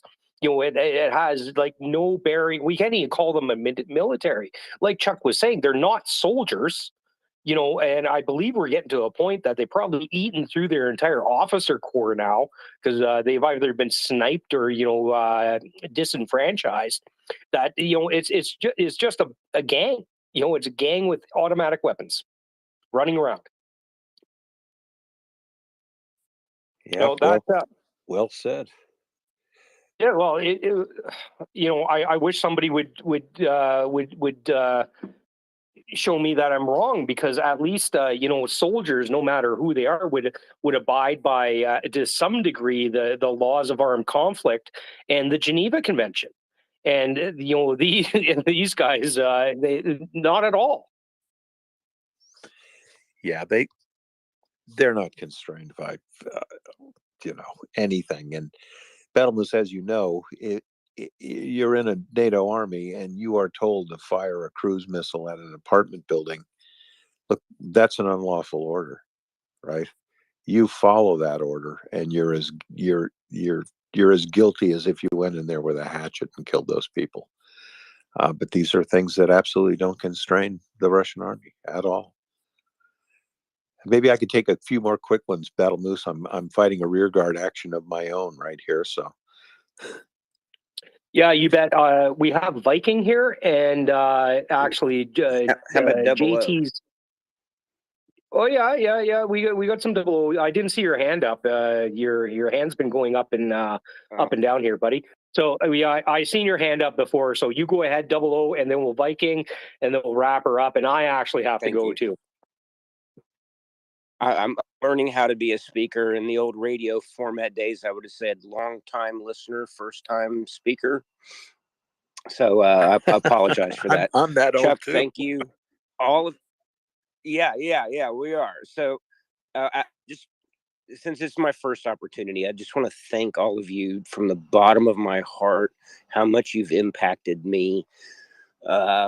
This is really personal for me, and I know we want to be quick, but so I'll go through this quickly, because all 9 questions I had for you, Chuck, you've already answered. So I felt a little cheated, but as we talked longer and I realized the depth of the audience that we have and the speakers that we have, organizers, and the historical perspective, I just kind of want to tell a story about why I'm here, and that'll lead to a question, and I'll try and do that as fast as possible. Fair enough? So go for it. That's very fair.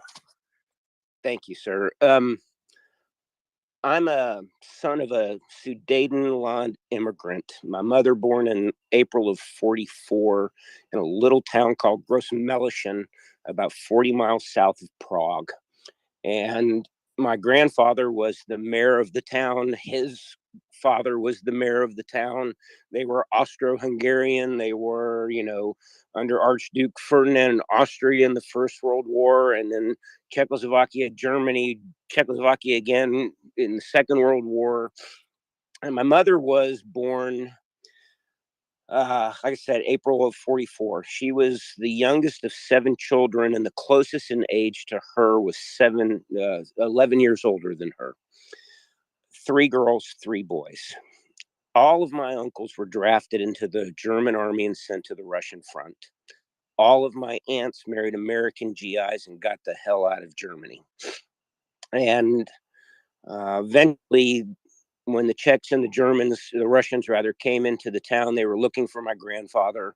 So he hid and scattered the family. My grandmother took my mother and fled and hid. And Russians did horrible things to my families. They dragged them from behind horses. They took their home. And we were farming people and had lived on that same piece of land for close to 400 years. So it's a lot of history. My mother grew up in the refugee camp. She was raped by Russian soldiers when she was just a small child. And I'm sorry, I get a lot of feeling about this, but it's why I'm here. It's why I'm part of NAFO. It's what I can do at 57 years old. I'm a former Navy corpsman and spent some time with the Marines and Desert Shield. I still, every part of me wants to go over there and fight, but I can't. But from the historical perspective, and this is where I'm getting towards the question, we were terrorized by buzz bombs. We had just issue after issue. The Marshall Plan came in and tried to rebuild, and my grandfather picking up cigarette butts off the ground as an old man walking because he couldn't get one. My mother didn't know a banana was yellow till she came to the United States, but her parents died 6 days apart when she was 11 and living in the refugee camps. And so my Aunt Paula, who had married an American GI, a master sergeant, a hardcore hunter, good guy. I mean, just the salt of the earth. They Okay, adopted. Double, I got to ask you to sum up here because our time is running out. Yeah, sorry, I did say I'd try to keep small. So we have these two regions under this bullshit annexation by Russia, and Ukrainians obviously don't want to shell their citizens. At what point do we say that the people that are left in those regions, we can't protect them the same that we would if they were in Kiev or in Lviv or in other areas that have been liberated, and we know that they're strong Ukrainians, because it's doing the right thing is hard because we're limited into the atrocities we're willing to commit to win a battle, right? And the courage and honor of the Ukrainian people that have stopped them from doing that. But at some point, with General Armageddon in there, who's going to unleash whatever hell he can possibly get away with or think that he can do, at what point do we just have to say we have to raise these areas and then march in, come back, and rebuild, right? I hope that came across as something that was answerable, but thank you again so much. Hey, Doc, I want to thank you for sharing that, and I appreciated every word you said, and I understand the horror that your family went through, and that is the Russian way of waging war. That is what they do. Everyone who's ever fought them has witnessed this. My own, my mother's family, she was the youngest, and so her brothers fought in World War II. They saw the things that the Russians did.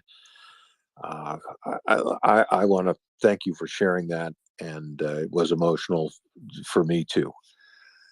Addressing the question, how do you keep Ukrainian citizens safe in this time of war? You answered your own question. Look, your family was able to come through somehow. I've seen some destroyed cities in my day. I have never ceased to be amazed that when the fighting slowed or stopped, that humans could actually appear from places. They were actually able to find places of safety.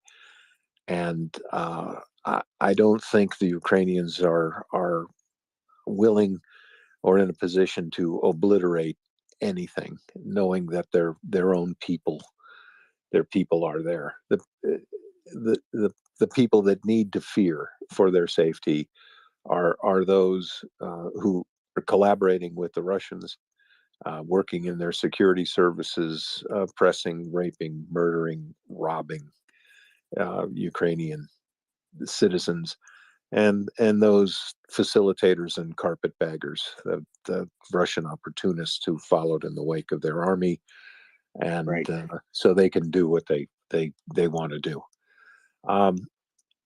You know, this is a battle of hearts and minds, but the Ukrainian people in the occupied areas, the vast majority of them, look, they've never forgotten what side they're on. It's very hard to leave your home, everything you've worked for, your house, your job, your place, knowing that if you do leave it, the Russians are just going to come into your house and take everything, right? So many people have stayed, and you can see why. But I promise you, this occupation is temporary. It's going to end. Russia is pretty much fighting almost the entire world right now, but it's Ukrainian sweat and Ukrainian blood and Western weapons. But look, I think that was Thank you, yeah, Chuck. absolutely, Doc. It was a good question and a very important statement for everyone to hear. And God bless you, my friend. Thank you, sir. How much time do you have, Chuck? You know what? I think I can do 10 more, and then I will fade. I will fade to blue. 10 more. I thought you were talking about like you do one or two more. Viking, and then we have Major Giroux that's in the audience now. Absolutely, Jason. You're going to fill in for me when I depart. Hi, Chuck. Thank you for Hi. your Thank you for your service and sacrifice to our country. Thank you for sending me. It was my pleasure. I'm reading your book, Warrior Soul. Oh, good. I hope you like it. Thank you. My question is, what is your take on the 101st Airborne deployment to Romania? They're a very important chess piece that got moved into a conspicuous place. Romania, as you know, is contiguous to Moldova, which is a place that the Russian army has already taken a bite out of. Romania is, of course, a NATO member, and having the 101st Airborne, arguably America's 911 force. This is an airborne division. These are soldiers that are completely trained. We were talking about civilians being scooped off the subway and put to the front. Well, I can promise you that a trooper from the 101st Airborne, these are professional soldiers. It takes about 2 years to become a paratrooper. And you earn those wings every day. These guys know how to fight. And they're right there. And they are a piece that Russia has to look at. That's why they're there. And God bless the 101st. Thanks, Chuck. You must have someone you love in the 101st, do you? I don't. I'm probably as old as you. I have co-workers in my current job that were in the 101st Airborne back in the days. Okay. Well, good. Tell them I said all the way, which is something they make you yell at jump school a lot. Thank you. Well, he's not 101st Airborne, but he's just an effective fighting soldier, Major Giroux. Jason, how are you, bud? Good, my friend. How are you? I'm good. I'm good. I am extracting. So if you lay down a base of fire, I will maneuver to the rear. Well, ironically, Chuck, I was coming up for supporting fires for you for Double Wolf's question about the question about what do they do about Ukrainian civilians. I think that would be great, Jason. And I think Doc really that was a great question. Very moving. It was. Battle Moose, I will extract now. And Jason, God bless you, sir. Thank you for your time with us, sir. My pleasure, guys, and I'll talk to you again soon. Thanks again, everybody. With that, we're going to do a little co-host switch over. Not that Major Drew's here, so I got to run away. I too have commitments that are here, so I leave it in the hands of Joseph and Bloc Québécois. So we got the other half of the Canadian duo that's going to come up and co-host.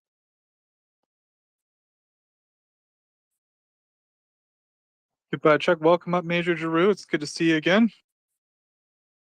Yes, thanks for having me back, and I hope I can contribute to the conversation. But really, I wanted to add supporting fires to Chuck's answer. Double Wolf asked, what about the Ukrainian civilians? And we have to remember that war is fought on the physical plane and the psychological plane. There's the kinetic war, and then there's the information war.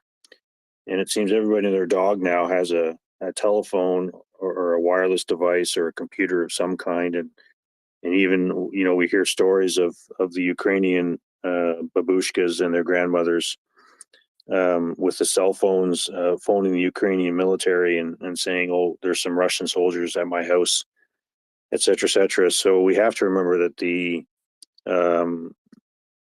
when the Ukrainians eventually, and I agree with Chuck, I think the Ukrainians will continue to pressure the Russians with continued offensives.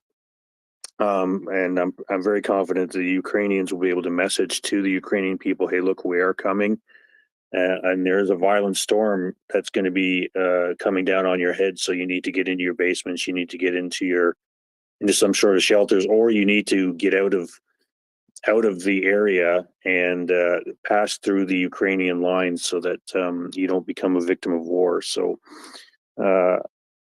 that information war is just as important as the kinetic fighting that is occurring. And I have no doubt that the Ukrainians will try to message to their people that they need to withdraw out of the area, or they need to get into hiding into a basement so that they don't, if their house does become damaged, they're still safe in their basements or something of the such. So that's unfortunately, civilians throughout military history, civilians have always been on the battlefield, and we try nowadays to try to mitigate civilian harm. And there's lots of great organizations out there that press the military to do that very thing. And I think the Ukrainians know that there are Ukrainian civilians in the battle space, and they will try their best to minimize civilian harm in that particular case, because they are the professional military, whereas we understand that the other side is not. So Double O Wolf, I hope that also adds to Chuck's answer and as to what the Ukrainians can do about the civilians in the battle space. Thank you very much for that answer, Major Drew. I did have a question for you while you're up here. And do you mind if I put the call out for others if they might have any questions for you? Yeah, fire away. Okay, great. So yeah, if anyone does have any questions for Major Drew, you can press the microphone button in the bottom left-hand corner of your screen, and that'll bring you up here and you can ask your question. So my question would be, obviously the noose is closing on Kherson, right? So I guess historically, or just from your experience, in terms of sort of closing in on a city, right? So the Ukrainians are now in a position, maybe not quite yet, but there's maybe a few satellite villages around, but where there's, kind of some flat land, and the Russians have the city, and the Ukrainians I assume, want to get into that city and either initiate the urban combat and start the hug, or obviously if they can take the city without Russia, with Russia withdrawing first, I'm sure they would prefer that. But point is, there's this gap right between them being in the city and them being not close enough to the city where the Russians can attack them. So how do you close that distance? Does that make sense, Major Drew? I think so.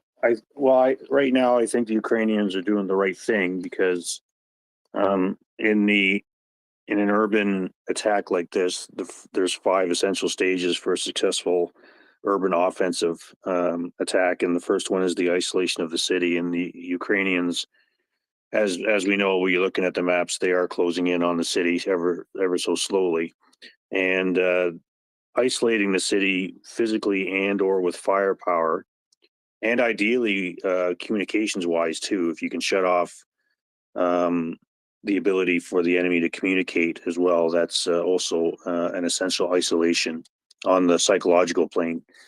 So, and this has been proven throughout urban warfare history that if you can isolate the city physically and or with firepower, the defenders get cut off, they can't reinforce, they can't resupply, and eventually the attackers will win because the defenders just run out of manpower, they run out of bullets, they run out of food, they run out of water, they run out of medical supplies.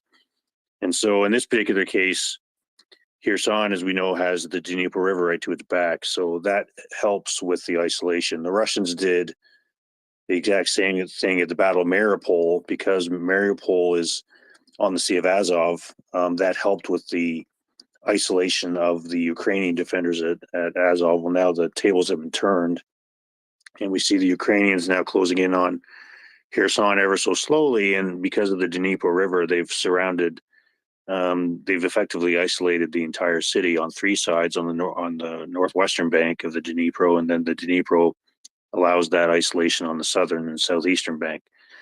So as they, if they decide to commit to an urban fight, they can, if they're trying to save the Ukrainian lives, they can allow the Russians to withdraw across the city. But of course, that means they live to fight another day. Or they can continue pummeling anything that goes across that river with artillery and indirect fire, and then they can engage in the urban fight. And it's, I'll somewhat disagree with Chuck in this particular case. Yeah, you may have, 2,000 new soldiers, Russian soldiers in that city, and even though they're probably horribly trained and they're new recruits, that's still 2,000 soldiers you have to deal with, and there were a lot of in the Battle of Normandy on D-Day, 6 June 1944, there were a lot of old German soldiers, and there were a lot of Russian prisoners of war who'd been scripted into the German military who were firing at the Americans, British, and Canadians. And some of them were old men and young boys, but they could still pull triggers and they could still send bullets downrange. So I suggest that if there is going to be an urban fight for Kherson, it's still going to be very challenging because it's an urban fight, but the Ukrainians, I think, will do better than the Russians have, based on the fact that the Ukrainians now have some urban fighting experience, and they've got decades of history that they can lean on. But right now, they're doing all the right things with the isolation of the city, and once they begin the urban battle, I think they'll probably demonstrate a better performance than the Russians, especially if the Russians have such lackluster troops inside the city itself, but that remains to be seen. Thank you very much, Major. Once again, I'll say if anyone does have any questions, you press the microphone button in the bottom left-hand corner of your screen. That'll bring you up, and you can ask a question of Major Giroux.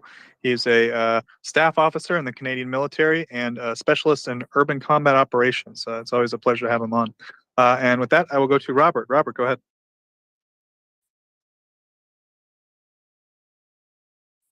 Sorry, thanks, Major Drew, for coming up. My question is, again, I didn't quite get it answered from Chuck, but do you have when you think about the condition of the Soviet conscripts coming into the front and the weather conditions that they're going to experience and the lack of medical care, and somewhere I heard here that Russian soldiers are being captured with gangrene, and how many Russian soldiers, what will be their casualty rate, non-combat casualty rate over the next 8 weeks, for example? That's a difficult question to answer. I don't have my crystal ball in front of me, and so it's a difficult question to answer because do we really know the state of the Russian army right now? Yes, we generally know that it seems to be poorly trained. Their operational plans have been absolute garbage, and their tactics have been a laughing stock. So yes, I can assume that with the weather coming, I don't know. A lot of people are quick to say that. A lot of people are quick to say, "Oh, the cold weather's coming and the Russians are going to suffer." Well, I don't really know. A lot of the Russians that are being pulled into this fight come from areas of northern Russia where they're probably actually very used to the cold weather. Whether they've been outfitted with the proper clothing or not, I don't think so. So yeah, there could be casualties, but we could find there are some Russian soldiers who are very capable of fighting in the cold weather because they happen to be from colder areas of colder regions of Russia. But I don't know. It remains to be seen. But you know, we've seen all over the Twitter. We see videos of helmets that are not made out of any kind of good steel, poor bulletproof vests, poor clothing overall.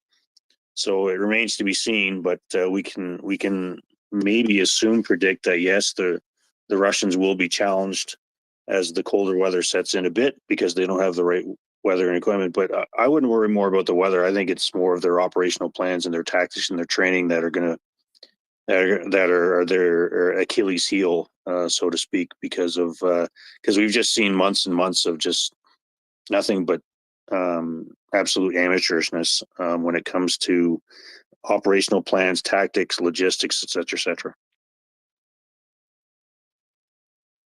Yeah, I was specifically referring to the 1.5 million Russian winter uniforms that apparently went missing or were never properly procured or what have you.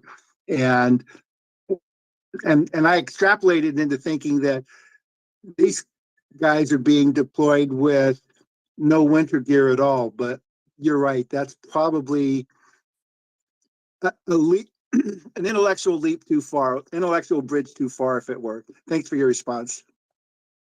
Robert, are you suggesting that there is corruption in the Russian military? No.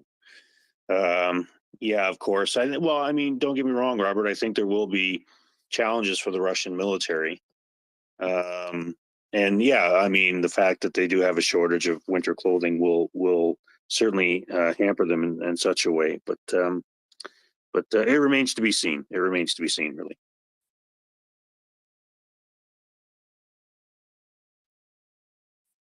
Thank you very much, Robert. And so we've got Anda up as co-host. Anda, you don't need to raise your hand. You're a co-host. Anda, bona ziua, Anda.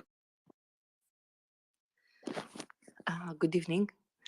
I wanted to be mindful that Dr. Paul was up and with his hand raised and didn't want to jump in front of the line, let's say. Dr. Paul, if you may please ask your question, and then I will ask mine. I'm sure yours is far better anyway. So, thank you. Hey, Anda, thank you. No problem. You could have gone first, but all good. Major Giroux. So, you know, for me, I get this growing sense of like impending. I don't want to call it doom, but impending like urban warfare in Kherson coming. Like I just get that sense and feeling. And one of the things that language has been talking about consistently for I think months now is how the partisans are like ready to get after it and you know kill some Russians and do all that, you know, on the kind of the leading edge of the sword here for Ukraine. I guess, you know, my question really is related to, you know, looking back at World War II, you know, most of the partisan activity was like in rural areas. And my concern for the partisans in Kherson is their ability to resupply and escape and evade, which I personally, I just, and I have no information to support this, but like, I don't think the partisan activities as great as we're being led to believe in Kherson. And I frankly hope that's true because in World War II, the Germans would go through towns, sweeping and killing and pillaging, you know, entire cities and towns of you know, looking for partisans. And I guess my question to you really is, A, why hasn't the Russians done that? Like, do we have information that they're doing that? I hope not. And B, are you concerned at all for, you know, partisans and soft units within Kherson City to actually like be able to sustain themselves? Good questions, Dr. Paul. I will say that during the Second World War, partisans were not just a rural asset, but they were in cities as well. And when Churchill, British Prime Minister Churchill, Sir Winston Churchill, formed the SOE, Special Operations Executive there, to actually train partisans. A lot of their work was done in cities, not necessarily kinetic work, but the intelligence gathering and figuring out where the Germans were and their armaments and vehicles and size and numbers, et cetera, et cetera. So partisans don't necessarily have to be conducting kinetic operations or violent operations all the time, although those are an asset, because they can be informing the good guys on all these other factors that will affect the battle. So, and we did see that. I mean, although Paris was largely taken intact because the German commander decided not to destroy the city, even though Hitler had ordered him to. There were partisans in the city who helped the French and the Americans actually liberate the city itself. But so let's go to Kherson. Yeah, we haven't seen much. I wouldn't be surprised if the Russians are trying to find partisans in any special operations forces in the war, but of course, they're not going to. I mean, they haven't been advertising their massacres until the massacres of civilians haven't been discovered until, of course, they withdraw or retreat from any parts in Ukraine. So it could be the same here. They could be finding partisans and executing them, for all we know, and we'll find out afterwards. I guess if the Battle of Kherson happens, I guess we'll find out afterwards. But if they are, I mean, if I'm the Ukrainians, I'm not advertising any partisan or special operations forces work that's occurring in Kherson or anywhere else in the country, because I don't want the Russians to find out that there are partisans working. Right. So yeah, it's a quiet part of the war that we don't hear about, and for very good reason, because they act as intelligence gathering assets, and the Ukrainians don't want to give that up. So I guess we'll find out if Ukrainians go into Kherson and the urban battle starts. I guess we'll find out if they find murder houses or anything of such. We saw during the Second Battle of Fallujah in 2004, November, December 2004, the Americans were finding torture houses and murder houses and slaughterhouses and all that. So I guess we'll find if we'll have a deja vu in Kherson if the Ukrainians decide to commit to that urban fight. Does that answer? I think I answered one question, Dr. Paul. Did I answer both questions, sir?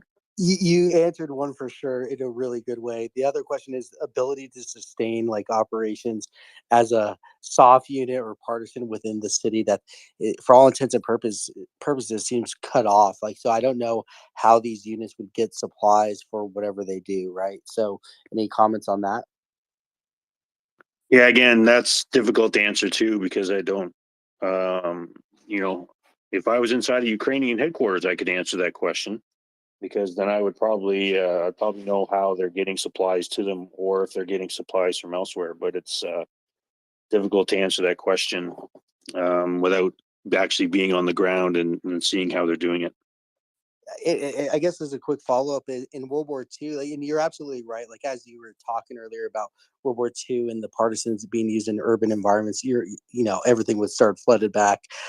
So I absolutely agree. But back then, how were they doing it back then? Was it airdrops primarily, rat lines, tunnels? How was it done back then?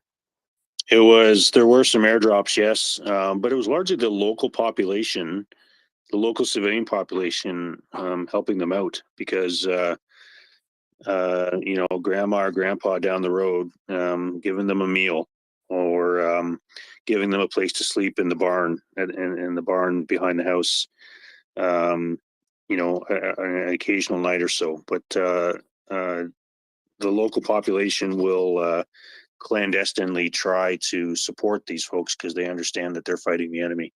So yes, the airdrops, yes, shipping back in the war, shipping supplies across the English Channel and smuggling it all in and all that.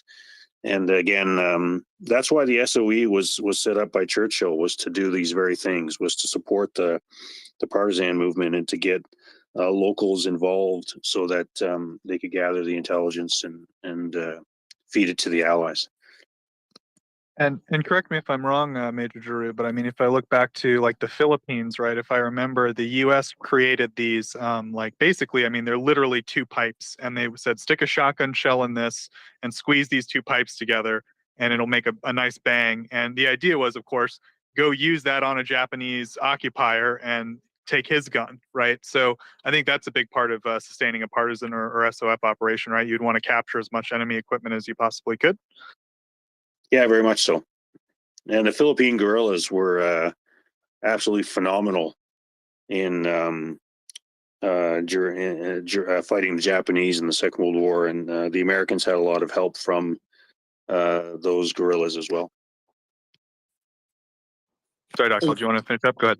Yeah, just a final question. I mean, you know, for me, I can't wait to read the books, the history books of so many of these cities and battles and operations. I mean, any plans, Major Giroux, to either alone or with Colonel Spencer to write a book on this battle or Mariupol or otherwise?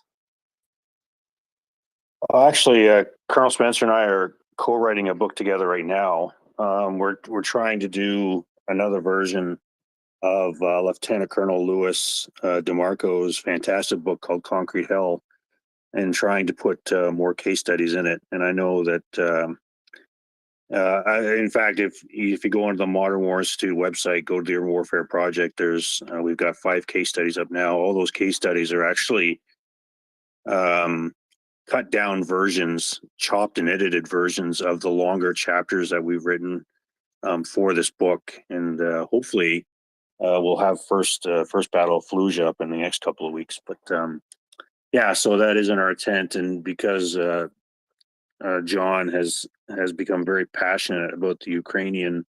Well, we all have become passionate about the Ukrainian side of the war, but John has become particularly, having visited Kyiv, and now having just recently published his book with Liam Collins there. He's looking more to have more.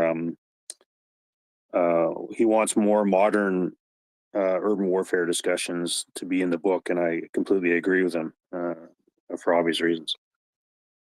And the final question, just I keep adding on here, but you know, I guess my question here is how does a military, the Canadian or the United States, integrate learnings from this war, you know, Ukraine-Russian war, into whether it's doctrine, training, operations?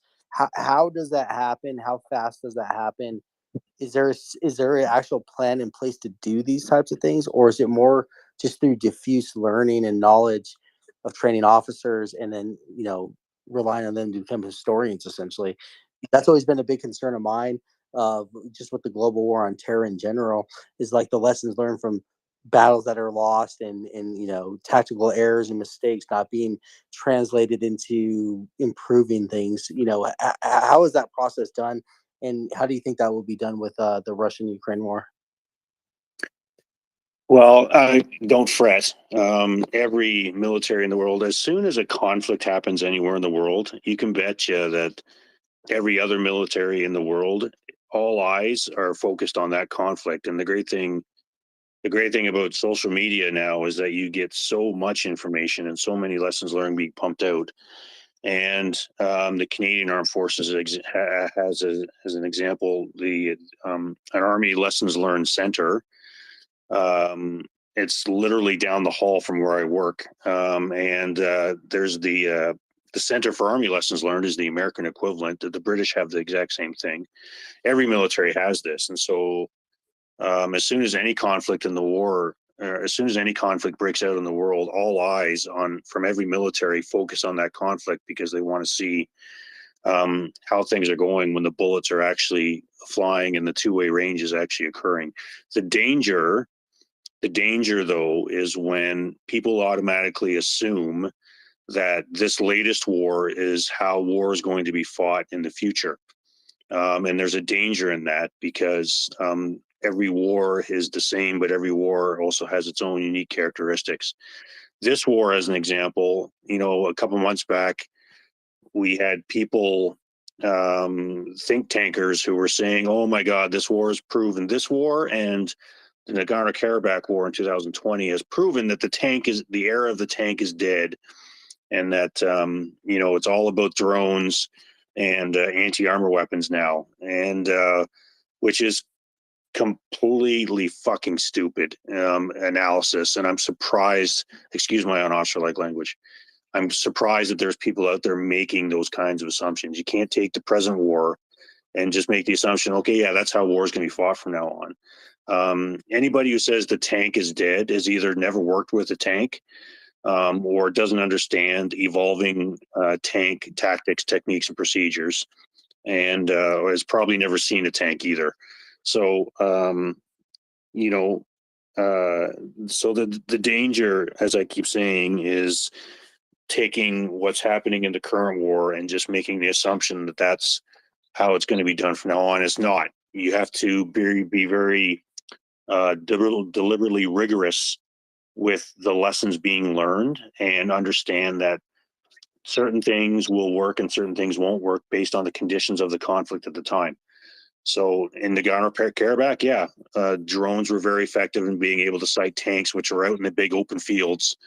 And so they were able to bring, our fire down on them. Same with this particular conflict. But go to another part of the world where, there's more cover concealment and where the tankers are smarter, because let's face it, folks, the Russian tankers have not been employing good tactics, techniques, and procedures at all, which is why they keep getting their tanks brewed up. You tank smart tankers, which, the Americans and the British, the Canadians, a lot of other Western NATO countries, their armored soldiers are fairly smart folks, and they understand tactics, techniques, and procedures. They'll prove that they'll continue to prove over that, which has over the past 80 years and into the future, that tanks are still very much a vital part of the battlefield. So all of the armies have lessons learned centers which very rigorously analyze these lessons learned, and then they do bring them back and say, okay, what can we learn? Does any of this now need to be brought into our doctrine, or do we just say, hey, okay, that worked for this particular war? We'll put out a doctrinal note saying, hey, this is what we've learned, but let's make sure that we don't apply it in all environments, et cetera, et cetera. And that's always a very rigorous process amongst all militaries. Yeah, thanks. That's great, Majors. You really appreciate it. I do feel better hearing you say all that. Yeah, I have heard before that, like, the tendency of militaries, at least in the past, hopefully, like militaries have learned from this, not to just train for the last war, right? To train for the future wars and all the eventualities and unknowns that could likely entail. And to your point on tanks, I think that at least for me, the key lesson is it's not that tanks are useless or no longer relevant, right? Tanks need to evolve with the technology, platform, systems, sensors, all that stuff. All those bells and whistles need to evolve with the battlefield, right? As that changes, which clearly it is. And just a quick point, I find it very interesting. Like, Rheinmetall has a new main battlefield tank that's really, really cool in the sense of, counter drone technology, and through multiple ways and sensors, anti, tank technologies and things like that. So, yeah, I think that's my key takeaway from, as far as the tank discussion is, tanks are always going to be essential. They just need to continue to evolve with the battlefield, with the technologies, the threats, like you basically said. So thanks so much. Yeah, Dr. Paul, no worries. Yeah, and like in my former unit, I commanded the counter improvised explosive devices cell, and I learned there that when it comes to improvised explosive devices and counter improvised explosive device drills, it's a consistent cat and mouse game all the time. One side evolves their tactics, techniques, and procedures to overcome the other side, and then the other side evolves theirs to do that. And so that happens in the IED world, it happens in the armored world, it happens in the artillery world, it happens in the electronic warfare world, it happens in, regardless of what trade you are, It's a continual cat and mouse game, a continual evolving of TTPs all the time, in order to outthink or outdo the always ever changing opponent. So I mean, there's situational change here with the Russia-Ukrainian war, that's for sure. Last comment in question. Sorry, guys. But Major Giroux, I didn't know that experience that you had there, like being part of a counter IED unit. But what was your learning from that with industry? Right, it's not the military itself developing the tools necessarily to counter a threat, but what's the learning moving forward of how fast they were able to adapt and deliver technologies and whatever else to the battlefield, to the frontline soldier. What was your experience there? What's missing? How did it go? What's the learning moving forward in I mean, looking at the threats of today, right? It's a more conventional war that we're looking at with China, Russia, et cetera. So what's missing? What's areas of improvement on that? And just what was your overall experience with trying to counter that? Well, when it came to that particular job, also got me interested in uncrewed aerial vehicles, UAVs, or in civilian vernacular drones, which we really saw as flying IEDs, in all honesty, because we saw that a lot of insurgencies around the world were buying tens of thousands of dollars worth of Dajiang's Industries, DJI's Industries, Phantom drones, which they could easily weaponize.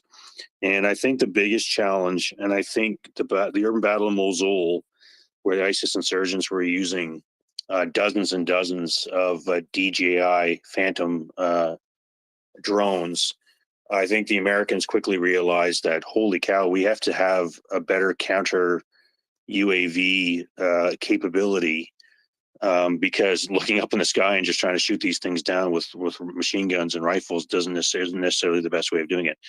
So I think the biggest challenge for Western militaries is that they have a bureaucracy and they have a contract system and they have a very long process of buying equipment to counter an enemy's TTPs. But especially when you're dealing with insurgencies, they can evolve their TTPs so quickly that by the time you've developed a product to deal with whatever weapon system they've developed, they've already moved on to the next stage of that weapon system. And we see this now with uncrewed aerial vehicles, with the UAVs. That technology is mind-bogglingly developing at such a fast rate that it's challenging for Western militaries to catch up. And I think this is we talked about the evolving TTPs, but we're talking about the evolving mindset. And now we see defense contractors stepping up to fill that slow, somewhat glacial procurement system that Western militaries have to try to counter all of these new challenges and all these new developments. And so Western militaries really have to streamline their procurement system and their thinking and their developing of weapons and counter weapon systems in order to face the very quickly developing and challenging enemy TTPs and weapon systems or weapons platforms. And we still have a long way to go to do that. But I think more Western militaries are waking up to the fact now that you can't take 10 years to build a counter UAV system, because in 10 years, UAVs will have developed to the pace that as soon as you put that counter UAV system into place, it's now redundant anyway. So why bother going through all the rigmarole? So, but there's so many rules in place right now because, American militaries want to buy American and Canadian military wants to buy Canadian, et cetera, et cetera. And, that we want to make sure that we're not wasting the taxpayers' dollars by spending hundreds of millions of dollars on a system that's going to be redundant or something of the such. But it takes a lot of time and a lot of paperwork and a lot of money, and that process has to be streamlined in order to make sure that it stays up with the current threat, which is very challenging. Thank you. Drew. I was just going to say real quick, the solution to that, in my view, is like a retainer with a defense contractor that has a certain bandwidth to adapt and able to constantly feed the machine, if you will, the military machine, to adapt to the threats in real time, with like X amount of budget that's there, not spent, ready to go, with the resources there to build and create the solutions to counter these threats. Not that that's ever going to happen, but that's the solution I immediately see. But thank you. That was very enlightening. Really appreciate it. Thank you, Dr. Paul. It's a great discussion. We just have so many hands, and everyone's been super patient. So we're so sorry if anyone, we're going to do the best we can with the order. I'm going to turn it over to Anda. So direct all hate mail to her if she gets it wrong. No, but thanks everyone for your patience. And if we've got almost a full panel. So if you don't have anything pertinent, please do hop down, and we'll do our best to bring everyone back up if we have to. So thanks. Back to you, Anda. So the next one is Rosalie, who I think wants to add on this topic, and then we will go to Liberal. Rosalie. Yeah, hi, Major Drew. It's good to see you. I have a question. Sorry, it's gonna be noisy here. I have a question about. Well, you were kind of talking about kind of the. Obviously, every war is different, and I think that offers, chances to adapt in the kinetic sense, but also I think the way that we use information operations can change too. And I wonder what you see here, maybe even with the situation in Kherson, that you think there is, a place to innovate, or is there anything that you see that they should be trying?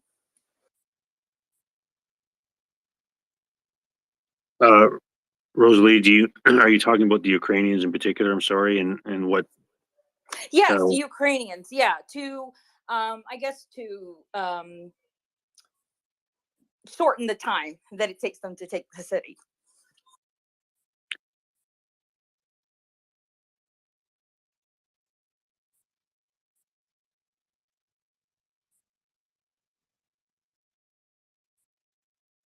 Major, did you get that?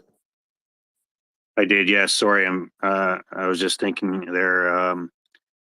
I can't. It's hard to answer that question because I don't know what the Ukrainian operational plan is, and I don't know what the Russian operational plan is. If the Russians decide to stay and fight, then it's going to be a longer fight. But if the Ukrainians employ the proper operational plan and employ the proper tactics to take a city, of which the first stage is always isolating the city, and then this stage one, isolate the city physically and with firepower and communications wise.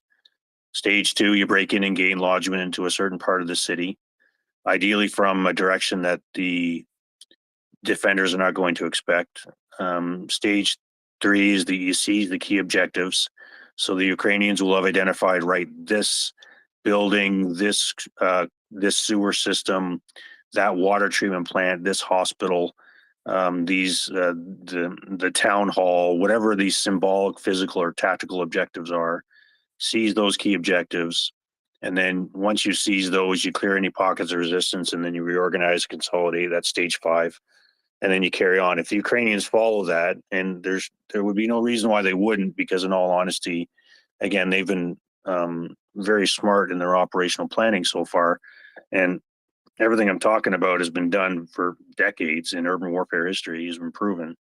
Then they'll eventually take that city, but it won't be a short fight. It'll only be a short fight if the Russians decide to retreat out of that city, and that will shorten the fight. But if they decide to stay, then I'll suggest that fight's going to last for a few days, if not possibly a few weeks, because that's the way urban fighting really is.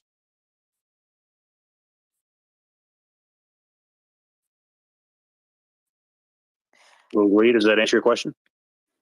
Yeah, I appreciate that. Thank you. Thank you. Liberal. Hey, good evening, and thank you. Good evening, Major Drew. Sir, I have a question for you. I'll try to keep it succinct. If you are familiar with the Russian Wagner line of defense in Donbass, what's your hot take on whether or not, that's a formidable defense, or how the Ukrainians might overcome that or overrun that. I don't see it as a serious defensive position, but I defer to you with your knowledge, sir.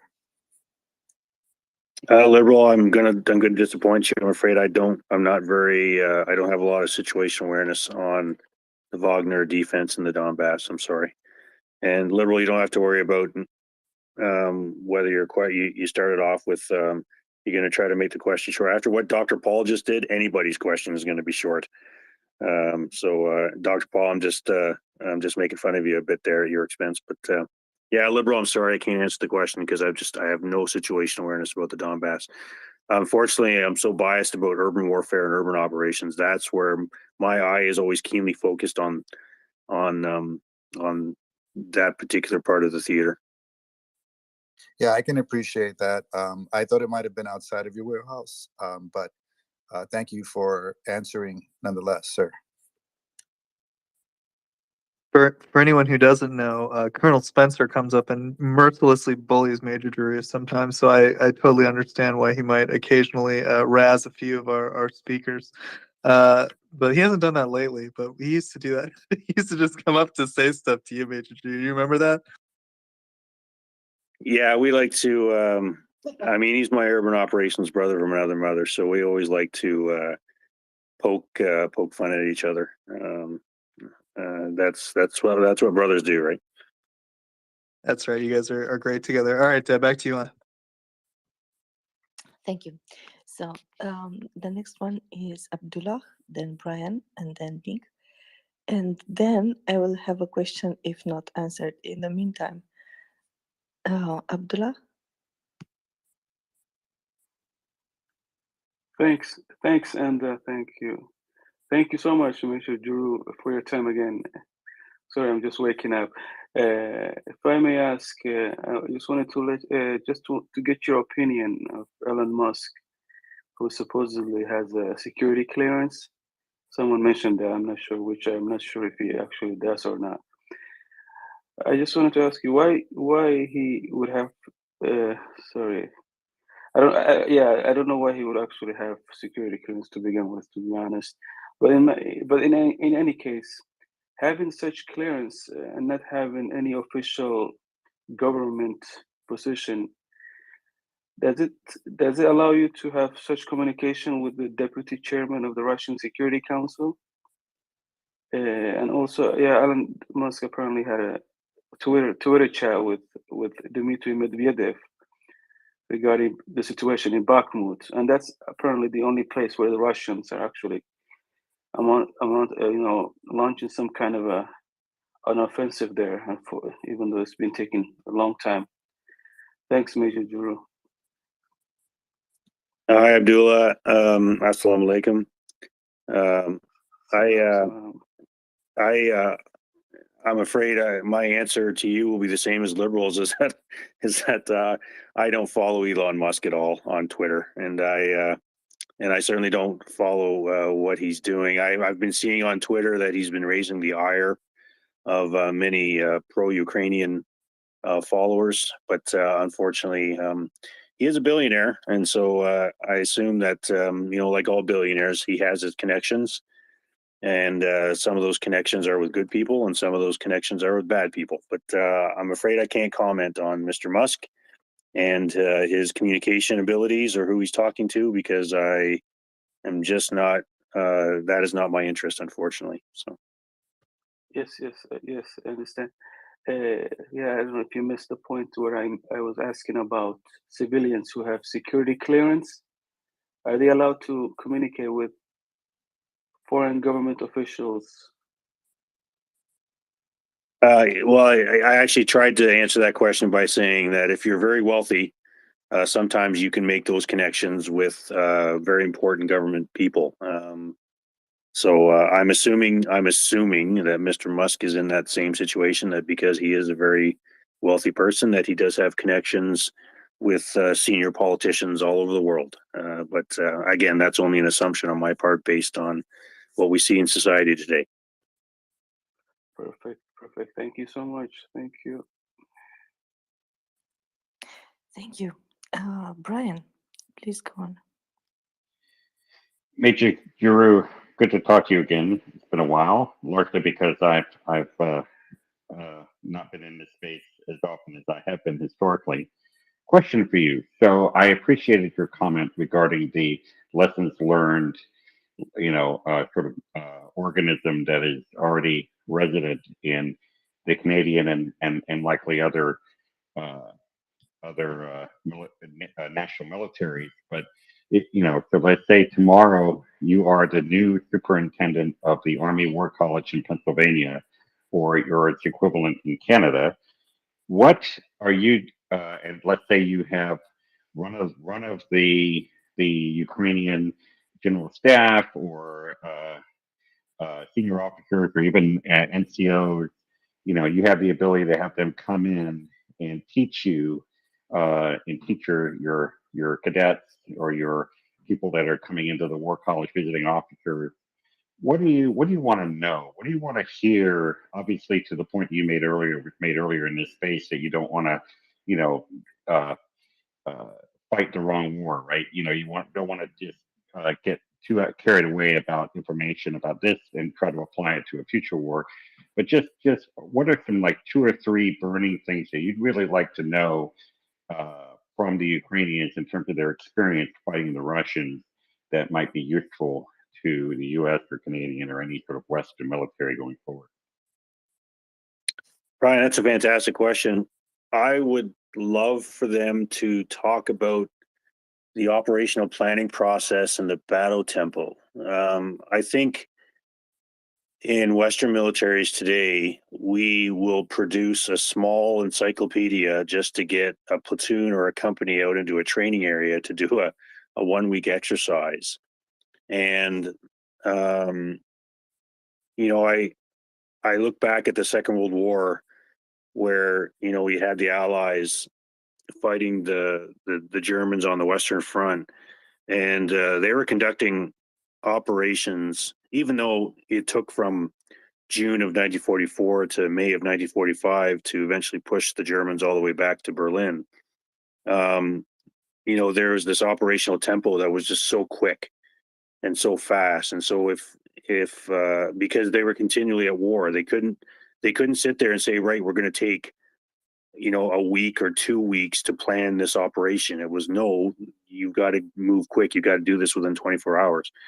And so I would be fascinated with pulling the Ukrainians in and saying, right, when it came to planning operations, what was your operational tempo, and how did you come up with the plan so quickly, and how did you push the plans down the chain of command so quickly so that the troops at the tactical at the pointy tip of the spear would actually be able to execute the plans in a timely manner.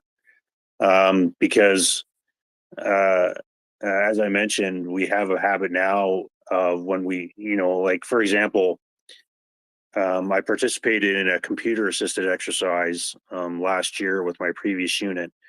And this computer assisted exercise was a 6-day exercise, and it took a year to plan it. It wasn't my unit that planned it. It was my unit was supporting the unit that was planning it. And this was just a computer assisted exercise that involved, a few hundred people, but it took a year to plan it. And if you're talking about combat operations, obviously that tempo is so much higher that you would have to plan it at such a faster rate. So I would bring it in as a lessons learned. How do you plan these things so quickly, and how do you execute the operation so quickly? And what is your turnaround time when it comes to planning? And that would be a great lesson learned for, I think, Western militaries, because then they would be, holy cow, we can't spend 6 months to plan an operation against whatever city or whatever piece of geography. It's got to be quick. So that would be the first thing. And then the second thing would be points to improve, because failure is always a better teacher than success, especially in the military.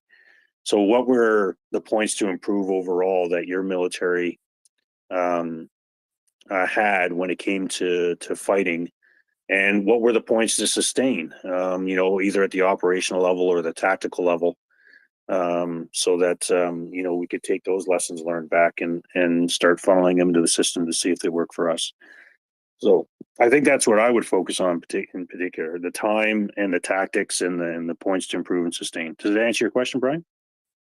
Absolutely. And one other thing that I would love someday, there was some mention of this in the press back in the Kiev Oblast portion of the campaign, in which there was this app that was developed on the fly. You may have read about this, where they cascaded the app. They developed it on the fly and then sent it out, where even the citizenry could actually enter in, where they saw troop movements around Kiev and some of the other areas, and then they used that for fire control, and it's almost like crowdsourcing fire control sort of thing on the fly. And so, to your point about being nimble and being able to adjust on the fly and develop it and apply creative solutions in a short period of time.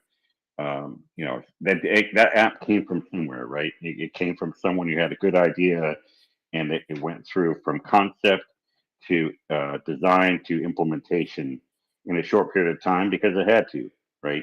So, um, I using a citizenry smartphone to call in a fire mission was probably not on a lot of people's bucket list at the beginning of the year.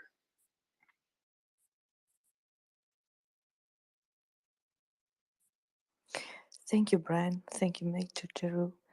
The next one with his hands up is Nick, then Recon, then Charles. Hi, Major Jeru. I wanted back at the top of the hour. You were explaining how the concept that the age of the tank is over is a silly concept, effectively, and it got me to wondering. Please tell me if I'm wrong about this. If one side or the other in this war had air superiority, if that whole idea of considering how important air power is in combined arms, if that whole notion of the age of the tank is over wouldn't even have been thought up. Hopefully I articulated that adequately. Thank you.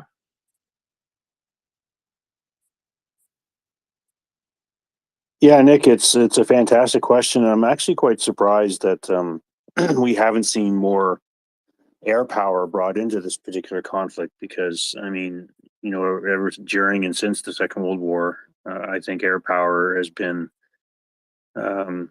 very critical in any kind of conflict. Oh, I hate saying that because there's probably Air Force pilots out there who are more than agreeing with me, because Air Force pilots love to talk about being Air Force pilots. But yeah, it is. I mean, and certainly there are certain aircraft out there that would be able to, that have been designed to destroy tanks. And so it's quite surprising that the Russian Air Force has not been, to bring it back to the Ukraine, to the current conflict. It's quite surprising that the Russian Air Force has not been out in force, because once again, we've been duped. For 20 years, we believed that the Russian military was all that in a bag of chips. It was 10 feet tall and bulletproof, and we'll watch out. Woe to anybody who messes with the Russian military. And yet, their Air Force has been largely absent throughout the conflict, which is mind-boggling in itself as well. And the only air power I've seen are the Ukrainians, with helicopter gunships and the occasional fighter jet going out there to support the troops on the ground, which is absolutely fantastic. But yeah, I mean, if air power was more prevalent in the conflict, then they would certainly be having an effect on the battlefield. But we haven't seen it. It's been largely a ground war, and even the Navy. Not that I think the Ukrainian Navy is not that big at all, and even the Russian Navy has been largely absent. Like, if I was Mr. Putin, I'd be parking all kinds of naval warships off the coast of Odessa and all around the Crimea, all over the ocean there, to provide support to the troops. So, mind you, again, the Russian operational planning and their tactics have been so abysmal that I'm sure if they had air forces and naval forces supporting the troops, they would more than likely be bombing their own troops because of how. I mean, if the Army's that inept, my good, the Air Force and the Navy must be just as bad, I assume. Which is just my assessment based on their complete absence from the conflict. But yeah, maybe they would be having more of an effect on ground forces overall, not just tanks, but ground forces overall, if that was the case. But we haven't seen it. Thank God we haven't seen it, which allows the Ukrainians just to focus on the land war, and in this case, rightly so. Nick, does that answer your question, though? Yeah, that not only did it answer my question, it cracked me up. That was brilliant. Thank you very much, Major Giroux. I will drop down. Thank you. Thank you, Nick. Reckon. Hi, Major Drew. Good evening. Two things. First of all, I think it was Abdullah who was speaking about Elon Musk talking to Medvedev. Well, can't say his name tonight. I think he was more trolling him by asking him how is the Bakhmut campaign going, because it was in response to him making fun of Liz Truss. So it kind of was like, I think, him trolling him back. It wasn't him actually asking him how good the Bakhmut thing's going. I hope it's going well for you guys type thing. It was more of a troll type of a situation. And he does have a security clearance because, or some type of security, he may have some type of security clearance because he is a defense contractor. That doesn't mean he has clearance to everything. That may mean it could be very limited to only the individual small items he's involved with. And even then, even limited, because most of it would be his engineers and his project managers. But anyway, my question was, in response to, I guess, these loitering munitions from Iran that they've been sending over, and calling them loitering munitions as being generous, what would you think should be done in terms of air defense that can, not long term, because obviously you can send them NAs, SAMs, and IRSTs, but what can be done short term now, immediately get into the hands of the Ukrainians that they can use this week and next week and the following week? And I will listen. Thank you. Well, Recon, first, thank you very much for answering the Elon Musk question. Now that you're saying it, I think I do recall reading something about that. Yeah, he was doing a troll thing. But yeah, thanks for answering that and for giving me more situation awareness. I mean, keep providing the Ukrainians what they need in order to shoot these things down. I mean, that's the simple answer. And the challenge with loitering munitions and Class 1 uncrewed aerial vehicles is that they're so small and so fast that it's very challenging to target these things and very challenging to bring them down in the first place. So whatever assets that the West can provide, counter UAV assets can provide, just keep pushing those assets to the Ukrainians so that they can use them to shoot these things down. I mean, it's not a very fulsome answer, unfortunately, but the answers are already very apparent, in all honesty. And that as long as these things are now being used, then you've got to supply the systems to be able to shoot them down.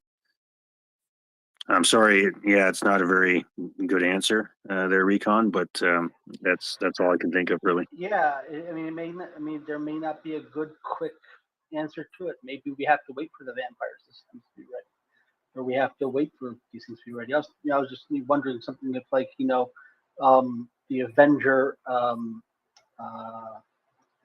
those are these stingers that are on the back of the Humvees, or something like that could be shipped over, because they already are familiar with the Stingers and Starstreaks, which can go in there, and that can be targeting UAVs and stuff like that. Just curious. And there's no good answer. There may just be no good answer. Yeah, unfortunately, to build on to what I was saying before, is that remember I was saying that the uncrewed aerial vehicle technology is mind-boggling, and how quickly it's developing. It seems like every month they've come up with a new technology or a new adaptation to make drones even better. And the counter UAV technology is it's improving, but it's not, in my opinion, it's improving, but it's not going as quickly as the development of the UAVs themselves. Um, Now, don't get me wrong. There's billions of dollars to be made in UAVs, and there's billions of dollars to be made in counter UAV technologies. But the latter has not yet caught up to the former, even though there's defense contractors out there who are recognizing, hey, this is the way to make a couple of dollars, is to start developing counter UAV technologies. But they're still lagging behind, in my opinion, based on my research on UAV and counter UAV technology.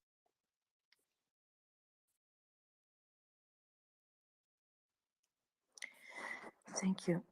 Before I go to Charles, David, please keep your mic closed while the other people speak, because it interferes with the recordings. And if you have a question, when you look on the bottom right corner, you will see a heart shape with a plus sign. Press that one, and you can raise your hand, so I will be able to keep the order. Thank you. Charles, please go on. Yeah, hello, Major. I like listening to what you were talking about, lessons learned. So I did counter IED in the Battle of Ramadi and found and removed hundreds of these things. And what you said about cat and mouse, I'm totally with it. And certainly we treated the Center for Army Lessons Learned articles and bulletins like gold, and we digest them immediately. Of course, obviously, when things would go through Fort Leavenworth, it would often, we were talking about an interval of months sometimes to get that information. And for us on the ground with our up tempo, we were changing our TTPs on a frequency of weeks, because that was how fast the battle would adapt or evolve. The big thing for us when we were there was as we started to upgrade our information system so that we could actually view emerging trends already in theater. So just even at the squad level level, I could see what was going on in Sadr City or in Talafar, and we could start to adapt our TTPs before they even reached our area of operations, so we were no longer reactive.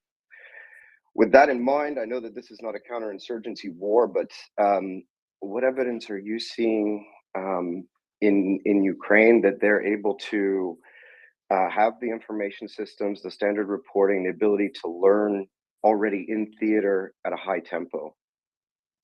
Thanks. Charles, first of all, thank you for your service. When did you say you were in Ramadi? This is 2005, 2006. Oh, wow. Okay. So, yeah, thank you for your service. And I always chuckle at Staff Sergeant David Belavia when his book about the fighting in Second Fallujah, Second Battle of Fallujah there, house to house, which I thought was a fantastic book, but where he, of course, both Belavia and myself are infantry. And I liked when he said, in the book that combat engineers are the intellectuals of the combat arms. They come up with some really nifty solutions that the knuckle dragging infantry folks can't even conceive of. And very fortunately, when I was working counter ID, I had I don't know what you call them in the United States military. We call them improvised explosive device disposal operators, IEDD operators, or bomb techs. And I had a senior NCO, a warrant officer for my bomb tech, and wow, did he ever get me smart on IEDs and counter IEDs. And so I'm always indebted to him for my professional development in that aspect. So thank you for your serving in Ramadi, and I'm always drawn to that particular fight, especially with the Ready First Brigade in Ramadi in 2006, 2007, and how they conquered that city in an urban counterinsurgency fight, which is fascinating to me. How they under Colonel Sean McFarland there, which I thought they did such a fantastic job. So, but obviously, you and your folks set the stage for their success, which is absolutely fantastic. I have to once again, to go to your question now, I have to once again, like Liberal and with Abdullah, I have to go to the answers that I'm not very familiar with how the Ukrainians are doing lessons learned and how they're applying them. But I would have to assume that based on their operational plans and their tactics, they seem to be doing a pretty good job. I mean, it's easy too when the enemy's so inept that they're basically making it. I'm not saying it's easy for the Ukrainians to fight this war, not at all. But I'm saying that when you have an enemy that's so poor at operational planning and applying tactics, I mean, the lessons learned are probably coming pretty quick to the Ukrainians, and they're spreading it. I assume they're spreading it fairly quickly with modern technologies that we have nowadays. But I really can't answer the question as to how they're doing it and how they're digesting it, analyzing it, and putting it out. But I have to assume that it has to be at a fairly quick rate, and I think they're doing it successfully. But again, when you have an enemy so inept as the Russians, then I guess it's easy to do. Yeah, thanks a lot. Thank you, Charles. Next, we will go to Liberal. Liberal. Hey, thank you. First off, Charles, thank you for your service. Major Giroux, Iranian drones, CRAM, marriage made in heaven, or perhaps too expensive of a system that consumes an inordinate amount of 20 millimeter shells. Do you have an opinion on that? Well, there's the challenge, isn't it? I remember, again, when I was just starting out learning about UAVs, and I read an article where the Israelis launched a Patriot missile to bring down a Class 1 UAV, like one of these small little drones or whatever. And that was, I mean, how a Patriot missile, like how many hundreds of thousands, if not millions of dollars does each one of those missiles cost? And so, yeah, I mean, there's the challenge with counter UAV is that these things are so small and same with loitering munitions. They move so quickly and they're so small that it's hard to bring them down. I mean, Colonel Spencer tweeted the other day. He had a tweet thread the other day on how you can do it with small arms, but in the end, you gotta make do with what you got. And so yeah, if you have to use a CRAM, then by all means do it. If it means bringing the system down, yeah, it's going to cost a lot of bullets and a lot of money. But if it saves lives, then it saves lives. So ideally, once again, the counter UAV technology is just struggling to catch up. I think the Americans are doing a good job with it, by the way. I think the Americans, above everybody else, have realized that counter UAV technology has to be developed quicker, and they're doing a really good job of it. But sometimes you just whatever you have in your back pocket is what you got to use, and if it means a CRAM, then that's what it means. Yeah. Yeah, the reason I asked is because it drives me crazy to think that Shaheed 136 gets taken out by a T-Iris system, and you think about the cost, risk, benefit. Of course, if one gets through and someone gets hurt, you can't put a price on that. But my fear is that Ukraine may exhaust some of their surface air capabilities, chasing down these low-priced lawnmowers. Yeah, I know, and that's where you get senior political and military leaders. They get paid the big bucks to assume these risks and make these kinds of decisions, right? Do we do we use an expensive anti-air system to bring these loitering munitions down, or do we have to save these for bigger targets that may be coming at us in the future? And so, oh, damn it all, do we let the thing, do we try other options to shoot this thing down, or do we just let the loitering munition hit the city because we understand that using the larger anti-air systems are what happens if the Russian military does actually start using its air force now or something of the such, right? So yeah, it's once again, these are not easy decisions to make, especially when human lives are at stake. But the challenge is that there is no military in the world that is completely fully funded and has all the equipment possible to fight a war. There is no military in history has ever been able to. Yes, the American military is certainly very lavishly funded compared to other militaries in the world, but there is no military in the world that has everything it needs. It's just impossible, just because war has become so complex now. So yeah, so assume the risk, and I mean.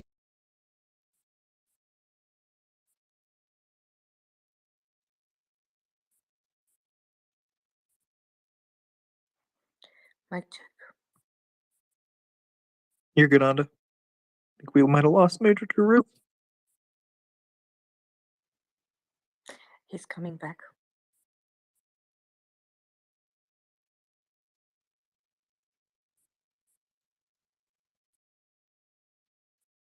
The radio check, can you hear me? Yes, Oh, clear. here. Okay, good. Sorry I dropped off there, folks, but yeah, maybe they'll assume the risk and say, you know what, use these larger systems to bring down the loitering munitions if it saves lives. But again, they'll have to make those decisions.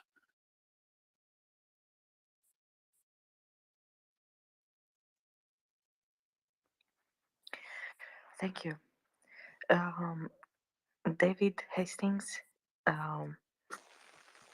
you came up with a question? Yes, I apologize for my earlier faux pas. Major, I had a question about, you spoke about the urban warfare in Kherson. Would it, Ukraine has bypassed villages and towns in the past. Would there be a possibility of just taking the west bank of the Dnipro and then, starving the Russians out, or is there too much danger of them going crazy in Kherson? Well, yeah, Dave, that's a good question, and that's I'm sorry, David, did you finish your question there, or was there anything else? Yeah, that was it. Yeah. Yeah, so that's another course of action, really. I mean, let's say that there are too many Ukrainian civilians inside the city, and the Ukrainians decide they assess the risk and they go, you know what, let's just isolate the city and we'll starve out the Russians. But again, that would also take a considerable amount of time, and there's a risk in that. And I can tell you that the International Commission for the Red Cross and Civilians in Action, Civic, they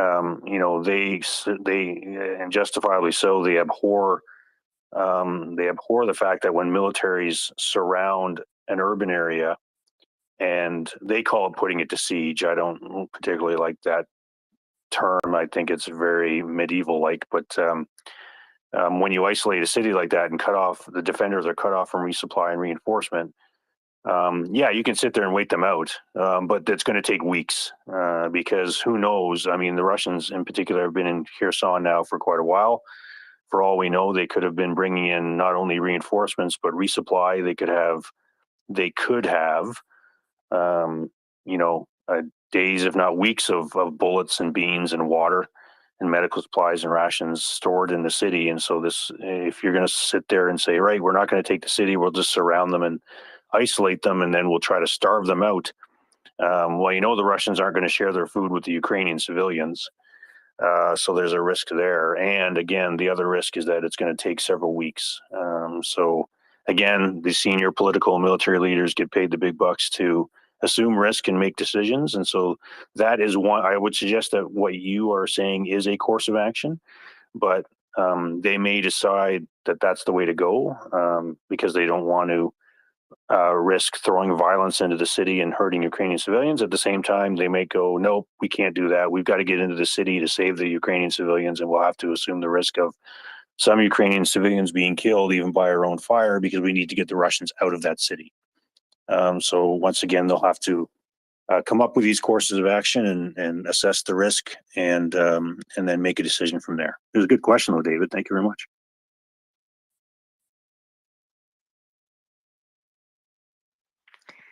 Thank you. Shevchenko? Yeah, hi. Thanks so much, Major, for being here. My question's related to that in one way. You know, as we look at the battle for Kyiv, we have, in large part, as far as I could tell, the Russians kind of withdrawing on their own, and after being stopped, and then the Ukrainians kind of chasing them out as they were retreating back into Russia. But then in the Kharkiv region and in northeast Kherson region, we've seen a different tactic where the Ukrainians are just running over them and blowing through them in parts. So my question, I guess, is which, from a military perspective, is preferential, knowing that, you know, chasing them out, like happened in Kyiv, there's maybe less harm to the men and women in uniform, but then you had the atrocities, as were found in Bucha and Irpin, as the Russians left, and then but then you have more risk to military personnel when you're kind of blowing through the lines there. So from a military perspective, which option would be preferential?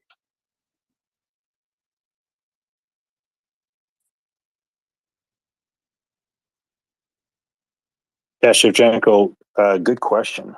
So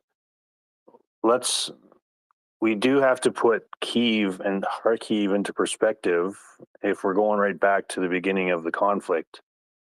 And this relates to Russian urban operations doctrine. So I'm going to go off on a bit of a tangent here, but you'll understand why when I give you the answer. So Russian urban operations doctrine, what their doctrine tells them to do is that you get a very large force and you surround the entire city, and that first echelon, that first large force is actually supposed to surround and isolate that city and then actually continue on the offensive away from the city. And then the second echelon, the second large unit, is actually supposed to come in.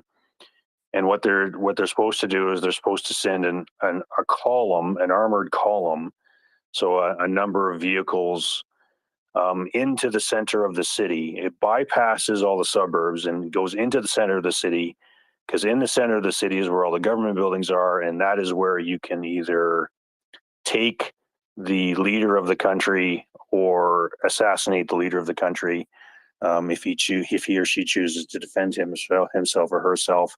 And then once you've toppled the government, now you don't have to worry about taking the city you don't have to worry about taking the whole country because you've just toppled the government falls, and now you don't have to worry about fighting for the city. If that armored column is going streaking into the city, into the center of the city, and it runs into resistance, then okay, now we've got to fight house by house, block by block until we get to the center of the city and take the government. And so that is what the Russians attempted, but the Russians attempted to do that, but they didn't follow the first step. They rushed an armored column into Kyiv, and then they rushed an armored column into Kharkiv to try to topple the national government of Ukraine in Kyiv, and then the eastern area, the eastern, I guess, government, I guess you could say, of the eastern Ukraine that was centered at Kharkiv.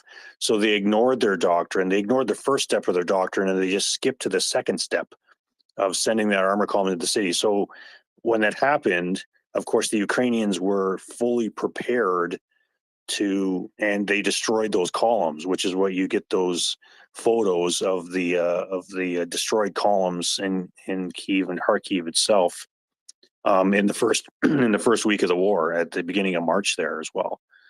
And so I just want to put that into context that what you see there is now completely different than any kind of urban fighting that will occur now. We saw obviously in Mariupol, we saw in Severodonetsk, where it's the armored column going into the center of the city to strike at the heart of the government is no longer applicable, and I think the Russians have learned that. So I don't think I've answered. I don't think I've answered your question because. But I've answered your question by saying that what the Russians did at the beginning of the war is not what the Russians are going to do now if they decide to participate in urban battles. So ideally, chasing them out, I think, is ideal because obviously then you save the destruction and the damage to the city. But it's the question of whether the Russians are going to withdraw or retreat from the city altogether. But if, like I said earlier, if they decide to stay and fight, then the Ukrainians are going to have to prepare themselves for that urban fight. Does that answer your question? Yeah, that's helpful. That's fascinating to think about. As you were answering, it made me think of Chernihiv region there, also northeast of Kyiv, and how it seems like they did then follow their doctrine there, and that they seemed to bypass Chernihiv. So, do we know why they might have attempted to do that there? Maybe they just didn't want to take Chernihiv because it's a smaller city than both Kharkiv and Kyiv, and they were on their way to Kyiv. Or what is there any reasoning behind it, or is it just poor planning and poor execution? Is it the answer as simple as that? Well, at the beginning of the first months of the war, I was sitting there looking at the maps, and it seemed that with all the cities, with the exception of Kyiv and Kharkiv, where they had the armor columns in, get whacked, and then you saw the large forces coming down from the north to try to isolate and surround Kyiv, and then you saw the large forces out in the east doing the same at Kharkiv and Chernihiv and all these other cities. That is when they started saying, all right, we're just going to try to isolate these cities, bypass them, and carry on. But then again, they didn't completely isolate these cities either. I was sitting there like scratching my head going, why are they not isolating these cities so that they can come in from any direction? But they wouldn't do it. They just couldn't close the gap. And so that, of course, allowed Ukrainians to either withdraw from the city or to reinforce and resupply from the city. And then the Ukrainians put up such a spirited defense all over the country and the Russians realized they spread themselves so thin because they were attacking from the north, they're attacking from the east, they're attacking from the south. And that's when Mr. Putin and his senior military leaders decided, right, we've spread ourselves too thin, and now we've got to suck everything back, and we'll change the game plan now. Okay, we can't topple the government of Kyiv. We'll suck everything back, and we'll just concentrate all of our forces on the east and the Donbass and in the southern front, where we seem to have gained a lot more ground there. So I was sitting there scratching my head in the first month of the war going, when it comes to urban fighting, they're clearly they're messing up their doctrine. They're following that portion, but they're not following this portion. And even if they are following that portion, they're not going all the way with it. So again, that first step is to isolate those cities, and they just weren't doing it. They skipped to the second step. It didn't work in Kyiv and Kharkiv. Now they're going to go back to the first step, and now the first step's not working.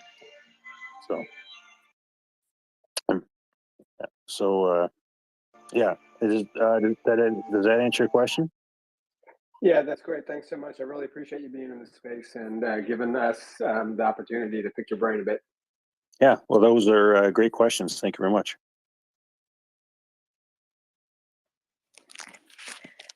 And thank you, Major Drew. I actually have two questions myself, and I'm very happy. I caught you on my watch today. So I was looking at the plans, the images of Kherson, how the city looks. So it's a plain city. With wide streets with trees and hedges and big low level buildings which are spread apart. And as an architecture and layout of the city, from what I can gather, looking from Google Images, it was a green city, full of life. And as the winter comes, and the trees shed their leaves and everything, it's gonna be um, um, easier to see past the hedges, past the trees and everything. So it's gonna be more open and wide in distance. Now, I know every town is different. So from town to town, you have different layouts, and that differ um, because of the population, the tradition, the need. In Kiev doesn't look anything like that. Probably in suburban areas. How is that different?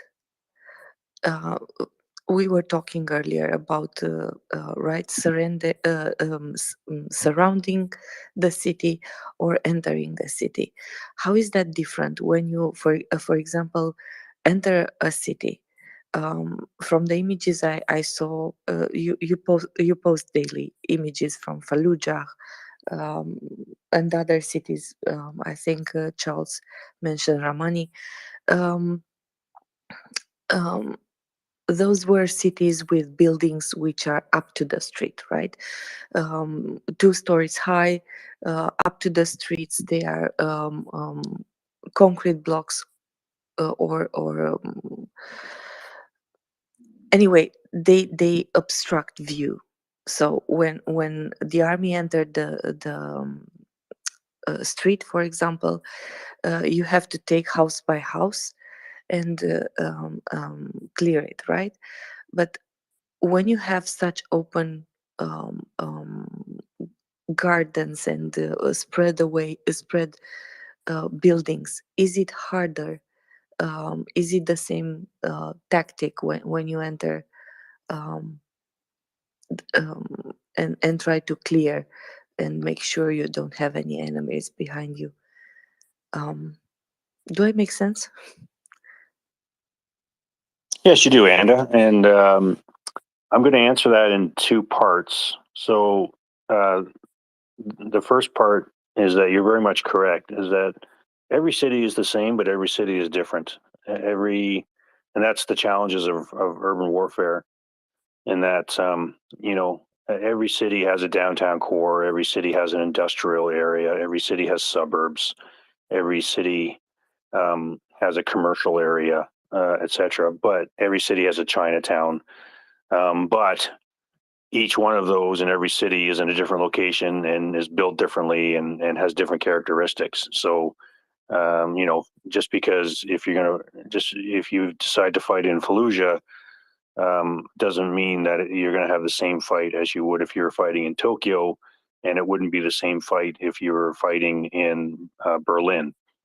So every city's the same because it has the same characteristics, but each city is different because each city has different character. Those characteristics all have different factors that affect them, and so that is the challenge of urban operations. So I mean, the Ukrainians have an advantage because they're fighting in their own cities, whereas the Russians are at a disadvantage because fighting in MriyaReport is going to be different than fighting in Severodonetsk, is going to be fighting in different in Kherson because the cities are all laid out differently.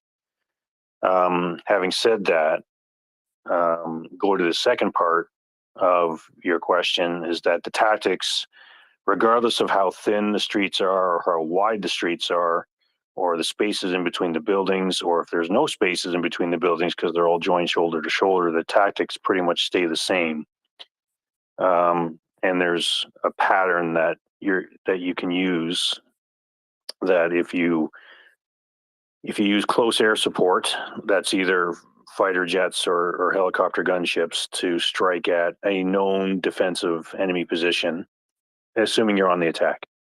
We use close air support, followed by artillery and mortars, followed by tanks, infantry, and engineers working together as they advance down the street, followed by infantry and engineers working together on the outside of the buildings to get into the buildings, and then infantry and engineers fighting inside the buildings. If you do that at every enemy defensive position, if you follow that pattern, then you will be successful in urban operations, and that's been proven over and over again throughout urban warfare history. So the tactics don't change, even though the cities are very different in themselves, which is good because urban warfare is already complex and challenging enough. So that's why the doctrine has been written, and why we take the lessons learned from urban warfare history and say, okay, what has worked and what hasn't worked, and make sure that those are applied. And I think that answers your question, Anna. It does. Thank you. And my second question is, so I'm trying to make in my head. I think several steps one after another. So the next step in my head, in my imagination, is after taking Kherson, you have the Antonovsky Bridge, which is damaged, but on the other side there is the other shore of the Dnipro is not a sand line. It's a more of a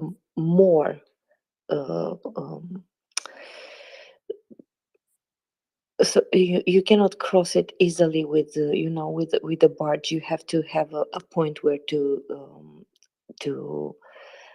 unload and everything. And I was wondering if, as in theory, looking at the land, so where it's pure theory here, wouldn't be easier to just keep the city, keep Kherson, and then look how to go around or cross the river someplace else? Because for me the east side of the Dnipro, as we look at it, looks very difficult to approach. Yeah, I think that Charles, I'm sorry, no, it was David earlier talking about that one course of action. That's certainly another course of action, Anda.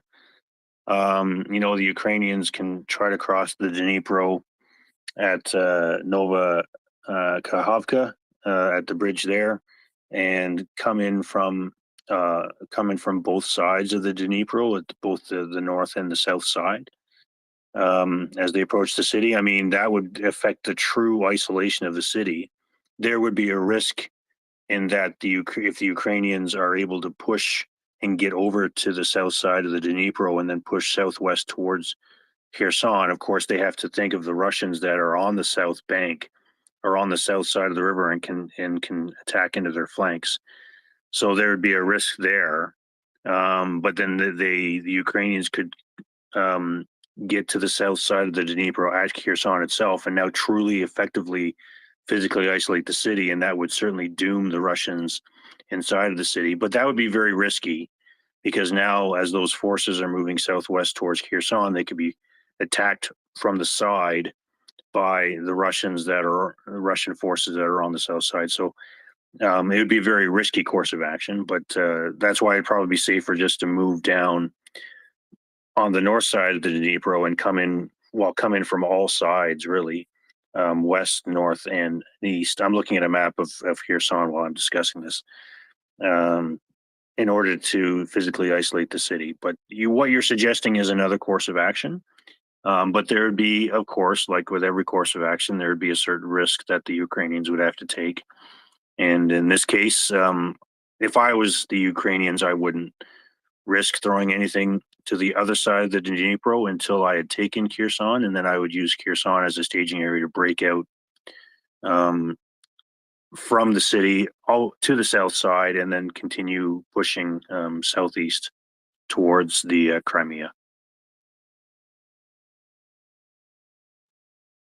Well, Major Giroux, it looks like we're all alone up here, so I will implore our listeners, please, if you have any questions for Major Giroux, please do come up. You can press the microphone button in the bottom left-hand corner of your screen. Major Giroux, of course, being a staff officer in the Canadian military and a specialist in urban combat operations. And I was just thinking, where's Dr. Paul now that I got no hands? But here he comes, so I no longer think that. Thank you for coming up, Dr. Paul. Please go ahead. I'm back.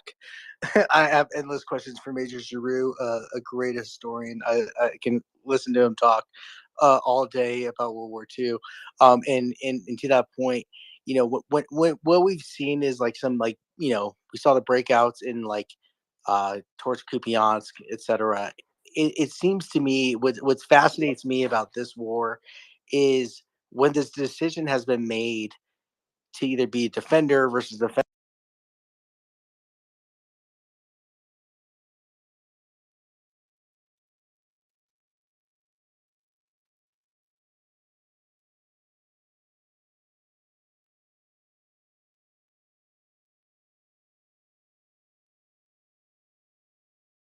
How seamless that move has been, and then if you look, I mean, getting hammered May through, let's call it October, September, before the breakout in Bakalivka, dare I say, and then all the way to Kupiansk. And I'm just curious, what are your learnings from that, drawn from the historical comparators that you know so well? Why is that? You know, for me, in my mind at the time was, why the hell didn't Ukraine do this sooner? You know, we all had to sit through painstakingly that battle of Severodonetsk and Lysychansk, and not to mention Popasna before that, those painful losses. And you know, all of a sudden, Ukraine had this ability to conduct super fast offensive operations all of a sudden, and it was gleeful, it was euphoric, it was amazing. And I'm just curious, like, why don't you explain from the operational side a little bit? What is that? What turns the tide on that exactly? What is the on off switch that creates that dynamic for Ukraine to be able to conduct those operations? That's a fantastic question, Dr. Paul. So let's go back to the Second World War. You have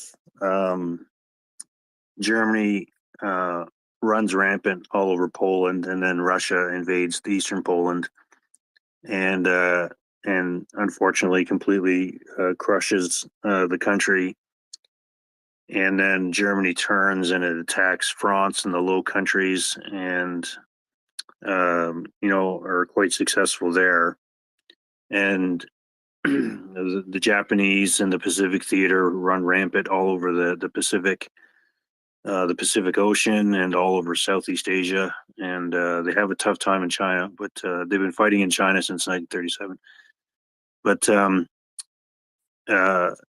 whenever somebody goes on the offense, and whenever a military or a country goes on the offense, and the other countries are not prepared, they haven't prepared for that. Well, obviously those countries that are on the offense are going to run rampant. They're going to have successes for the first few weeks or first few months.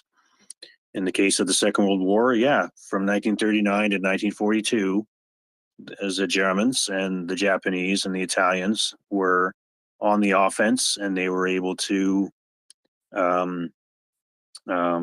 acquire lots of territory and land, et cetera, and it took time for the Allies to build up their military-industrial complex and train their soldiers and their sailors and their aviators and their Marines, and then eventually they went on the offense. It took them 3 years to do it because it's a world war. And you know, from 1942 to 1945, now you see the Allies on the offense, and the Germans and the Japanese and the Italians on the defense, right? And so now the situation no change. You have the Russians building up their forces. You have the Ukrainians knowing that they're going to be attacked, trying their best to prepare their defenses. But, you know, surprise, surprise, the 24th of February happens. The Russians launch their offensive. And of course, the Ukrainians are not necessarily surprised, but not fully prepared for it. And so the Russians are able to run rampant over, you know, the eastern part of the country, the southern part of the country. We talked about how they had challenges in the northern part of the country when they tried to take Kyiv. And so, but don't despair. I mean, you know, I think the Allies during the Second World War knew, okay, fine, the Germans, the Japanese, the Italians are running rampant, but we're eventually going to win this thing. We just have to build ourselves up. We have to come up with our own plans and our own courses of action, and then we're going to eventually go on the offense. And the Ukrainians here did the same thing, right? The Russians are being successful right now. We're fighting a defense as best we can. You can betcha that the senior Ukrainian military officers are like, right, at some point, the Russians are just going to run out of steam. And at some point, we're going to start getting enough supplies and weapon systems and weapons platforms from the West to it's very clear that our folks are putting up a good fight. We're demonstrating to the West that we're going down fighting, that we're not going to surrender. And so the West sees the Ukrainians, and the West starts pouring in the money and the materials and the weapon systems, the weapons platforms. And so now the Ukrainians like, right, okay, yep, the Russians are still in the offense. That's fine. Let's do a deliberate defense. Let's wear them down. We'll bring in the stockpiles of stuff that we need. And then at one point, we're going to be able to go on the offense. We just have to prepare ourselves, and we have to come up with the cunning plans in order to do that. And that's what happened. And so, yeah, it took a few months, and I'm sure we were all biting our fingernails going, holy sweet geez. But at some point, the Ukrainians like, all right, yeah, okay, we've got the weapon systems, we've got the weapons platforms, we've got the money, we've got the training, we've integrated all of our troops, we've come up with our courses of actions, our plans, and now we can go on the offense. And lo and behold, they're now taking it to the Russians. So this is par for history. The attackers always gain when the war starts. The attacking force always has the initiative and has the momentum, but at some point they're going to run out of steam, and that's when the defenders, who have now been planning for several months to go on the offense, and they're able to start pushing that force back. Happens all the time in military history, and situation no change here really with what's happened between the Russians and the Ukrainians. Now the question is, can the Ukrainians continue this momentum, or do the Ukrainians have to stop now, rest and relax, resupply, reinforce, reintegrate new troops into the fight, because obviously they've been losing soldiers in their battles too. And do they have the capability of doing that while still showing some offensive action to the Russians? Hopefully they do. Meanwhile, the Russians are trying to get their two conscripts up and out to the fight there as quickly as possible as well. Okay, and we'll threaten them with some nuclear war and some chemical, biological weapons, et cetera, to try to throw them off. But we're seeing the cat and mouse game being played here. We're seeing the information war and the kinetic war all coming into play as both sides probe and feel each other out and prepare, et cetera. And it's just and that's the complex endeavor that is war. So, Dr. Paul, does that answer your question? Sure, absolutely. I find it fascinating. The part that I've kind of not looked at actually is about the 3-year ramp up. I believe you said for the military-industrial complex to get their act together, and I find it horrifically interesting that here we are, about 45, 67 years after World War II, if I did the math right, or 77 years, 67 to 77 years. There was a level of complacency that came into NATO and allies, right, about threats of a major conventional conflict, And what's the lesson there, right? When did that occur? Was it 1990 when the fall of the Soviet Union, the peace dividend, as Bill Clinton coined it, which frankly I find horrific, and going to call him out all day, every day about that. And that's what led to the complacency for a potential confrontation with Russia. I mean, I guess in my view, I would say there needs to be a tax, not a literal tax, but a tax to keep the military industrial complex constantly going. If us as the allies, who defenders of democracy and good, we need to always kind of keep that military industrial complex primed and ready to go to confront any major threat from China, Russia, etc. That's my learning from what you just said. We can't have this lag. Frankly, the United States is doing pretty decent, honestly. Not as fast as I'd hoped to adapt to this new world, this new environment that we're in, confronting Russia through Ukraine. But is that one of your learnings too, Major Giroux? Is we can't have a 3-year delay, like again, in my view, and we are kind of ramping up, incrementally and into a great degree. But is that one of the learnings here? Is like we eventually become complacent, and then we falter, and then look where Germany is. Look where how weak France and Western Europe in general is. Central to Western Europe, the leaders of Europe is Eastern Europe now. Poland, Estonia, Latvia, all these little countries who are not considered major powers and leaders are really the leaders today. I mean, is that kind of what happened there? Is a degree of complacency occurred? The peace dividend driven by President Bill Clinton. Well, it's, Dr. Paul, again, we have to be very careful with hindsight's always 2020, right? I mean, we can look back now and go, oh my God, what were we thinking? I'm sure during the Second World War, Americans and British and Canadians were looking at, oh my God, what were we thinking? Germany, Japan, and Italy is running all over the place. So yeah, it's easy to look back in retrospect and go, oh, how could we have made such mistakes? But I mean, the thing about history is that you have to put yourself in, and what were the people thinking at the time?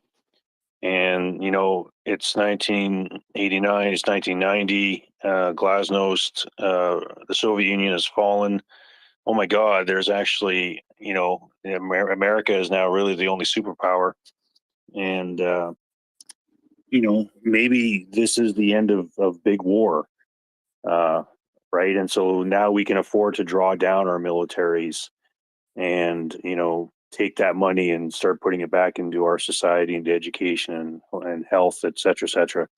And very rightly so, because, people saw that there was, the Cold War now ended. And now what of course happens is the vacuum occurs where, Russia is no longer, there's no longer proxy wars, but now we get the rise of the insurgencies, and you get a lot of smaller wars occurring as a result. And of course, you don't need larger militaries to fight smaller wars, so you can afford to draw down your military a bit. But and now we see, oh my goodness, Russia has now invaded Ukraine, et cetera, et cetera. We're back to a conventional peer on peer conflict. And this is why it's been a bit of a wake up call, I think, for all Western militaries, is that, oh my goodness, okay, big war can happen again. And so now, yeah, I mean, we always have to be prepared. And, even though the swords, I'll quote Sir Walter Raleigh there, even though the sword's been put into the sheath, we can't suffer it there to rust or stick so fast that we can't be able to draw it readily when need requires. And so I'm somewhat paraphrasing him there, but yeah, so I agree. We always have to have a military that is ready to defend the values of our civilization and to defend innocent men, women, and children. But again, sometimes governments and militaries do what's best, because that is the thinking at the time. And so we have to make sure we can't criticize them too much, because like I said, hindsight's always 20/20. Thank you, sir. Thank you, Major Drew. We want to be respectful of your time. How you doing on time? I probably got about another few minutes probably, and then I'll probably have to head out for the day. Okay, I think Anda's in the same boat. So why don't we go to Nick, and then we'll let you both sign off. Nick, go ahead. Thank you, Joseph, and thank you again, Major Giroux. I have what might be a completely accidental good follow-up to Dr. Paul's question. Before he posed his, I was wondering about how to anticipate the sort of length of future Ukrainian counteroffensives before taking logistical restraints into account.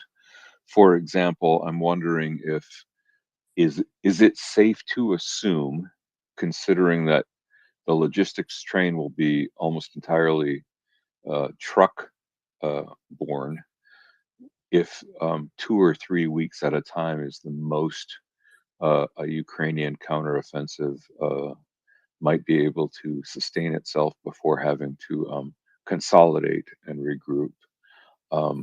I understand that weather and terrain and rivers and the density of the Russian troop concentrations, I understand that all of that is all of those factors are unknowable at this point because we don't know the Ukrainian plans. But I'm curious if there is a sort of garden variety or general time frame that we can anticipate going forward as we watch the Ukrainians liberate their country. Thank you. Well, Nick, that's a great question, and the challenge is that of course we don't know how.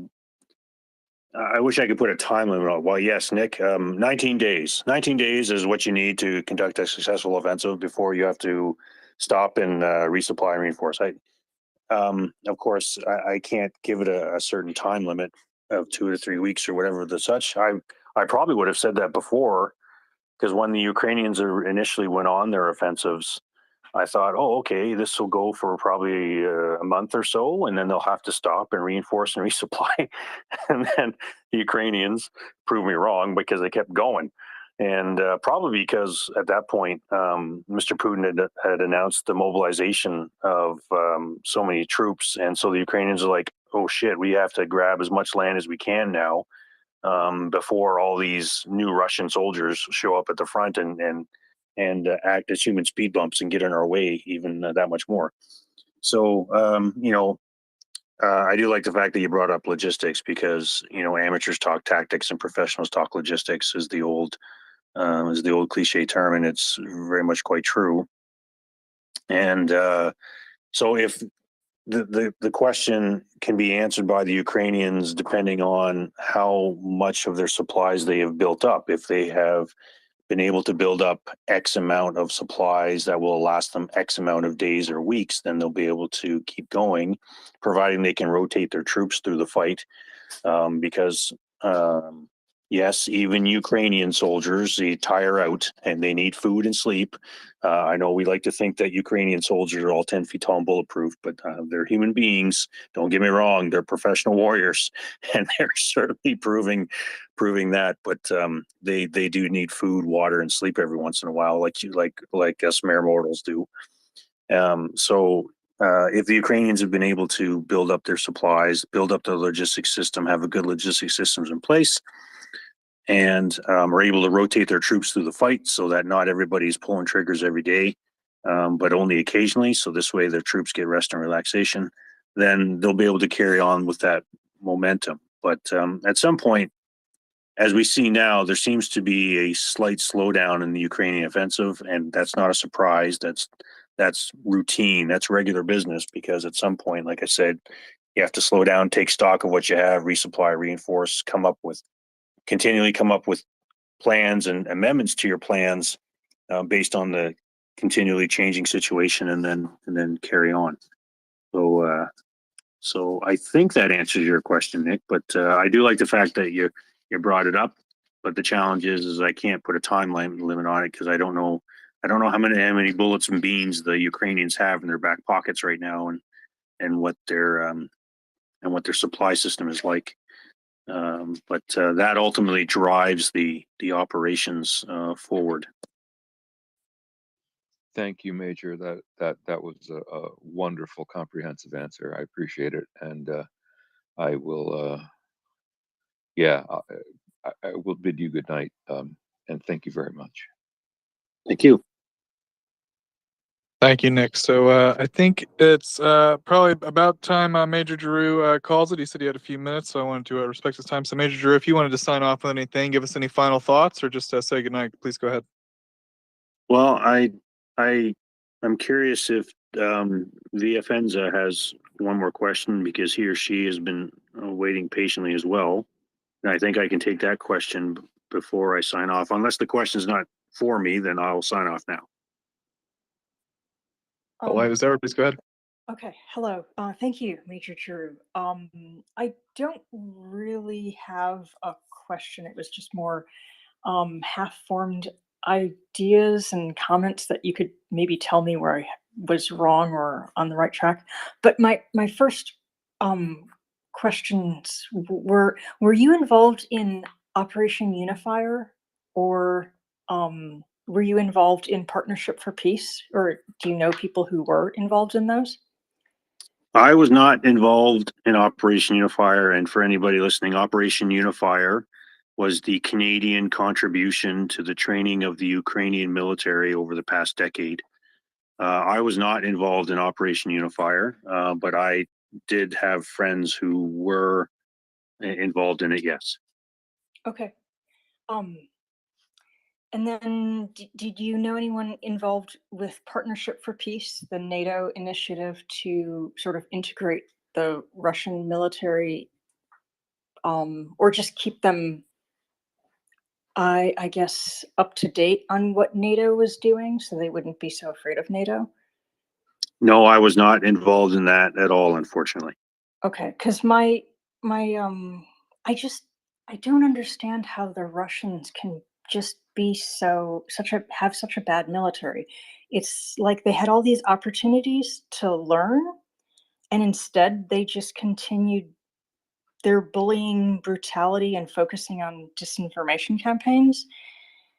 And now we're still worried about Russian spies and infiltration, but they haven't learned anything or applied it. And I'm just amazed at the contrast between the Russian military and what they've done for the past 30 years, and then the Ukrainian military and what the amazing advancements they've made in practically 8 years. So that was just sort of my thoughts in search of a question, I guess.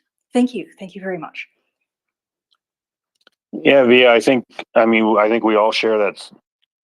It's a surprise, but it's not a surprise because, again, please, I'm not certainly an expert on Russian culture, but from my study of military history, I've always seen the Russian culture and the Russian society to be very Darwinistic, and that only the strong survive. And in this case, in Russia, usually the strongest ones are the criminals.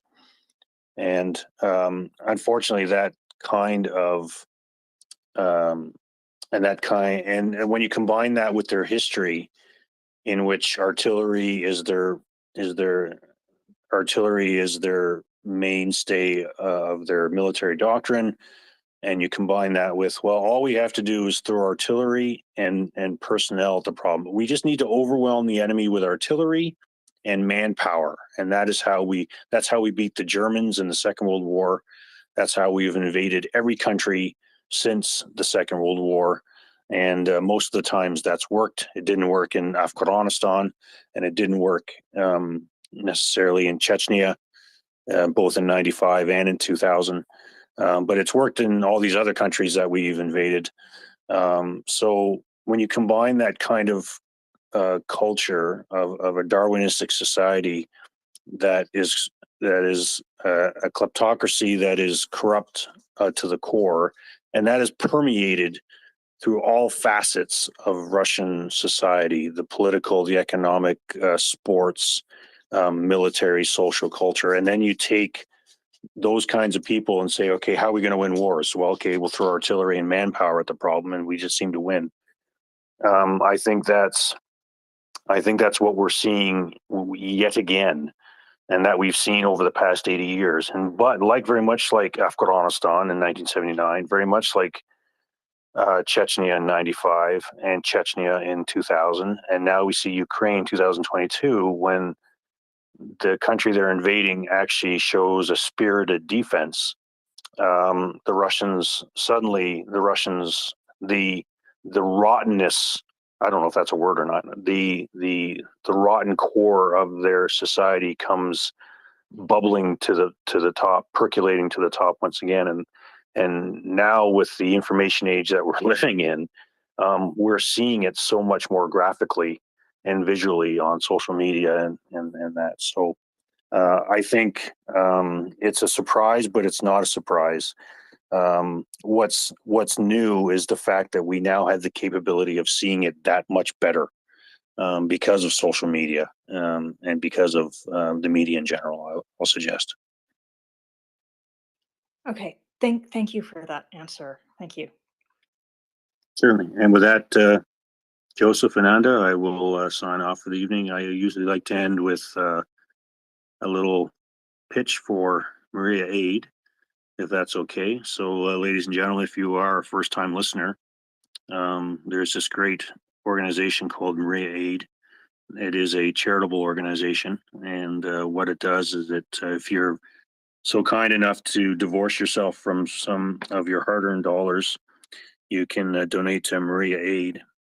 And what they do is they provide non-lethal supplies to the Ukrainian people. So we're talking first aid kits, air defenders, uncrewed air vehicles, drones, sports equipment, all kinds of non-lethal aid that the Ukrainian people need in order to defend themselves and to make life just that much easier for them as they endure this awful invasion, this illegal invasion of their country. So please, if you feel so inclined, please feel free to donate to MriyaAid, and all of the monies will go to the Ukrainian people. And there's a lot of hardworking people who are making sure that that happens.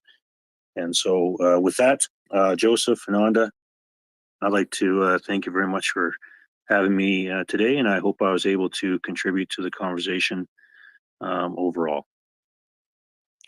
Thank you very much, Major Drew. It's been a real treat for me, a real pleasure to be here and to listen to you, and to have my questions answered. So thank you very much for coming up, for contributing, and for your support to us and to MriyaAid.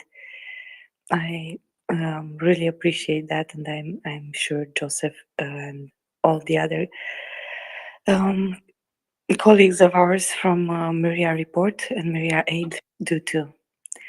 So thank you very much for coming up, and it's always a pleasure to have you. So I bid you good night, and I hope we see you up real soon with other explanations on urban fight and strategy and everything. Thank you.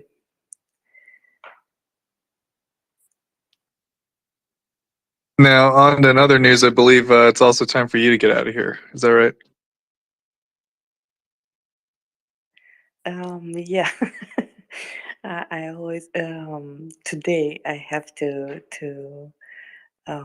bail on you faster to let you master and commander of this ship and make us proud.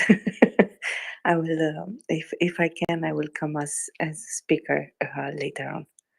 But thank you, and thank you for always being a really really good co-host and partner in crimes. Thank you.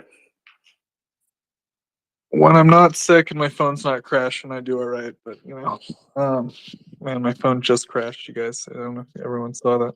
Anyway, Greg, please go ahead. Yeah, hi Joseph, how you going? Good, man. How you doing? Good. Can you hear me okay? Yep. Good, excellent.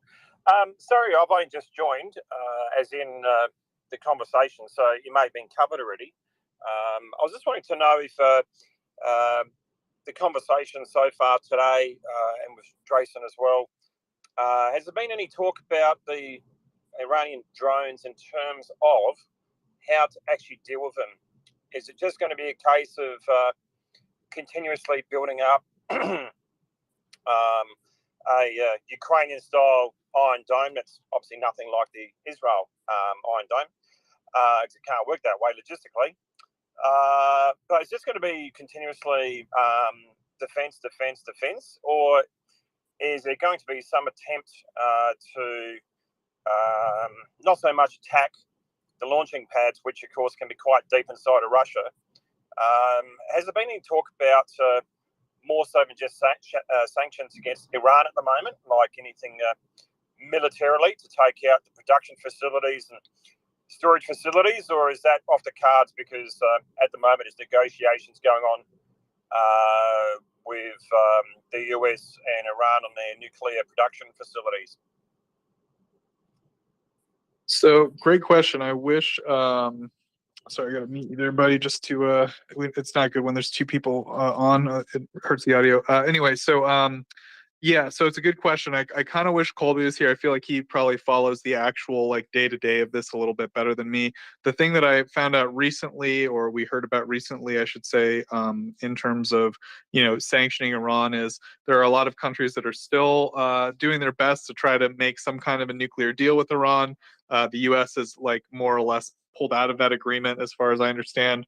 Again, I'm probably getting the details all wrong. I'll probably get all sorts of DMs correcting me. But the long story short is that because Colby's coming up perfect. Because these Iranian drones have been sent to Russia, basically the countries that were going to try to pursue this course with Iran have suspended that activity. So they no longer are interested because of Iran doing this. In addition, I think there have been direct sanctions on the drone production company itself, like the actual company producing the drones. But I don't think there's been any specific talk of like wider scale sanctions on Iran for this behavior. Iran officially still denies that they're they're Iranian drones, which is kind of silly because like at basically every level of the Russian government, they've admitted that they're Iranian drones. Like there's been an actual Russian state official caught hot micing on live television saying everybody knows they're Iranian drones. Soloviev, who's like the famous Russian propagandist we see go up and go, let's kill all the Ukrainians every day, the fat one. He was like, these Iranian drones, like on TV, he just calls them the Iranian drones, just like we do. Like, I don't know. So it's just kind of crazy. Anyway, Colby, I saw you come up for this, so go ahead, man. Sorry, I missed part of the question. Can you just restate it for me, Joseph? Oh yeah, just the question was: is there any effort to put pressure on Iran, broadly speaking, diplomatically, in terms of sanctions, maybe specifically to curtail Iran's ability or desire to support Russia with more drones? So I talked about they sanctioned the actual company, and there was that UN vote on suspending the nuclear deal talks. But if you want to add anything, go ahead. I've been at a political convention all day, so I've been following the news super closely. But to my knowledge, there hasn't been any major announcements of anything super new on that front. So you're probably more up to date than I am. I don't think that the U.S. Treasury Department has announced anything new. I don't think there's anything super new from the EU either. But again, welcome to be correct on that because I have not been following the news super closely today. But I expect that things are coming. So I'm just waiting for that. But if I said last night or a couple nights ago, we had the same question that if like in a week's time we still haven't seen any movement on this front, then it's time to start ringing alarm bells, because certainly there needs to be a response. So I'm waiting to hear what the EU in particular is going to do on sanctions, because the United States already has a lot. But needless to say, the sanctions regimes overall against Iran, Russia, and other countries are way too Swiss cheese-like, and they need to be strengthened a lot more to ensure that loopholes are not being exploited, and back channels are not being exploited. So that needs to happen, and there certainly needs to just be more sanctions, period, on Iran to ensure that this does not continue. Colby, Joseph. So the angle was more whether or not there's going to be an opportunity for any military intervention at some stage in the future, because obviously sanctions might not work, especially if ballistic missiles start turning up and start causing some serious damage to infrastructure again, and also civilian casualties. But I do know there's obviously the risk that Iran will retaliate, but then again, Israel retaliates with production of nuclear weapons, etc., with Iran and Syria on a regular basis, and I'm not aware that they respond, and that's a big fear, I guess, from a lot of people. But the thing is, if this eventually plays out from the point of view that Iran does get a nuclear weapon anyway and it ends up in the wrong hands, we're going to be in trouble. It doesn't matter if we take action now or we wait and they produce nuclear weapons eventually. Does that make sense? So what I'm actually focusing on is whether or not you think, as a panel, there'll be any military intervention to wipe out the warehouses or the production facilities if the sanctions don't work and things escalate from the point of view of those, missiles turning up and starting to cause real mayhem in Ukraine. Okay, yes, so I got you. So just very quickly, and I'll turn it over to Colby, but so I think that one thing that's kind of interesting is the U.S. has in no uncertain terms made it clear that that basically Iranian personnel were in Russia actively engaged in shooting these drones as belligerents in Ukraine. In other words, that kind of language would in most worlds make them kind of a belligerent in some sense, right? So there's definitely, as Colby said, I think there's some groundwork being laid here at the very least. But at maximally, maybe, I mean, what you're describing, it's in the cards. I don't think that's probably going to happen. Here's my hot take, and I think it's getting a little far away from Ukraine, and so I'll just say it very briefly. I think if Iran does actually have a viable capability to go, full nuclear, as it were, Israel's going to take their shot. It's going to be one shot, and it's going to be real spectacular. It'll probably work. I mean, if we look at historically Israel's military abilities in the past, but because they did that in Iraq, but it might not work. I don't know. So I think that's my hot take. I don't know. It's a little far from Ukraine, personally, I think, but I'll let you respond. Go ahead. Myself or Colby? Sorry, yeah, let's go to Colby first, then you can respond. Go ahead, Colby. That's not a hot take, Joseph. Israel has the right and it has the capability to defend itself, and it has been very clear about this consistently. If Israel feels that Iran is close to a functioning, deliverable nuclear weapon, they will act. And if they need to act alone without support from the United States, they will do so. Full stop. Greg, your mic's hot. If you don't mind muting, please. Thank you. Okay, so as for the broader question, aside from Israel, I did get this question like Wednesday night or Thursday night. I will repeat in short. NATO is a defensive alliance. The United States and the rest of NATO are not going to engage in kinetic strikes on Iran on the basis of what they are currently doing. If circumstances further change, then that calculus may change accordingly. But right now, the likelihood of the United States bombing Iran because Iran is providing arms to Russia is extremely remote. If Congress wants to declare war on Iran, they can. They won't. President Biden, in my view, does not have the authority to bomb Iran on this basis, unless, again, there was some evidence that Iran is close to doing something that would jeopardize American national security or Israel, and then they would, have a plan of action to address that. But right now, it would be inappropriate for the United States to engage in kinetic action against Iran based on what's currently happening. But that can change very quickly, and I'm personally very, very hawkish on this issue, and I want to see a extremely significant response against Iran. But I would not support kinetic action against Iran right now, based on what we're happening. There needs to be a little bit more happening, in my view, and there needs to be a plan. I don't think the United States should just send in the jets right now. I think that would be hasty. There needs to be a little bit more strategy and thought behind that.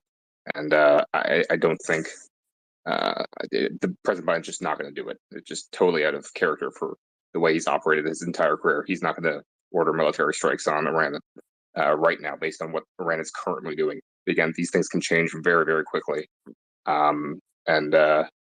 So we have to watch this situation closely. No, I appreciate that. Thanks, Colby.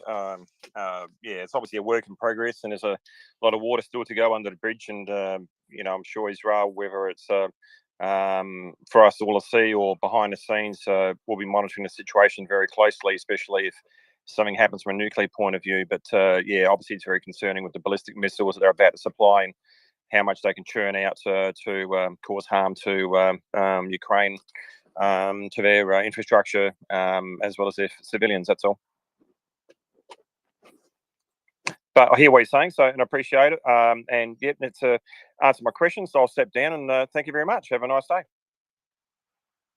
Thank you very much, Craig. And it's a good discussion. And we'll go next to Chris. Chris, go ahead.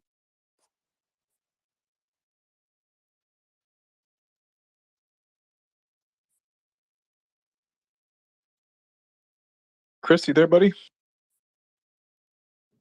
I'm sorry, I thought I hit the button. That happens. Go ahead. Thank you, Joseph. And I was listening to Major Dro and some of Dr. DeSantis's comments, and as somebody who embraces really open source thinking, to me it begs the question. Giles Milton wrote a book called Churchill's Ministry of Ungentlemanly Warfare, and it talks about the unique, the creative, grassroots thinking and destructive capacities that were outside of industrial military complex, and they embraced methodologies that were really unheard of. I wonder if there's any think group, any logic that happens to be kind of like in an undercurrent as to how to, in an asymmetrical capacity, fight against a larger, more mechanized, weaponized adversary, and defeat it with things that are just inventions or ingenuity of commercial off-the-shelf stuff. I think the follow-on question is, if we approach the challenge set of drones, if I had $500, what would me and three other smart men or women be able to do to combat that threat? And I just, I'm a little bit removed from the theater, and I would just like to understand if there's any, perhaps any dialogues of that nature about how to apply low cost, asymmetric, really good hacks. Yeah, so it's a good question. I think, the first real issue is the semantic issue, right? Drone is like a big term, right? So it covers everything from like a loitering predator reconnaissance drone that hangs out in the sky and, like has massive reconnaissance satellite capabilities, to like a little quadcopter that's like a remote control car, right? So when it comes to little quadcopter guys, you need a pilot. It needs a direct signal. It needs like they can be interfered with via electronic warfare means pretty readily. You can even use those little we've even seen like electronic warfare guns, like rifles that you can point at your enemy's drone, and it'll like mess with the signal, and they'll drop out of the sky or whatever. So that's like one possibility. Those rifles are quite cheap. They're pretty easy to pump out. Lithuania had some that they gave to Ukraine at the start, and Ukraine asked for more. So to me, that indicates like they like them, right? I don't know. I mean, I haven't heard any specific anecdotes about them, but so that's maybe one possibility. For the first time, I've really seen these widely used, these electronic warfare rifles. I'm sure other military people could tell me that they were used more extensively. But then when it comes to these more like resilient drones, right? These ones that are, I guess you would say, something more like the these kamikaze drones like the Shahed would be the best example. Those are a little more difficult to interfere with. They've got sort of autonomous guidance, more or less. They can check with a server to make sure that they're going the right way. But even if they can't check home and call home and make sure, they'll do their best to get to their destination, and they might be a little off. But if you're just aiming for a power plant, it's not that difficult, right? So in that case, I mean, the cheapest solution, quite frankly, is probably going to be, I don't know how manpads work, but if a manpad will work, then a manpad's probably a pretty good solution. But quite frankly, we've actually seen people just throw lead up into the air and actually take out these drones, at least from hitting whatever their intended target was and hitting something less valuable, or just going off into the ground. So I mean, that's one possibility. But anything that can maybe more systematically put enough firepower up into the air to hit a wide area, right? You got to be able to, it's not moving terribly fast. It's not terribly difficult to hit, but anyway, I feel like Charles probably knows a little more about this because he was actually in the military. So Charles, if you have anything to add, go ahead, buddy. Otherwise, if it's something new, we can cover that. Go ahead. Yeah, no, I really like that question. I mean, I can just speak as a basic soldier, a sergeant in the U.S. Army, but I was always very, very impressed with the clear collaboration that was happening in the U.S. military between academia, think tanks, technology innovators. I mean, just to give you a couple examples, this is back in 2005. They started teaching design thinking to 19, 20-year-old sergeants in the basic NCO course in the US military. This was when it was first emerging in Silicon Valley.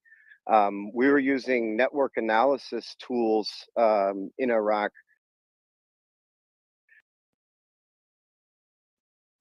Break things. So that was on the process side.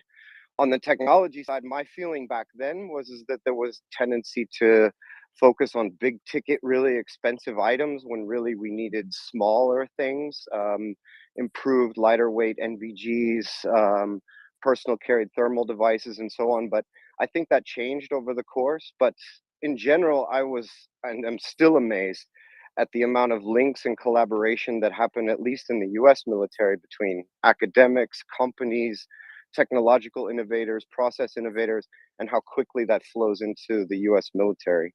But that was just my impression. Yeah, thanks, Charles. I think you answered the question a little bit more like broadly than me in terms of culture.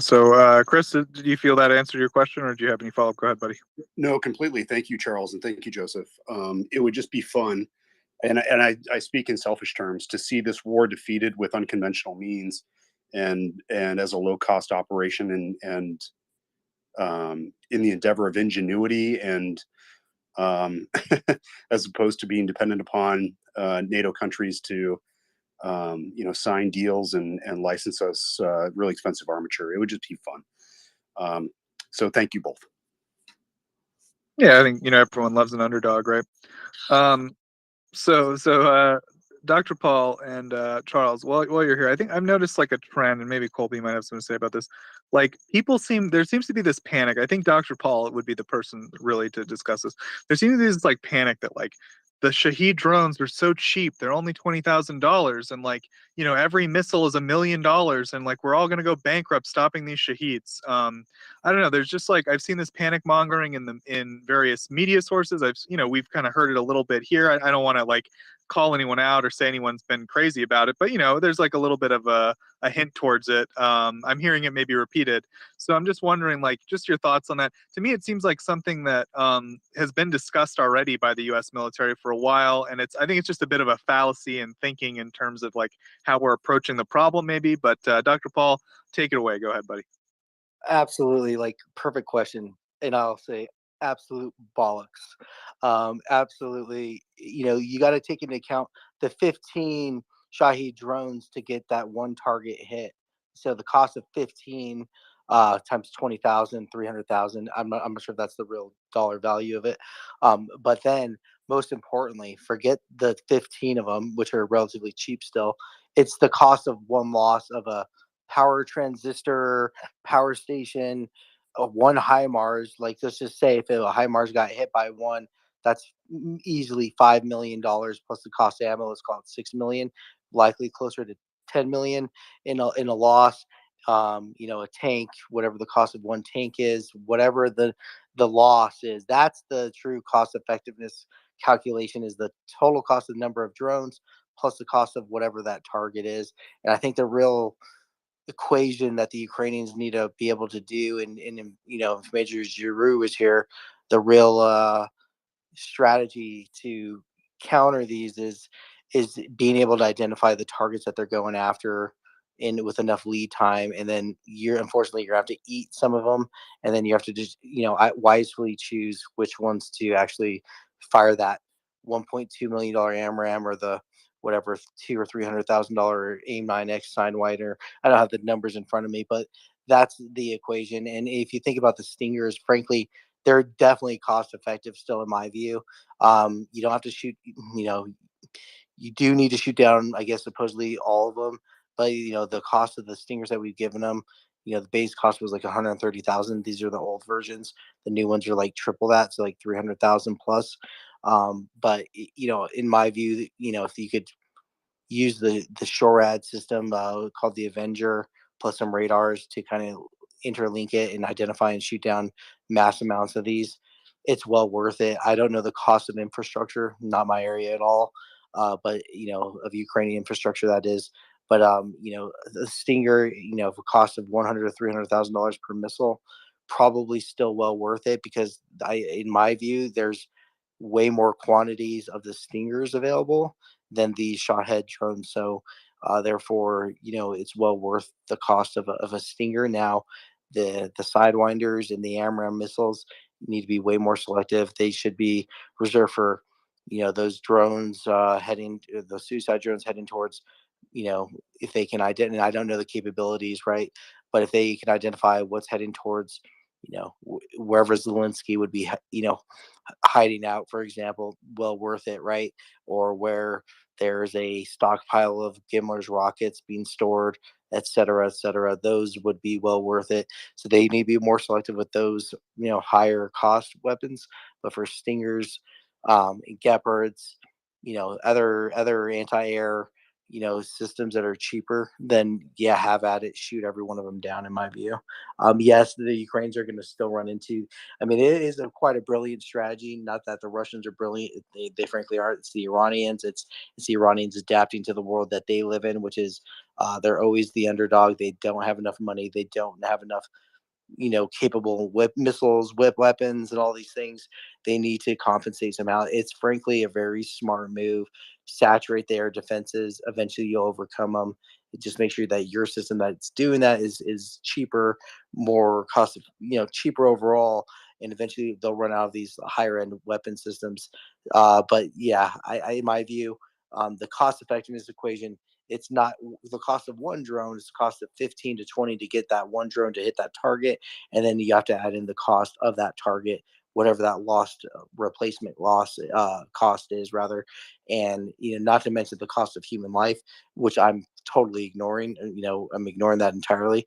So I'm not going to try to put a cost of one life of a Ukrainian on there, but definitely the cost of the infrastructure of the target, And so for me, the number one thing the Ukrainians can do to counter this is really identify ways to predict and identify what the targets could be that's in proximity of the trajectory of the drone, and then saving the right missiles for the right targets to protect those right targets.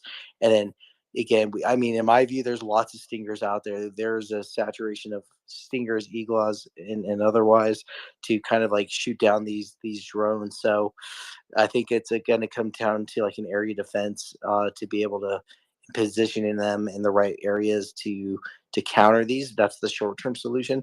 There's a longer term solution, which there's capabilities being deployed, to my knowledge, right now that could neutralize a fair amount of these. So that's like the more intermediate solution. But in the short term, yeah, it's not a $20,000 versus a $1 million equation.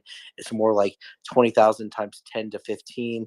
And that's roughly the cost of one stinger. So, to me, it's well worth it. I'm not too concerned about the supplies of stingers overall. And yeah, I think I'll leave it there. Yeah, thanks, Dr. Paul. I think it was a very succinct point. I think you put it very well. I don't think I have anything to add. I think, Charles, do you have anything to add to that in terms of Dr. Paul's reasoning there? Not much. I totally agree. I mean, what's the cost of a blackout? What's the cost of not having water? What's the cost of the life? And I'm with him, I think. But this is so the Russians found a weapon that works. They found a weakness, but this war will evolve, and in 2 months, whatever, 3 months, maybe even less, we won't even be talking about this because it will have been neutralized. There's learning and relearning and learning and relearning.